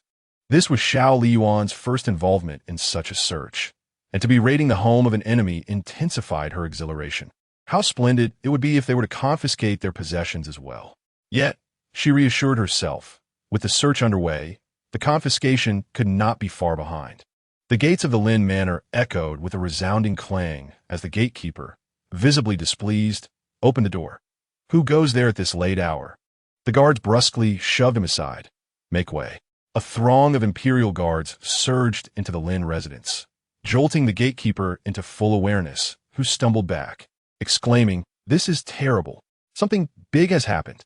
The slumbering members of the Lin family were roused by the uproar, hastily donning their garments and stepping outside. "What is all this noise at such an hour? Do you wish to endanger your lives?" Upon recognizing the visitors, Lin Yin, The father of Lin Fei felt his towering rage dissipate instantly, and he donned a forced smile. Regent King, what brings you here? Meng Changce's thin lips uttered a few chilling words. By the emperor's decree, we are to search the Lin residence. Lin Yin, taken aback, trembled with disbelief. May I inquire? Your Highness, what offense has this humble official committed to warrant such a search? Meng Changce's gaze bore into him. You are well aware, Lord Lin. Though it was summer, Lin Yin felt an icy chill envelop him, nearly rendering him breathless. I am unaware, Your Highness. Xiao Liying, knowing precisely where the confidential documents were hidden, blended into the ranks of the guards, accompanying them in their search, unnoticed. She rummaged through drawers and cabinets alongside the guards, and then suddenly pointed. There is a mechanism here. The guard were drawn to her revelation, and the leader of the guards fumbled about until he located the switch. With a twist, a door creaked open to reveal a pitch-black box within. The leader of the guards presented the discovered box to Meng Changce. Your Highness, we have found something. Lin Yan's gaze fell upon the box, and dread washed over him. It contained a list of bribes he had accepted recently. He yearned to reach for the box, but lacked the courage, his eyes wide with anticipation. Under Lin Yan's transfixed stare, Meng Changce opened the box and extracted the letters, which were correspondence with enemy nations. Meng Changce commanded, imprison all members of the Lin family. Yes, Your Highness. The guards, showing no mercy, apprehended all members of the Lin family, including women and children, who struggled in fear and outrage. Release me. Do you know who we are? We are the maternal family of the favored consort, Lady Lin. You ought to show us respect, lest you incur the wrath of Lady Lin. Silence, Lin Yin exclaimed, striking out with a sharp slap, then cautiously addressed Meng Changce. Forgive the ignorance of this woman. May it not bring shame upon the Lord. With a warning glance, Lin Yin pondered the excessive display surrounding the allegations of corruption, yet no one offered an explanation for his confusion. Xiao Liying watched with satisfaction as the Lin family was imprisoned. To avoid any unforeseen complications, she turned to Meng Changce and said, Shall we proceed to the palace now? What's the rush? Of course there's urgency. The two made their way back to the palace, with Xiao Liying once again stationed at the entrance of the Yangshin Hall. The emperor, disturbed from his slumber, was understandably displeased, but found it difficult to express his ire towards Meng Changce's impassive demeanor. My dear minister, do you not require rest? Meng Changce presented the sealed letter. Your Majesty, this was just retrieved from the Lin residence. Lord Lin Yin has been in close correspondence with our enemies. The letters contain matters of state concerning the Xiao kingdom, and there is irrefutable evidence of treason against the Lin family. The chancellor has been wrongfully accused. The emperor furiously examined the stack of letters, his anger mounting. The Lin family possesses such audacity. Where is Lin Yin? I shall execute all 9 generations of the Lin clan. In the dungeon, Meng Changce replied. The emperor, beside himself with rage, declared, My minister, I am grateful for your loyalty. Meng Changce was indeed a valuable asset. It was precisely this quality that had earned him the emperor's trust. However, his extraordinary abilities had gradually allowed him to dominate court affairs, and the emperor's growing concerns about his ambition made him consider the necessity of removing him. In times of court unrest, the emperor's most trusted ally remained Meng Changce, eliciting both admiration and resentment. Meng Changce remained noncommittal. He had heard this sentiment echoed throughout the evening. In some respects, the father and daughter were remarkably alike. Upon his exit, Xiao Liying rushed to him. What news? Has my father been condemned? Are my maternal grandfather and his family to be released? Meng Changce succinctly replied, There is a conviction. We shall collect them tomorrow. Xiao Liying felt a surge of excitement and nearly leaped into Meng Changce's embrace, but, mindful of their surroundings, she restrained herself, her eyes sparkling with anticipation. As dawn broke, a gentle light crept in from the east, dispelling the dense darkness inch by inch. The orange-hued clouds danced across the sky, weaving a breathtaking tapestry. Much like Xiao Liying's heart, which had remained taut throughout the night, finally found relief in this moment. She had succeeded. She had altered the fate of the Chun family, whose lives had been extinguished for centuries, although Meng Changce had played a crucial role in this endeavor. Once her grandfather's family was freed, she would express her gratitude to him. Upon returning to the palace, Xiao Liying had no time to rest. She washed away her fatigue, hastily consumed a light meal, and inquired, "Vixen, is everything prepared?" Vixen, beaming with joy, replied, "Your Highness, all is ready. Let's depart." Xiao Liying hurriedly led the entourage to the dungeon, where Chancellor Chun and the remaining members of the Chun family emerged, instantly spotting her and unable to contain their tears. The emperor has decreed their execution. However, thanks to the tireless efforts of Yuan, a twist of fate has unfolded, allowing them to evade this peril. The members of the Chun family gazed at Xiao Liying with fervent admiration, their fondness for her growing ever deeper. Xiao Liying stepped forward, addressing her grandfather. "Grandfather." Chancellor Chun looked upon her with a gaze filled with pride and warmth. "Ali, we have surmounted this obstacle, and you have worked hard." Xiao Liying replied, "Grandfather, let's return now." The Chun family all boarded the carriage when another group approached with great fervor. It was none other than Xiao Liying. Their eyes met, and enmity ignited between them. With a slight curve of her crimson lips, Xiao Liying remarked, "Sister San Wang, have you come to visit the Lin family?" Chapter 57. Stop. Please stop, third princess. You have once again let your efforts come to naught, Xiao Liying remarked, her gaze indifferent as she smiled. "Take your time. I shall take my leave." Xiao Liying fixed her eyes on the departing figures of Xiao Liying and the Chun family, bewildered. Despite her meticulous efforts to eliminate all threats to the Lin family, why had a letter of treachery been discovered within their ranks? After all her scheming to eradicate the Chun family, they remained unscathed, while the Lin family faced impending doom. The shock of this revelation propelled her to rush over, only to find Xiao Liying escorting the Chun family away, leaving her feeling diminished. Fueled by anger, Xiao Liying stormed into the prison, where the guards respectfully led her. The Lin family members, seeing her, clung to hope as if she were their lifeline. "Third princess, please save us. We do not wish to perish." Ignoring their pleas, she turned to Lin Yin, demanding, "What is the meaning of this?" Lin Yin, worn and haggard from a night in confinement, lamented, "I do not know. The box contains a list of those I have accepted bribes from recently. Somehow it has been transformed into evidence of treason. Third princess, we are your kin.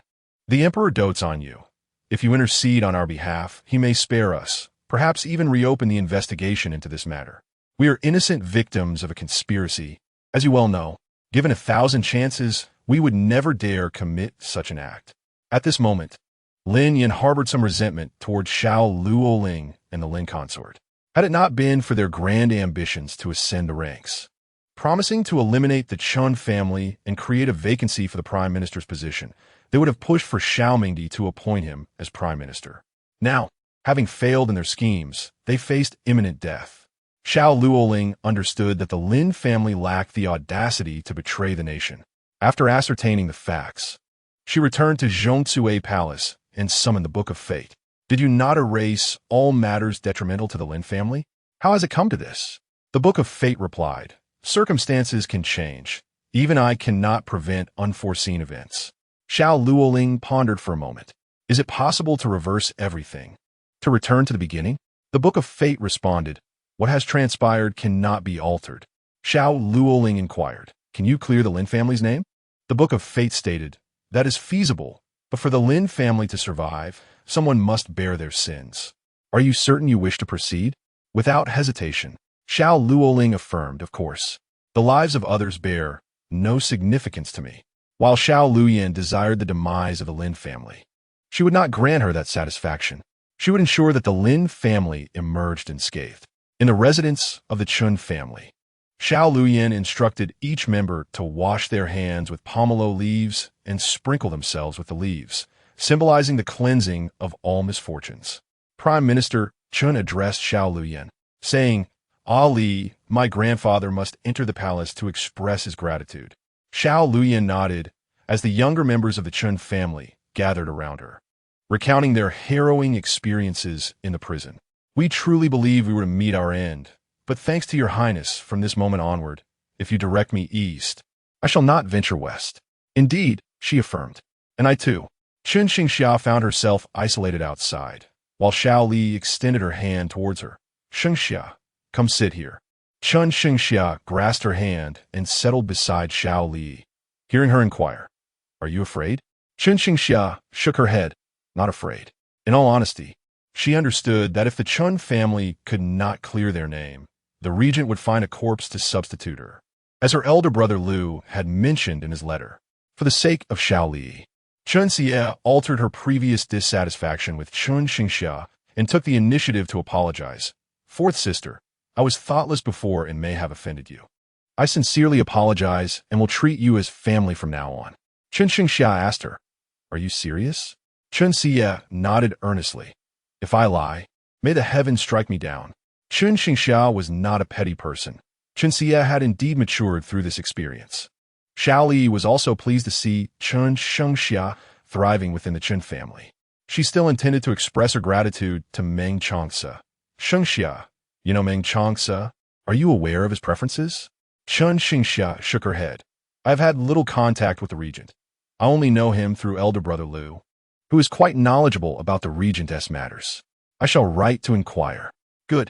Xiao Li recalled that in her past life, there was no figure like elder brother Liu. Shengxia, how did your elder brother Liu come to know Meng Changce? As she wrote the letter, Shengxia replied, elder brother Liu once saved the regent. Was he a physician? Yes. Shengxia sealed the letter, affixing it with wax. Elder brother Liu possesses remarkable medical skills. With this thought, Xiao Li conceived an idea. Her mother had suffered greatly during her birth, nearly losing both her life and the child's, which had left her health compromised for years. If she could be treated, and should her mother conceive again, given her father's regard for heirs, they would no longer be so passive. Xiao Li voiced her thoughts, to which Shengxia responded, I will ask, but I'm not sure if elder brother Liu will come. After sending the letter, the two had just arrived at the hall when Chancellor Chun returned from the palace, accompanied by a man clad in a regal purple robe adorned with four-clawed dragons, exuding an aura of authority and prestige. The newcomer was none other than Meng Changce, the regent whose influence was felt throughout the realm, his mere presence imposing. The members of the Chun family, some timid, dared not lift their gazes to him. Meng Changce nodded, and Xiao Li approached him, a radiant smile gracing her exquisite features. You have arrived. Meng Changce responded in a detached tone. The chancellor invited me. Xiao Li inquired in confusion. Did you not encounter by Chun? The man's thin lips uttered a single word. No. Xiao Li, I even sent by Chun to fetch you. If you didn't team eat, you didn't team eat. What matters is that you are here. Today was not only a celebration of the Chun family's vindication, but also an occasion to express gratitude to Meng Changce. The evening was particularly lively, and in a moment of distraction, Xiao Li drank too much, a flush adorning her cheeks, her delicate features glowing with allure, her eyes captivating as they sparkled with mischief. She raised her glass towards him, her gaze slightly dazed. I toast to you. As she spoke, Xiao Liyuan's figure swayed unsteadily, prompting Shengxia to gently push her into Meng Changce's embrace. Your Highness, Ali is intoxicated. I implore you to take good care of her. Yet, someone was restless. I'm not drunk. I can still drink. Chancellor Chun interjected appropriately. Your Highness, I have arranged a resting chamber for the evening. You may take Ali there to rest. No need. It is getting late. This prince must take his leave. The maidservants beside Xiao Liyuan had vanished, leaving Meng Changce to support her as they departed. The members of the Xiang residence came to bid farewell to the two, and Meng Changce lifted Xiao Liyuan onto the horse. The jostling on the horse's back made Xiao Liyuan's stomach churn violently. Stop, quickly stop. Chapter 58. Xiao Liyuan's death, like ashes, Xiao Liyuan was in a state of distress, exclaiming, I feel nauseous. Don't you dare throw up, Meng Changce promptly commanded, tightening the reins. The black steed, galloping at a swift pace, came to an abrupt halt.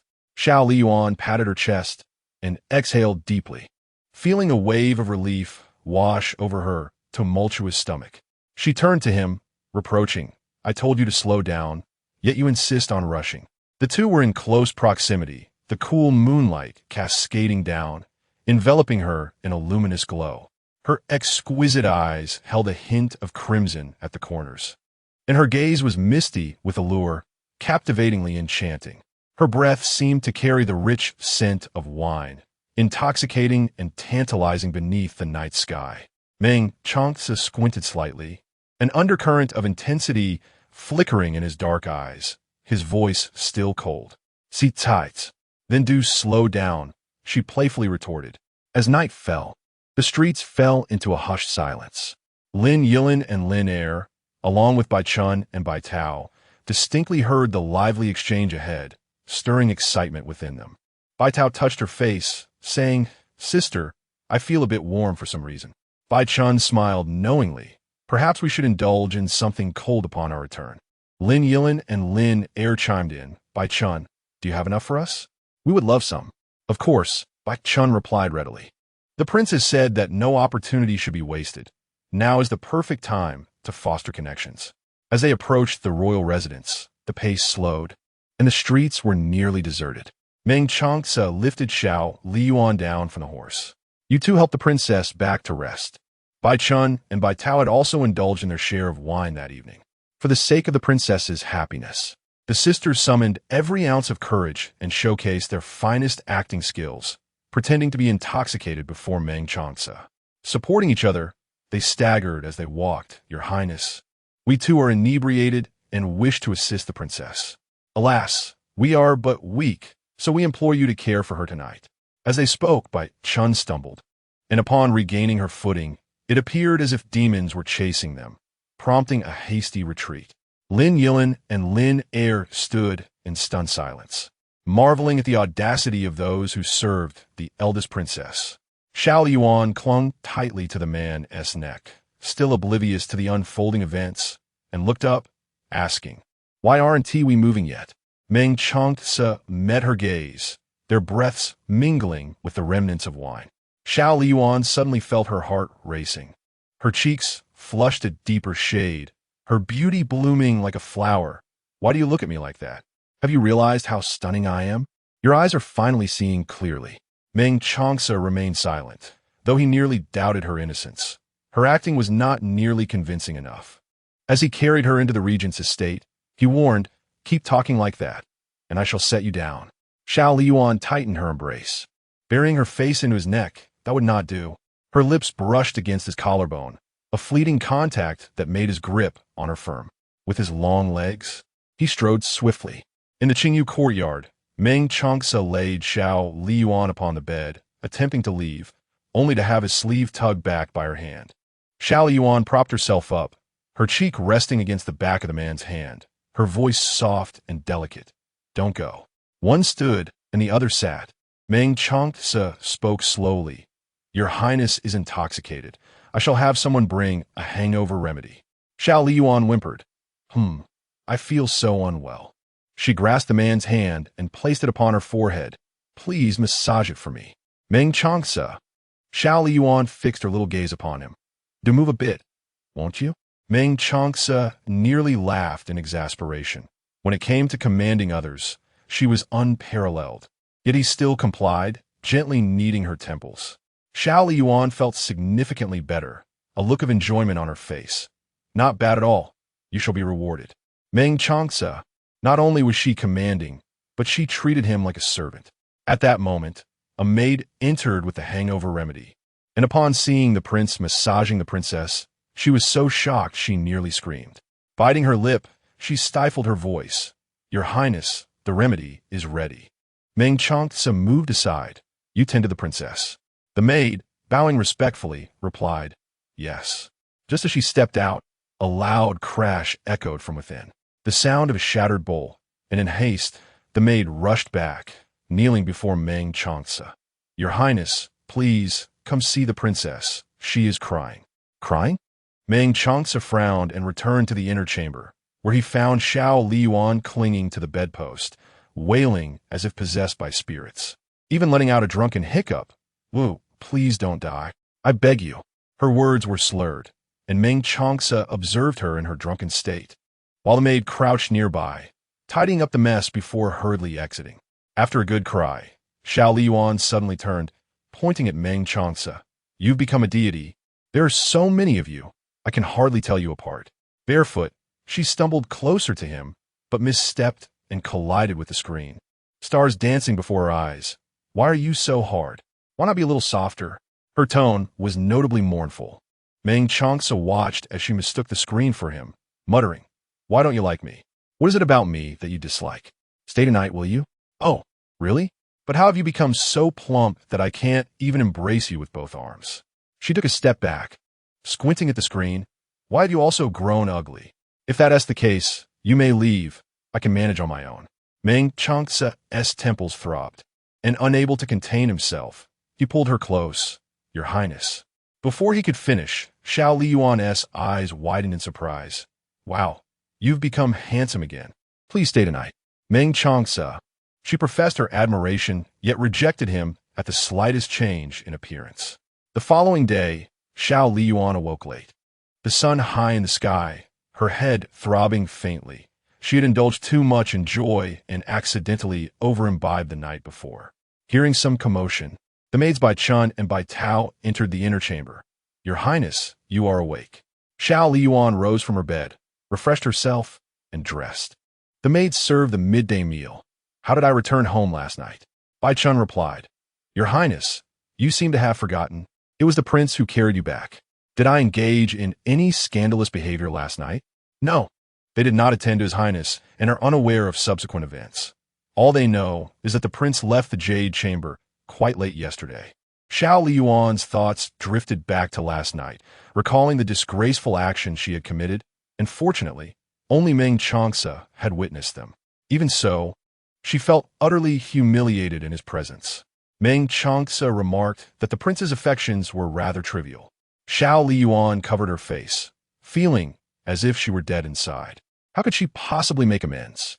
Bai Chun, filled with concern, inquired, "Your Highness, are you well?"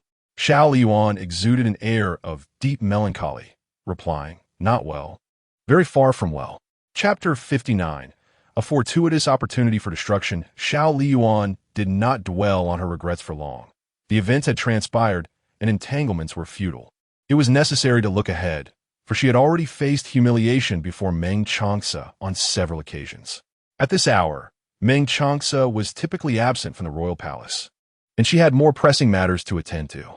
Outside the Yangxin Palace, before she could draw near, Xiao Liying spotted Xiao Liying and Lady Lin conversing with Li Zhengfeng. "Li Gonggong, please make the announcement." As Xiao Liying approached slowly, adorned in a palace gown embroidered with peonies, the gentle sway of her tassels shimmered under the sunlight, exuding an air of regal elegance. "I kindly ask you to announce my presence," she requested. Li Zhengfeng responded with a cheerful smile. "Your Highness, please hold on a moment." Emperor Xiao Ming, with his hands clasped behind his back, declared, "I have stated my desire not to meet. Send them away." Li Zhengfeng interjected, "Your Majesty, it is the eldest princess who has arrived." After a moment's contemplation, Emperor Xiao Ming relented. "Let her enter." Li Zhengfeng stepped out and informed Xiao Liying, "Your Highness, the Emperor has permitted you to enter." Xiao Liying, unwilling to concede, protested, "What about me?" Li Zhengfeng replied, "Third Princess, the Emperor has requested that you and Lady Lin return. I implore you not to cause difficulty for this old servant." Xiao Liying chuckled softly, waving her feather fan, the gems embedded in the handle sparkling brilliantly. "Sister, our father does not wish to see you, with the Lin family having committed such a grave transgression. Please do not act foolishly and disappoint him." Xiao Liying clenched her fists, realizing that Xiao Liying was merely echoing her own words. Remembering the promise made by the Book of Destiny, her anxious heart gradually found calmness. "Mother, let us return." Lady Lin turned to gaze at the tightly shut palace doors, reluctant to leave. The truth had been uncovered, and tomorrow would be the day of reckoning for the Lin family. How could she remain unperturbed? "Liying, your mother will not leave." Taking a deep breath, Xiao Liying urged, "Mother, trust me." Perhaps Xiao Liying's composure was contagious, for Lady Lin began to regain her calm. Indeed, Liying possessed a hidden treasure. In her anxiety, she had momentarily overlooked it. Xiao Liying noticed the subtle shift in Xiao Liying's expression. Could she possibly have a backup plan? She immediately thought of the Book of Destiny. She had searched Xiao Liying's quarters and found nothing, nor did she possess it herself. Numerous efforts to investigate had yielded no clues whatsoever. The mysteries surrounding the Book of Destiny were profound. It seemed there was nothing it could not achieve. If she were to survive, then Xiao Liying must meet her demise. Li Zhengfeng called out, "Your Highness, the Emperor awaits." Startled back to reality, Xiao Liying entered the inner hall, her head bowed, her voice tinged with a hint of grievance. "Father." Emperor Xiao Ming, preoccupied with his own troubles, asked, "What brings you to the palace today?" After a moment's hesitation, Xiao Liying leaped into his embrace. "Does father truly harbor disdain for me?" For reasons unknown, Emperor Xiao Ming was suddenly reminded of the past. Aling had always been so flamboyant, never so cautious. He reached out to pat her shoulder. "No. Is that truly the case?" Xiao Liying raised her eyes, her gaze glistening with tears. "I believe father now only favored the third princess. You are all my children." Emperor Xiao Ming replied, a pang of guilt washing over him. "So much has transpired recently that I have inadvertently neglected you. The Yi family has just presented a new collection of treasures. Choose whatever you desire." "Thank you, father," Xiao Liying replied gratefully. Only a fool would refuse. Xiao Liying selected a plethora of treasures, each more valuable than the last. "Father, have I chosen too many?" she inquired. Emperor Xiao Ming replied, "Not at all, as long as Ali is pleased." It felt as though they had returned to the past. Yet Xiao Liying was acutely aware that this was merely an illusion. Seizing the slightest hint of guilt from her father, she climbed the proverbial ladder. "Father, I haven't seen Mother in ages, nor have I shared a meal with both you and Mother for quite some time. I truly miss those days. They were simply splendid." Emperor Xiao Ming also recalled Empress Chun, who had managed the inner palace with remarkable order, ensuring peace in all matters. Now, it was Consort Lin who was handling palace affairs, and her humble origins paled in comparison to Jiazhan. Many consorts had approached him with their grievances. The Lin family had committed a grave offense, yet he spared Consort Lin out of consideration for Xiao Liying. Discontent brewed in the harem, and rumors began to circulate, as Consort Lin focused solely on pleading for her family, neglecting her own duties and position. Emperor Xiao Ming promptly issued an edict, causing Xiao Liying to rejoice as her mother was released and the authority to manage the 6 palaces was reclaimed from Consort Lin. She dashed to Empress Chen's side, exclaiming, "Mother, I did it! I altered the fate of the Chun family." Empress Chen's eyes sparkled with pride, seemingly conveying that Ali had done exceedingly well, becoming her pride. She gently patted Xiao Liying's hand before bowing to Emperor Xiao Ming. "Your servant pays her respects to His Majesty." Emperor Xiao Ming personally assisted her, but Empress Chun paid little heed to his words. After all that had transpired, her heart for him had withered, and now she only wished to protect her children and family, harboring only feigned sentiments toward him. That evening, the family of 3 shared a long-awaited meal together, with Emperor Xiao Ming remaining in Fengyi Palace. With the emperor present, certain topics were best left unspoken. "Aunt Lu Ji, remember to inform Mother tomorrow." Lu Ji nodded. "Rest assured, Your Highness." As Xiao Liying departed Fengyi Palace, she encountered Prince Songlu in the Imperial Garden. "What brings you here, Prince Songlu?" she asked. He tilted his head. "I've been waiting here specifically for you." Xiao Liying was taken aback. "Waiting for me?" Songlu gazed at the moonlit beauty before him and slowly spoke. "Your Highness has assisted me greatly. Upon hearing of your visit to the palace today, I can only wait here to personally express my gratitude." He offered a jade pendant. "I hope Your Highness will not find it unworthy." Xiao Liying declined the pendant, and Songlu's complexion paled as he retracted his outstretched hand. "Songlu is but a hostage with nothing to offer. This modest gift is truly insignificant. I have overstepped." The prince misunderstood, and Xiao Liying remarked, "It seems you hold this pendant in high regard. It would be inappropriate for me to accept it." "This pendant was a gift for my 10th birthday," he explained. "Then it would be even more inappropriate for me to accept it." Xiao Liying smiled at him. "We are somewhat acquainted now. May I call you Songlu?" Songlu smiled in return. "Of course, if you won't accept the pendant. I can only invite you to a meal to express my gratitude."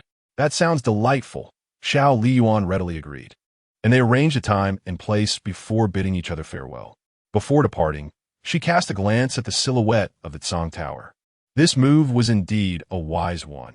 She now regarded herself as a benefactor of the Tsang Tower, presenting an innocent facade before him, which surely left a favorable impression on him. Unbeknownst to them, a pair of eyes was observing from afar. Xiao Liying was surprisingly close to a hostage from a rival nation, and their conversation suggested a cordial rapport, even planning to dine together. This presented an opportune moment for disruption. The observer quietly withdrew, had it not been for her restless night and the decision to take a stroll. This discovery might have gone unnoticed. Chapter 60. A stay of execution unbeknownst to her. A pair of eyes lurked in the shadows, observing her every move, delighting in the belief that events would unfold as she envisioned. Xiao Liying remained oblivious to this. Upon returning to the regent's residence, she gazed at the treasures bestowed upon her by Emperor Xiao Ming, instructing Sui Yu to sell them all, reminding him to ensure they fetched a high price. Reflecting on her previous earnings, Xiao Liying suddenly concluded that engaging in trade was less profitable than rummaging through her father's treasury for more valuable treasures. "Understood, Your Highness," Sui Yu replied, his eyes nearly blinded by the sight of the precious items. Each time the Grand Princess visited the Emperor, she received rewards. Yet, unbeknownst to Emperor Xiao Ming, these gifts were all converted into money by the Grand Princess. As the hour was still early, Xiao Liying, cradling a Zeton wood box, made her way to the Litian courtyard, heading straight to the study, where the lights had yet to be lit. "Where is your lord?" she inquired. "Master is in his chamber," Lin Yi responded. Like a gust of wind, Xiao Liying entered without announcement, only to be greeted by the sound of rushing water. In the flickering candlelight, the screen cast a shadow of the man bathing, an elusive figure that stirred a longing within her. Desire is a natural inclination, applicable not only to men, but to women as well. Xiao Liying set the Zeton wood box down. "My lord, do you require assistance?" Meng Changce, already aware of her presence, promptly declined. "No need." Xiao Liying peeked around the screen. The man had dressed, wrapped in layers of fabric, muttering softly. "So soon?" While he may not have known her entirely, he discerned the hint of disappointment in her eyes, understanding her thoughts. "Do you have matters to attend to, Your Highness?" "I do." The fleeting glimpse of beauty had left Xiao Liying with a tinge of disappointment. She presented the box to Meng Changce as if offering a treasure. "You're bound to love this." Meng Changce opened the box as Xiao Liying explained. "This calligraphy is the unparalleled work of Master Zhao from centuries past. A genuine piece buried with the emperors of Xiling. Though this is merely a replica, it is still a prized possession." Knowing Meng Changce's fondness for calligraphy, she sought to please him with a thoughtful gift, having come across this unique piece during her visit to her father. Xiao Liying tilted her head, her eyes sparkling. "Do you like it?" "This is a token of my gratitude for your assistance to me and the Chun family." "Indeed," Meng Changce replied, laying the extraordinary calligraphy upon the desk, which was barely large enough to accommodate it. Xiao Liying held one end, reveling in his appreciation. After admiring the piece, Meng Changce returned it to the Zeton wood box, addressing Xiao Liying. "Your gratitude has been received, Your Highness. You may take your leave." Xiao Liying hesitated. "The night is long. Do you not feel something is lacking, my lord?" Meng Changce regarded her with a knowing gaze. "I lack nothing." Unperturbed, Xiao Liying pressed on. "The long night is lonely. Do you not wish to do something? What does Your Highness wish to do?" Xiao Liying gradually approached, wrapping her arms around his neck. Her eyes sweetly seductive. "Of course, I mean to partake in the activities only a married couple can enjoy very well," he conceded. "Oh." Xiao Liying, feeling despondent, stepped outside. Just as she took a step, she recalled what Meng Changce had said, and excitement surged within her as she turned back. She had prepared herself for rejection. Yet to her surprise, he acquiesced. He led the way out. "Where to?" As the man stepped through the door, the warmth in her heart extinguished, trailing behind him until they reached the Qingshan courtyard. It turned out he intended to visit her residence. The extinguished flame reignited within her as he took her to feed the peacocks, even kindly placing the feed in her hands. Ultimately, her fervent heart succumbed to despair. Encountering the girl regent's overly mournful gaze, Meng Changce tilted his head, a hint of amusement flickering in his dark eyes. What's the matter? Xiao Liying ground her teeth. Didn't we agree that such actions were reserved for married couples? Meng Changce retorted, does this not count? Xiao Liying, you must be joking. She inwardly cursed. Ah, how could he be so absurd as to bring her to feed peacocks at such an hour? The peacocks, with their shimmering green eyes, fixed their gaze upon the two bipedal creatures before them. Were they truly deranged? The peacock was already satiated. Were they attempting to overfeed it? What cruel bipeds! The peacock flapped its wings, and Xiao Liying exclaimed, wow, the peacock is displaying its feathers. Meng Changce stood behind her, just like his highness. Xiao Liying shot him a glare, but in her moment of distraction, the peacock kicked over the feed bowl, scattering grains everywhere, as if to say, you wanted to feed me? Let us see how you manage now. Xiao Liying sighed, realizing the peacock was beyond feeding. Meng Changce, observing her irritated and sullen expression, found her wide-eyed gaze both foolish and endearing, and he chuckled lightly. Let us return. Xiao Liying glared at him with an intensity that could bore a hole through stone. Later that night, Xiao Liying lay in bed, suddenly sitting up and hugging her quilt. She slammed her fist onto the bedding in frustration. The following day, she awoke with dark circles under her eyes. Bai Chun, visibly concerned, asked, Your Highness, did you not rest well last night? No, Xiao Liying replied as she prepared herself. Today is the day the Lin family faces execution. Is there any unexpected news? She recalled the expression on Xiao Liying's face, sensing that something was amiss. Sui Yu replied, Your Highness, our people are keeping watch. Additionally, news from Sui Feng indicates that last night you were seen with Prince Songlo in the Imperial Garden. An encounter witnessed by the third princess, who intends to conspire against you. How does she plan to conspire against me? Sui Yu continued, The third princess intends to confront you alongside the regent. Shall we change the time? No need. Songlo is grateful for my favor. It's nothing scandalous. The more she schemes, the more it will solidify the truth. With ample time before their scheduled meeting, Xiao Liying resolved to visit the execution grounds, desiring to witness the demise of the Lin family firsthand. The execution site was located in the marketplace, where the common folk gathered in throngs, forming layers of spectators, hurling insults at the kneeling members of the Lin family, some even throwing rotten vegetables and foul eggs at them. As the tumultuous cries of treachery filled the air, a luxurious yet understated carriage came to a halt at a distance. A delicate hand lifted the edge of the curtain, revealing the scene of righteous fury unfolding before her. An exhilarating sense of vengeance coursed through her veins. Xiao Liying, your elaborate schemes to bring ruin upon the Chun family have ultimately backfired, resulting in the demise of the Lin family. At the execution grounds, the appointed hour had arrived. The executioner grasped the decree and cast it to the ground, proclaiming, The time has come. Let the execution commence. With a breath of liquor upon his blade, the executioner raised his sword, prepared to deliver the fatal blow. As the Lin family faced their grim fate, Xiao Liying could no longer bear to witness the unfolding tragedy. She lowered the carriage curtain and declared, Let us depart. At that moment, a magnificent steed galloped down the street, and a guard upon its back shouted, Spare them. Chapter 61. The schemes of Xiao Liying, the sudden turn of events, captured everyone's attention.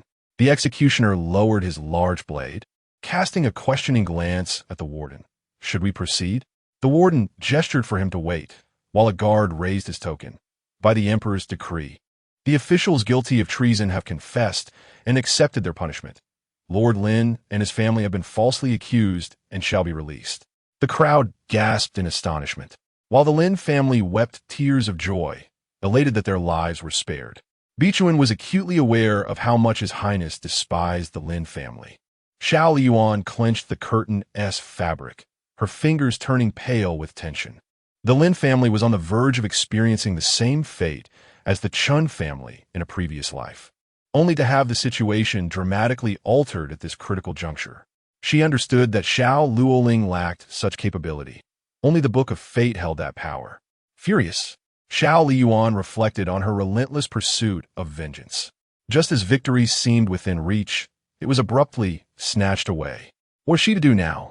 With a deep exhale of frustration, she commanded, "Investigate." She was determined to uncover whom the Book of Fate intended to designate as the Lin family's scapegoat this time. With twists and turns, the incident became a hot topic throughout the capital. The Lin family's miraculous escape was attributed to a fourth-rank official's lingering fear and eventual moral awakening, who courageously revealed the truth. His testimony aligned perfectly, leading to the unfortunate demise of the fourth-rank official at Tai Chi Palace, where further investigations uncovered his close ties with enemy nations, thus clearing the Lin family's name. The outcome was absurd, yet the evidence was irrefutable, compelling all to accept it as truth. Vixen glanced at Xiao Liying, whose expression was fraught with worry. "Your Highness, shall we enter the palace?" "No need. At this juncture, entering the palace would alter nothing. Let's go to Jishan Tower." The events had transpired, and there was no point in dwelling on them excessively. The carriage halted at Jishan Tower, with Xiao Liying assisting Vixen down. Song Lu had arrived early and came down to greet her upon seeing Xiao Liying. He smiled gently. "Your Highness, this way please." Xiao Liying followed Song Lu up to the elegant chamber on the second floor. Song Lu, ever courteous, offered her a warm smile. "Your Highness, please take a seat." Xiao Liying settled across from him, positioned by the window, allowing her to gaze upon the bustling street outside. "Have you been waiting long?" Song Lu poured her a cup of freshly brewed tea, placing it before her. "Not for long." He then inquired, "What does your Highness enjoy eating?" Xiao Liying, lacking appetite but concealing her emotions well, replied, "Anything is fine. I am not picky." Song Lu instructed the server to bring a selection of signature dishes from Jishan Tower and then asked, "Have you heard about the Lin family's situation?"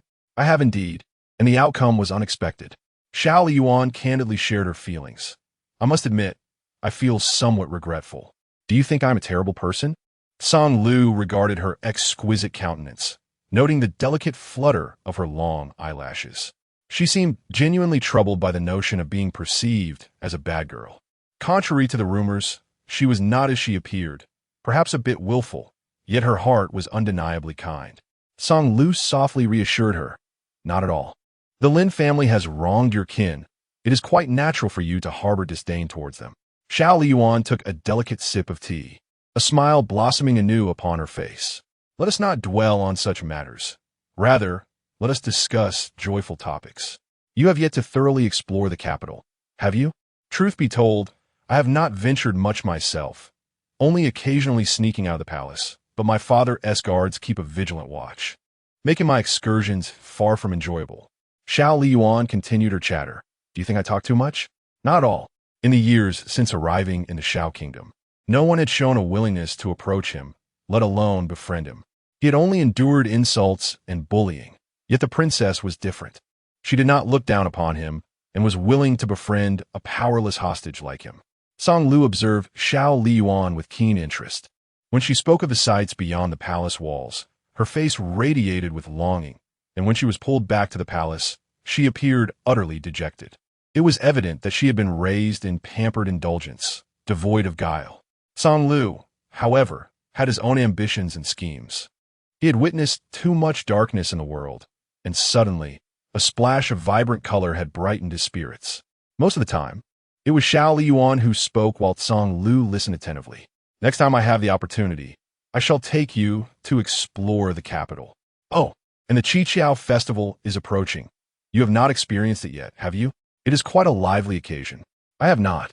As she described it, a flicker of anticipation ignited within Song Lu. Meanwhile, on another front, Xiao Liying witnessed a fourth-rank official meet a tragic end by colliding with a pillar, which startled her greatly. Her heart only found solace when Emperor Xiao Ming decided to release the Lin family. She gazed at the life ledger, suspended in midair, feeling fortunate that it remained in her possession. She could alter any fate she wished to change. The life ledger spoke with an ethereal voice. "In order to assist you this time and reverse the outcome, I require a brief respite. During this period, you must rely on your own abilities." With that, the faint golden figure of the life ledger gradually faded to white before vanishing entirely. Xiao Liying understood, well, that while the life ledger was powerful, it needed time to recuperate with each use. She was no longer the person she once was. Even without the ledger, she could manage on her own. At that moment, she was eager to discern Xiao Liying's expression, but there were more pressing matters at hand. She calculated the right moment to seek out Meng Changce. "Your Highness, there is something I must discuss." Meng Changce's demeanor was cold. "What is it?" Xiao Liying recounted everything she had witnessed the previous night. "I saw the Empress meeting with Song Lu, the envoy from the Tsungyue Kingdom, in the Imperial Garden. They have arranged to meet again today at Jixiang Tower for a meal. I pondered over this for quite some time and concluded that I must inform your Highness. Truly, the Empress should know better. How can she act in a manner that betrays your Highness after marriage? Your Highness, the Empress has always acted according to her whims, without regard for propriety. Meeting with a man from outside our realm is simply unacceptable." Xiao Liying struggled to articulate her anger, her words implicitly defending Meng Changce. "Your Highness, you cannot allow the Empress to continue down this erroneous path. It is the royal residence that will suffer disgrace." Meng Changce, however, did not believe that Xiao Liying would betray him. Rather, he was surprised to learn of her acquaintance with Song Lu. From Xiao Liying's description, they appear to share a certain familiarity. "Then let us proceed to Jixiang Tower," he replied, following her lead. Xiao Liying trailed behind Meng Changce, a fleeting smirk of triumph flickering in her eyes. Xiao Liying, even after marrying, remains so restless, mingling with other men. I eagerly anticipate the moment when Meng Changce encounters them. Xiao Liying will surely be flustered, unsure of how to respond. No man could tolerate his woman associating with another man, even if the prince harbors some affection for her now. This incident will undoubtedly lead him to loathe Xiao Liying completely. She ought to be grateful for Xiao Liying's folly, which has provided her with this opportunity. With a cheerful spirit, Xiao Liying accompanied Meng Changce to Jixiang Building. Chapter 62. Are you jealous? Song Lu. Waiter, please bring another serving of this dish. Certainly, esteemed guest, the waiter replied as he hurried away. Song Lu gazed at the nearly empty plate, remarking, "Your Highness seems to have quite the fondness for this dish. I've asked the waiter to bring another. You may savor it at your leisure." Xiao Liying winked and smiled at him. "You are truly kind." Song Lu, captivated by the girl's bright and exuberant smile, couldn't help but smile back. "In truth, I am not such a good person." Xiao Liying sipped her floral tea leisurely and mused. A gentleman is judged by his actions, not his heart. Even the virtuous may harbor shadows, while the wicked may possess a benevolent side. Who can genuinely define good and evil? Upon hearing Xiao Liying's reflections, Song Lu felt a complex swirl of emotions. While others had wronged and humiliated him, she stood apart. She had offered him help, even befriended him. Perhaps, to her, he was merely a weak pawn in need of assistance. If one day she were to discover his true nature, would she still think so? Rather than dwell on such thoughts, it is better to cherish the present. Wouldn't you agree? Taken aback by her words, Song Lu chuckled. "Your Highness speaks wisely. Have you always been so adept at comforting others?" Xiao Liying playfully flicked a dangling tassel, her ebony hair framing her porcelain skin, radiating an undeniable charm. Being beautiful has its advantages. At that moment, Song Lu laughed sincerely. After spending the day with her, he found Xiao Liying genuinely delightful. She exhibited not a hint of darkness, exuding warmth like a little sun. Despite having endured trials, such as the disdain of the revered Emperor Xiao Ming and the near destruction of the Qin family. In contrast, he appeared markedly shadowed. Probing into Xiao Liying's motives for assisting him, did she harbor any ulterior intentions? As Meng Changce and Xiao Liying arrived, they immediately spotted Xiao Liying and Song Lu, exchanging glances that painted a picture as beautiful as a pair of lovers. Xiao Liying could barely contain her laughter. Timing was impeccable. Xiao Liying, having a perfectly fine day, was courting trouble. Indeed, fate was aiding her. Suppressing her mirth, she turned to Meng Changce, who wore a detached expression, as if the sight of Xiao Liying with another man affected him not in the slightest. This only further suggested that the prince harbored little affection for Xiao Liying. Unable to restrain herself, Xiao Liying called out, "Elder sister, What you two up to? Upon hearing this, Xiao Liying and Song Lu looked towards the source of the voice, finding Meng Changce and Xiao Liying standing at the entrance of the private room. Xiao Liying regarded her, as if she were simple-minded. We're dining, of course. What else could we possibly be doing? Her attention remained fixed on Meng Changce, whose impassive countenance betrayed no emotion. Did he truly not care? Indeed, with no feelings for her, why would he concern himself with whom she associated? Xiao Liying's expression momentarily stiffened before she retorted, Elder sister, have you forgotten your status? Xiao Liying countered, What status do you speak of? Xiao Liying, with a sense of righteous indignation, reproached her, Elder sister is already wed to the prince. How can you so brazenly associate with another man? It is simply unacceptable. Is it truly unacceptable? Xiao Liying tilted her head slightly, a playful smile gracing her crimson lips as she casually remarked, The royal sister is well aware that the prince is already married and is your brother-in-law. Yet, you shamelessly pursue him in various ways. How can you dare to speak of me? Furthermore, I, unlike you, maintain a straightforward and honorable disposition. Xiao Liying, filled with rage, was about to retort when Song Lu interrupted.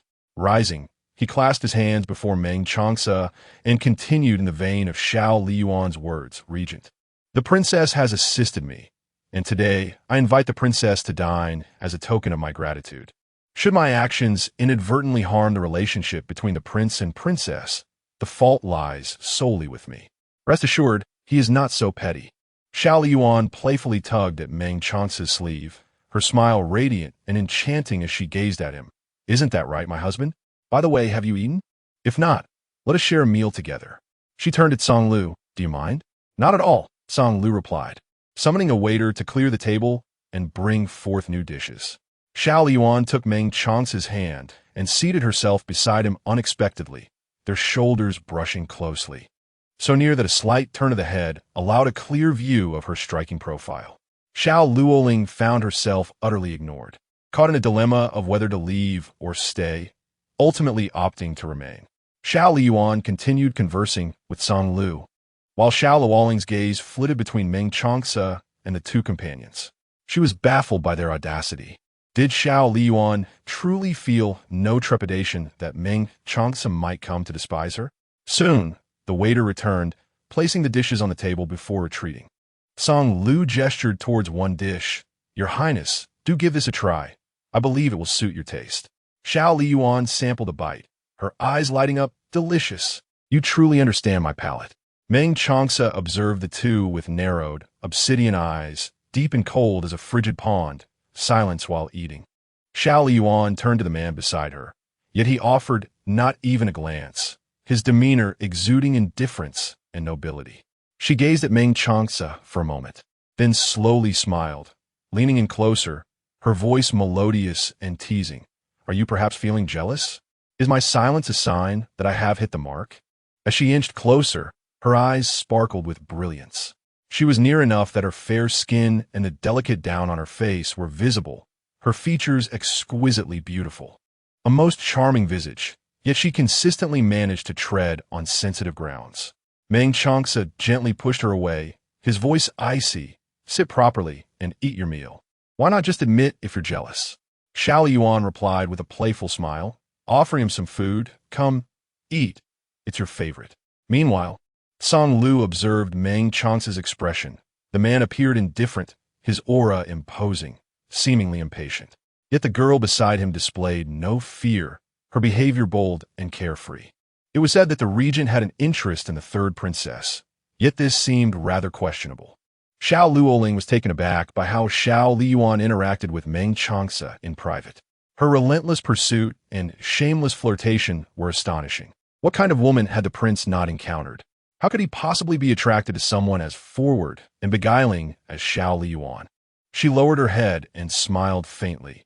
What does it matter if she is beautiful, when she is still incapable of capturing a man's heart? Relying solely on one's looks cannot ensure lasting affection, yet she is different. During the meal, the four of them harbored their own thoughts. As it drew to a close, Xiao Liying deliberately lagged behind, walking alongside Xiao Liying, lowering her voice so that only the two of them could hear. Your Highness, do not waste your efforts. The prince does not harbor any feelings for you. When enemies meet, their animosity is palpable. Xiao Liying lacked the patience to endure Xiao Luoling's incessant chatter and tilted her body to the side. Why are you pushing me, dear sister? Chapter 63. Your pressure makes me uncomfortable. As Meng Changce walked ahead, Song Lu turned back, causing Xiao Liying to nearly stumble. Fortunately, her quick reflexes allowed her to grasp the staircase railing just in time to prevent a fall. Xiao Luoling was taken aback. She had not anticipated that Xiao Liying would suddenly frame her. In a flurry, she explained to Meng Changce, Your Highness, please believe me, I did not push the princess. She fell on her own. Xiao Liying lowered her head. Sister, you have always harbored jealousy and animosity towards me, even deceiving me. I have indeed been angered by you, to the point of striking you. I am well aware of your grievances against me. Otherwise, you would not have brought your husband here today to accuse me of unspeakable deeds. However, I never imagined your hatred for me would drive you to such lengths to harm me before everyone. Her words not only revealed her hidden intentions, but also laid bare the past grievances between them, presenting a strong motive for her actions. Enraged, Xiao Liying vehemently denied. No, it's not true. You're the one who is deliberately framing me. Xiao Liying retorted. What exactly have I framed you for? My status is exalted. My mother is the empress, and my husband is the regent. What do you possess that would compel me to harm you? Each statement struck at Xiao Luoling's heart like a dagger, showcasing her adeptness at provoking others. Xiao Luoling trembled with rage, instantly grappling with the feeling of being unable to defend herself. Her eyes reddened, longing to explain, but at a loss for words. For it seemed Xiao Liying indeed lacked any motive to harm her. One possible justification lingered in her mind, Xiao Liying's jealousy over Meng Changce's affection for her, but she dared not voice it. Xiao Liying's voice trailed off. Sister, you are not always like this. What has changed? Or perhaps it is simply your true nature that has been revealed. Your previous demeanor was merely faughty. Faced with her thoughts being so openly exposed, Xiao Luoling found herself at a loss. She was caught between the impulse to cry and the desire to remain composed. Recognizing her profound embarrassment, she covered her face and fled, casting a final glance at Meng Changce, declaring, Your Highness, regardless of whether you believe me or not, I did not push the princess. Song Lu's distant voice echoed behind her. The resentment towards the princess is genuine.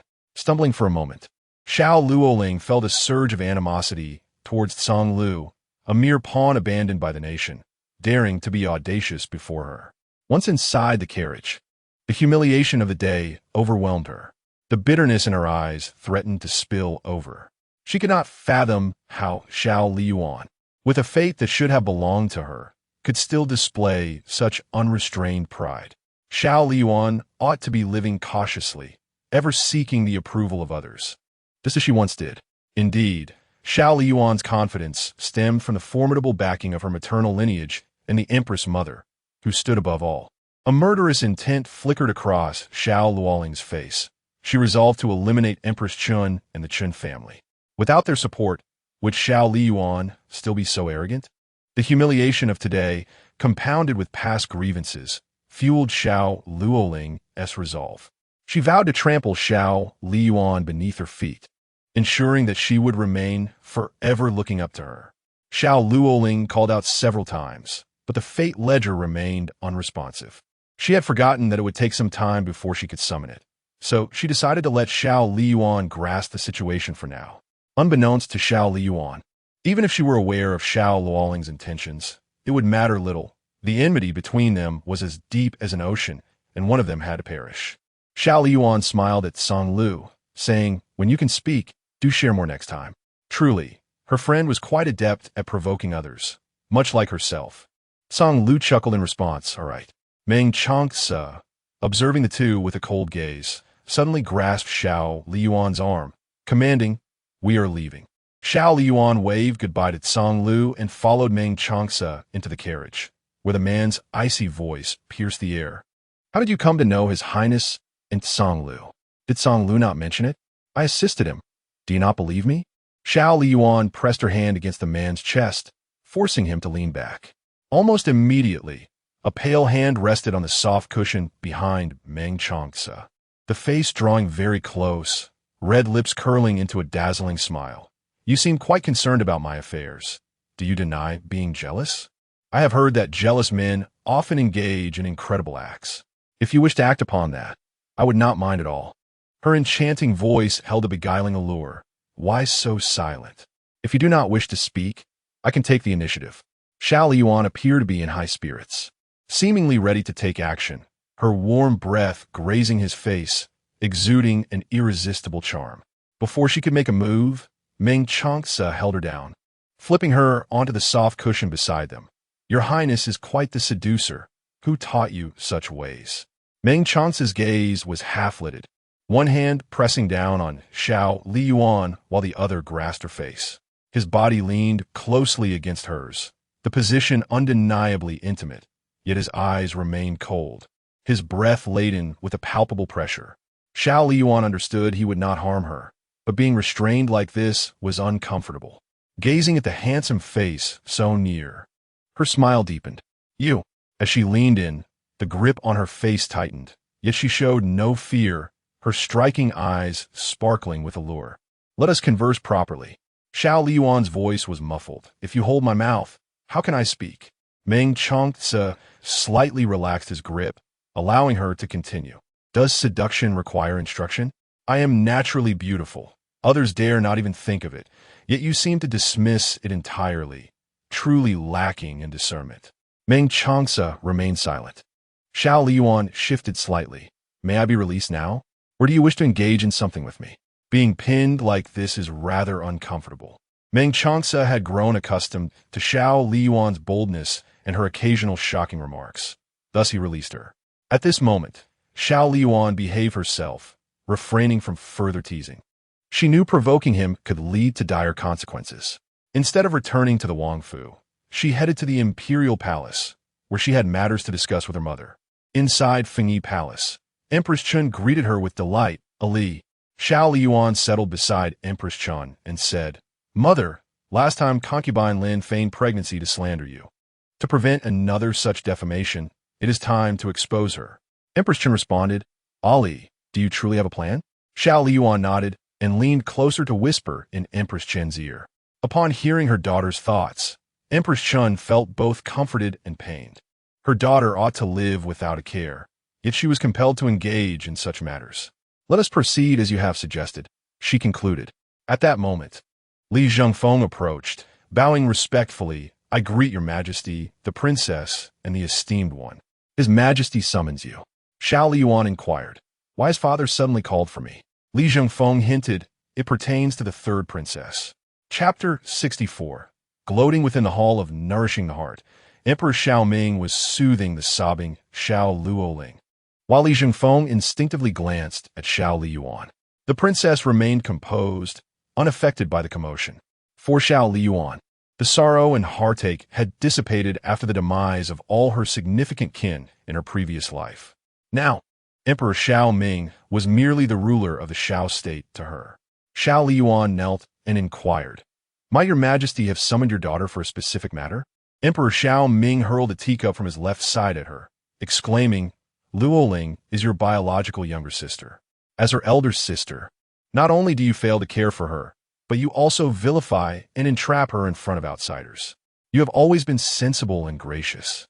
Yet today you have profoundly disappointed me. Xiao Liying turned her head to evade the cup, which narrowly grazed her hair before shattering at her feet, the scalding tea splattering onto her shoes.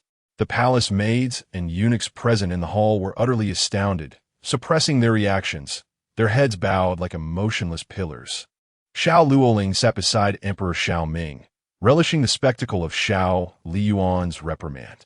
Having dared to conspire against her, she would ensure Xiao Liying faced the repercussions. Temporarily powerless against her sister, she found solace in her father's potential to deliver a harsh lesson. Xiao Liying met Xiao Luoling's triumphant gaze and smirked subtly. There's an old adage that states, the child who cries receives sweets. If lamenting is what it takes, she too could do so. Why does father not inquire about what truly transpired? Instead, he merely believes the words of the third imperial sister. Father, you have changed. Xiao Liying recounted the events of the day. It was my third imperial sister who pushed me on the stairs. Fortunately, I reacted swiftly. Otherwise, I might have broken my leg. The regent can testify to this. If father still deems me at fault, I shall apologize and admit my error like my third imperial sister. Emperor Xiao Ming was indeed unaware of these details. Luoling, why did you not clarify this? What a clever tactic to retreat and advance. Do you think this will suffice? Xiao Luoling continued her tears. Father, Luoling did not push my sister. It was my sister who set me up. I intended to spare my sister some dignity, but she forced my hand, leaving me no choice but to reveal the truth. My sister met with the prince and Songlo in secret. Luoling merely wished to prevent her from erring, but alas, she has wronged me. Emperor Xiao Ming, in a fit of rage, pointed at Xiao Liying. Do you still have an affair with the hostage? How dare you? Xiao Liying replied slowly. On that day, I encountered Xiao Ziyu and his companions bullying Songlo, and I assisted him. Songlo sought to express his gratitude to me, not as my sister insinuates. Moreover, Songlo is the legitimate second son of the Zhongyue kingdom of noble lineage. If the emperor of Zhongyue were to learn of his son's plight in Xiao, would he tolerate such indignities?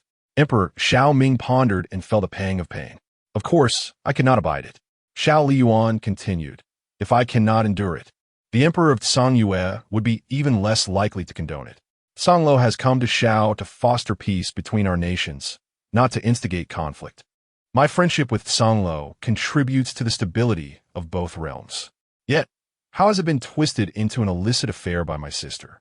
I am aware that my sister has long harbored resentment towards me for marrying Meng Changce, and in her attempts to sow discord between me and the prince. She has sought to tarnish my reputation at every turn. Initially, it was the emperor himself who bestowed the marriage. But does the princess harbor discontent towards me? Or is it a deeper dissatisfaction with our father? What a clever tactic of misdirection. When did Xiao Liying become so articulate? Not only clarifying her situation with Song Lu, but also revealing her innermost thoughts? Xiao Luoling undoubtedly holds grievances against both of them. Yet she would not be foolish enough to voice it. Sister, you wrong me. How could I dare to harbor discontent towards our father? With a slight lift of her eyes, Xiao Liying exuded a chill.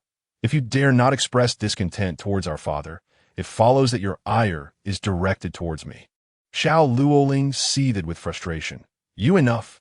This bickering is unbecoming of royal demeanor. At a disadvantage, Xiao Mingdi ultimately felt sympathy for her.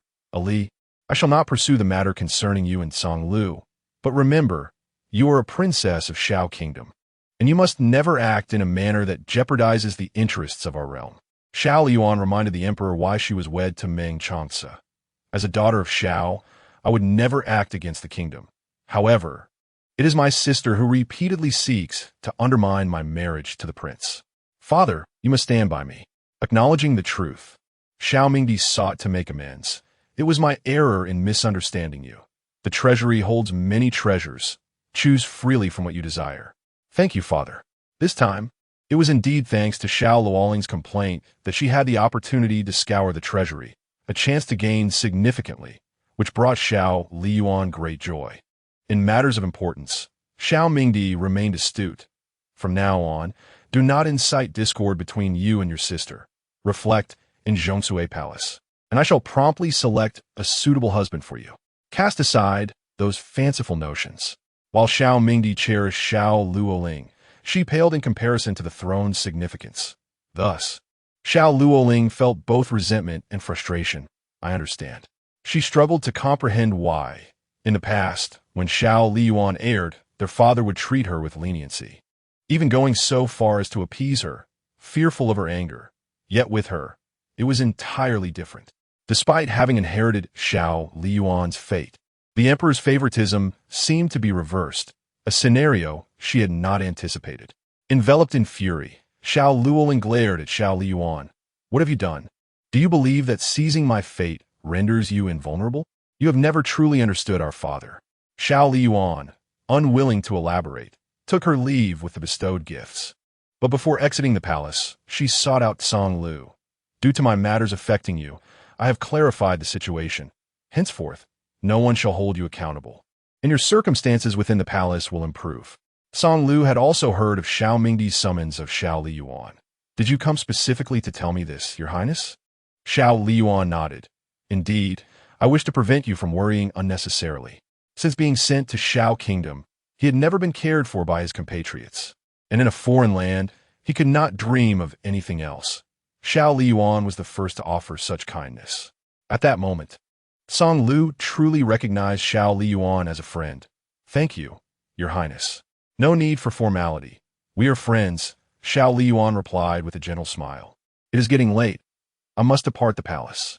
Beneath the setting sun, Song Lu gazed at the silhouette of the young lady. The vibrant orange sky, a mere backdrop to her brilliance. Jiang Tang stood beside Song Lu, his heart stirred with emotion. The princess is truly kind. Whoever claimed that she had a bad temper, she is indeed wonderful. Song Lu smiled, producing a vial and tossing it to Jiang Tang. His eyes devoid of warmth. You know what to do. Jiang Tang secured the vial. I understand. The master has fully acknowledged the princess. He has always been protective of those he favors. Given that Xiao Liying is at odds with the princess, how could the master allow her to suffer? Chapter 65. Everything of the young girl comes into view. Jiang Tang silently lit a candle for Xiao Liying. Despite her seemingly vulnerable exterior, she possessed an insidious and terrifying nature. Song Lu's actions remained unknown to Xiao Liying as she departed the palace with Bai Chun and Bai Tao. Outside the palace gates, Sui Yu awaited by the carriage, observing the eunuchs trailing behind the princess, each cradling treasures of immense value. He couldn't help but twitch his lips. It was not the first time he had developed a sense of admiration for His Highness. While others entered the palace to present tributes, only His Highness ventured in to seize the emperor's treasures. Noticing Sui Yu's expression, Xiao Liying inquired, "What are you smiling about?" Sui Yu quickly composed himself, and Xiao Liying did not dwell on it further. "Remember to sell them," she instructed. Understood. Upon returning to the royal residence, the first matter on Xiao Liying's mind was to inquire if Meng Changce was present. If he was, she wished to summon him that evening to discuss important matters. In Li Tian courtyard, Lin Yi stroked his chin, pondering aloud. Isn't there a risk of damaging the princess? My lord, what does the emperor mean by favoring the third princess even more than the long princess? Or perhaps this is merely a strategy to diminish our suspicions towards the long princess. The emperor is quite ruthless. Lin Er sighed. Without ruthlessness, how could one ascend to the throne? It appears that the royal family harbors no genuine emotions. Everything is sacrificed at the altar of self-interest. At that moment, Lin San entered, announcing, "My lord, the long princess has returned, and the emperor has once again bestowed upon her numerous treasures." Lin Yi remarked, "It seems the emperor is still fond of the long princess, unwilling to truly part with her. If that is the case, why go through such elaborate means?" Lin San continued, "The long princess has sold the emperor's gifts, amassing a considerable sum." Lin Yi and Lin Er exchanged bewildered glances. Could it be that the long princess is in dire need of money? They found it perplexing why she would sell the treasures, unable to conceive any other reasoning. Lin Yi recalled, "I remember the long princess has received the emperor's gifts during her recent visits to the palace. We should investigate this matter." As Meng Changce's trusted aides, they swiftly discovered that all the emperor's gifts had indeed been sold. How could the long princess be so strapped for silver? This question remained unanswered, leading them to turn their hopes towards Meng Changce. "My lord, the long princess has requested your presence tonight. It would be a favor to grant her this visit." Behind his desk, Meng Changce lifted his gaze, casting a glance at them. "Are you all so idle? If you're this curious, why not offer your monthly stipend to the princess?" The group quickly waved their hands in refusal. "No need, my lord." The long princess would not even glance at such a meager sum. Fearing the loss of their monthly allowance, they hurriedly departed, only to encounter Xiao Liying in the garden, enjoying a leisurely stroll. "Your Highness," they greeted. Xiao Liying beckoned. "Come here." Reluctantly, Lin Yi, Lin Er, and Lin San approached. Xiao Liying posed a question. Do you have any suggestions on how to win the prince's affection? For many years, no woman had graced the princess' side, apart from the Long Princess. The prince exhibited a unique regard for the third princess, though the nuances of his feelings remained elusive to them. After a prolonged silence, the trio finally responded, "Your Highness, perhaps you should strike unexpectedly." Xiao Liying replied, "What kind of answer is that? It feels rather empty." Lin Yi suggested, "Perhaps your Highness could try to surprise the prince." Lin Er added, "Blowing up the kitchen again wouldn't be a bad idea." Lin Sang concurred indeed. As long as it captures the prince's attention, that would be half the success. Xiao Liying's lips twitched. She thought, "Enough, you may leave." Each one seemed more unreliable than the last, and she couldn't help but wonder how they had managed to stay by Meng Chance's side for so long. Blowing up the kitchen was a dark chapter in her past, a folly she regretted. Yet they were somewhat correct. She needed to contemplate how to attract Meng Chance's notice. As night deepened, Xiao Liying stood in the courtyard waiting for someone, fully aware that no one would come. The following day, she did not forget that many noble ladies in the capital were still awaiting Tianxiang. They had been sending people to inquire whether it was ready. After such a lengthy wait, this was the perfect opportunity to earn a substantial profit, especially since she had many mouths to feed. Bai Chun, send invitations to the ladies. I shall invite them to the royal residence to enjoy the fragrance. Soon, the ladies who received the invitations flocked to the regnant prince's residence, their carriages blocking the entrance inside and out. Meng Changce returned from the palace and was momentarily taken aback by the scene. Lin Yi exclaimed, "Why are there so many people at the royal residence?" The steward replied, "It is because His Highness has invited many ladies to appreciate the fragrance." Upon entering the residence, Xiao Liying announced, "Ladies, the Tianxiang is rare and precious. I only have 10 portions available. I understand that all of you desire it, and to avoid favoritism, I invite you to bid. The highest bidder shall prevail." With so many people and only 10 portions, the competition was fierce, and each participant was generous in their offers. Lin Yi and the others watched in astonishment. It seems the princess truly has a knack for business. The prices have skyrocketed. Selling these 10 bottles of Tianxiang would yield a sum that ordinary citizens would take generations to earn, and the princess would amass wealth in no time. Lin Er remarked, "It appears the princess is indeed in need of silver." Meng Changce narrowed his dark eyes, observing the smiling young woman not far away. Why did she lack funds? The ladies who were unable to secure a portion pressed Xiao Liying, "Your Highness, how long until the next batch of Tianxiang will be ready?" Xiao Liying replied, "That is difficult to say. Some spices are rather elusive. However, I promise you all that once they are available, I will inform you at the earliest opportunity." Her target demographic consisted of the elite among the nobility, each one wealthy beyond measure. She counted the silver earned that day, feeling quite pleased. This happiness lingered until evening when Xiao Liying gazed at the vast, starry sky and commanded, "Prepare the water. I wish to bathe." Inside the chamber, she instructed everyone to leave, shedding her garments. Stepping onto a low stool, her fair, slender legs entered the bath, the water at the perfect temperature, eliciting a satisfied sigh.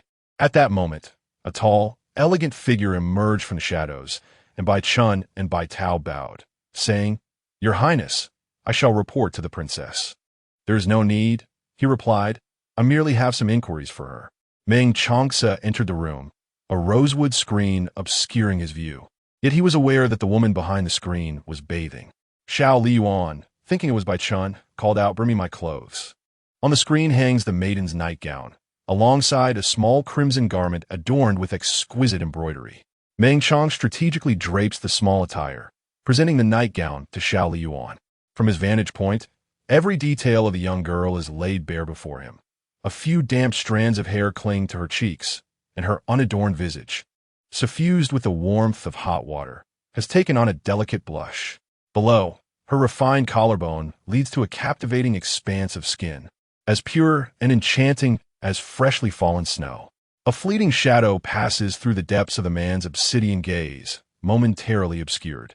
Chapter 66. He is not incapable of supporting her after a prolonged silence from behind her. Xiao Liying turned her head, first startled, then pleasantly surprised. "What brings you here?" Meng Changce averted his gaze, handing her a piece of clothing. "Put this on." Only then did Xiao Liying realize she was in the bath, the water crystal clear. Suppressing her shyness, she stood up and stepped out of the tub, her bare feet touching the ground, with droplets of water cascading down her ankles, leaving trails on the floor. With a soft, melodious voice, she said, "Help me."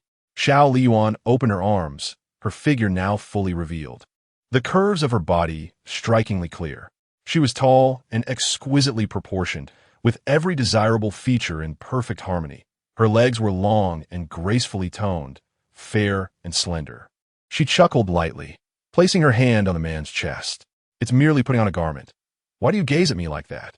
The warmth of her breath, imbued with the sweet scent of roses from her bath, enveloped him, and paired with her gentle laughter, it felt intoxicating, causing the temperature in the room to rise dramatically. Meng Changce's dark eyes, swirling with unspoken emotions, suddenly grasped her wrist tightly, his voice low and chilling. "Dress yourself." Xiao Liying felt her strength wane, collapsing into his embrace. "Oh, it seems I've soaked for too long. I feel dizzy and utterly drained." Her entire weight pressed against him, her long legs restlessly brushing against the skin of his knees again and again. For a moment, Meng Changce's breath hitched, and his large hand around her waist tightened.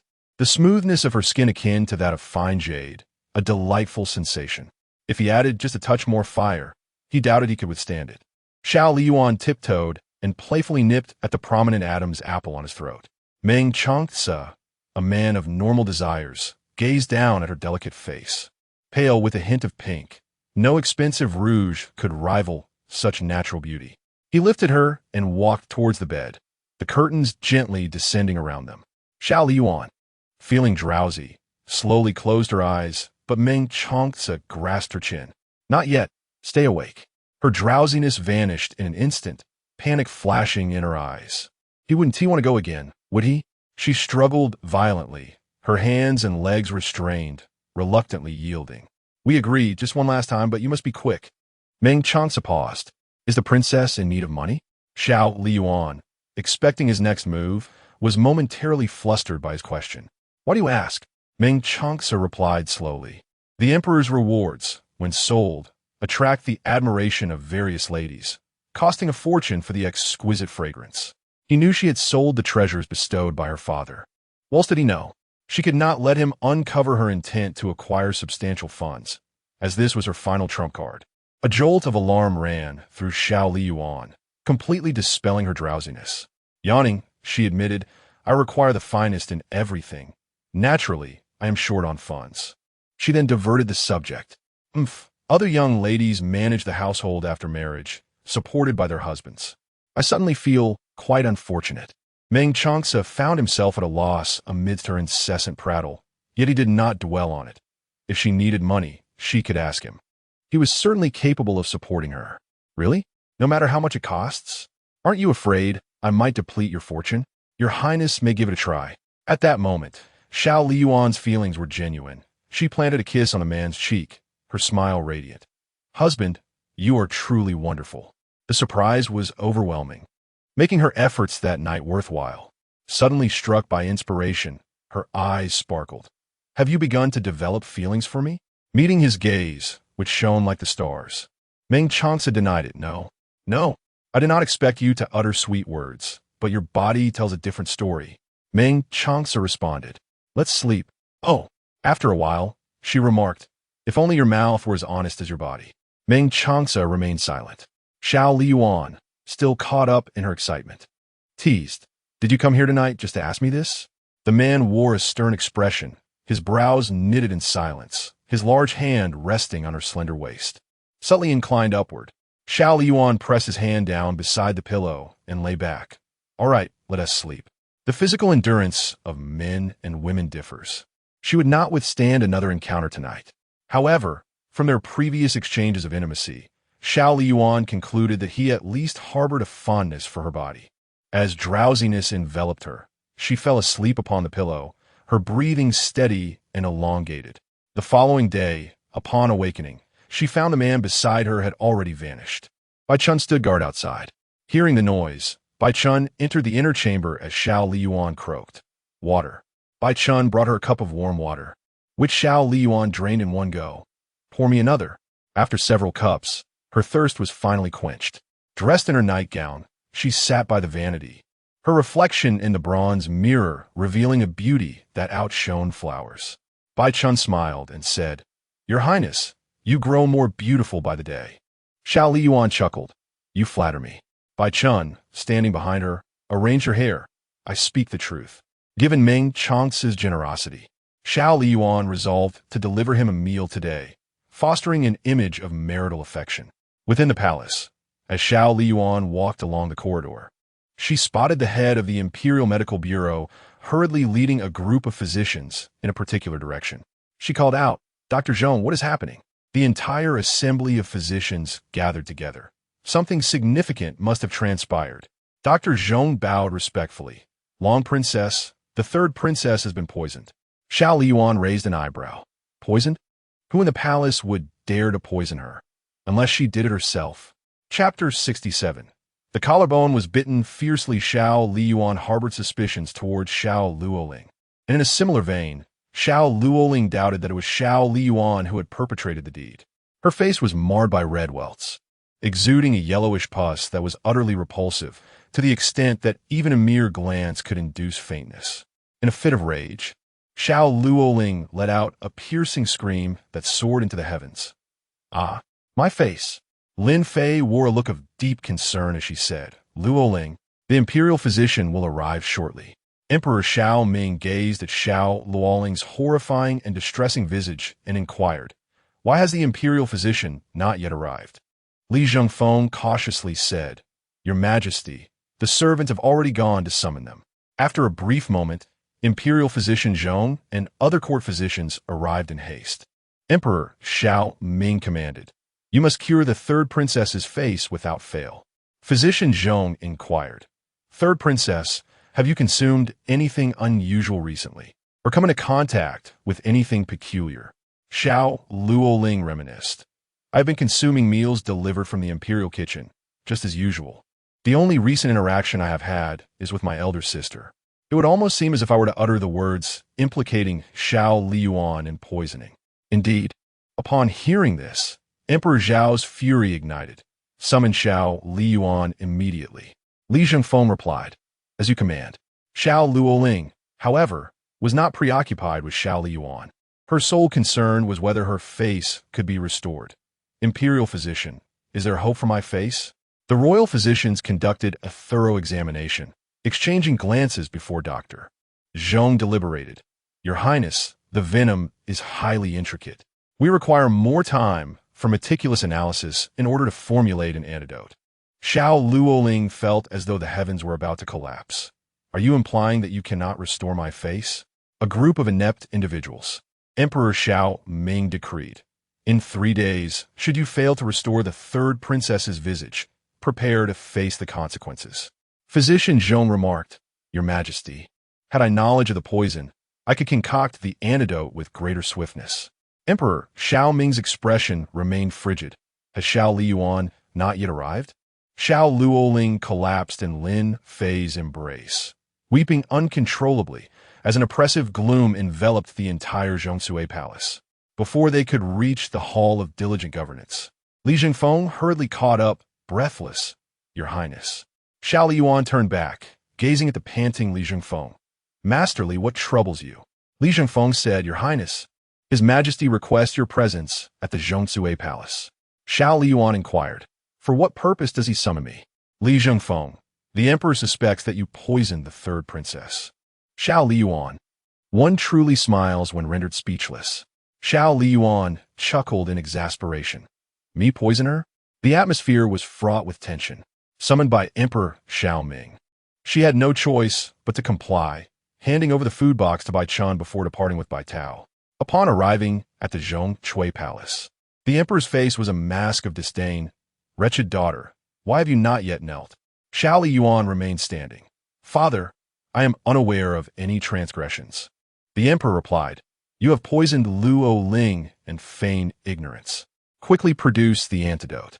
I once thought your behavior merely capricious, but it seems your heart harbors malice so profound that you would even harm your own sister." Lady Lin rushed forward. Your Highness, I do not know what offense Luo Ling has committed against you, but if you intend to harm her in such a manner, I implore you to reveal the antidote. I shall surely plead your case before the Emperor. So certain is she that the poison was administered by me. Xiao Liying increasingly believes that it was indeed Xiao Luoling who orchestrated this entire affair. Father, I assure you, I have neither poisoned anyone nor caused harm. I merely pose a question. Why are you and Empress Lin so steadfast in your conviction that I am the culprit? Evidence is paramount. Without it, I shall not concede. I humbly beseech your majesty to discern the truth and not overlook the shadowy puppeteer behind this treachery, as I refuse to bear this unjust blame. Xiao Liying, with unwavering conviction yet a hint of trepidation, leaves Emperor Xiao in a state of uncertainty regarding her culpability, with a gentle disposition. It is only you who has had a disagreement with her. Who else could it possibly be? As Xiao Liying gazes upon the transformed visage of Emperor Xiao, she declares, I shall not acknowledge deeds I have not committed. Stubborn and unyielding, Emperor Xiao's disdain for Xiao Liying's obstinate denial and lack of remorse grows ever stronger. Meanwhile, Jiang Tang observes, My lord, Emperor Xiao suspects the poison was instigated by the Grand Princess, leading to a severe reprimand, and now a thorough investigation is underway. In the solitude of the tower, he plays a game of chess against himself. The black pieces falling into place, they will find no evidence. Jiang Tang inquires, My lord, shall we continue with our plans? Ganlu, no rus. His original intention was to assist Xiao Liying in teaching Xiao Luoling a lesson, but unexpectedly, Xiao Luoling kept shifting all blame onto her. Song Lu's gaze turned even colder as he commanded, Issue the order.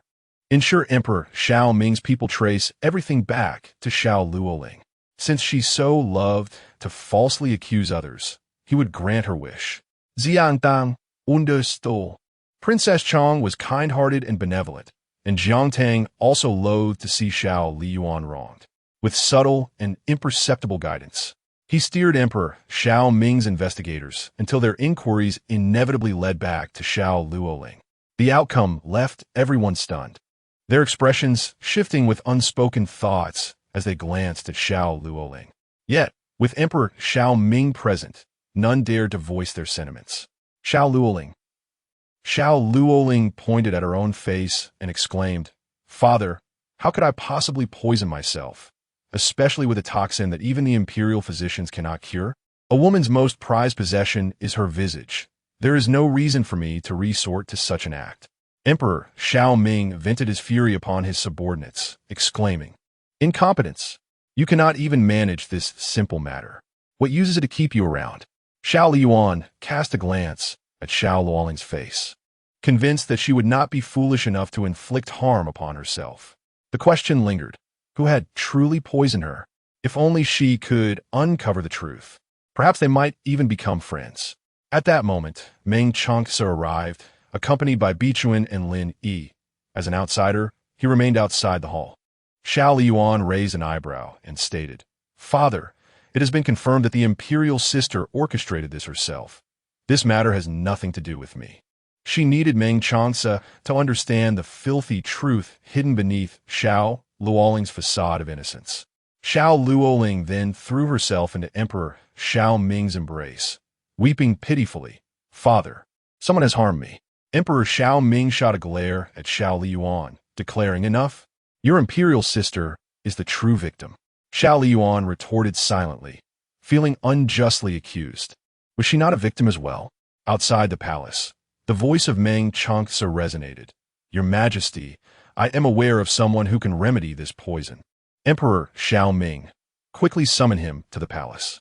Meng Changce, he is not within the capital, but I shall ensure he arrives with utmost haste. Xiao Liying's heart bubbled with bittersweet emotions. Not only did she trust Xiao Luoling, but she also felt a pang of sympathy for her. What virtues did Xiao Luoling possess to earn such favoritism? On their way back, the two exchanged no words, enveloped in a silence so profound that Meng Changce found it somewhat disconcerting, assuming her melancholy stemmed from the emperor's demeanor. Are you hurt? He inquired, only to be met with Xiao Liying's brief silence and a retort of intentional ignorance. Despite their marriage, his thoughts lingered on Xiao Liying, and upon learning of her troubles, he rushed over, his irritation mounting with every reflection. As the sweltering summer heat bore down, Xiao Liying struggled to breathe, unwilling to be overshadowed by her adversaries. Drawing in a deep breath, she raised her gaze to meet Meng Changce's. Upon encountering her icy, alluring stare, he arched an eyebrow, and in the next moment, she found herself nestled in his embrace, her collarbones seized with fervent intensity. Which synopsis do you prefer, the original or the revised version? Please share your thoughts in the comments. On their wedding night, the princess, adorned in a striking crimson wedding gown, exuded both charm and arrogance, declaring, "Tonight, you will comply, regardless of your desires." Uninspired by her presence, Meng Changce felt a deep aversion. Resolutely convinced that he would never love her, he ought to abandon any hopes for such a possibility. Once the cherished long princess, Xiao Liying's noble fate was deceitfully altered by her younger sister, leading to a tragic downfall. In her rebirth, she vowed to reclaim her destiny, seeking a formidable ally in the powerful regent, rumored to harbor affections for the third princess, provoking mockery that the long princess had usurped the third princess's suitor. Xiao Liying smirked. She relished the art of acquisition, having always aspired for the best, including in matters of the heart. As she playfully enticed him daily, her heart began to soften. However, she soon realized that her feelings were merely a tool for manipulation. With dangerous eyes narrowed, he caressed her delicate waist, teasing, "You deceitful heart-stealer." Xiao Liying remained composed, responding coolly, "I must apologize. My affections have always belonged solely to myself." Meng Changce had never anticipated that he would one day develop feelings for her, fully aware of her deceit and her lack of genuine affection. Concerned for Xiao Liying's solitary fate, a dear friend introduced her to several handsome youths, each with broad shoulders and narrow waists, their youthful allure captivating. However, Meng Changce inadvertently interrupted their encounter. As night fell, Xiao Liying leaned against the windowsill, her eyes glazed with intoxication. The aloof, ascetic man pressed against her, his garments slipping away, golden bells entwined around his wrist. "If you desire this, I can oblige." Chapter 68. "You owe me a bite." Xiao Liying sank her teeth fiercely into the man's collarbone, as if she sought to unleash the dissatisfaction that had festered within her heart. Meng Changce furrowed his brow, his hand gripping the nape of her neck with force, remarking, "Such a penchant for biting. Are you a dog?" Compelled to release her grip, Xiao Liying gazed at the distinct bite mark adorning the man's collarbone. "You owe me a bite," she declared. Meng Changce, slightly amused yet aware that this time Xiao Mingdi had likely genuinely hurt her, chose not to hold it against her. "You only show your fierceness in front of me," he remarked. Xiao Liying let out a soft snort. "You must compensate me." Meng Changce found her unabashed demeanor both infuriating and amusing. Rather than seeking compensation from Xiao Mingdi, she turned to him instead. "What does your highness desire? In favorable circumstances, one must strive to create even more advantageous situations." Xiao Liying's eyes glimmered as she articulated her demands. "Henceforth, you shall accompany me for meals each day, and furthermore, we must not sleep apart." Meng Chance's expression remained indifferent. "Quite a few requests, aren't there? This is merely the bare minimum, is it not?" Xiao Liying, with her strikingly distinct eyes, replied, "Oh, I see. You are afraid that daily interactions with me will lead you to uncontrollably fall in love with me. Alas, what can be done? It is a curse of mine to possess such innate beauty and irresistible charm." Meng Changce. Once again, he was reminded of her profound self-admiration. After a brief silence, Meng Changce conceded, "I can accompany you for meals." Xiao Liying raised her brows playfully. "Is it merely for meals, then? I understand that you are quite busy and that there is no need to accompany me for a meal." She truly shines brightly when given a glimmer of sunlight. The man, with his thin lips, uttered two indifferent words. "Leave." "Very well, a meal it shall be." Xiao Liying cast a resentful glance at him, feeling that his heart was as hard as iron. Sooner or later, she would ensure that he would yearn for her, pleading to be together. With her temper vented and having secured a promise from Meng Changce, Xiao Liying felt considerably better. He had initially stated his disinterest in her, and she, having never truly harbored feelings for him, realized they were equally matched in their indifference. There was no need to be angered over something unworthy. However, there remained a wager between them. She must make him fall in love with her within a month, or she would willingly withdraw. Now, more than half a month had passed, and this man remained impervious to her charms. This thought troubled Xiao Liying once more. Could it be that he only favored delicate and innocent women like Xiao Liying, finding no appeal in someone like her? Perhaps she ought to alter her seductive approach.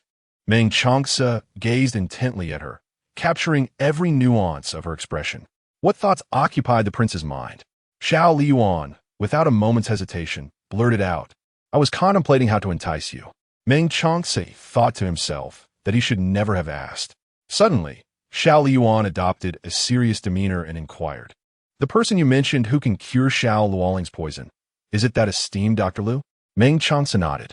Xiao Liying had previously entrusted Chen Xingxia with the task of inviting Dr. Lu to the capital to attend to her mother's health, but they had yet to receive a response. With Meng Changce's presence, there was no fear of him not coming, and coupled with Xingxia's influence, there was little doubt that Dr. Lu would not be diligent. Xiao Liying directed the carriage. "Turn around. Let us go to the minister's residence." Meng Changce did not inquire further and followed her lead. Upon arriving at the entrance of the minister's residence, Xiao Liying waved goodbye to him and alighted from the carriage. Xiao Liying, well acquainted with the residence, effortlessly made her way to Chen Xingxia's courtyard. Under the shade of a grand tree, Chen Xingxia was leisurely enjoying the coolness when she spotted her, her face lighting up with delight. "Ali, what brings you here? Come, sit down." Xiao Liying settled beside her and inquired, "Xingxia, has your brother Lu sent you a reply?" Chen Xingxia's face beamed with joy. "I just received a letter. Brother Lu mentioned he has some matters to attend to, but he will come to the capital once he is finished." Xiao Liying remarked pensively, "Perhaps your brother Lu will be arriving in the capital quite soon." Chen Xingxia, intrigued, asked, "What makes you say that?" Xiao Liying conveyed the matters of the palace to her, prompting Chen Xingxia to erupt in fury. "Is Xiao Liying ill? Why does she insist on shifting every incident onto you? And as for the emperor, I have heard tales at my maternal grandparents' home about how he cherishes you, but it seems that is far from the truth. Fortunately, the situation has been clarified. She poisoned herself and attempted to defame you. Were she not a princess, I would have certainly given her a couple of slaps. As for the regent, his gaze indeed leaves much to be desired. Ali, do not be angered. I shall summon Brother Lu to teach him a lesson." She dares not confront Meng Changce directly, nor does she possess the courage to do so. Xiao Liying chuckled. "I have already disciplined her." Chen Xingxia was taken aback. "How did you manage to do that?" Xiao Liying candidly admitted, "I bit him." Chen Xingxia thoughtfully stroked her chin. "One bite seems a tad too lenient. At least two would suffice." Xiao Liying chuckled softly, reflecting on Xingxia's temperament. "Let's not dwell on that. Shall we take a stroll?" "Sounds good." Her face. Xiao Liying gazed at her own grotesque and horrifying visage, consumed by an overwhelming desire for vengeance. As she wreaked havoc upon everything within her chamber, the palace maids trembled in trepidation, fearful of inciting her wrath. With a mere glance, her anger intensified at the sight of their fear.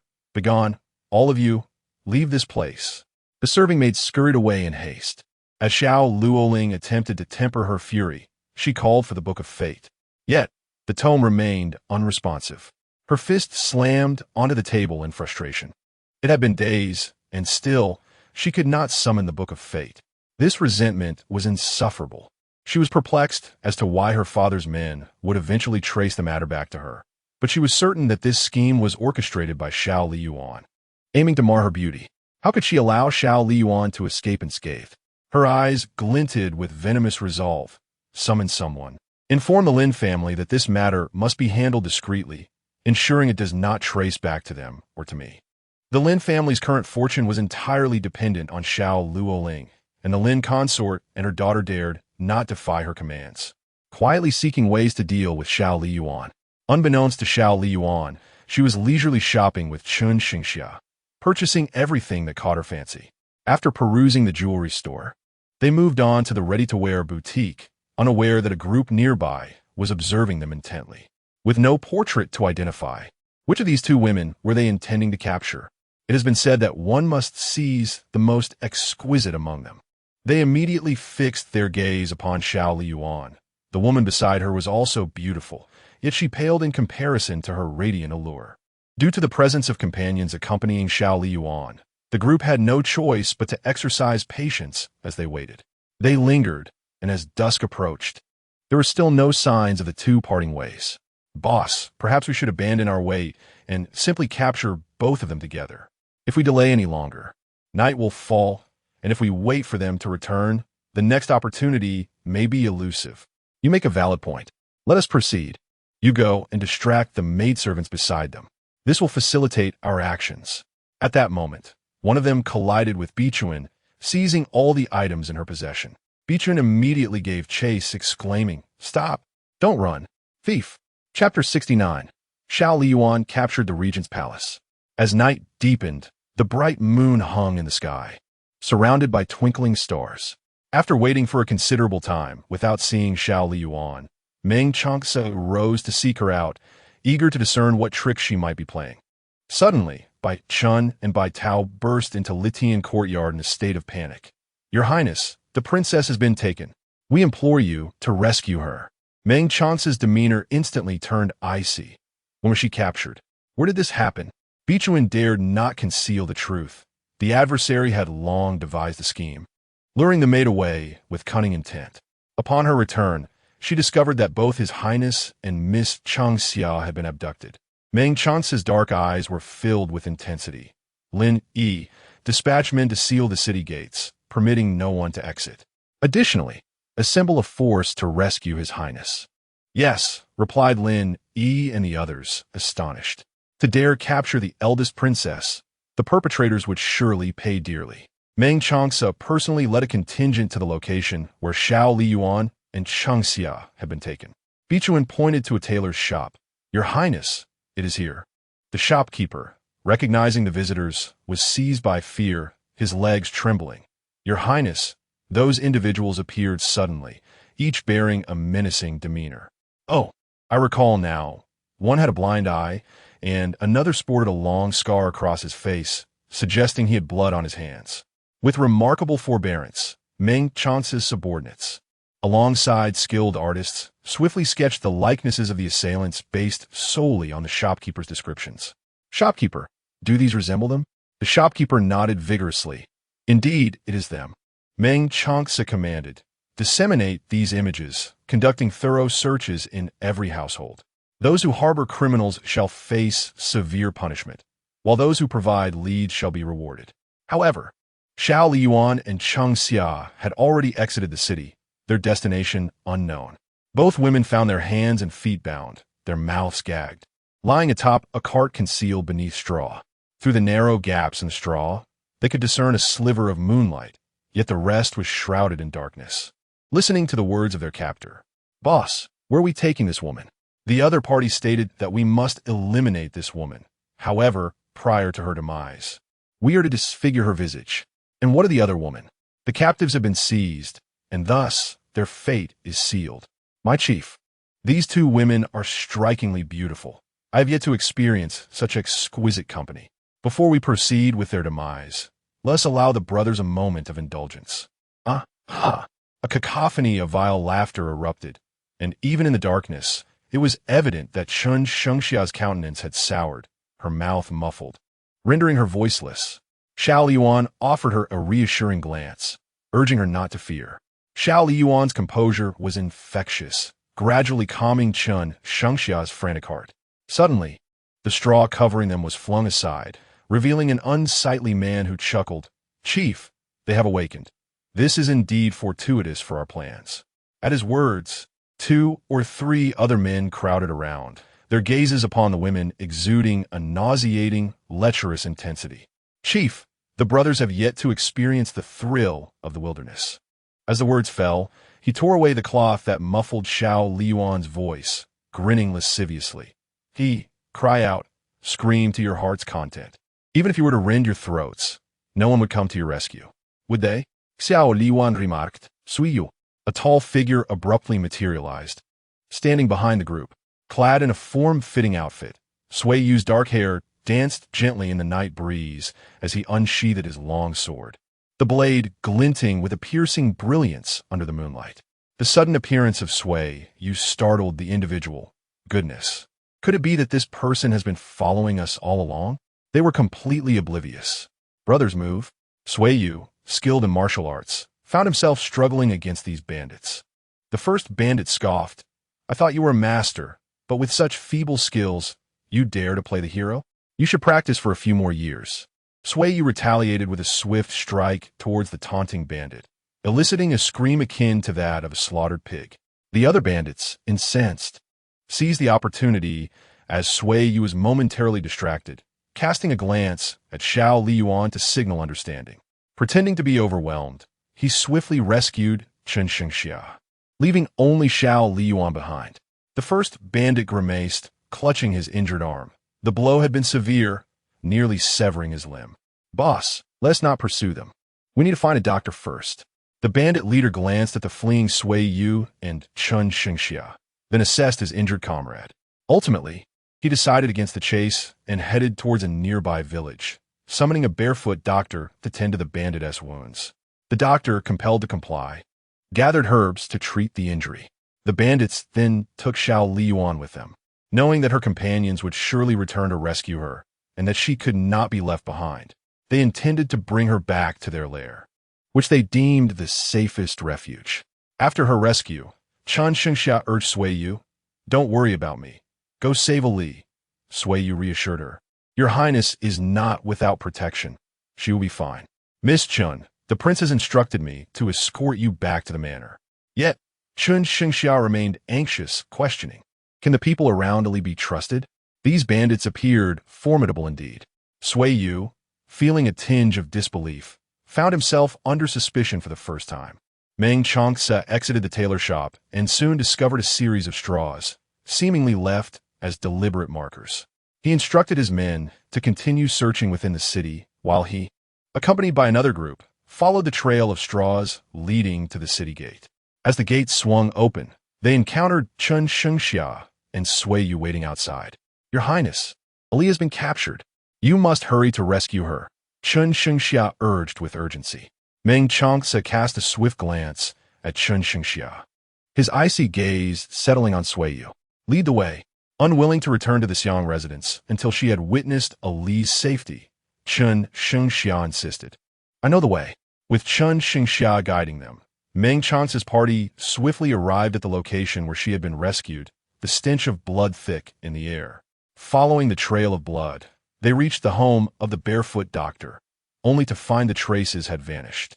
Having spent years in military campaigns, Meng Changce was adept at tracking, and with the bandits lacking knowledge of how to obliterate their traces, they quickly closed in on the bandit lair. At this moment, a figure stood beside Xiao Liying, as the bandits were utterly powerless against the onslaught. Damn it! How could there be someone following them? What was most dire was their inability to fight back. Had they known it would come to this, they would have refrained from coveting the silver. It was a matter of earning a life only to lose it. The young man remarked, "Your Highness, someone is approaching." Xiao Liying, still bound, commanded, "You may withdraw." In an instant, the man vanished without a trace. Before the bandits, Xiao Liying crashed into the corner of the table, stars dancing in her vision. Just as Meng Changce arrived on the scene. Chapter 70. Save me. When Meng Changce arrived with his men, he immediately spotted Xiao Liying, her hands and feet bound, a gash on her forehead bleeding profusely, presenting a woeful and disheveled appearance. Gazing at the cold and menacing figure standing at the door, Xiao Liying softly uttered a plea for rescue before losing consciousness.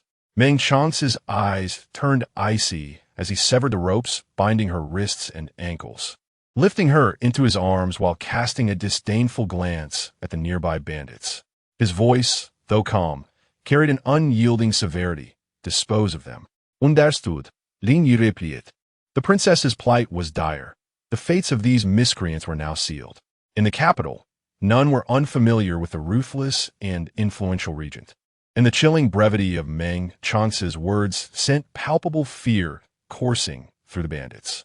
While one might survive by offending others, crossing Meng Changce spelled certain doom. In that moment, they realized they had kicked a hornet's nest, and in their desperation, they fell to their knees, banging their heads against the ground before Meng Changce. "Regent, spare us. We merely abducted the young lady. We did not harm her. She accidentally collided with a table corner, and we were the ones who were beaten. Indeed, we were the ones truly assaulted. We never laid a finger on her." Fearing disbelief, they even lifted their shirts to reveal their unblemished skin, attempting to validate their claims. The hidden guards around Xiao Liying were adept at their craft, striking where no marks would remain. The bandits, bewildered and in pain, yet lacking visible injuries, were left dumbfounded. How could this be? We speak the truth. There is a formidable person beside the young lady who dealt us a thorough beating. We truly did nothing. Meng Changce cast a glance at Xiao Liying, her face smeared with blood, and then noticed the glaring red marks encircling her wrists. His dark eyes, deep and frigid as an ancient well, commanded, "Do not kill them." Lin Yi delivered a swift kick to the bandit leader, sending him sprawling to the ground. Given the delicate nature of the princess, they had no justification for slandering her, especially since she had injured herself while they had been attacked. They were not blind. It was evident that the princess bore the injuries. The precious daughter of nobility, undoubtedly unaccustomed to such suffering, could never have imagined being so wronged. The bandits were thoroughly beaten, their bodies bruised and battered, resembling lifeless dogs sprawled on the ground. Had they not been breathing, one might mistake them for corpses. Meng Changce carried Xiao Liying away, and upon seeing her bloodied visage, Chen Shengxia erupted into tears, consumed by guilt and regret. If only she hadn't hindered them earlier, Ali would not be in this state. Situ Yu's emotions were complicated. He understood the gravity of the situation surrounding the prince, who had sacrificed greatly. It seemed, however, that such sacrifices were worth it, as his master was far more ruthless towards herself than towards others. He feared that once the truth came to light, the prince would be infuriated. Meng Changce glanced at Chen Shengxia, urging, "Miss Chen, look around for any medicinal herbs." Chen Shengxia followed beside Brother Liu, well-versed in pharmacology. Wiping away her tears, her gaze resolute, she implored, "My lord, first tend to Ali's wounds. Apply pressure to her injuries to stem the bleeding. I shall return swiftly." Leaping down from the carriage, she accompanied her, ensuring her safety amidst the treacherous terrain. Fortunately, the bandits were concealed in desolate mountains, making the search for medicinal herbs relatively straightforward. Soon, she gathered the necessary hemostatic herbs and hurried back to administer treatment to Xiao Liying. At last, the bleeding ceased, and Chen Xingxia exhaled a sigh of relief. She turned to Meng Changce and asserted, "My lord, this kidnapping was undoubtedly premeditated. Their target was Ali. You must uncover the mastermind behind this." Chen Xingxia relayed everything she had overheard from the bandits to Meng Changce, who cast a glance at the unconscious woman lying in the carriage and nodded in acknowledgement. Upon returning to the city, Meng Changce instructed his men to escort Chen Xingxia home while he took Xiao Liying back to the government office, where the physician awaited their arrival. Bichuan and Bitao, both teary-eyed and filled with anguish, lamented the pain the princess must be enduring, wishing fervently to see the bandits meet a gruesome fate. In Qingyu courtyard, Meng Changce carefully laid Xiao Liying down, while Bichuan prepared water and dampened a cloth to gently cleanse the blood from her face before stepping aside for the physician to attend to her. Once the physician had completed his work, he withdrew, and Meng Changce lingered outside the courtyard, turning his head towards Lin Yi and inquiring, "Where are they?" Lin Yi replied, "In the dungeon." Meng Changce proceeded to the dungeon, where the bandits were bound to iron frames, their heads drooping. Beside them, a brazier burned fiercely, the glowing coals radiating an oppressive heat. Upon hearing footsteps, the bandit leader lifted his head, gazing at the nobleman standing before him, and pleaded, "My lord, we truly did not lie." Meng Changce remained indifferent, walking to the edge of the coals, where he picked up a branding iron, its scorching temperature causing the air to sizzle. The bandits nervously swallowed. The next moment, a sharp hissing sound erupted. followed by the acrid stench of burning flesh mingling with the odor of sweat, inducing nausea.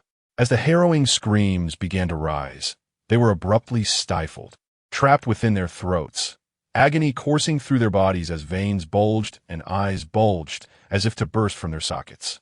Beads of sweat streamed down in torrents, a testament to their suffering. Meng Changce returned the branding iron to the coals for further heating, and moments later, he retrieved it again, directing it towards the remaining bandits. With a slight lift of his brow and a chilling gaze, he slowly inquired, "You? Were you?" A few, overwhelmed by fear, urinated in their trousers, the already foul stench of the dungeon becoming even more unbearable. "We were merely hired to do a job. We truly had no idea she was the princess. Had we known her identity, we wouldn't have dared to proceed, even with 100 lives at stake." Suddenly, someone approached us today, without even a portrait, leading us into the city, instructing us to capture the most beautiful woman, preferably to kill her. We captured her, but we did not harm her, they protested. Meng Changce continued his interrogation. "Who sent you?" The bandit responded. "The person was masked. We could not discern their features, but they were exceedingly generous." Meng Changce cast aside the branding iron and commanded, "Bring Zhang Jin to me." Soon, Zhang Jin approached, holding a drawing paper in his hands. He had sketched the features based on the descriptions provided by the bandits. "Is it him?" The bandits nodded repeatedly, affirming, "Yes, indeed, it is he." Particularly, the eyebrows and eyes were rendered so lifelike. Lin inquired, "Your Highness, who do you think could be behind the plot to assassinate the princess?" Meng Changce inquired. The conflict with Xiao Liying significantly narrowed the scope of the matter. Upon emerging from the dungeon, a maidservant attending to Xiao Liying approached and said, "My lord, His Highness has awakened, but it seems that there is something amiss with him." Chapter 71. The posture is too intimate in the Qingyu courtyard. Meng Changce, with a layer of gauze wrapped around his forehead, appeared pale and delicate due to blood loss. Curled up on the bed, he timidly covered his ears with both hands and asked, "Who are you? Please do not hurt me. I assure you that I will be very obedient." "Amnesia?" Meng Changce raised an eyebrow slightly, his dark, profound gaze fixed intently upon her. Xiao Liying discreetly lifted her eyes to catch a glimpse of the man before her, clad in resplendent violet robes. His long legs exuded grace, and his imposing presence conveyed an air of nobility. Those ebony orbs, rich in hue like the depths of the night sea, were both profound and perilous. As she furtively stole a glance, her gaze inadvertently met his, causing her, already fearful, to shrink back like a timid quail. "Meng Changce, do you truly not remember?" Xiao Liying's voice was soft as she inquired. "They say you are my husband. Are you truly my husband?" Meng Changce let out a nonchalant scoff, his dark eyes gleaming with an enchanting chill. As he summoned the physician of the manor, questioning, could such a minor injury lead to amnesia? The physician re-examined Xiao Liying, yet discovered nothing amiss. He wiped the sweat from his brow and spoke, "Your Highness, my medical skills are somewhat lacking, particularly in matters of amnesia. However, aside from this, the prince is in good health. It is possible that the severe blow to the head, combined with the shock experienced, may have led to this selective amnesia. Is that so?" "At present, that appears to be the case."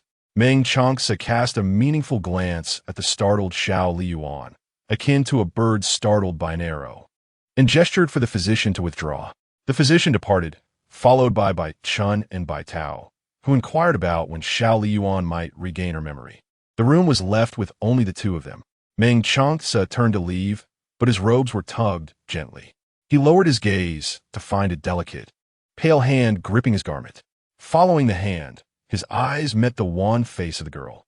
"What is it?"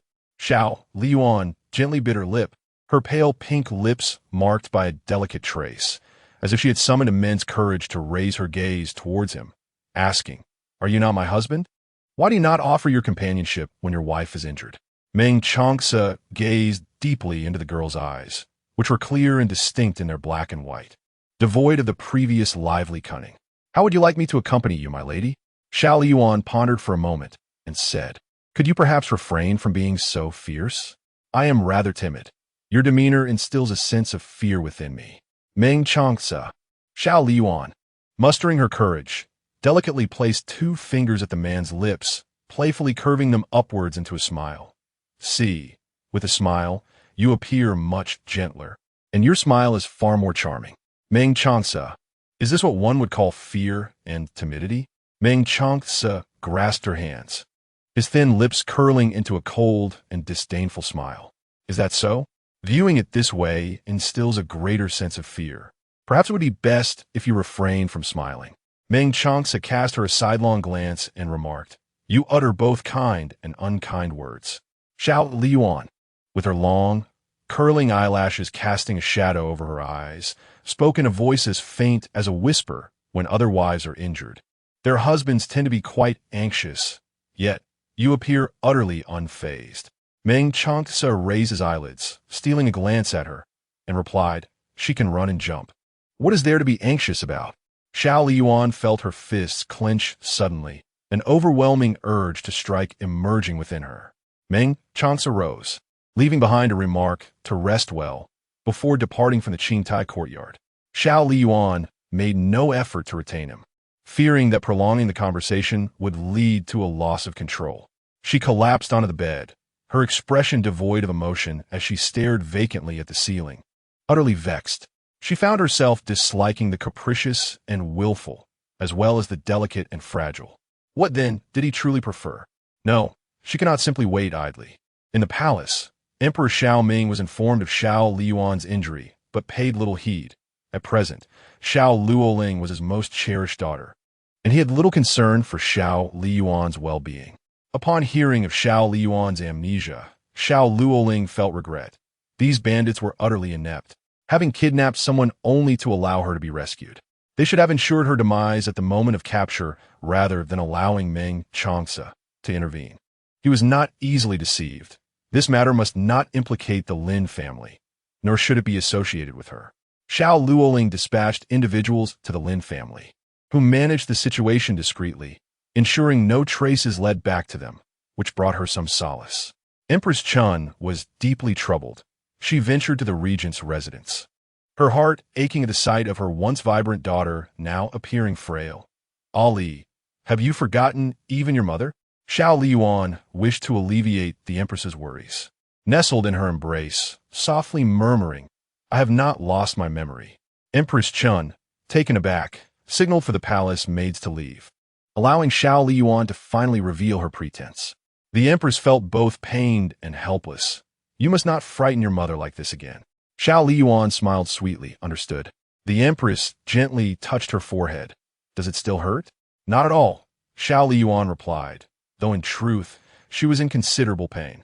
Accustomed to a life of pampering, she feared pain above all else. Compared to achieving her goals, this trivial discomfort was inconsequential. Knowing her daughter was safe, Empress Chun did not linger and returned to the palace. Before leaving, she gifted Xiao Liying a pet, hoping to bring her joy and aid in her recovery of memory.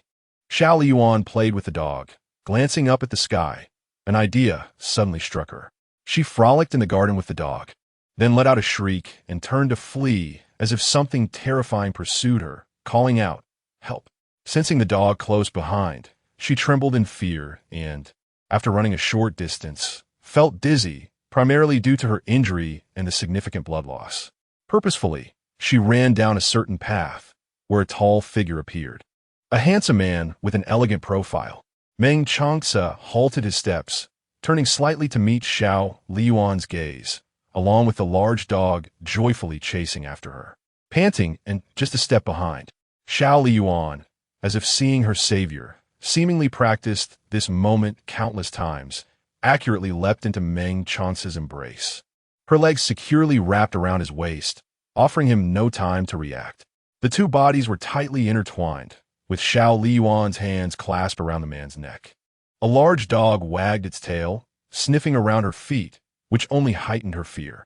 She instinctively squeezed her legs together, causing the fabric of the man's clothing at his waist to crumple. Terrified of the dog's proximity, she instinctively straightened her body. Unbeknownst to her, as she moved upwards, Meng Changce's face was inadvertently buried against her chest, soft and inviting, his nostrils filled with the sweet fragrance and medicinal scent of the woman. The intimacy of their position was undeniable. Lin Yi and the others, who had been accompanying Meng Changce, swiftly turned away. Xiao Liying's entire focus was on the dog. Her voice soft and pleading. "Make it go away, I'm scared." The dog barked in response, seemingly understanding her words. In her fright, she shrank deeper into the man's embrace, the softness of her form pressing more firmly against him. Chapter 72. Will you sleep with me? The woman pressed against him incessantly, causing Meng Chance's expression to darken. With one hand freed, he grasped the back of her collar and pulled it away, finally allowing himself to breathe easily. His voice was faint yet laced with an unmistakable malice. "Get down." A second later, Xiao Liying pressed herself tightly against him once more, pleading no. Meng Chance's breath became labored again. The thin summer fabric of her clothing allowed him to easily sense her body heat and the rhythm of her breath. He had no inclination to dwell on such sensations. He yanked her away again, only to hear her soft voice, "I'm scared. Please take the dog away." Meng Changce glanced at the large dog wagging its tail at his feet and asked, "Where did this dog come from?" Xiao Liying slid down slightly, tightening her legs as she rubbed against him, pursing her lips as she remarked, "Mother is concerned that I might feel bored, which is why she left the dog with me." Meng Chance's lips curled into a slight smirk of derision. "Your Highness, have you not lost your memory? How is it that you still remember that the Empress is your mother?" Xiao Liying raised a gentle smile and said, "Everyone around me has informed me." The man scoffed lightly. "Are you afraid of dogs yet still play with them?" This prince harbors suspicions that His Highness intentionally employed a dog to draw near to me. Xiao Liying thought to herself, cursing the man who resembled a dog for his keen intuition.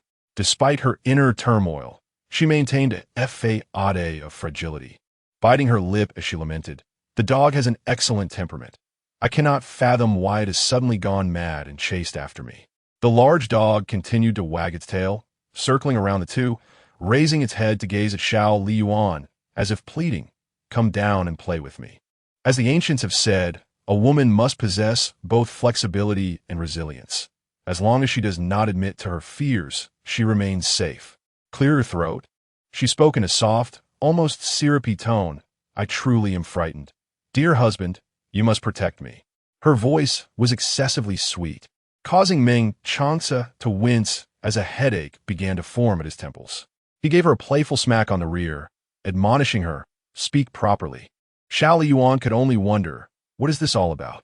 This is akin to a wild boar being unable to consume fine chaff, unworthy of her playful demeanor. "Very well." The tone of that voice is rather excessively coy. "Linny, please take the dog away." Linny did not stray far, swiftly reappearing to remove the dog. Meng Changce remarked, "The dog has departed," implying that she may now descend. Xiao Liying dismounted from him, momentarily dizzy, and fell back into the man's embrace. She clutched her head, exclaiming, "Oh, my head is spinning. I feel quite unwell. I cannot move."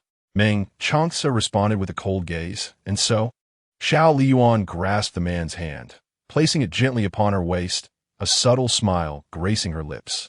"Carry me back," she implored, noticing his apparent reluctance to embrace her. Her eyes glistened with unshed tears as one solitary drop slid down her cheek. Her voice quivered with sorrow. "Am I truly so detestable to you? Even after I have been wounded and lost my memory?" Meng Changce lowered his gaze, gazing upon the weeping woman whose tears soaked the fabric of his chest. Her sobs were delicate and frail, truly a sight to evoke utmost compassion. Xiao Liying, sensing his attention, lifted her head, and their eyes met. The woman's curled eyelashes glistened with tears, poised on the brink of falling, resembling a pear blossom drenched in rain, exuding a poignant vulnerability. Meng Chance's gaze fell upon her pitiful, tear-streaked visage, pale as if afflicted by illness, embodying the frailty of a willow swaying in the breeze. In a moment, he tenderly lifted her in his arms and proceeded towards the Qingyu courtyard. Xiao Liying clasped the man's neck tightly, expressing her reluctance to return. Meng Chance's voice was as frigid as ice, questioning her amnesia with a hint of skepticism. His words suggested that she did not embody the characteristics of someone who had lost their memory. Indeed, this man was not easily deceived. Xiao Liying widened her eyes in disbelief. Are you doubting me? Is there any need for me to act this way? Her eyelashes fluttered delicately as Meng Changce furrowed his brow, inquiring where she wished to go if not back to Qingyu Courtyard. To your place, where I feel safer. She replied, concocting an excuse. You exude an aura of strength. I am certain that evildoers would fear you, and thus no one would dare harm me. Meng Changce was momentarily at a loss, unsure whether to interpret her words as praise or reproach. He redirected their path, carrying Xiao Liying towards Litian Courtyard. Having visited Litian Courtyard numerous times, today felt uniquely exhilarating for Xiao Liying. It seemed her pretense of vulnerability had indeed borne fruit, for he had genuinely brought her back and even dined with her. Suppressing her excitement, she endeavored to maintain her composure, ensuring she did not reveal any cracks in her facade. After their evening meal, Vixen presented a bowl of thick, dark medicine. Your Highness, it is time for your medicine. She despised the bitterness, but alas, the suffering she had brought upon herself necessitated that she gulp it down, pinching her nose to aid the process. After a few swallows, the acrid taste nearly made her retch. Oh, water, she gasped, gratefully accepting a cup from Bitao and savoring several candied fruits, which finally alleviated the bitterness lingering in her mouth. Once she had taken her medicine, Vixen and Bitao assisted Xiao Liying with her bath. Before her memory loss, the prince had prohibited her from residing in Litian Courtyard, yet now, after her amnesia, she was afforded special treatment. Perhaps losing one's memory had its advantages. Yet, the thought of her regaining her memories filled her with trepidation, for she feared it would incite his anger. Unbeknownst to Xiao Liying, the two maidservants held their own thoughts. It was not that she mistrusted them. Rather, it was her profound trust that compelled her to withhold the truth, lest she reveal any vulnerabilities. Lying in bed, enveloped by the man's crisp scent, she waited and waited, but he did not appear. Unable to contain her curiosity, she asked, Vixen, could you check what the prince is doing? Before long, Vixen returned. Your Highness, the prince is still in the study. Xiao Liying remembered that there was a bed in the study. Could he possibly be sleeping there tonight? She sprang up from the bed, too hastily, causing a wave of dizziness to wash over her. The sacrifices she had made were not for such an outcome. Her eyes ablaze with anger, she commanded, Go summon the prince and tell him I am frightened. Moments later, Meng Changce appeared, his tone cold and detached. What is it now? Upon seeing him, Xiao Liying dashed barefoot from the bed into his embrace. I just had a nightmare where a band of robbers attacked me. I was so scared. Will you stay with me? The bandits, confined in the dungeon and barely alive, suddenly sneezed, imploring the heavens to discern loyalty from treachery. They felt profoundly wronged. Xiao Liying, however, paid no heed to their plight. With her delicate, refined face uplifted in a tone laced with desperation, she implored, Please do not abandon me. Will you stay and sleep with me? Clinging tightly to him, her face buried in his chest, she sought comfort, resembling a needy little cat. Meng Changce was rarely soft-hearted. Are you certain you want this prince to accompany you to sleep? Xiao Liying nodded firmly. Absolutely, without a doubt. Meng Changce gazed at her deeply for a moment before turning to leave. Xiao Liying was taken aback. Hadn't he promised to stay with her? What did his departure signify? She stepped forward and grasped his arm. Didn't you agree to it? Meng Changce replied, This prince is going to bathe. Xiao Liying pondered how a delicate flower of a woman should behave, her cheeks slightly flushed, her pearly teeth gently biting her rosy lip, appearing bashful. Then please hurry. The princess had lost her memory, yet her true nature remained unchanged. Meng Changce cast her a sidelong glance, a smile playing at the corners of his mouth. Xiao Liying's heart skipped a beat. What did that look mean? Due to some matters at home, the update will be temporarily delayed. Chapter 73. Waiting for his initiative upon returning, Meng Changce found a young woman lying on the bed, lost in contemplation, her brow furrowed with a hint of melancholy. Such sensitivity at her tender age. Xiao Liying, concealing her emotions, lifted her smile and spoke in a soft voice. Husband, are you done washing? The man, clad in a pristine white nightgown, revealed nothing, maintaining a decorous demeanor even in slumber, which caused Xiao Liying to inwardly curl her lip in amusement. As the candle was extinguished, darkness enveloped the room, and unwelcome memories surged in her mind, prompting Xiao Liying to panic. Please do not extinguish the candle. Meng Changce recalled the incident when they had fallen from the cliff. During their time in the cave, the princess had been terrified of the dark. He promptly reignited a candle, dispelling the shadows and calming her distress. Meng Changce lay beside her, a half-body's distance separating them. Yet, Xiao Liying, with a gentle determination, nestled closer, resembling a docile kitten seeking warmth in her husband's embrace. She wrapped her arms around his lean, powerful waist, their thin garments clinging closely, their body warmth intertwining. The man's warmth was more intense than hers, and soon Xiao Liying felt overheated. She tugged at her clothing, inadvertently revealing a glimpse of her beauty. It was difficult to ignore, and Meng Changce averted his gaze, his tone cool. Are you warm, Your Highness? Yes, Xiao Liying replied, resting against his chest, listening to the steady rhythm of his heartbeat. Aren't you warm, husband? Meng Changce did not respond to her inquiry. Sleep, he instructed. Xiao Liying fell silent. The conversation abruptly stifled. She pulled the blanket over herself, closed her eyes, and drifted into slumber. Meng Changce turned his gaze upon the serene and lovely visage of the girl, his brow arching. Such docility was uncharacteristic of the royal princess. Suddenly, Xiao Liying opened her eyes, her bright gaze sparkling with mirth. I am beautiful, am I not? She tilted her head, leaning closer. This way it's clearer. Their breaths intertwined as Meng Changce regarded her, untouched by cosmetics yet undeniably beautiful, with not a flaw to be found. Your Highness, you remain quite vain. Xiao Liying possessed a keen awareness of her own beauty, her brows arching playfully. You must like me, right? Meng Changce replied with a hint of sarcasm. Oh, is that so? Xiao Liying nodded earnestly.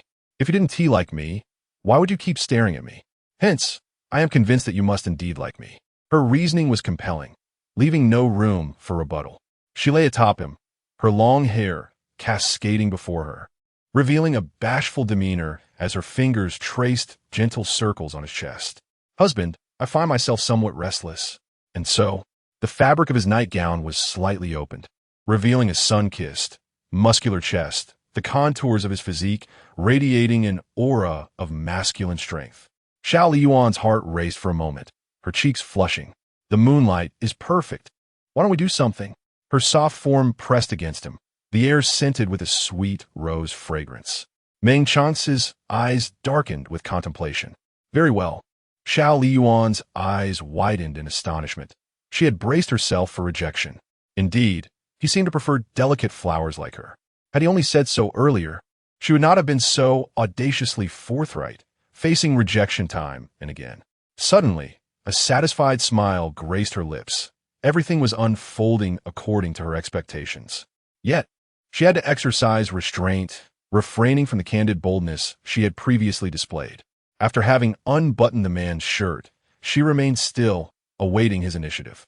However, he showed no sign of action, leaving Xiao Liying in a state of confusion as she gazed intently at the composed man before her. Meng Changce's voice was cool and detached, yet it caused a drastic change in Xiao Liying's expression. The elder at home has passed away, and updates are sparse. I will review it later or tomorrow, and will ensure this chapter reaches the required word count. Chapter 74. Is this strength appropriate? Meng Changce straightened his posture, his loosely draped robes revealing his well-defined pectoral muscles. This prince is rather fatigued, he remarked languidly. Would your highness mind massaging me? Xiao Liying's smile froze instantly, her expression so shocked she nearly spat blood. Meng Changce observed her flustered reaction with amusement, his lips curling into a smirk. Unwilling? He inquired, his tone laced with playful provocation. Xiao Liying, no wonder he agreed so readily. He was waiting for her here, that despicable man. Don't be angry, don't be angry. It's not worth ruining your health over. Taking a deep breath, Xiao Liying forced a smile and said through gritted teeth, I'm willing. Listening closely, one could detect the suppressed fury in her voice. Meng Changce's lips curled slightly as he straightened his posture. Kneeling gracefully beside him, Xiao Liying gently massaged his shoulders with her slender fingers, asking softly, I've never done this before. How is it? Is the pressure too light or too firm? As she spoke, she lifted her limpid, autumn water eyes, exuding an air of artless innocence. Too subtle. Meng Changce remained with his eyes closed, leaving Xiao Liying with the distinct impression of casting flirtatious glances at a blind man. She shifted behind him, her delicate fingers pressing into his shoulders. Her voice soft and sweet as glutinous rice. So firm. My fingers ache from kneading, she murmured. Perhaps I should try elsewhere. Her hands, supple as if boneless, trailed slowly downward from his shoulders. She even stole a furtive glance toward a certain unmentionable area, utterly unresponsive, completely indifferent. Sigh. He truly was a difficult man to tempt. Xiao Liying exhaled softly, this time genuinely resigned, all mischief abandoned. After a few half-hearted presses, she feigned exhaustion, curling on her side as far from him as possible. Drawing the thin quilt over herself, she folded her hands demurely over her chest and closed her eyes with an air of serene finality. Meng Changce, his gaze never left her, lingering on the faint tremble of her lashes, betraying something unspoken. Giving up so soon? Exhausted. Xiao Liying's expression appeared utterly drained. As though genuinely wearied, Meng Changce leaned in closer, his slender fingers gripping her chin. Is it truly fatigue, or merely the bitter taste of failed seduction? Xiao Liying suddenly opened her eyes, meeting the man's deep gaze that exuded an oppressive sense of being seen through. She turned her head away. I wasn't seducing. Meng Changce tightened his grip, forcing Xiao Liying to look at him. Is that so? He clearly knew everything, yet stubbornly refused to take the bait. Xiao Liying widened her eyes to meet his gaze, feigning innocence with righteous indignation. Of course. What sophistry? Still seething with resentment, after a long while, she murmured softly, Are you truly so unwilling to touch me? Every time she had to exert herself to the utmost, truth be told, it was utterly exhausting and mentally draining. Meng Changce lay beside her, remarking with aristocratic detachment, This prince is not so beastly as to take advantage of an injured woman. Xiao Liying's eyes sparkled with sudden understanding. So you mean once I recover, you'll make your move? Meng Changce gently patted the delicate face of the young woman, saying, A girl should be modest. If you continue to be so bold and reckless, can that man truly endure your ways? Xiao Liying replied, You are my husband. Thus, only you can bear with me. What concern is it of mine how others perceive me? Meng Changce, despite the memory loss, her ability to infuriate remains unparalleled. Xiao Liying closed her eyes. This time, her mood was pleasant, and she soon drifted into slumber. The following day, upon waking, she discovered that her companion had already vanished without a trace. Chen Shengxia visited the Wangfu to see her. Ali, do you still remember me? Xiao Liying chuckled softly, Ido. Chen Shengxia assumed that her companion had informed her about their relationship and felt a twinge of guilt. She grasped Xiao Liying's hand. Once Brother Liu arrives, he will surely help you regain your memory swiftly. Speaking of this made her irate. I wonder who attempted to harm you. I shall inquire with the prince shortly to see if any leads have emerged. Chen Xingxia, being proactive, immediately took Xiao Liying to find Meng Changce. Your Highness, have you uncovered the identity of the assailant who sought to harm Ali? There is much to recount, but I can only write this much for now. I sincerely apologize to the devoted readers who have been following this closely. The 75th individual assassinated the esteemed physician Liu, who was aware of Ali's true identity and harbored grievances against her, thus wishing for her demise. Narrowing down the investigation to this context, Chen Shengxia could not help but envision the figure of Xiao Liying. Since her return to the capital, she had heard of the entanglement between Meng Changce and Xiao Liying, an aloof and proud regent who, unlike his usual demeanor, showed affection towards the third princess. Their mutual admiration blossomed into love, later sanctioned by the emperor, only to be thwarted by Ali's interference, which destroyed the bond between the two lovers. It was only natural for Xiao Liying to harbor resentment, and her subsequent actions were predictable, especially given their already strained relationship. The regent, known for his impartiality, might be swayed by his feelings concerning Xiao Liying.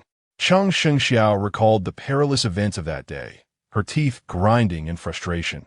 If the adversary dared to strike once, a second attempt was inevitable. My lord, this individual harbors malevolent intentions. I implore you to uncover the truth swiftly. Surely, you would not wish for Li to encounter further danger. Meng Changce replied, Miss Cheng, speak your mind candidly. Changce felt a mix of fear and respect for him. His formidable presence was overwhelming, and a mere glance sent her heart racing. For the sake of her dear friend, she resolved to muster her courage. I have a suspect, the third princess. She possesses ample motive to harm Li. She has not forgotten the Lin family's treachery against the minister's residence, which has long since created enmity between the two. Changce's thoughts mirrored those of Meng Changce, who had dispatched inquiries the very night they rescued Xiao Liying. Perceiving the implications in her words, he raised an eyebrow. Are you insinuating that I am under suspicion, Miss Cheng? Taking a deep breath, Changce steeled herself to respond. The third princess shares a profound connection with you, my lord. Meng Changce was known for his ruthlessness and grudges. Xiao Liying, wishing to shield Changce from offending him, understood the unspoken tension.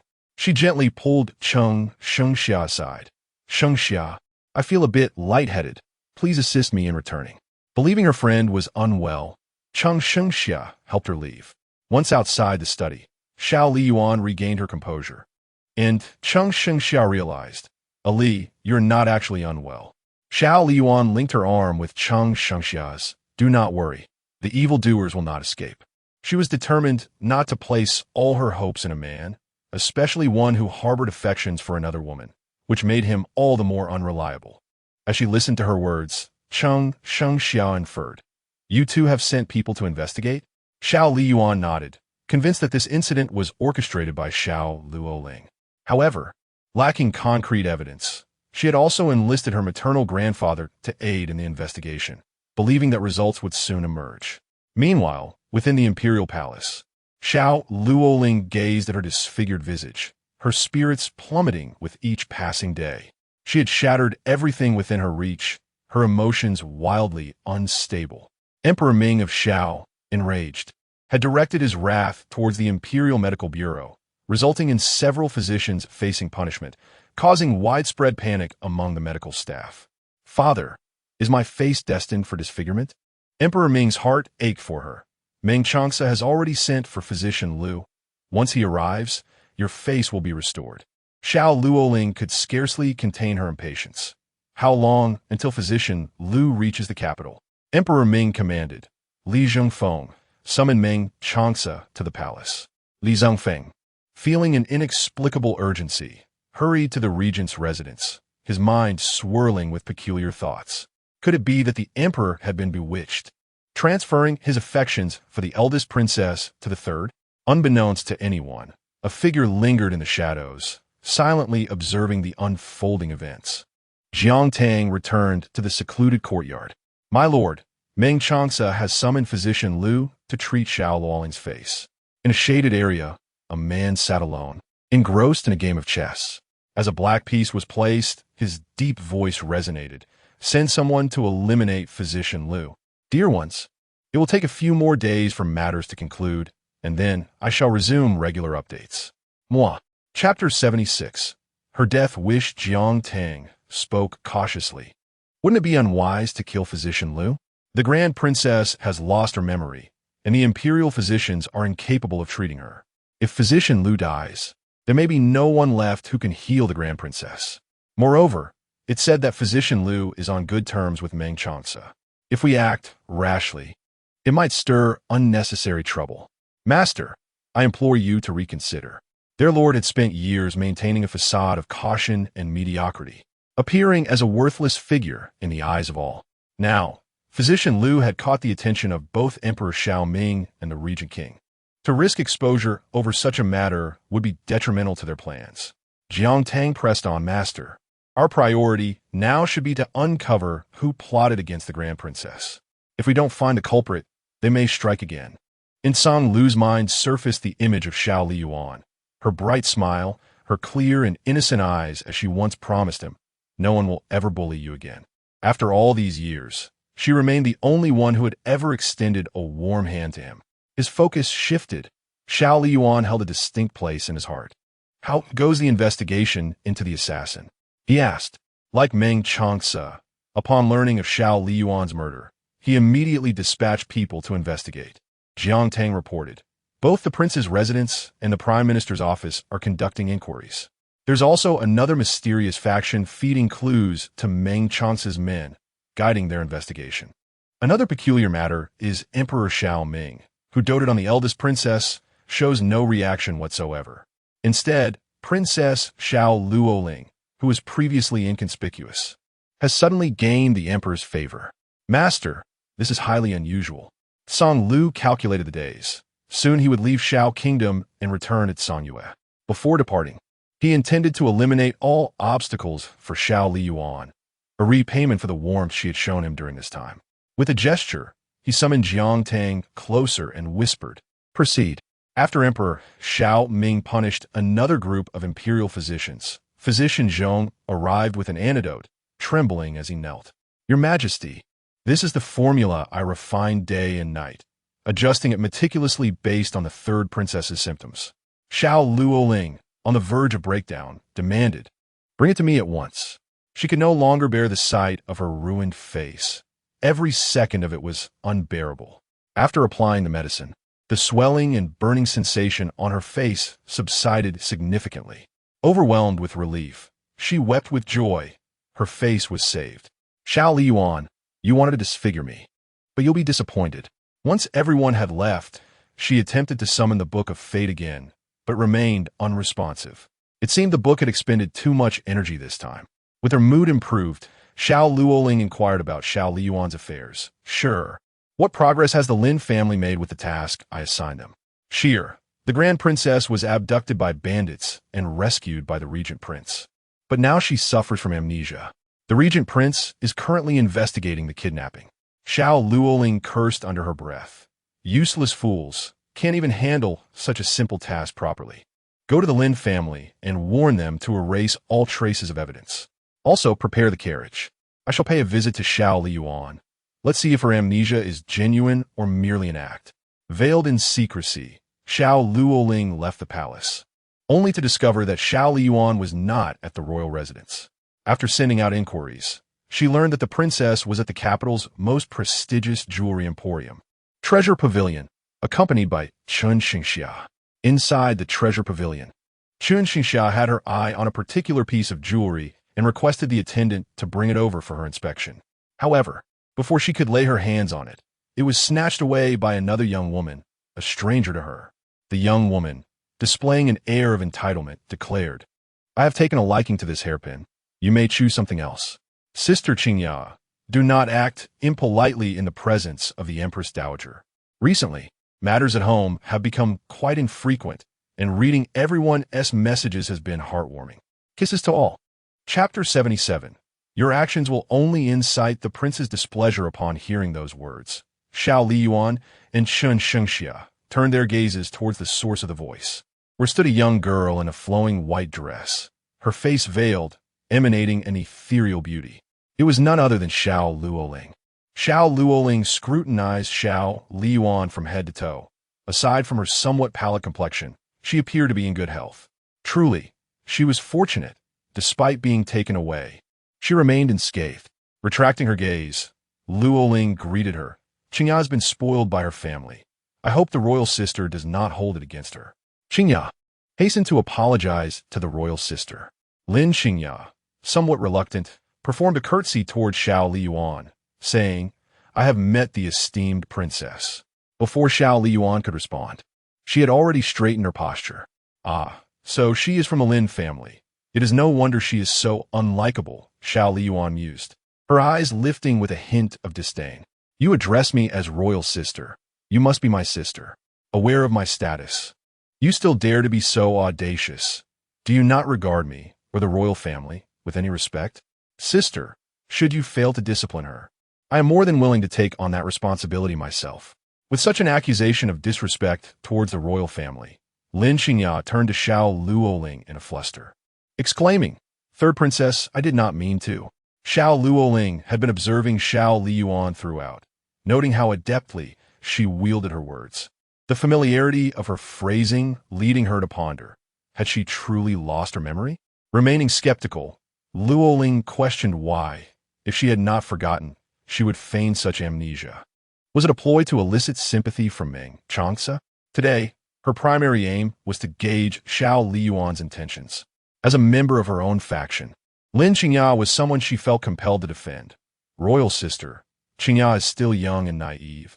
She is but a child. For Luoling's sake, please do not hold this against her. Chun Xingxia chuckled derisively, her tone laced with sarcasm.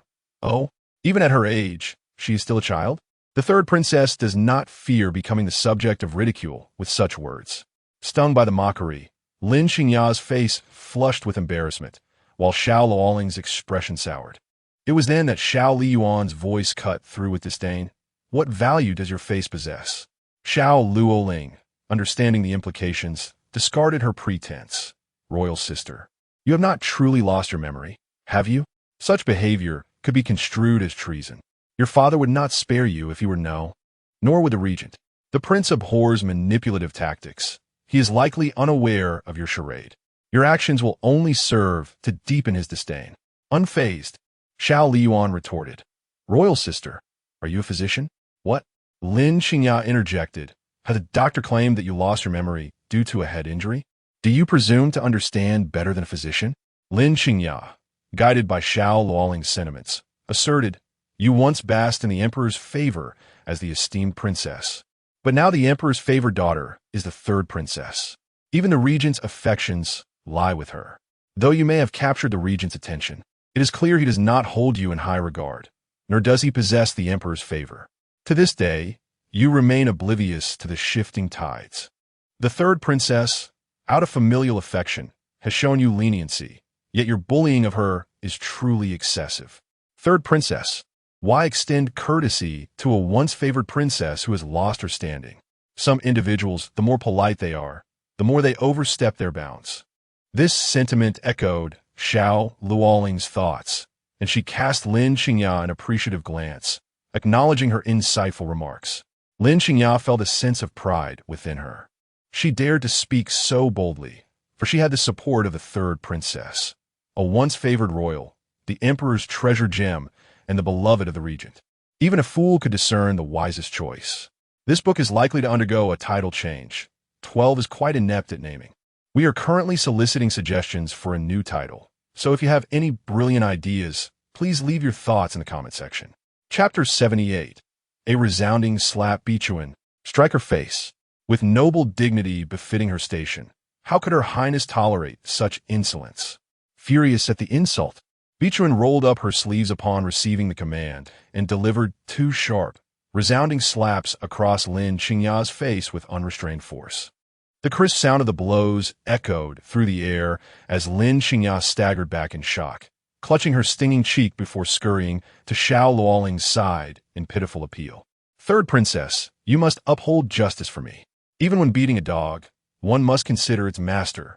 Xiao Luoling's face darkened. Striking her attendant was tantamount to striking her own honor. Elder sister, how could you resort to violence? This is utterly excessive. Xiao Liying's crimson lips curled into a languid smile as she cast an indifferent glance downward. For this lowly one to receive punishment from my hand is an honor bestowed. Would younger sister care to partake in such fortune as well? As the words trailed off, her expression froze instantly upon seeing Meng Changce. Why was he here? How much had he witnessed of this scene just now? Xiao Luoling, having discerned the emotional shift in Xiao Liying, realized that Meng Changce had arrived. Fortunately, she had sent someone to summon him prior to his arrival, allowing the prince to witness the duplicitous antics of Xiao Liying. Just as Xiao Luoling was about to express her grievances and highlight Xiao Liying's excesses, the enchanting woman before her seized the moment. Dashing like a gust of wind to Meng Changce's side, her voice dripping with sweetness. My husband, you have come. They are being so unreasonable. Stealing my hairpin and berating me. Xiao Luoling. Lin Qingya. The malevolent are indeed the first to cry foul, a truly despicable act. Chun Xingxia nearly burst into laughter. The expressions of Lin Yilin and Lin Er, trailing behind Meng Changce, were quite nuanced. Catching a glimpse of Xiao Liying attempting to clarify, she hastily interjected, pointing at Lin Xingya. She claims that I am a princess undeserving of the emperor's favor, scorned by my father, and furthermore. As she spoke of her sorrow, her voice trembled with tears. Lin Xingya turned pale, while Xiao Liying directed her ire towards Xiao Liying. She dares to call herself my imperial sister, yet allows this woman to humiliate me. I am afflicted with amnesia and cannot recall past events, and yet my imperial sister accuses me of feigning ignorance. I fail to comprehend why my sister harbors such animosity towards me. Chun Xingxia, stifling her laughter, noted the serendipitous arrival of the regent. It was no mystery who had summoned him. Had Xiao Liying unwittingly shot herself in the foot? Xiao Liying's expression shifted dramatically as she contemplated an explanation, only to reconsider and resolve that the pressing matter was to expose Xiao Liying. Sister, you repeatedly assert that you are afflicted with amnesia, but do you truly suffer from it? Father and mother are deeply concerned about your well-being. As my sister, your troubles weigh heavily on my heart as well. I had only just ventured out of the palace to visit you, yet I was taken aback to discover that you were merely feigning your condition. What prompted you to act in such a manner? This round of accusations makes it seem as though Xiao Liying has indeed feigned amnesia, deceiving everyone. The scrutinizing gazes of the crowd are all fixated on Xiao Liying, and a subtle smile plays at the corners of Xiao Liying's lips. This is precisely the effect she desired. Xiao Liying lets out a gentle sigh, her exquisite features suffused with sorrow. Do you truly harbor such hatred for me? It is true that I am injured, and the diagnosis of my amnesia comes from the esteemed physician of the royal residence. I am at a loss as to why the princess would accuse me of deceit. Sigh. Xiao Liying pressed her forehead, her delicate brows furrowing in distress. It hurts. My head aches so much. I seem to recall a fragment of memory, perhaps in some tavern, where the imperial sister intended to push me down the stairs. Your heart is indeed ruthless. Xiao Liying. So remarkable, saying she can think of it whenever she wishes. She truly knows how to put on an act. Xiao Liying remains convinced that Xiao Liying is merely pretending. Her instincts never fail her. It is evident that you have framed me, and I shall never acknowledge something I have not committed. Chapter 79. Alas, on the verge of revealing the truth due to anger. Xiao Liying retorted, why would I conspire against you? Today, it has consistently been you who provokes me first. I merely retaliate out of necessity. Was it about me that irks you so? Xiao Liying was tempted to express that the mere presence of the other was exceedingly irksome, yet she restrained herself. Since my royal sister does not acknowledge the pretense of amnesia, I would kindly request the esteemed physicians of the Imperial Medical Bureau to conduct a thorough reevaluation. Xiao Liying's words were skillfully crafted. On one hand, she countered Lin Xingya's insinuation that Meng Changce held no affection for her, while simultaneously silencing Xiao Liying. In a fit of frustration, Xiao Liying's lips quivered as she attempted to retort, yet found herself at a loss for words. In matters of medical expertise, who could possibly rival the renowned physician Liu? Initially intending to expose Xiao Liying's deceit, she found herself subdued and at a disadvantage. Xiao Liying, with a hint of red in her eyes, gazed at Meng Changce, her expression a poignant blend of vulnerability and unwavering resolve, silently conveying her grievances. Meng Changce's indifferent voice broke the silence. Your Highness, shall we return? In the gaze of Xiao Liying, it was evident that the two were locked in mutual scrutiny. Xiao Liying sought his support, yet he remained indifferent to her plight. This was not the first time Xiao Liying had targeted her, and he was well aware that with just a glance, he would assist her in overcoming her predicaments. Throughout their lengthy marriage, Xiao Liying had been unable to fathom the true thoughts of Meng Changce, nor could she discern the nature of his feelings toward Xiao Liying. To say he liked her, yet he did not marry her. To say he didn't, yet he treated her with a unique distinction unlike anyone else. Xiao Liying harbored a simmering resentment within, though she concealed it well. However, she would not suffer this injustice in silence. She dared to snatch my hairpin, Such insolence I have never endured in my life. Before Meng Changce, Lin Qingya dared not act recklessly. The hairpin in her hand felt like a burning ember as she hastily returned it to the gilded black lacquer tray. Meng Changce's dark eyes bore into her with an inscrutable depth. So, he uttered, his voice low and measured. He wished to protect Xiao Liying, and it was only fair that she made him pay dearly for it. Xiao Liying pointed at the jewelry in the shop. Indifferent to whether she liked them or not, wrap all of these up and deliver them to the regent's mansion. The last few words were directed at Meng Changce. Send the bill to the regent. Such a grand purchase caught the attention of the shopkeeper, who promptly began calculating the total on his abacus. That will be 4,659 taels. Let us round it down to 4,600. Upon hearing this, Xiao Liying and Lin Qingya gasped in shock. Even they wouldn't dare spend such an exorbitant sum on jewelry so casually. Xiao Liying lifted her gaze, a faint smile playing on her crimson lips. Husband, pay up. Meng Changce regarded her with an amused smirk. Your Highness remembers quite clearly. She understood his implication. He had discovered that she had sold treasures bestowed by the emperor and had once told her to turn to him if she lacked silver. Damn it, I nearly slipped up in my anger. With a light scoff, she replied with unshaken confidence. What can I say? After being provoked by my dear sister, certain things did come back to mind. Meng Changce wasted no further time on the matter, instructing the shopkeeper to deliver the goods to the mansion before departing. Feeling much more at ease, Xiao Liying picked out a few exquisite pieces and handed them to Chen Xingxia. Take a look at the rest. If there is anything else you like, feel free to choose. When it came to her own people, Xiao Liying was always generous. Xiao Liying felt a surge of envy. Though she was a princess, the mere sum of a few dozen taels of silver seemed extravagant. It was only due to her father's favor in recent times that she had experienced such elevation. In her past life, as well as this one, she had never dared to spend so liberally. Meanwhile, Xiao Liying squandered money as if it flowed like water. Lin Qingya whispered softly, it appears that the prince has some feelings for the eldest princess. Xiao Liying, standing beside her, could not tolerate such remarks. Silence. As this year draws to a close, I wish all the little ones a joyful new year and a happy New Year's Day. Chapter 80. My desire to walk you given the princely status of the royal. It seems rather beneath him to engage in petty disputes with Xiao Liying over trivial matters, as it would diminish his dignity. Moreover, with the royal family's vast wealth, such a sum of silver would be inconsequential for him. If the prince truly harbored intentions towards her, a mere glance from me would suffice. Lin Qingya was swayed. The third princess is right. The prince is merely spending a little money to keep Xiao Liying from causing a scene. Xiao Liying. Huh, is 4,600 taels really considered a trifling amount?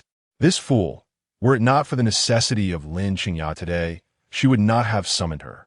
Chen Xingxia was nearly blinded by the dazzling array of jewelry before her. Ali, are you saying that all of this is a gift for me? Indeed. After all, it is not her own money being spent. She has not only bestowed generosity upon Chen Xingxia, but also upon the devoted maidens, Vixen and Tao, for their unwavering loyalty. Naturally, she treats them with kindness. With heartfelt gratitude, Vixen and Tao receive their gifts, as Xiao Liying personally adorned them, exclaiming, how lovely! When you both marry in the future, I shall present you with even finer treasures. In unison, Vixen and Tao replied, Your Highness, we do not wish to marry. We only desire to serve you for a lifetime. Xiao Liying chuckled softly, silly girls. Chen Xingxia, not one to hold back, selected a few items and asked Ali, shall we continue our shopping? Distracted by such an interruption, Xiao Liying lost interest in her shopping and returned to the residence of the regent. What has become of the dog sent by the empress?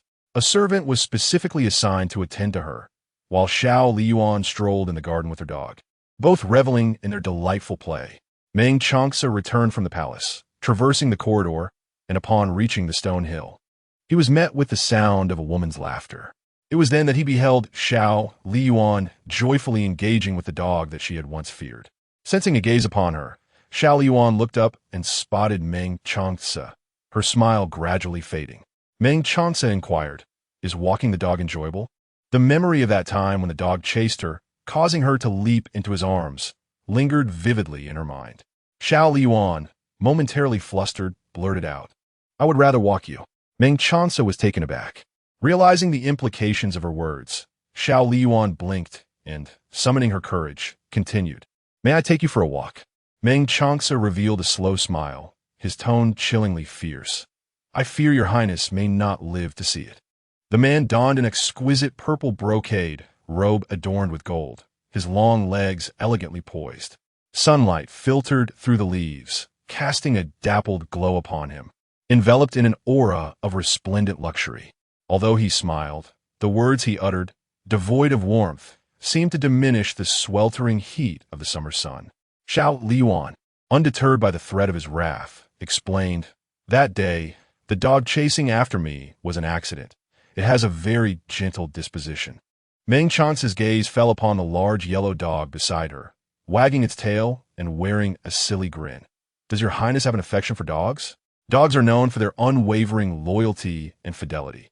Who could possibly dislike such a quality? Xiao Liying adeptly seizes the moment. "However, my utmost affection is reserved for my husband." Xiao Liying leaned in closer, her striking black and white eyes sparkling with a myriad of twinkling stars. A delicate fragrance enveloped her, an enchanting aroma that lingered in the air. As she approached, her exquisite and captivating face drew nearer, her luscious crimson lips curving into a perfect arc that heightened her already unparalleled beauty, making her smile all the more alluring. Those lips, seemingly inviting, were positioned tantalizingly close.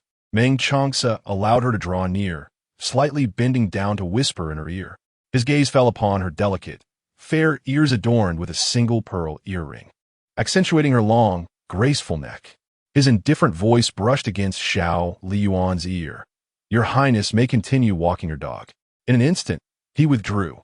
Xiao Liying, taken aback, had anticipated something more, but was met with his abrupt remark. She stared at his retreating figure, her beautiful eyes ignited with fiery frustration. Alas, she found herself powerless. That dog-o-man was truly difficult to pursue. Xiao Liying's heart was in a tempest of rage. Who uttered the phrase that a woman pursuing a man is merely separated by a layer of gauze? She was, in fact, separated by several towering mountains, immovable and utterly inaccessible. The sky was adorned with a splendid sunset, yet her spirit remained shrouded in gloom. A large yellow dog circled around her, wagging its tail as if to say, "Come and play with me." Xiao Liying had no inclination for such frivolity. Be a good dog and entertain yourself for a while. At that moment, Suiyu appeared before her. "Your Highness, I have a matter to report." This is not a suitable place for a conversation.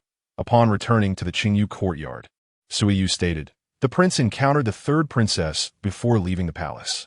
What do they discuss? The regent possesses formidable martial prowess, and Sui Feng, wary of detection, dared not draw too near. He could not discern their words, but later overheard a conversation between the third princess and her maid, revealing that the princess sought the regent's assistance, to which he acquiesced. Furthermore, the princess dispatched her trusted maid, Sierra, to the Lin family. Our operatives intercepted information indicating that the third princess had instigated actions involving the Lin family. What purpose did Sierra serve during her visit to the Lin family? Sever all ties with the Lin family. Continue to keep a watchful eye on them. Yes, indeed. Moreover, capture Sierra and fabricate the illusion that it is Xiao Liying who seeks to eliminate her. Ensure that she remains unharmed. Xiao Liying's desire to rid herself of me does not come as a surprise to Xiao Liying. However, to secure a conviction, evidence is imperative. And keeping Sierra alive serves a purpose. It is solely Meng Changce's attitude that displeases her. Has Xiao Liying requested any assistance from Meng Changce? Suiyu, no. Xiao Liying waved her hand. You may leave. Suiyu did not depart, and Xiao Liying inquired, "Is there anything else?" "Your Highness, regarding the matter of your abduction by bandits. Aside from the prince and the minister's residence, there are others conducting an investigation." "Who are they?" "It remains unclear for the time being. Are they foes or allies?" "At present, it seems to be a friend." Xiao Liying pondered over it in her mind, wondering who else might investigate this matter. She inquired, "Do you have any leads?" Suiyu shook his head, replying in the negative.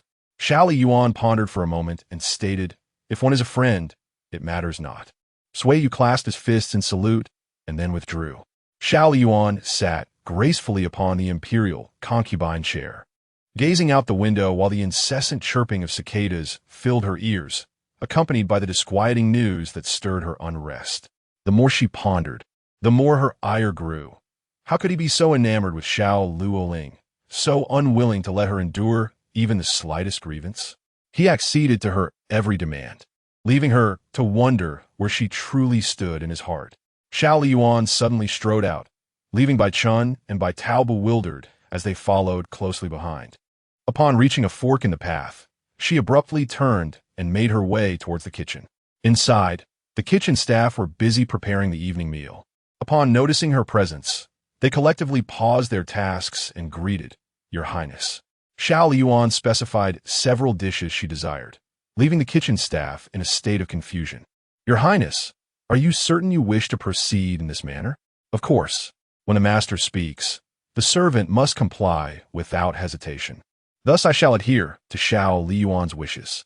Xiao Liying returned to Li Tian courtyard ahead of schedule, a smile gracing her face once more. "My husband, I have personally prepared a few dishes for you. You must be sure to savor them." Chapter 81. Today, I shall take action. Meng Changce had sampled her culinary skills and found them difficult to articulate, harboring little hope for her abilities. Until the dishes were presented, when his temples began to throb. What does His Highness mean by this? Xiao Liying gently pulled him to sit down and asked, "What troubles you?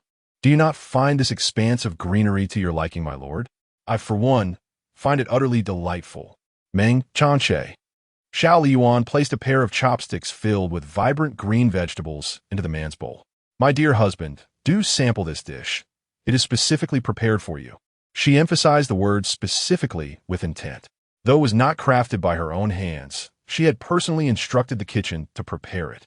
The table was adorned with an abundance of verdant hues, and even the most oblivious could discern the underlying issue. Meng Changce tilted his head, his dark eyes fixed intently upon her. "What curious insinuations does your Highness harbor?" Xiao Liying answered indirectly, "Did my husband not like it?" Meng Changce retorted, "Should I be expected to like it?" Xiao Liying blinked her eyes innocently and said, "I thought my husband would like it." The only response she received was a cold laugh from the man, who was utterly perplexed by her outburst. Meng Changce had never been one to console others, nor did he intend to start now. "Since your Highness enjoys eating, why not consume all of this? I recall that your diet should be light due to your injury." Xiao Liying thought, better to let her perish than to force her to devour it all. She had devised her own strategy and clapped her hands. Bai Chun presented a dish in front of Xiao Liying before retreating. She raised an eyebrow, a hint of arrogance gleaming in her eyes. "This medicinal cuisine was specially prepared for me by the court physician, so please indulge, dear husband. Wasting it would be quite shameful." Meng Changce remained silent. As she spoke, her eyes sparkled with mischief, reminiscent of the youthful cat slave that had passed away, sharing striking similarities in certain aspects. Suddenly, Meng Changce reached out, grasping her exquisitely beautiful face, a smile that was more of a smirk carrying a weight of oppressive intensity. "Your Highness is becoming increasingly skilled, particularly in the art of provocation. No one understands it better than you." Xiao Liying took his words as praise, her eyes crescent-shaped with delight. "Thank you for the compliment." Meng Changce remained unperturbed. Xiao Liying was aware he would not partake in the meal. Her actions were merely to irritate him. Meng Changce's brows twitched slightly. "Remove this." Soon, the entire table of dishes was cleared away. Xiao Liying remarked, "Since my husband disapproves, shall we have something else?" Meng Changce inquired, "What shall we eat?" Xiao Liying hooked her finger around the man's sleeve, leading him forward. Meng Changce was merely curious to see what trick she intended to play, allowing her to take the lead. In the next moment, the young girl turned around, pressing both hands firmly against his chest and pushing him without the slightest hesitation. Caught off guard, Meng Changce was knocked down, and immediately, Xiao Liying advanced upon him, straddling his form. Meng Changce replied coldly, "Get off."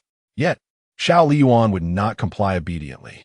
"I refuse," she declared, gripping his wrists tightly and sinking her teeth into the delicate skin of his throat. Today I shall claim you. This statement is imbued with profound personal sentiment. She had endured him for a long time. They were already married and had shared the intimacy of a husband and wife.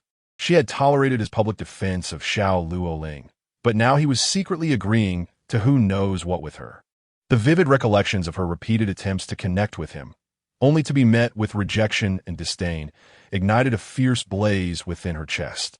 With a fierce bite, she felt a sharp pain in her throat. The inherent disparity of strength between men and women was evident as Meng Changce effortlessly broke free from her grasp, swiftly subduing both her hands with one of his while gripping her chin with the other. The pain in Xiao Liying's jaw forced her to release her hold, and she noticed a glaring bite mark on the man's neck, meeting his dark, brooding gaze. "It seems I have been too indulgent with you lately, encouraging your audacity," he remarked, for this was not the first time she had bitten him. Xiao Liying lifted her chin defiantly. "My audacity is innate, not a result of your indulgence." Meng Changce remained silent. Seizing the moment of his distraction, she broke free from his hold, only to be captured once more, rendering her immobile. As she struggled, his clothing became increasingly wrinkled under her agitation. "Release me," she demanded. With a swift motion, she thrust her knee forward, eliciting a sharp gasp from him as his expression darkened, his obsidian eyes fixed intently upon her. "You are quite bold." With a resounding slap, Meng Changce struck her backside, warning her to behave. Xiao Liying was taken aback. No one had ever dared to lay a finger on her, let alone strike her in such a manner. Her face flushed with indignation. Her struggles intensified, prompting him to grip her wrist more firmly. Xiao Liying was not one to be easily subdued. She sank her teeth into his wrist, causing him to momentarily loosen his grip. The pain surged through him, his body tensing in response, his brow furrowing deeply as veins throbbed at his temples, one hand pressing down on her knee to prevent her from moving. With the pressure on her wrist alleviated, her delicate skin, already fair and tender, was easily marked, and she rubbed her sore wrist, now adorned with a ring of red. Yet, Meng Changce regarded her with an inscrutable expression, a lurking impulse to strangle her evident in his eyes. She stared at him, momentarily stunned. "Why are you not reacting?" Observing her bewildered expression, Meng Changce scoffed coldly. "What sort of reaction do you expect from me? Having been struck twice by you, it would be a miracle to respond at all." If this continued, he feared that today, rather than tomorrow, he would be driven to his end by this woman. Outside, Bai Chun and Lin Yi listened to the commotion within, exchanging perplexed glances. "No wonder he isn't eating. It's still daylight, and my lord is injured." "The prince's behavior is simply—" Bai Chun trailed off, but the meaning was clear. Lin Yi crossed his arms. "That may not be the case. You know well that your lord has always been vigorous. Coercion is not out of the question." Bai Tao bristled at this comment. "The prince is a man.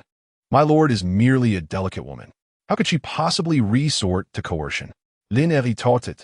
"You clearly haven't witnessed the scene of the princess pursuing the prince with fervor. It was too beautiful for us to bear." Bai Chun countered. "Does our lord truly require such overt pursuit? It is evident that your prince feigns calmness, awaiting my lord's initiative." Peach Blossom nodded repeatedly. Indeed, indeed. This is the most compelling evidence." Both parties spoke fervently for their respective masters, momentarily oblivious to their rising voices, unaware that every word was overheard by the two inside the chamber. Xiao Liying felt a wave of mortification. "Peach Spring and Peach Blossom, you are mistaken." She had indeed resorted to coercing a man, yet never anticipated how she would be perceived in the eyes of Lin Yi and Lin Air. Her dignity lay in ruins. The man sneered, gripping her chin with deliberate force. "Still capable of shame?" Chapter 82. He bumped my head.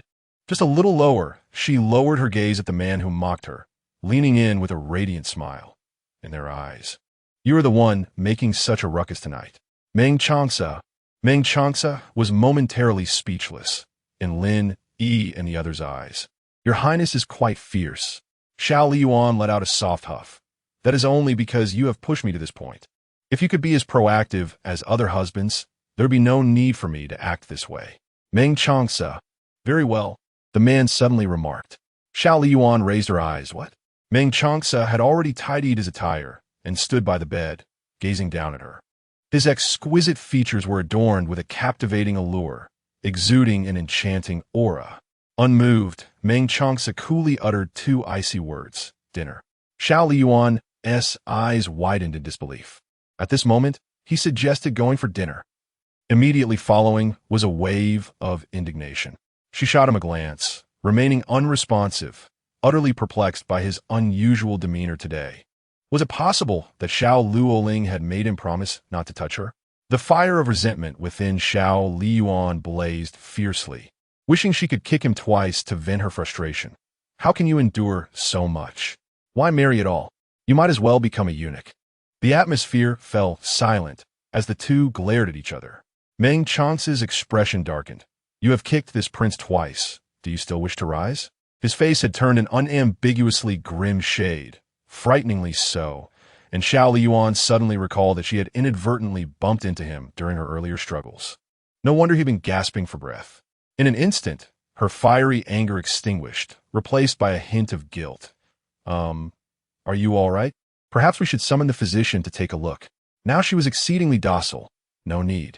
Xiao Liying, however, was concerned for her own happiness. Husband. One should not shun medical assistance. It would be prudent to have a doctor come for peace of mind. Meng Changce curled his lips into a cold smirk, his dark eyes radiating a chilling demeanor. After rejecting her, he turned and left with a flick of his sleeve. Xiao Liying covered her face in despair, lamenting her foolish actions. Was it still possible to remedy the situation? Outside the courtyard, by Tao and Lin Er were still engaged in discussion when the door suddenly swung open. Meng Changce cast a cold glance at them, causing the group to fall silent, too fearful to utter another word. Their eyes occasionally darted toward the noticeable bite mark on Meng Changce's throat, which was impossible to overlook. With a frigid tone, Meng Changce declared, "To speak ill of your master warrants punishment." It was over. Their previous conversation had been overheard by the prince. Lin E and Lin Er clasped their fists. Yes. Inside, Xiao Liying heard Meng Changce as punishment. Knowing that Bai Chun and Bai Tao were her people, she resolutely summoned them. Clean this up. Both were delighted for her, whispering to each other that the regent clearly favored their princess. They swiftly tidied the area, but soon noticed the princess's troubled expression, filled with concern. Your Highness, what troubles you? Xiao Liying sighed. I have angered him. Bichuan and Bitao. Xiao Liying. What do you think I should do to avoid angering him? Bichuan and Bitao widened their eyes. Your Highness, what did you just do? It seemed to be quite different from what they knew outside. Xiao Liying felt somewhat embarrassed to speak up. The two still defended their master, saying, Your Highness, what has caused the prince to be angry with you? This is not your first encounter with such matters. The methods you employed in the past should suffice for the present. Xiao Liying, has my fierce demeanor truly become so ingrained in people's minds? Never mind. Let's be a little bolder. Otherwise, how shall one win the heart of man? To pursue a man, one must cast aside excessive worries. The more one contemplates, the less inclined one becomes to take action. Without action, how can one expect any outcome? At the very least, through her efforts. He now shares meals with her and sleeps by her side, proving that her endeavors have not been in vain. With an optimistic disposition, Xiao Liying found her worries dissipating considerably.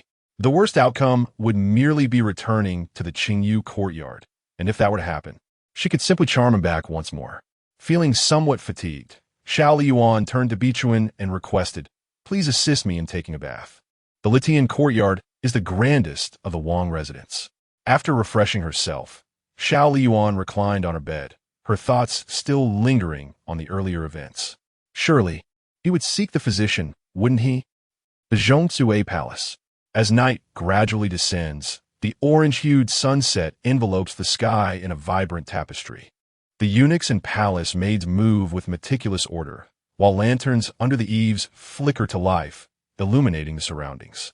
Xiao Liying anxiously awaits the return of Shir, pondering the passage of time.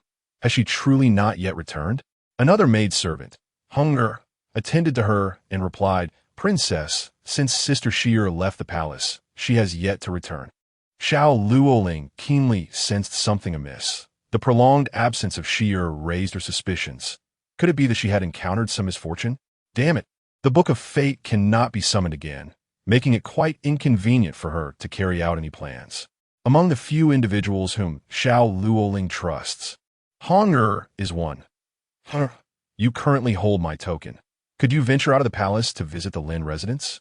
Hong, adhering to Xiao Liying's instructions, smoothly exited the palace with the token in hand. She promptly made her way to the Lin residence, only to discover that Sierra had departed quite early. Hastening back to the palace, she reported to Xiao Liying, "Your Highness, the third princess, Lord Lin mentioned that Sister Sierra left the Lin household after attending to your matters, but they are unaware of her subsequent whereabouts. Her sudden disappearance may not have been mere happenstance." Xiao Liying dispatched individuals to search for Sierra, as she possessed knowledge of many critical matters that must not fall into the hands of others. Upon learning that her daughter had scarcely touched her evening meal, Consort Lin approached her with concern, asking Liying, "Why does your complexion appear so pallid? Has something occurred? By the way, why is she not by Liying's side? She has always been the one to attend to him, yet today her presence is conspicuously absent. Could it be that she is unwell?" Xiao Liying shook her head and said, "Mother, has she gone missing?" The Lin consort, taken aback, responded, "How could she possibly be missing?" Xiao Liying harbored suspicions regarding a particular individual. "I suspect it was Xiao Liyuan who orchestrated the abduction." The Princess Royal remains unaware of whether Chier has left the palace. Liying harbored deep-seated animosity towards the princess, always attributing any misfortune to the machinations of Xiao Liyuan. The concubine Lin remarked, "Liying, the individuals within the Zhongsue Palace are our allies. The princess, being a married member of the royal family and lacking the emperor's favor, is unlikely to extend her influence into our palace, unless it is through the empress. The empress, having governed the 6 palaces for many years, can easily place her confidence. However, we must remain vigilant, mother." Concubine Lin, having spent many years in the palace, was no fool and understood that some matters need not be articulated too explicitly. "Mother, I comprehend." Chapter 83 reveals the sinister plot of the 3 noble ladies to conspire against the crown princess. Xiao Liying declares, "Regardless of whether it is the empress or Xiao Liyuan, the disappearance of Xier is undoubtedly connected to them. Mother, we cannot remain idle in this situation. The animosity between them has long been established, and neither Xiao Liyuan nor the empress will spare us." "Mother, are you perhaps a child?" Princess Lin sighed, "There is none. Recently, Emperor Xiao Ming has visited my palace more frequently, yet he has been preoccupied with concerns over whether Liying's face might be disfigured and unable to heal. He lacks the inclination to approach me, and even when I take the initiative, he refrains from touching me, mindful of my condition." Xiao Liying replied, "Mother, we must apologize to the empress. Once my months progress and you show no signs of pregnancy, it will undoubtedly raise suspicion, and this burden can only fall upon the empress. Initially, we feigned pregnancy to implicate her, leading to her confinement and loss of authority over the 6 palaces. This time, we must employ the same strategy. If blame must be assigned, let it be directed at the empress who obstructed our path." Princess Lin responded, "The empress has always been wary of us. She has even barred me from paying my respects. Mother, you have no opportunity to approach her. How can we devise a scheme to harm the empress and endanger the child?" Xiao Liying soon devised a plan to enlist the intervention of her father, the emperor. The mother and daughter conspired together, and Lin Fei remarked with a smile, "It is indeed you, Liying, who possesses the ingenuity. Having once basked in favor and wielded power, no one would wish to relinquish it again." This period of affection bestowed upon them by Emperor Xiao Ming had kindled within them an even greater ambition. Meanwhile, on another front, Xier had been captured and confined in a place shrouded in darkness, devoid of light. The surroundings were utterly silent, yet she could sense a chilling gaze fixed upon her, one that seemed to yearn to devour her whole. The oppressive and terrifying atmosphere caused her heart to race, and she called out, "Is anyone there? Who are you? Why have you taken me? If you desire silver, I can offer it to you, provided that you release me." Yet, no one paid her any heed. Increasingly anxious, she mustered her courage. "Speak, will you? Do not feign mystery to frighten me. Are you aware of who stands behind me?" I am indeed a person of the third princess. Should you dare to harm me, the third princess will not let you go unpunished. Suddenly, a voice emerged from the shadows. A person of the third princess? Unfortunately, it is the third princess who has commanded me to take you away. This is impossible. Absolument impossible. You are privy to too many secrets of the third princess. She does not trust you, for she only confides in the dead, ensuring that the secrets remain buried within. Chier, however, remained unconvinced. I do not believe you. You are deceiving me. The messenger recounted Xiao Liying's words. Chier, you must visit the Lin family and inform them that the clues have been thoroughly severed. Chier's complexion turned pale at that moment in the palace. It had been only her and the third princess. No one else was present. Yet now, he seemed to know everything, and the third princess truly intended to end her life. A tide of resentment surged within Chier. She had been loyal and devoted, their bond forged over many years. Yet now she faced betrayal. This realization shattered her mental defenses completely. Third princess, how ruthless your heart is. Wearing a dark cloak suited for the night, with a long sword in hand gleaming with a chilling light. Should you have any grievances, save them to discuss with King Yen upon your arrival in the underworld. Tears streamed down Chier's cheeks as she awaited the inevitable arrival of death. Xiao Liying had spread the word, and soon the forces of Songlo and Meng Changce arrived, drawn by the scent of conflict. Just as Xiu raised his sword to strike Chier, the doors burst open and reinforcements rushed in. Among them, Chier recognized Lin Yi and Lin Er. In her despair, she suddenly saw a glimmer of hope and cried out, "Help me!" Xiu, having anticipated the commotion, had already fled the scene. Lin Yi ordered his men to rescue Chier and led the pursuit. But alas, the fugitive had vanished in the blink of an eye.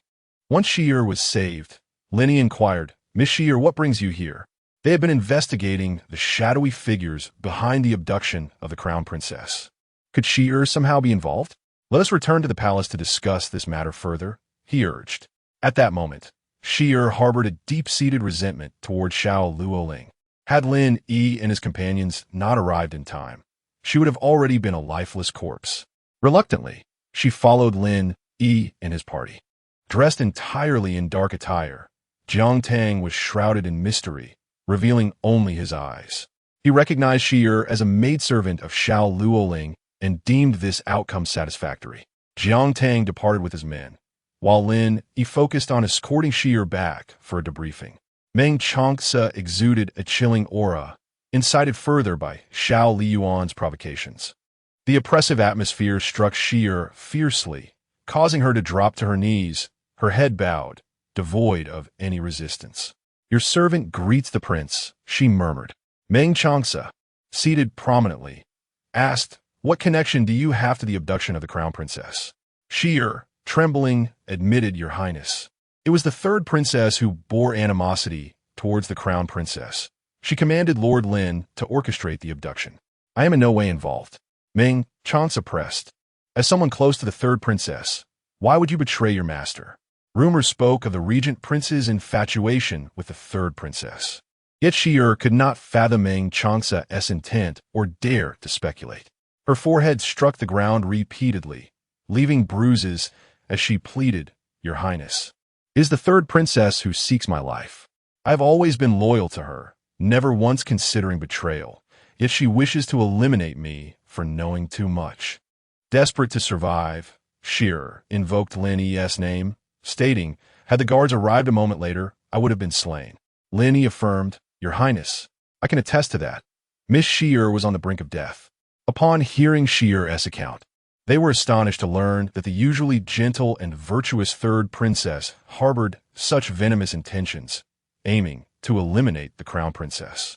Fearing exposure, she sought to silence her devoted maidservant, exhibiting a cruelty that rivaled even the prince's.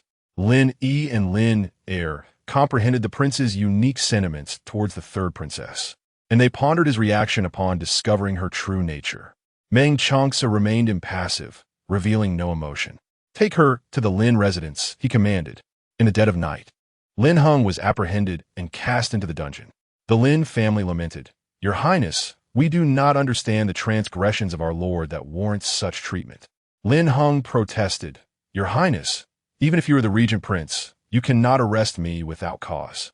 Meng Changce retorted, conspiring to harm the crown princess. Does that suffice? Lin Heng felt as though a vice were tightening around his throat. His attempts at justification abruptly ceased, his expression filled with terror. He had meticulously erased all traces. So how could he still be discovered? The only individuals capable of rescuing him now were Lin Fei and Xiao Liying. He opened his mouth, uttering a few words, but was swiftly taken away. Lin Heng found himself imprisoned once more, a truly unfortunate turn of events, having barely been released before finding himself back in confinement. The matriarch of the Lin family, disregarding the time, hurried to the royal palace, only to be halted by the palace guards. Halt. No unauthorized individuals may enter the palace. I am the biological mother of Lin Fei, and I have urgent matters to discuss with her. Chapter 84. Severe punishment for the murderer. By the time the news reached the palace, it was already the following day. First, Xier was captured and voluntarily implicated her. Then, her grandfather, Lin Heng, was thrown into the dungeons. Xiao Liying felt as though the sky had collapsed, her vision swirling. It was only with the support of concubine Lin that she managed to remain upright. Liying, did you truly orchestrate the abduction of the crown princess? She was completely unaware of this matter. Concubine Lin, her mother, had no reason to conceal anything. Xiao Liying nodded. It was I who did it. Concubine Lin inhaled sharply. Liying, why would you do such a thing? Xiao Liying gritted her teeth. Xiao Liyuan poisoned me, disfigured my face, and even slandered me for poisoning myself. How could I endure this? With old grievances and new enmities rising to the surface, I wanted Xiao Liyuan dead. She truly felt she was fortunate to be alive, as she had been mere moments away from death, only to be saved by Meng Changce. Each time she recalled this, her heart ached. However, Xiao Liying had no inkling that Xiao Liyuan was already aware of everything, and her capture was merely a consequence of the unfolding events leading to the current situation. Though concubine Lin had nurtured ambitions, the matter concerning the crown princess had her in a state of panic. What are we to do? Xiao Liying closed her eyes briefly before reopening them. Father will not allow anything to happen to me. She possessed Xiao Liyuan's fate. Her father would only plan for her, and it would be others who face peril. Indeed, matters transpired as Xiao Liying had anticipated. Emperor Xiao Ming swiftly ordered the news to be contained, reducing the damage to Xiao Liying. Meng Changce reported the incident in the Yangxin Hall, his indifferent voice devoid of warmth. Your Majesty, all of the crown princess's maids have confessed. The third princess has colluded with the Lin family to deliberately endanger the life of the crown princess. Emperor Xiao Ming was troubled by this news. He was reluctant to believe that the kind and innocent Xiao Liying could commit such an act. Even if she had done so, it was surely not her intention. Instinctively, he sought excuses for her. After a lengthy silence, he finally spoke. Has Lin Heng confessed? Lin Heng had not confessed. Rather, his confidant, Lin Duan, had. Meng Changce presented the testimony to Emperor Xiao Ming, while Li Jingfeng took the document and placed it before the emperor, equally astonished by the revelation. Who could have imagined that the third princess was so ruthless, quietly executing such a significant deed? Emperor Xiao Ming glanced at the testimony, fell silent for a moment, and commanded, Summon Lin Heng, Xier, and Lin Duan. I shall personally interrogate them. Before long, the three were brought to the Yangxin Hall. Lin Heng knelt on the floor, bowing his head. I pay my respects to your Majesty. I am wronged. He insisted on denying the accusations. Just as Emperor Xiao Ming began his interrogation, Empress Chun, accompanied by Xiao Liyuan, stormed into the Yangxin Hall, her jeweled headdress clinking and clashing, echoing the fury within her heart. Kneeling on the floor, she adopted a firm stance. I implore your Majesty to severely punish Xiao Liying. Emperor Xiao Ming's expression darkened. Empress, the matter is not yet settled. As the Empress, how can you hastily assign blame? Empress Chun nearly laughed in anger. With witnesses and evidence all pointing to Xiao Liying, how can this be considered hasty judgment? Her words resonated with authority. Emperor Xiao Ming, who was exerting effort to protect Xiao Liying, had to gauge her response.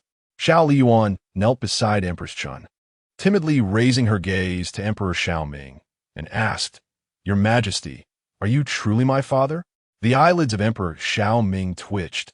"Of course, I am your father." "Ali, what nonsense are you speaking?" Xiao Liying, who had been kidnapped and lost her memory, was aware of this, but the emperor showed little concern, having momentarily forgotten her condition. Terrified, Xiao Liying huddled beside Empress Chun, yet mustered the courage to speak. "Since I am also your daughter, why does father not care for me and instead protect the perpetrator?"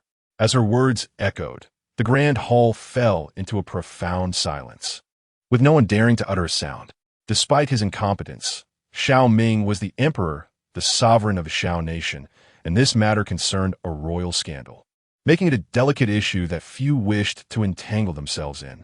Meng Chance's gaze fell upon Xiao Liying, his expression indifferent, leaving unclear what thoughts occupied his mind. Empress Chen knew her daughter was feigning amnesia, yet the emperor's bias was unmistakable. How could Ali bear such a disparity? As a mother, her heart ached with sorrow. Stunned by the question, Xiao Ming hesitated for a moment before replying, "I have not protected the perpetrator." Empress Chun, pulling Xiao Liying closer, wore an expression of disappointment and coldness. Today, she had come to a complete understanding of Xiao Ming's character. "Your Majesty, please, I implore you to punish the culprit severely." The empress merely sought to place him under pressure, and Xiao Ming, though displeased, was reluctant to punish Xiao Liying. After all, she was a daughter, and carrying the stigma of harming her own sibling would severely tarnish her reputation. Instead, he shifted his focus to Xiao Liying. "Ali, you and Liying are sisters. As the elder sister, and considering you are unharmed, it would be best to let this matter rest." In moments of silence, one often finds a bitter laugh. Xiao Liying, with her distinctly expressive eyes, replied, "Father, is nearly dying considered unharmed?" Aware of his fault, Xiao Ming pressed his lips together. Suddenly, a female voice broke the tension. Liying pays her respects to father and to Her Majesty the Empress. Learning of Empress Chen's presence, Xiao Liying's arrival sparked concern in Xiao Liying, prompting her hurried arrival. Kneeling on the ground, her face still marred, concealed behind a veil, she defended herself. "Father, Liying has never plotted against her elder sister. I beseech you to see the truth. As for Xi'er, I had sent her to the Lin family to convey my regards to grandmother, who is unwell. However, after she left the palace, she did not return, and I sent someone to find her, but to no avail. Later, I discovered my jewelry in Xi'er's quarters, which were indeed my missing possessions." In just a few brief sentences, she had branded Xi'er as a thief and a traitor. Heartbroken, Xiao Liying lamented, "Xi'er, I believed I treated you well. Why would you harm me thus? If you face any difficulties or are under someone else's influence, father is here, and he will surely advocate for you." Elfia, adorned with a finely crafted bracelet, a luxury no servant should possess, only served to solidify the accusations against her. Xi'er had not forgotten the intention she had dispatched last night to eliminate herself. "Your Majesty, no one has instigated this servant. I have not pilfered the third princess's jewels. These were bestowed upon me by the third princess herself. Every word I utter is the truth, devoid of any falsehood." It was indeed the third princess who orchestrated the Lin family to conspire against the eldest princess. "Yesterday, I left the palace at the behest of the third princess, who feared that the matter would come to light, instructing me to sever any ties with the Lin family to ensure that no trace could lead back to her. The reason I identify the third princess is due to her malevolent intent to eliminate me as a witness. This matter is well known to the regent. In her attempts to exonerate herself, Xiao Liying publicly defamed me. How could Xi'er not harbor resentment? Xiao Liying silently observed this pair of master and servant entangled in mutual accusations. The Lin family had indeed eradicated all evidence, leaving no trace to be found. Thus, a breakthrough could only be sought through individuals, and it was abundantly clear that Xi'er was that very key. Chapter 85. Utilizing her to victory. While Xiao Liying faces defeat, this fire must burn even fiercer, Xiao Liying asserted. "You claim to be loyal, yet why did Xiao Liying seek to silence you?"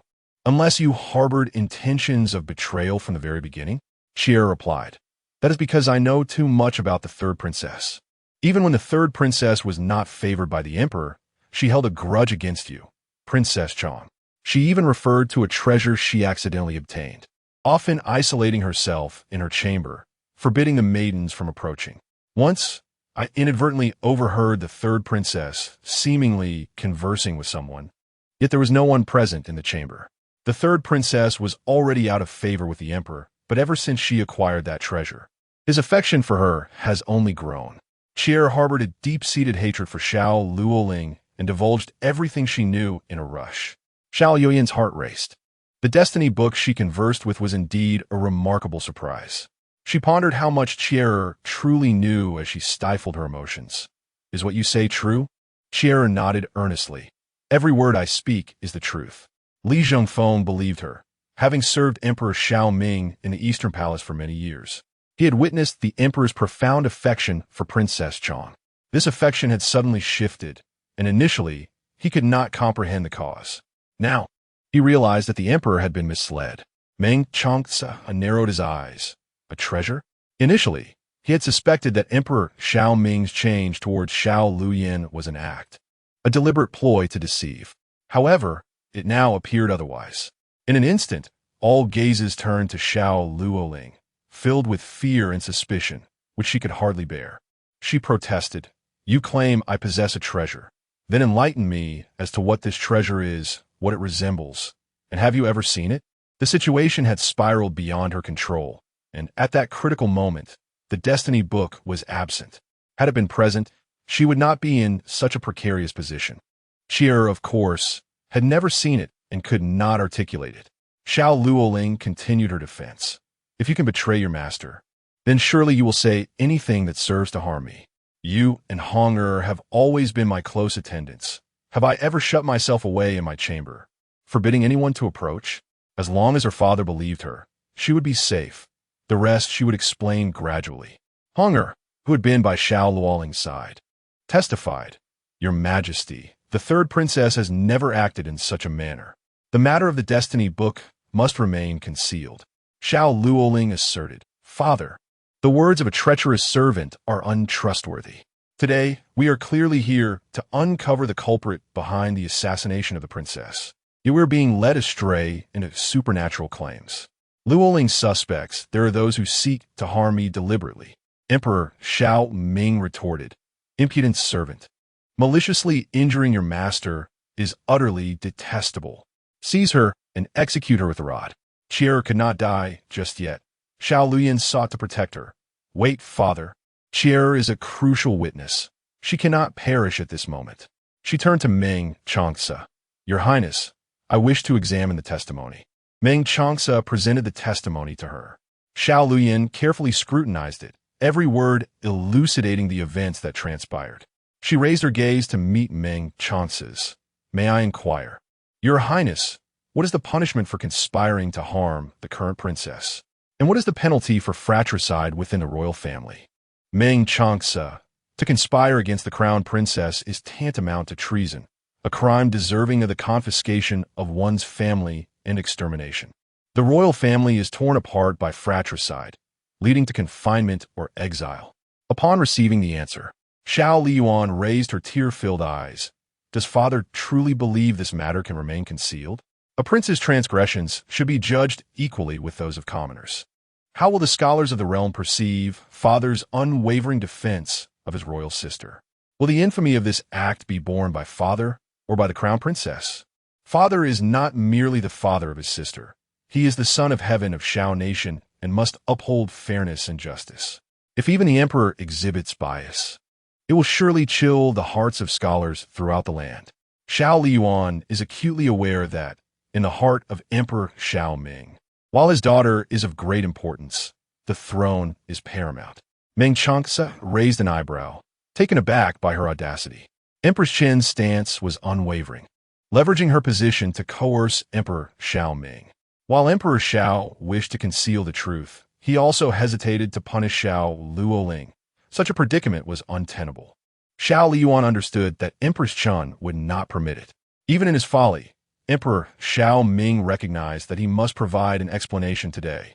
His affection for Luo Ling was undeniable, yet the throne was his foremost concern. With a mere glance from Xiao Luo Ling, Lin Heng comprehended her intent and promptly confessed, "Your Majesty, I confess, this matter was orchestrated by me, with no involvement from the third princess, who was entirely unaware." With a path laid before him, Emperor Xiao Ming expressed satisfaction. "Speak truthfully." Lin Heng continued, "The third princess is also my niece, and my heart aches for her being bullied by the crown princess. In a moment of folly, I acted rashly, and I am guilty. I beseech your Majesty to punish me." Emperor Xiao Ming immediately decreed Lin Heng's betrayal, confiscation of property, and exile, forbidding his descendants from entering the court for 3 generations. Xiao Luoling, in a state of anxious helplessness, could only allow Lin Heng to take the blame to preserve herself. As long as she remained unscathed, with her protection, the Lin family would face no consequences. She could even facilitate a name change for the Lin family, allowing them to live anew. Standing on the steps, Xiao Luoling glared fiercely at Xiao Liyuan, realizing she had suffered a significant loss, once again allowing Xiao Liyuan to gain the upper hand. Xiao Liyuan understood that she could not completely thwart Xiao Luoling this time. Even if she survived, she would ensure to peel away a layer of her skin. In this round, she emerged victorious, while Xiao Luoling faced defeat. Not only did she win, but she also obtained a sliver of information regarding the fate book. With a raised brow directed at Xiao Luoling, she revealed a triumphant smile. Xiao Luoling's facade had been entirely stripped away. Even if Meng Changce harbored feelings for her, he would surely think twice in the presence of such a venomous woman. As for the Lin family, Xiao Luoling naively believed that with her protection, they could thrive during exile, unaware that the vastness of the heavens and the distance of the emperor allowed for considerable maneuvering. Xiao Liyuan had no time to concern herself with Xiao Luoling.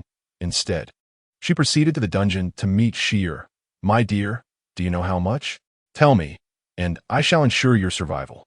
Shir divulged all she knew. "Your Highness, this is all I know." These clues were as useless as whispers carried by the wind, yet they could serve a purpose. On her return to the regent's residence, within the carriage, Xiao Liyuan leaned against the soft cushion of shoe brocade, sent someone to spread rumors. She intended to have Xiao Luoling crucified in connection with the malevolent forces. She was not Xiao Luoling herself, and sending her own people to carry out the deed would significantly increase the risk of exposure. The Emperor Xiao Ming had previously bestowed upon her a talented individual, and now was the time to put that resource to use. Xiao Liyuan seldom communicated with them, ensuring that no one was aware that these individuals served her. In her past life, the Lin family ascended to power upon the bones of the Chen family. Last time, they had narrowly escaped, but this time, there would be no escape. For the Lin family, the only path that lay ahead was death. Chapter 86. The third princess possessed by an evil spirit under the deliberate instigation of Xiao Liyuan. Rumors began to circulate within the palace regarding Xiao Luoling's possession by a malevolent spirit, which had ensnared the Emperor Xiao Ming. This day marked the onset of hushed discussions among the courtiers, concubines, and palace attendants alike. "Have you heard? The third princess is possessed by an evil spirit." "Indeed, I have heard. It is utterly terrifying. I remember how everyone was eager to serve at the Zhongshui Palace. Thankfully, I was not selected. Otherwise, I would have had to endure daily encounters with that malevolent being. That would be truly horrifying." Originally, the eldest princess was the emperor's cherished jewel. But with the revelation of the third princess's possession, it became clear why the emperor's affections had suddenly shifted away from the eldest princess. Naturally, Xiao Luoling overheard the whispers of the eunuchs and maidservants. "What are you discussing?" The palace maids and eunuchs, gathered together for idle chatter, were suddenly silenced. Fear etched upon their faces as they addressed her. "Your Highness, we have spoken of nothing." Their attempt to treat her as a fool incited a cold fury within Xiao Luoling. "Bring forth these insolent servants who dare to speak ill of their master, and punish them with 30 strikes. These imbeciles, what do they know? This is the Book of Fate, a treasure capable of altering the very fabric of the world.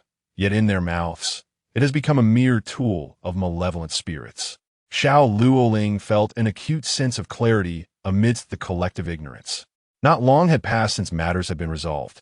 Yet rumors concerning Xi'er had already spread throughout the palace. This was undoubtedly the handiwork of Xiao Liying, that wretched woman who could never bear to see her thrive. The Book of Fate was her most critical asset and must not be associated with any malevolent spirits, for such a connection would tarnish her reputation. The likelihood of summoning it was slim. She would have to seek out Emperor Xiao Ming. With tears streaming down her face, Xiao Liying lamented, "Father, I have been unjustly accused of harming my royal sister, and am further slandered as being possessed by evil spirits. Everyone despises and fears me. I swear, it is not true. Rather than endure this misunderstanding, I would rather prove my innocence in death." With that, she resolutely hurled herself against a pillar. Empress Lin and Emperor Xiao Ming swiftly intervened. "Liying, do not act foolishly." Empress Lin clutched her abdomen, exclaiming, "Oh dear, my stomach aches terribly." Emperor Xiao Ming grasped the despairing Xiao Liying with one hand while supporting Empress Lin with the other, commanding, "Summon the imperial physician." Xiao Liying, momentarily distracted, cast a worried glance at Empress Lin. The physician who arrived was one of their own, "Your Majesty." The Empress is still early in her term and has endured considerable distress. She requires bed rest to nurture the child, otherwise. Emperor Xiao Ming inquired, "Otherwise what?" Imperial physician, "Otherwise, the fetus may be at risk." Consort Lin, "Your Majesty," within the palace. Only Her Majesty the Empress has given birth, having successfully raised the eldest princess. I wish to relocate to Fengyi Palace, to bask in the Empress's radiance. With Her Majesty and Your Majesty's protection, I believe our child will be safe. Emperor Xiao Ming places great importance on Consort Lin's pregnancy. I grant your request. Consort Lin and Xiao Liying exchange a glance, realizing that an opportunity had presented itself. The Empress was indeed wary of them, making it quite challenging to approach her. Therefore, they decided to move beneath the very eyes of the Empress. Should any issues arise with the pregnancy, the Empress would be the first to bear the consequences. With their objective achieved, it was now time to address the matter of the rumors. The Empress's eyes were shrouded in an inescapable and profound sorrow as she implored, "Your Majesty, Liying has already endured enough suffering in her lifetime. How can a woman bear such a calumny?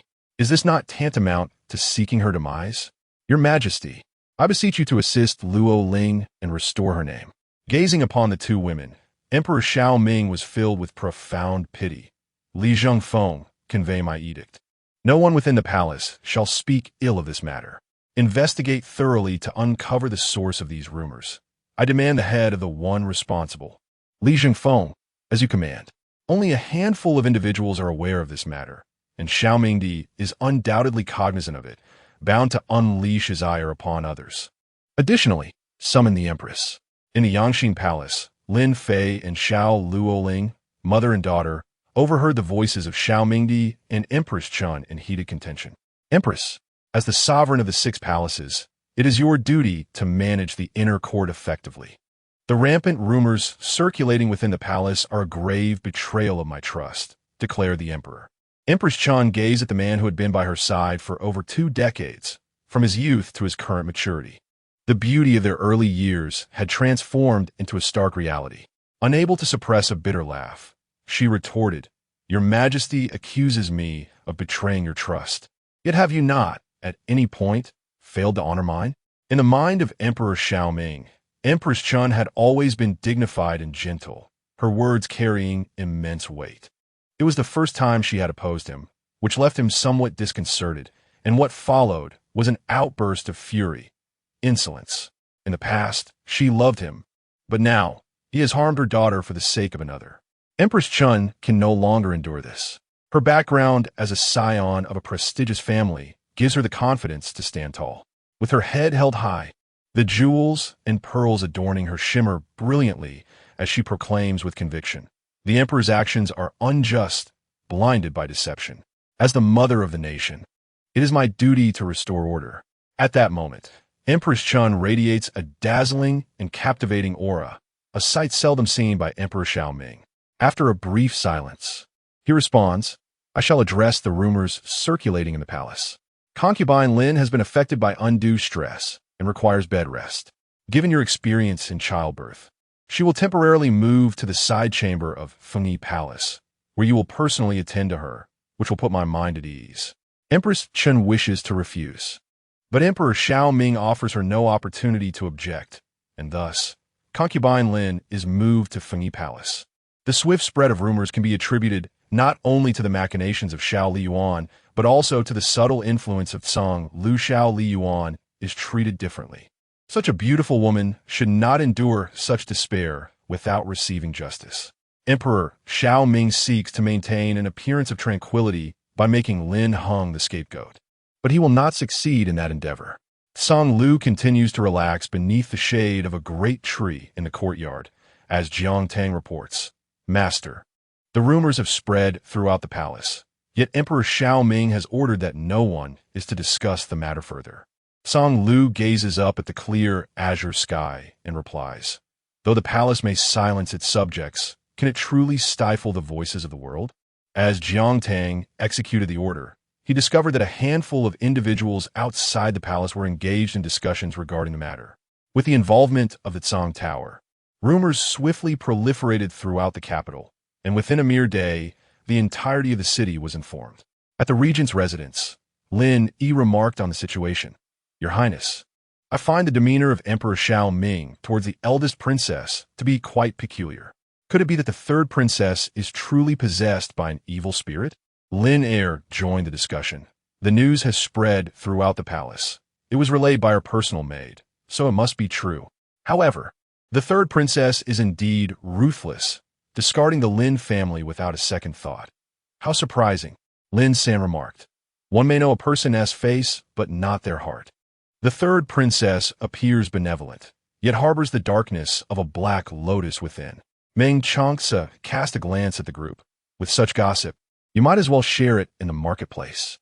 Lin Yi and the others immediately fell silent, offering awkward smiles. No need, Your Highness. What a blunder. They almost forgot that the prince holds a different regard for the third princess. Discussing her in his presence was utterly reckless.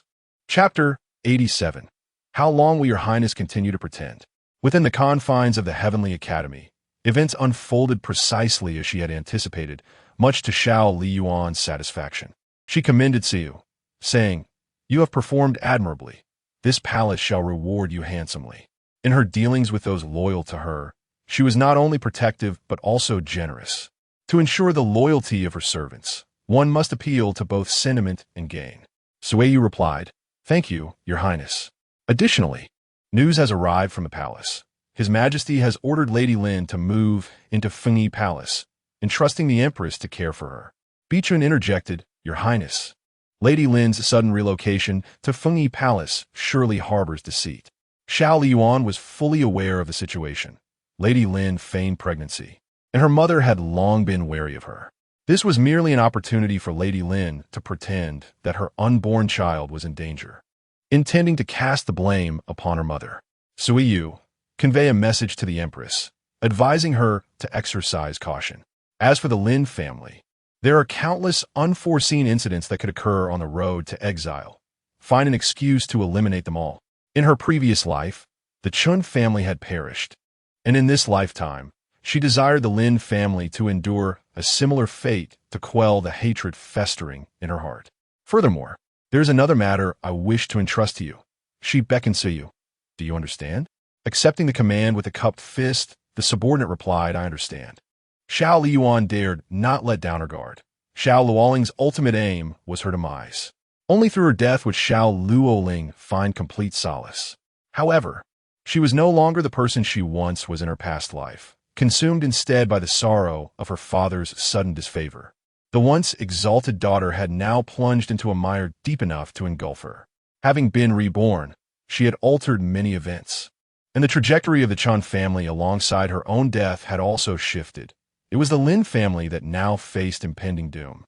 As for Xiao Luoling, what remained for her beyond the emperor's affection? Some are merely possessed by malevolent spirits, inflicting harm upon the royal sister, instilling fear and dread in everyone. their hearts as venomous as serpents. She is no longer the delicate, gentle flower that others could easily bully. Even with the fateful book in Xiao Liying's possession, she believes that she can prevail. Humanity can triumph over fate. Upon his return, Meng Changce beheld Xiao Liying seated beneath the grand tree in the courtyard. Sunlight filtered through the leaves, casting a mosaic of light and shadow upon her, enveloping her in a golden radiance. The summer heat was palpable, with a chilled watermelon laid out before her, while cicadas incessantly chirped from the treetops, their cacophony filling the air. The young woman, sheltered in the shade, donned a pale green RU skirt adorned with blooming pink lotus flowers, each petal exquisitely embroidered. Over this, she wore a diaphanous veil of the same hue, hinting at the delicate skin beneath, which was so fair that it seemed to glow, a soft blush accentuating her porcelain complexion. A fresh flower crowned her head, its fragrance drawing butterflies that flitted around her hair. With her head slightly tilted back and her eyes gently closed, her long, curled lashes cast a delicate shadow on her cheeks. A serene smile graced her enchanting visage, a tranquility so profound that it rendered the colors of the entire courtyard pale in comparison, as if she were a celestial being stepped forth from an ancient painting.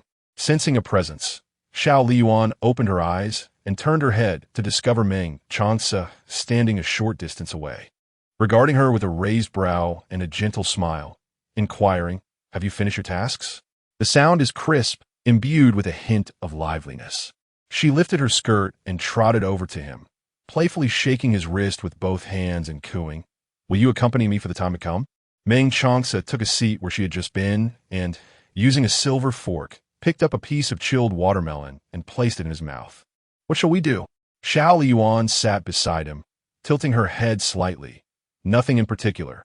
I just wish for your company, perhaps to chat and deepen our bond, as I seem to have forgotten much from before." Meng Changce inquired, "What would your highness like to discuss?" Xiao Liying rested her chin on her hands, her striking black and white eyes sparkling as they gazed at him. "Anything you wish. Do you not have something to say to me?" Her charming visage, with a playful blink, resembled that of a clever little fox. Meng Changce replied leisurely, "What else does your highness wish to feign?" Xiao Liying widened her eyes, confused. "What do you mean? My husband?" I did not comprehend. Could it be that he realized her pretense? She admonished herself to remain calm. Perhaps he was merely testing her. Had she not lost her memory, it would be impossible for her to have entered his courtyard and shared his bed. If her ruse were uncovered, she feared she would have to return to the Qingyu courtyard. Meng Changce continued to scrutinize her. Amnesia. His dark eyes held a profound intensity, exuding a strong sense of pressure. Xiao Liying firmly denied it. "Indeed, I have lost my memory." Meng Changce stated, "The physician mentioned that your highness is in good health, with no severe head injury." Xiao Liying replied, "The physician's skills are lacking." Unbeknownst to her, her supposed performance had already betrayed her through small, inadvertent habits. Meng Changce rhythmically tapped his long fingers on the stone table. "If you choose to deny it, we may first settle other matters." Xiao Liying, taken aback, asked what matters. Meng Changce pressed, "What about the incident where you kicked me?" Internally, Xiao Liying grumbled, what a vengeful man he is, yet outwardly she feigned regret. Her voice sweet as she pleaded, "It was unintentional. Surely, my husband, a man of honor, would not hold such a trivial matter against a weak woman like me." Meng Changce frowned slightly. "Speak appropriately." Xiao Liying leaned into his embrace, her smile enchanting. "How have I not spoken properly?" Meng Changce pushed her away. "Sit properly." Xiao Liying gazed intently at him. "Then you must not hold it against me." Meng Changce remained silent, feeling that no one could master the art of manipulation better than she.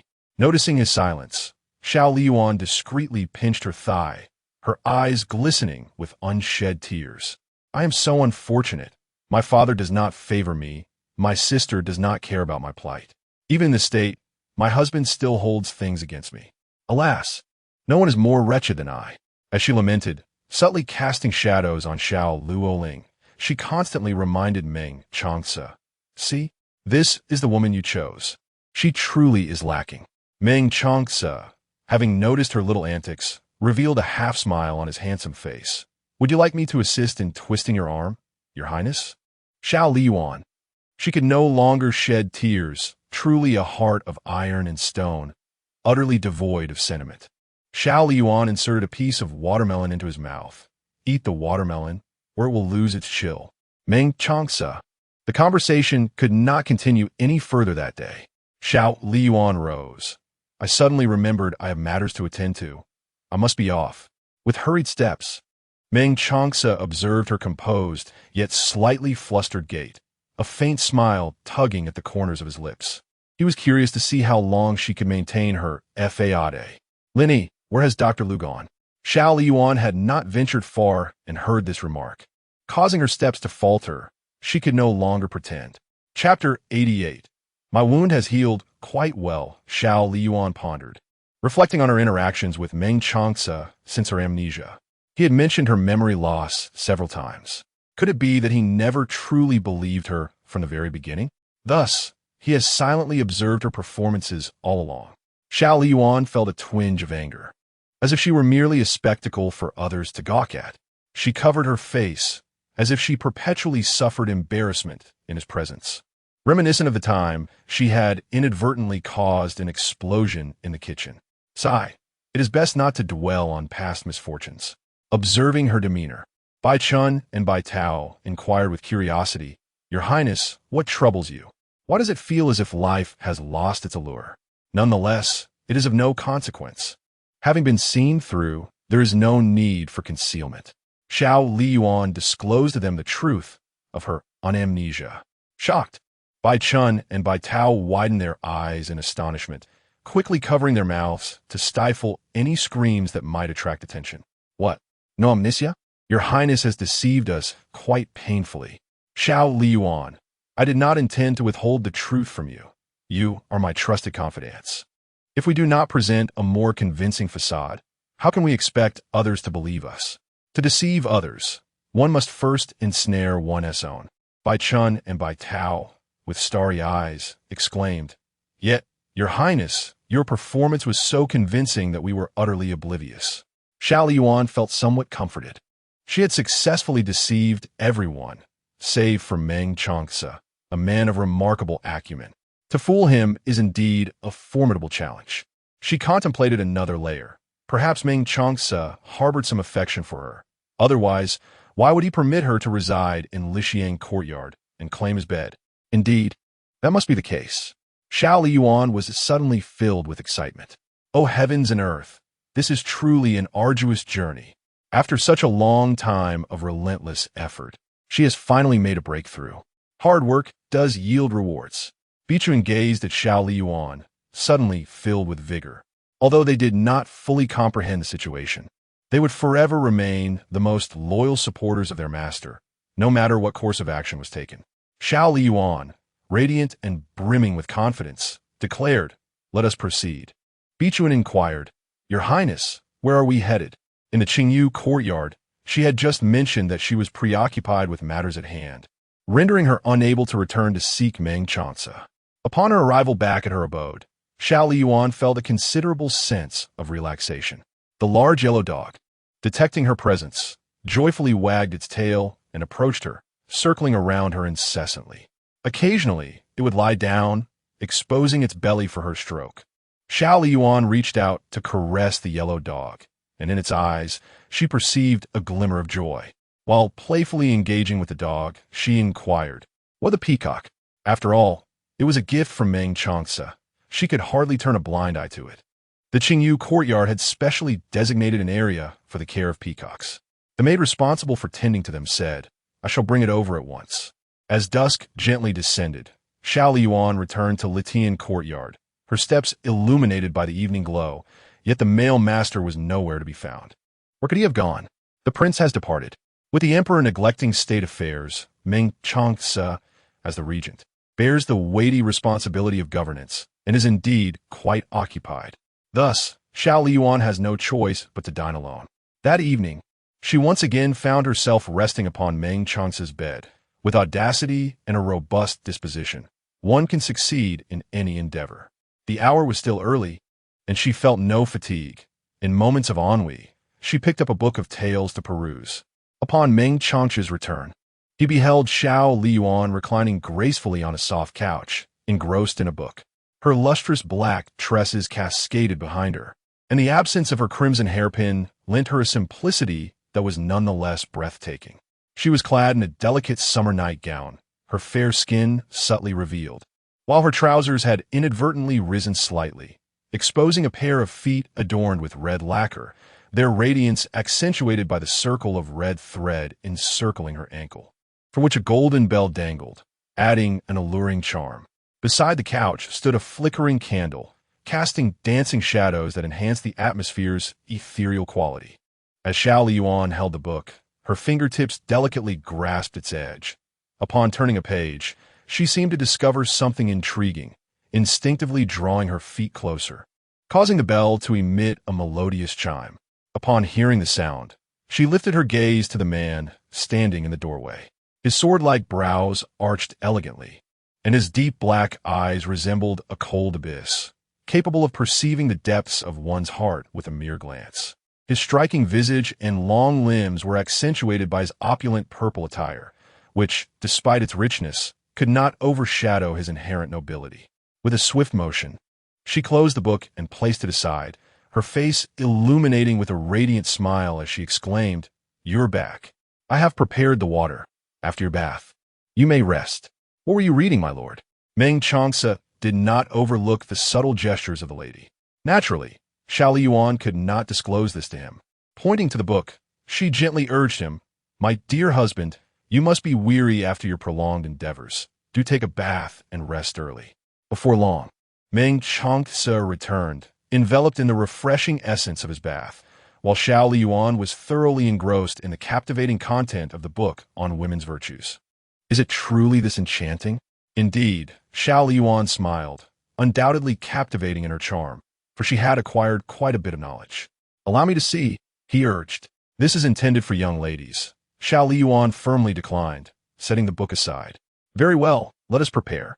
With that, she intended to apply what she had learned upon him. As Xiao Liying moved gracefully, the bells upon her delicate ankles chimed melodiously. When her fair foot approached, Meng Changce grasped her ankle and inquired, "Are you not tired?"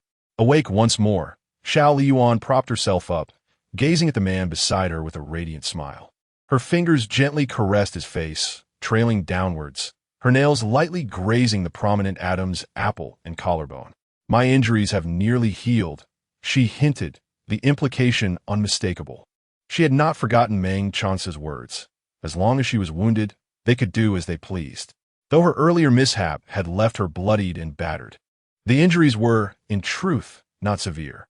The man's body gradually tensed, and Xiao Liying raised an eyebrow, clearly amused. Indeed, knowledge is a powerful tool. In books, one finds treasures. In books, one finds beauty, and this adage proved true. A touch of ambiguity lends an air of elegance. When dealing with men, it is essential to employ a bit of strategy. His expression remained stern, his dark eyes fixed intently upon her, yet his large hand firmly encircled her waist, betraying a composure that was less than genuine. A glimmer of cunning sparkled in Xiao Liying's eyes as she leaned closer, her actions audacious. She whispered softly in his ear, "If you endure any longer, who knows what may come of it?" Meng Changce.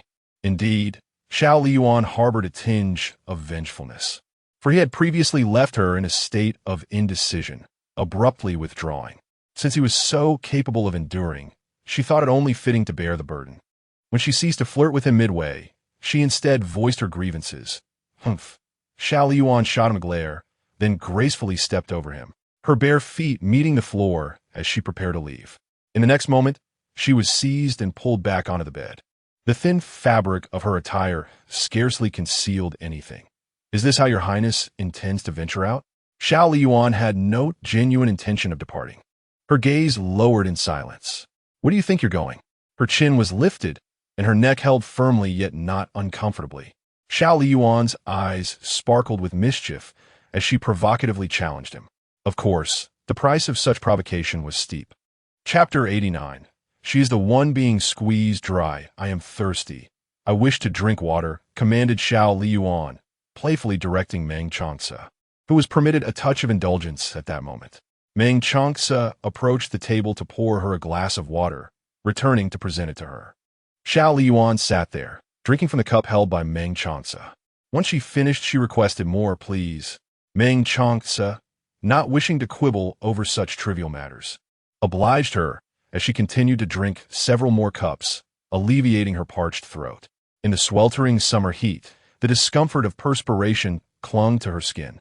Xiao Liying affectionately embraced Meng Changce, playfully requesting, "Carry me to wash." She was quite adept at issuing commands.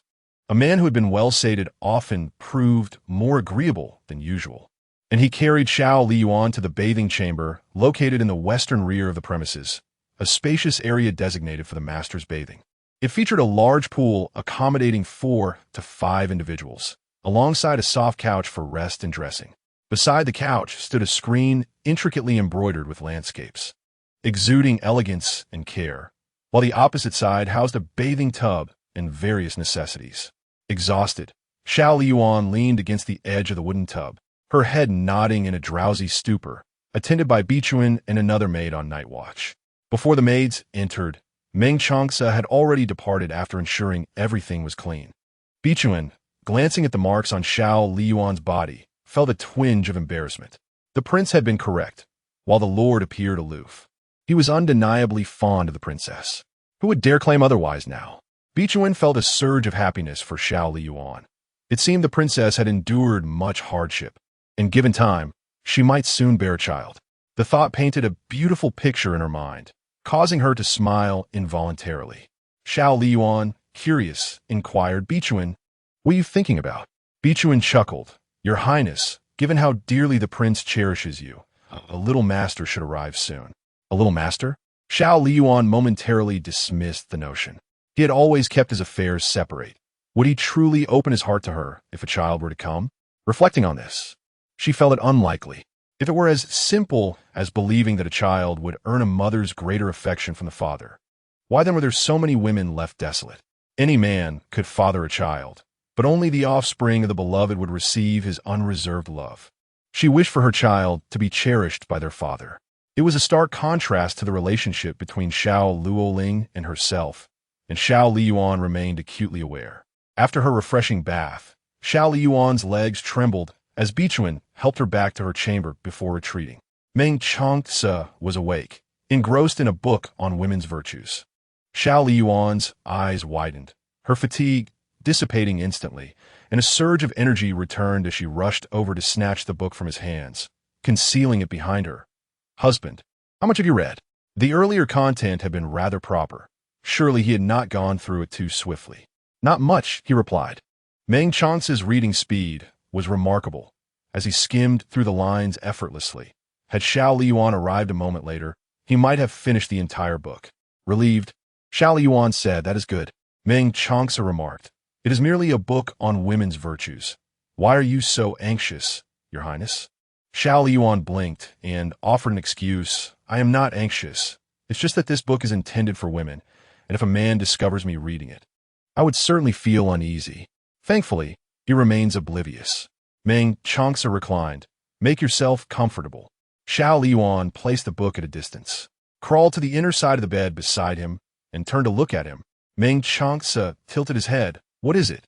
She took his arm and placed it beneath her pillow before lying down, drawing closer and wrapping her arms around his waist. "I want to hold you like this."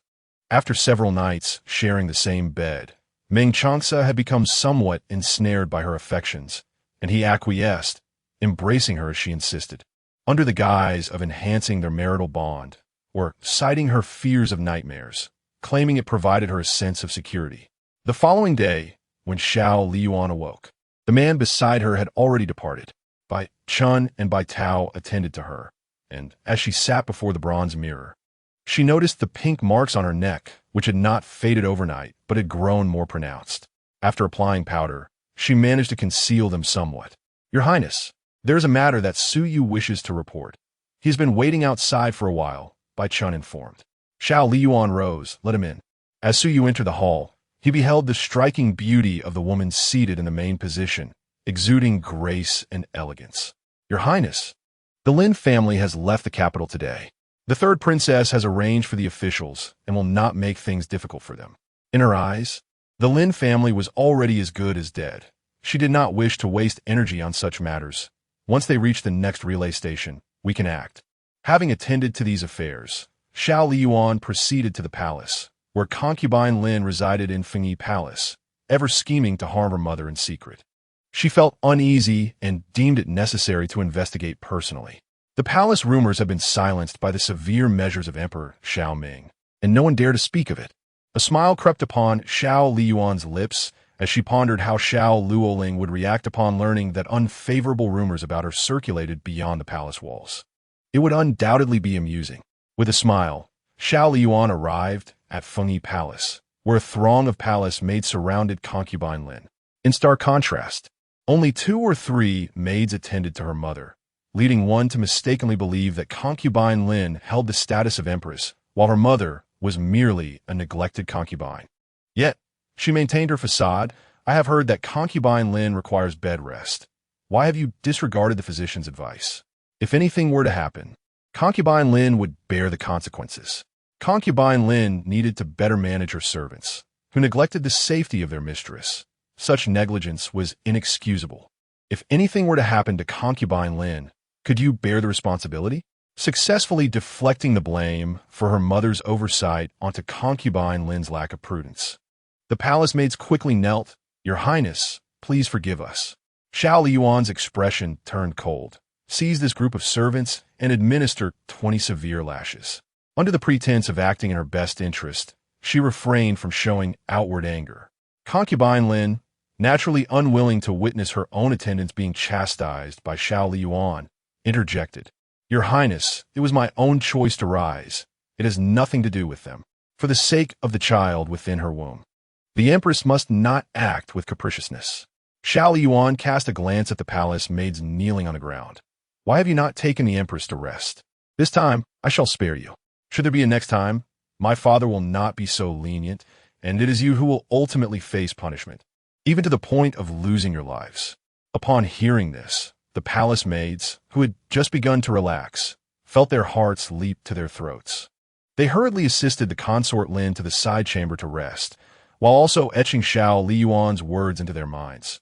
The master would not be punished, and it was they, the servants, who would bear the brunt of any consequences. Chapter 90. Hurry to find a master to accept her within the main hall.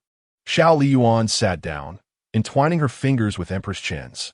Mother, concubine Lin comes with ill intentions. You must exercise caution within the palace. Empress Chen smiled as she patted her hand.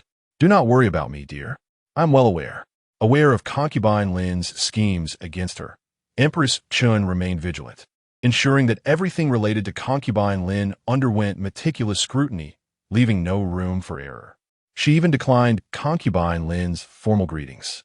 Despite employing underhanded tactics to reside in Fengyi Palace and receiving the finest treatment, anyone observing would find no fault. If misfortune were to befall the child, it could hardly be laid at her feet. Empress Chen remarked, I have heard that the tale of Xiao Liying has spread beyond the palace. The entire capital is abuzz with discussions. Xiao Liying sipped her tea delicately. Indeed, the populace now regards her as a malevolent spirit, seeking her demise. Empress Chen sighed deeply, prompting Xiao Liying to inquire, Why do you sigh, mother? Empress Chen, acutely aware that such swift dissemination of news could only be attributed to Ali's machinations, gazed at the exquisite young woman beside her. It is my fault for being ineffectual, for failing to protect you. Her dear Ali should have lived a life filled with joy and freedom from worry. Yet now she was compelled to mature, embroiled in the treachery of the court. Xiao Liying's heart softened as she leaned into Empress Chen's embrace. Mother, I have grown. I can protect both myself and you. Moreover, I cannot remain forever sheltered in an ivory tower, playing the innocent princess. If I were to be ensnared by those with ill intentions, I would be oblivious to my own peril. While the mother and daughter exchanged heartfelt sentiments, chaos erupted elsewhere. Since the incident, Xiao Liying had confined herself to Zhongshui Palace. But upon learning of her designation as a malevolent spirit, she could no longer remain idle. Only her father could assist her now. She disregarded her poise and hurried to the Yangxin Hall, only to discover that Emperor Xiao Ming was absent. "Where's father gone?" she demanded. The eunuch lowered his head, trembling with fear. "Your Majesty is with the national master at Danyang Palace, concocting elixirs." Xiao Liying momentarily found herself at a loss for words, even in such dire circumstances. Her father still occupied himself with alchemy. It was no wonder that the regent held sway over the court, as her situation had grown increasingly precarious. Mere rumors could drown a person, and with her association to the feared, ghostly spirit, the gazes of those in the palace towards her had shifted. Even the favorable image she had painstakingly cultivated before Meng Changce had been utterly obliterated. This was not how it should be. Xiao Liying struggled to comprehend why. Despite inheriting Xiao Liyuan's fortunate fate, her own life remained shrouded in darkness. Reflecting on recent events, she realized that each incident was intricately linked to Xiao Liyuan. A voice within her mind clamored vehemently, "Eliminate her. Once she is gone, all obstacles will vanish." Clenching her fists, Xiao Liying hastened towards Danyang Palace. The paramount task at hand was to quell the rumors.